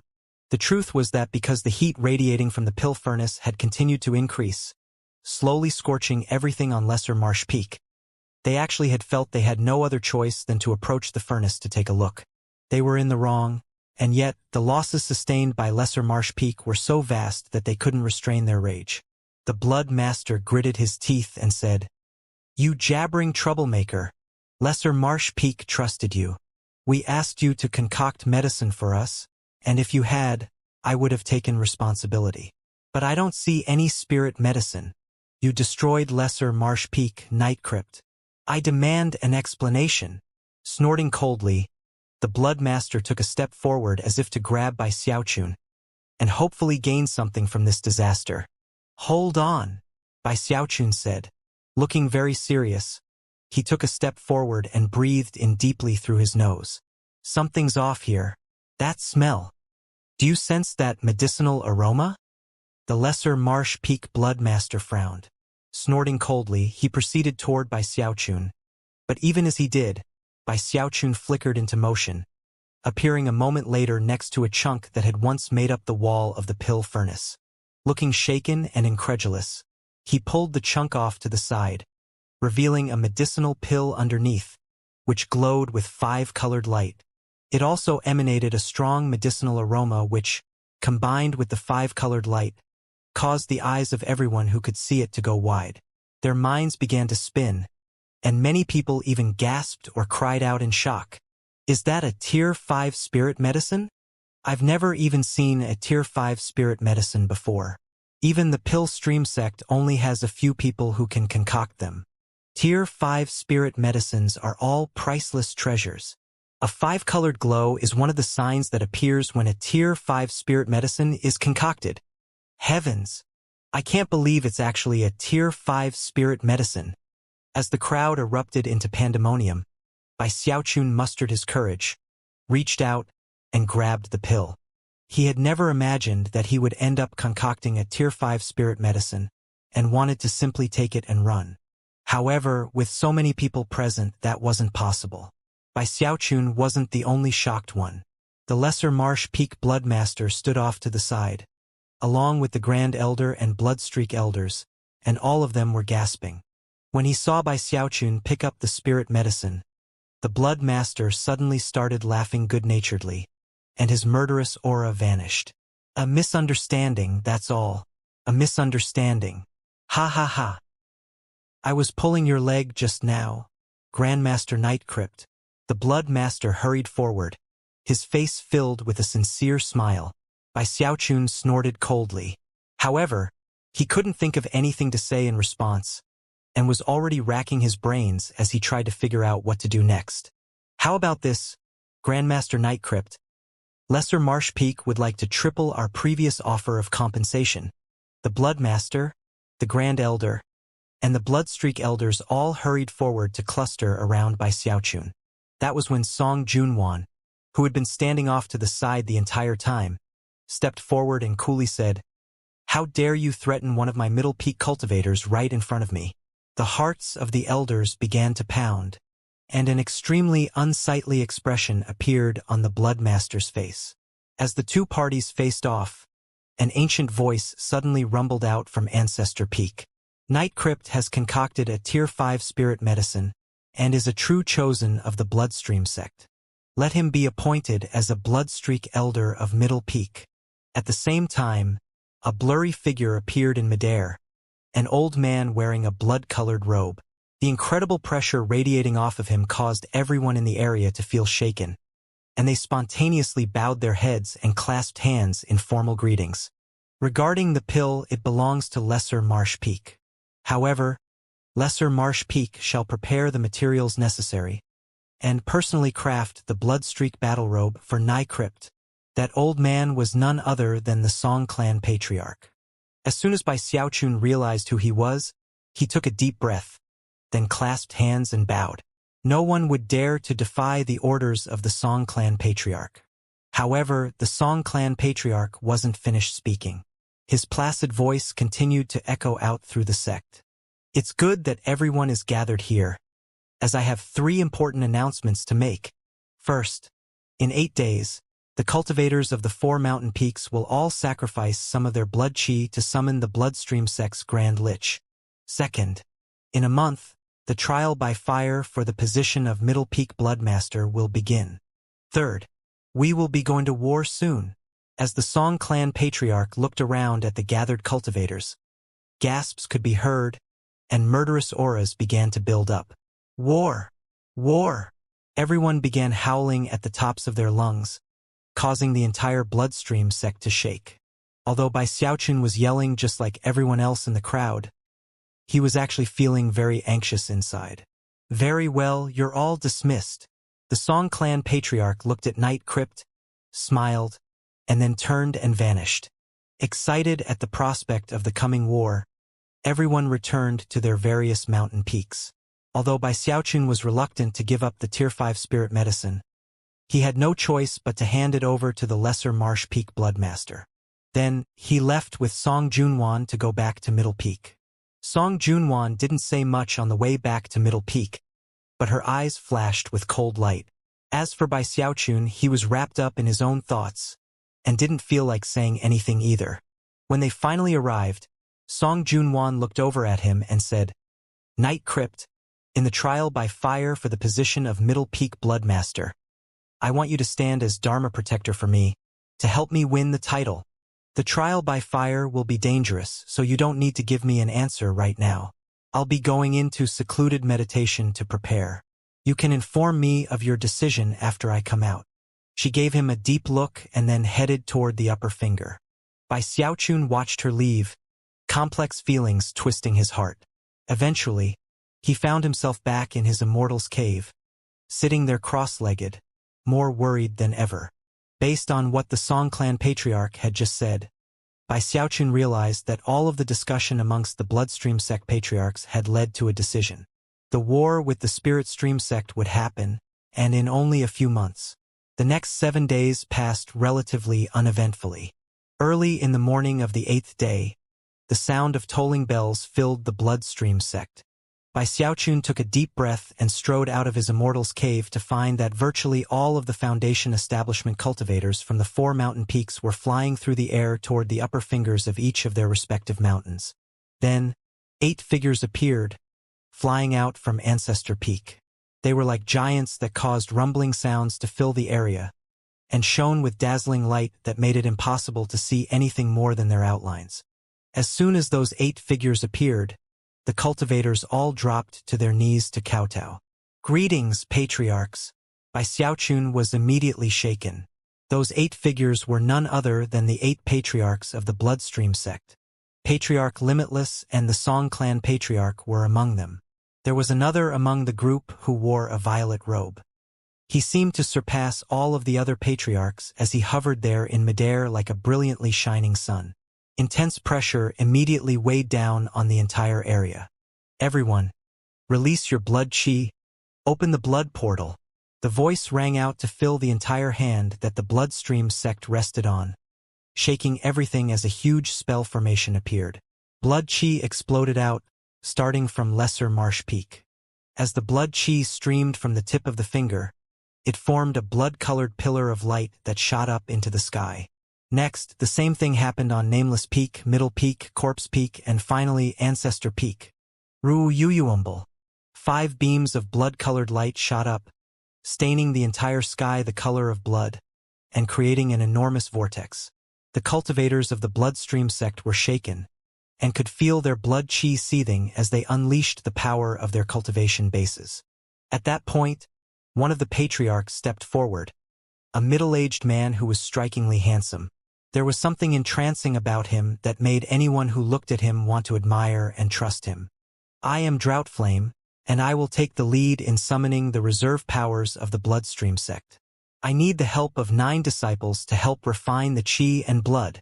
Su Xiaoshan, Song Ke, Shuamei, Han Dong, Zhou Zhengfeng. Although he was speaking in a calm tone, he was a patriarch, which caused even ordinary words spoken by him to carry vast pressure. Every time he called out a name, that person would fly up into the air to stand in front of him. Soon, 8 individuals had been called forth, and the sight of the assembled group caused the other Bloodstream sect disciples to gasp. Every single one of the group of 8 were Earthstring Foundation establishment cultivators with the power of multiple tide flows. All of them were top chosen in the Bloodstream sect. Then, Patriarch Droughtflame's eyes came to rest on Middle Peak, and he uttered the last of the 9 names. Night Crypt. Although Bai Xiaochun was a bit taken aback, he quickly put a somber expression on his face and made sure his murderous aura was on full display. Then he shot up into the air to appear in front of Patriarch Droughtflame along with the other 8. Not a single Bloodstream sect disciple was shocked that Night Crypt would be part of the group. In fact, for Patriarch Droughtflame to call him out was exactly what many people had expected would happen. Not a single person even felt like commenting on the matter. Obviously, Plagued Evil was one of the most famous people in the Bloodstream sect, and everyone recognized that he was a powerful chosen. Not only did the crowds of disciples on the mountain peaks feel that way, Song Ke and the other chosen didn't dispute his qualifications at all, although brutal gleams did appear in their eyes. Bai Xiaochun had already been in the Bloodstream sect for a few years now. To mortals, that might be considered quite a while, but for cultivators, that amount of time would flash by very quickly. Even still, it couldn't be considered a very short period of time. Bai Xiaochun had worked hard, and step by step, reached this day in which he was the focus of all attention, and had secured the approval of the entire sect. Bai Xiaochun could sense that fact, and although he had been prepared for this day to come, even he couldn't help but gasp inwardly at the status he had attained. It filled his heart with contentment and pride. Wherever Lord Bai goes, he ends up shining as brightly as the sun or moon. AI, who made me this outstanding? Although he felt wonderful inside, not a trace of those feelings showed on the outside. He looked as cold and dangerous as ever, with a powerful murderous aura that rivaled all of the other 8 chosen. The 8 patriarchs were all blurry and difficult to make out clearly, but when they looked at Night Crypt, it was clear that they were nodding in approval. Some of the patriarchs even studied him more closely than the other chosen. The fact that a Mortal Dao Foundation establishment cultivator could rise up in the fashion Night Crypt had was so strange that some of the patriarchs had grown suspicious and had secretly investigated him. However, because the mask he wore was a true precious treasure, throughout the years, not a single clue had ever slipped out that might reveal his secret. Furthermore, his skill in the Tao of medicine was so important to the Bloodstream sect that none of the patriarchs took their own suspicions too seriously. The 9 of you will sit in meditation in front of these blood altars, Patriarch Droughtflame said. He waved his hand, sending 9 beams of blood-colored light flying out, which transformed into 9 blood-colored altars. Transform chi into blood to help me open the portal and summon the Grand Lich. Bai Xiaochun and the others all settled down in front of their respective blood altars. In truth, there was no need for special help from these 9 cultivators to summon the Grand Lich. However, after some discussion, the patriarchs had decided that because of the upcoming war, they should get a first-hand look at the power at the sect's disposal. Among the 8 patriarchs, Patriarch Droughtflame was the one most insistent on going to war, and therefore, he took charge of summoning the reserve powers of the sect, as well as looking over the 9 cultivators who were being tested in the process. His gaze seemed to contain intense pressure that left Bai Xiaochun shaken inwardly. It was almost as if he could see the secrets of everyone he looked at. Even the other 8 cultivators surrounding Bai Xiaochun averted their gazes humbly. Eventually, Patriarch Droughtflame looked away from them, turning his gaze up into the sky. He then lifted his right hand and waved it through the air. In response, the blood-colored beams of light shooting up from the 5 mountain peaks all rumbled and began to grow larger. Simultaneously, the blood-colored vortex grew larger, and in the very center of it, a huge blood-colored eye became visible. As the eye opened, the sky dimmed, and a massive wind kicked up. Intense pressure filled the world, and a blood mist spread out in all directions. All of the bloodstream sect disciples down below were shaken and prostrated themselves toward the eye. Look up and see the power which lets the bloodstream sect dominate the other three sects. Patriarch Droughtflame's voice seemed to contain a bizarre power that forced everyone who heard it to look up into the blood eye in the sky. Bai Xiaochun was deeply shaken. However, it was at that point that his undying live forever technique stirred, and gradually seemed to form a resonance with the blood eye. Song Ke, Shuamei and the others were all mentally shaken, and yet none of them dared to look down. They forced their heads up to look at the blood eye in the vortex above. Many people cried out in shock. Even Song Ke and the other chosen, despite their high position and deeper understanding of the secrets of the sect, couldn't help but gasp in astonishment. Bai Xiaochun's eyes went wide, and his mind felt like it was filled with crashing lightning. Within that blood-colored eye, just outside of the very pupil, were four shadowy figures, one of them being an enormous, violet-colored skeleton. The skeleton was covered with crackling lightning, as well as a swirling aura of death. Although it wasn't moving at all, it emanated a powerful pressure that left anyone who could see it completely shaken. Bai Xiaochun knew a bit about Corpse Peak, and based on that, he quickly came to the conclusion that this was a Grand Lich. On Corpse Peak, there was nothing more powerful than Grand Liches, which surpassed even Flying Ghouls. Flying Ghouls are comparable to core formation cultivators, but Grand Liches are like nascent soul patriarchs. The second blurry figure within the eye was a black mist that seemed to be filled with tens of millions of faces. All of those faces seemed to belong to old men, and radiated a powerful sensation of time. Within that mist was a gargoyle, and from the powerful pressure it radiated, it didn't seem to be any less powerful than the Grand Lich. The third shadowy figure was nothing more than a pile of dried-up skin that was so old it was impossible to determine its age. It radiated a terrifying aura that was even stronger than that of the Grand Lich or the gargoyle. Just looking at it filled one with a sense of wonderment.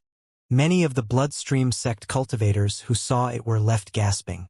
Shaken, Bai Xiaochun looked over at the fourth shadowy figure, which was actually a sword.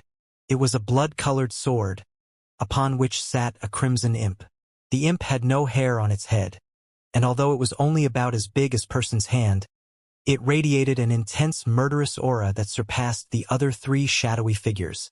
Corpse Peak's Grand Lich, Nameless Peak's Million-Faced Gargoyle, Lesser Marsh Peak's Totem Canvas, Middle Peak's Ancestral Sword.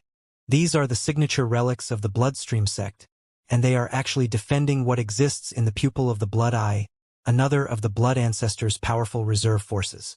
Behold the complete sacrificial blood Dao formation. Patriarch Droughtflame waved his right hand, and the pupil in the Blood Eye began to expand to slowly reveal a fifth shadowy figure. Clearly, it was being protected by the four figures outside of the pupil. The sight of the precious fifth resource of the sect caused Bai Xiaochun to begin panting, and his eyes to widen as he slowly came to see a scarecrow. It was bizarre in appearance, with a patch of human skin held in one hand and in the other. A monstrous smile covered its face that made it seem as if it were sneering at the world. When Bai Xiaochun looked into the scarecrow's eyes, that smile seemed to fill his entire heart and mind. Within moments, though, the Heavendao aura within Bai Xiaochun spread out, driving the image of the scarecrow out from inside of him. As he sat there panting in recovery, he noticed that Patriarch Droughtflame seemed to be looking at him with approval. The other 8 chosen around him were in all still in a daze. Shuamei was the next to recover, followed by Song Quebec. One by one, they drove out the image from within their minds. These are the reserve powers of the Bloodstream sect, Patriarch Droughtflame said, speaking to the sect as a whole. Unleash your blood chi. As for the 9 of you chosen, begin the refinement process. Help me summon the Grand Lich. After summoning the Grand Lich, the other spirits will eventually awaken of their own volition. After they have all woken, the sacrificial blood Dao formation can emerge from within the world of the Blood Eye. Immediately, the innumerable cultivators in the Bloodstream sect who were below the core formation stage all began to rotate their cultivation bases. Foundation establishment cultivators, inner sect disciples, outer sect disciples. Tens of thousands of cultivators all called upon the power of their cultivation bases to send blood chi streaming out. A blood mist formed, rising up into the air toward the 9 blood altars, into which it merged. Bai Xiaochun was seated in front of the 5th of the blood altars, and a tremor ran through him as the powerful blood chi began to merge into the altar, and through it into him. Before he even had time to think about what was happening, his undying live forever technique sprang into operation, absorbing the blood chi. He looked around and saw that Xuemei, Song Ke, and the others were all absorbing the blood chi. Apparently, they were using their own bodies as vessels. Combined with a bloodstream sect secret magic, they were transforming the chi into blood. Xuemei was the first to succeed. A drop of blood emerged from the top of her head and floated up to rest above her. Song Ke was next. Bai Xiaochun quickly followed suit, using his special undying blood refinement technique to transform the blood chi inside of him into a drop of blood, which then floated up out of the top of his head. Soon, blood had emerged from all 9 of the chosen. Time passed, and the drops of blood grew larger. After enough time had passed for an incense stick to burn, Xuemei's eyes snapped open. The blood above her head, which was already the size of a fist, flew over toward Patriarch Droughtflame. Patriarch Droughtflame's eyes flickered, and then he nodded his head slightly. The blood then transformed into a red beam of light that shot up toward the Grand Lich in the blood eye. A moment later, it touched the bones of the Lich, which caused it to shake slightly, and a faint aura of life force began to emanate out from it. 8 more drops of blood, Patriarch Droughtflame said coolly. As massive amounts of blood chi continued to pour into the blood altars, Bai Xiaochun looked on with a somber expression. However, inwardly he was shaken. So much blood chi, he thought. Should I help myself to a bit of it? At first, Bai Xiaochun was a bit hesitant. He looked around at the other chosen in front of their blood altars and saw that, other than Xuemei, who had already succeeded, everyone else was still working with the blood chi. After confirming the situation, Bai Xiaochun was actually starting to get a bit angry at the excessive actions of the others. Take Song Ke, for example. He had a foundation of 8 tide flows, and although it seemed reasonable that he would be slower than Xuemei, he shouldn't be that much slower. However, he was clearly only about 70% finished. Everyone else was in a similar situation, with the slowest of the group being only 30% complete. Apparently I'm just too honest, he thought. I can't believe I'm still trying to figure out what to do, while those other jerks are already helping themselves to the blood chi to further their own cultivation, feeling more righteous than ever. He looked over at Xuemei and mused that she really was a fool. Apparently, her honesty was almost at the same level as his own. Whatever. I guess I'll just give in to the peer pressure. Since I'm undercover here, I don't want to do anything to stand out too much. I need to fit in, that's for sure. I really don't want to do this. Sighing inwardly, he took a deep breath, and then began to siphon away about 90% of the blood chi. Because of the suddenness of his action, the blood sphere above his head, which was already about half formed, suddenly withered. Although nobody down below noticed, Song Ke and the others did, and their eyes burned with rage as they cursed him inwardly. Patriarch Droughtflame hesitated for a moment, and gave Bai Xiaochun a closer look. Strange expressions could be seen on the faces of the other patriarchs. Actually, in addition to calling upon these 9 chosen to help summon the Grand Lich, the patriarchs had also intended for them to take advantage of the opportunity to increase their cultivation bases. As for exactly how much they could improve their cultivation bases while simultaneously not drawing too much attention, that would be up to each individual. Because Xuemei was focused on becoming Blood Master, she disdained such actions, and the patriarchs ignored that. But then Night Crypt, despite being half-finished, suddenly began to siphon away most of the blood chi for himself. If Night Crypt were the only one to do such a thing, it might not have mattered. However, a few moments later Song Ke, Su Shaoshan, and the others all followed suit. The patriarchs couldn't allow such a thing to go on. After all, an underworldly fire had begun to burn around the Grand Lich in the blood eye, Whoever delays the summoning of the Grand Lich by not completing their blood sphere in the time it takes an incense stick to burn will be personally transformed into a lich by me. The Song clan patriarch snorted coldly, and then spoke out in a voice that could only be heard by Xiaochun and the others. Xiaochun's heart trembled. The blood qi he had just absorbed had already helped him significantly. His undying heavenly king had already climbed up to the power of 5 ghosts. So stingy, he muttered to himself. However, he didn't dare to defy the patriarchs, and immediately restrained himself. Everyone else bowed their heads, and soon, the allotted deadline approached. By this point, Xiaochun and the others all had blood spheres that were about 90% complete. The final 10% would require full concentration all the way down to the last second. After all, no one wanted to complete their spheres early. The best thing to do was wait until the last possible moment, and thus take advantage of the unbelievable opportunity that had been presented to further their cultivation with the help of the entire bloodstream sect. In the short amount of time it takes an incense stick to burn, Xiaochun's undying heavenly king made another breakthrough. His fleshly body power now was equivalent to 6 berserk ghosts. He was tingling all over, and had to resist the urge to look up and howl at the top of his lungs. Can't keep this up, unfortunately. Time's almost up.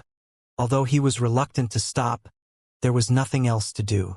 Sighing inwardly, he was just about to take advantage of the final few dozen breaths of time to complete the blood sphere, when suddenly his heart thumped. I wonder, if I put a bit of my own undying blood into the mix, would I be able to control the Grand Lich?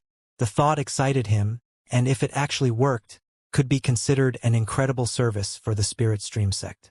But then he thought about how well the Bloodstream sect had treated him, and was torn.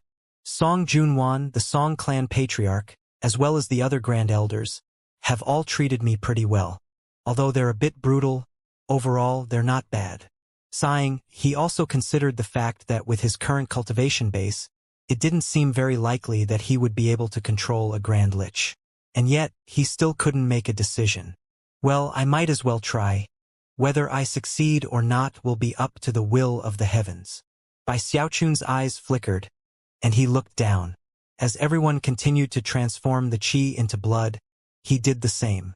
And yet, he also extracted a bit of blood qi from his undying blood, and mixed it into the blood qi being provided by everyone else. A few dozen breaths of time passed, and Patriarch Droughtflame's eyes flickered as he announced that the process was now ending. At that point, a blood sphere flew over from Song Ke, Su Xiaoshan, and everyone else. Xiaochun nervously opened his eyes as his blood sphere also flew over. His blood sphere looked exactly like everyone else's, but also contained some authentic undying blood within it. They shouldn't notice, he thought. After all, my undying blood is true and authentic. Any other kind of undying blood is only a replica. Even if they do notice, they'll just think it's because I'm stronger than everyone else. After all, I did perform an inverse blood ancestral awakening. As the 8 blood spheres flew over, Patriarch Droughtflame studied them briefly, then waved his hand, sending them flying up to the Grand Lich in the blood eye. Xiaochun breathed a sigh of relief as the blood spheres merged into the Grand Lich. Moments later, a powerful life force erupted out, and the underworldly fire in the Grand Lich's eyes began to burn even more brightly than before. Then the Grand Lich slowly rose to its feet, threw his head back and roared. That roar shook heaven and earth, and caused all light to dim as a shocking energy radiated out. A gale-force wind sprang up, sweeping across everything, casting everything into murky darkness. As the Grand Lich awoke, the million-faced gargoyle, the withered patch of skin, and the blood sword all trembled. Apparently, they were now heading toward the point of awakening. Cracking sounds echoed out in all directions as fissures began to fill the pupil of the blood eye, as if a magical seal were being broken. Before Xiaochun had time to assess whether or not his idea had worked, Patriarch Droughtflame waved his sleeve, as did all of the other patriarchs. Eyes glittering, they all flew toward the blood eye. The last to reach it was the Song clan patriarch. Turning to look at everyone down below, he said, "In a month, the trial by fire for the position of Middle Peak Bloodmaster will begin. Even as his thunderous voice continued to echo back and forth through the sect, he stepped into the blood eye. In that instant, the million-faced gargoyle awoke. The patch of withered skin suddenly began to radiate life force, and the imp on the blood sword opened its eyes.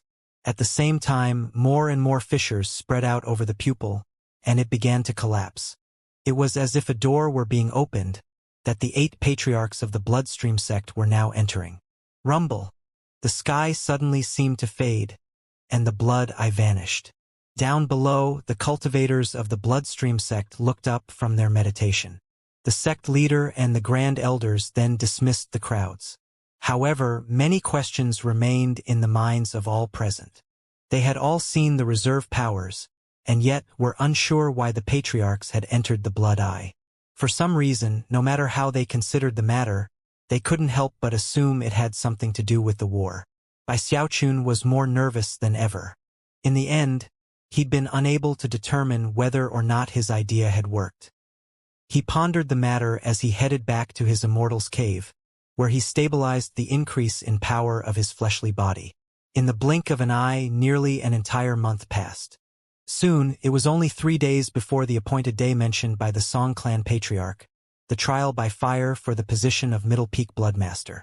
By that point, everyone in the Bloodstream sect was talking about the trial by fire. Every generation of the Bloodstream sect always had 4 Bloodmasters, who would eventually become Blood Rippers, a position higher than the Prime Elder. In this generation, the Middle Peak Bloodmaster was the last spot that needed to be filled. Now that war was looming on the horizon, the trial by fire would finally be held to select the individual to become Bloodmaster. After the Bloodmaster was selected, the battle prowess of Middle Peak as a whole would be increased. It was an important matter for the entire Bloodstream sect, and even more so for the cultivators from Middle Peak. After all, in theory, any Foundation establishment cultivator from Middle Peak could eventually become Bloodmaster. Of course, it was common knowledge that this generation's Bloodmaster would be one of 2 people. Either it would be Xuemei, or it would be Grand Elder Song Junwan. Discussions raged as the trial by fire neared. It will definitely be young Lady Xuemei. She's at the peak of Earthstring Foundation establishment with 9 tide flows. If she doesn't become Bloodmaster, that would be a big loss for us here on Middle Peak. I think the Grand Elder also has a good chance of succeeding. After all, she's in the great circle of Foundation establishment. Xuemei might be at the peak of Earthstring Foundation establishment, but that's still only mid-Foundation establishment. She's not quite on the same level as the Grand Elder. The Bloodmaster trial by fire doesn't just come down to cultivation-based power. There are other factors, such as the strength of the Dharma protectors they bring along. The night before the trial by fire was to begin, Xiaochun was meditating in his immortal's cave, when suddenly, Grand Elder Song Junwan appeared outside. She was cloaked in moonlight as she came to stand outside the door, and when she smiled, she looked more beautiful than ever. "Junior Brother Night Crypt, are you well rested?" she asked softly.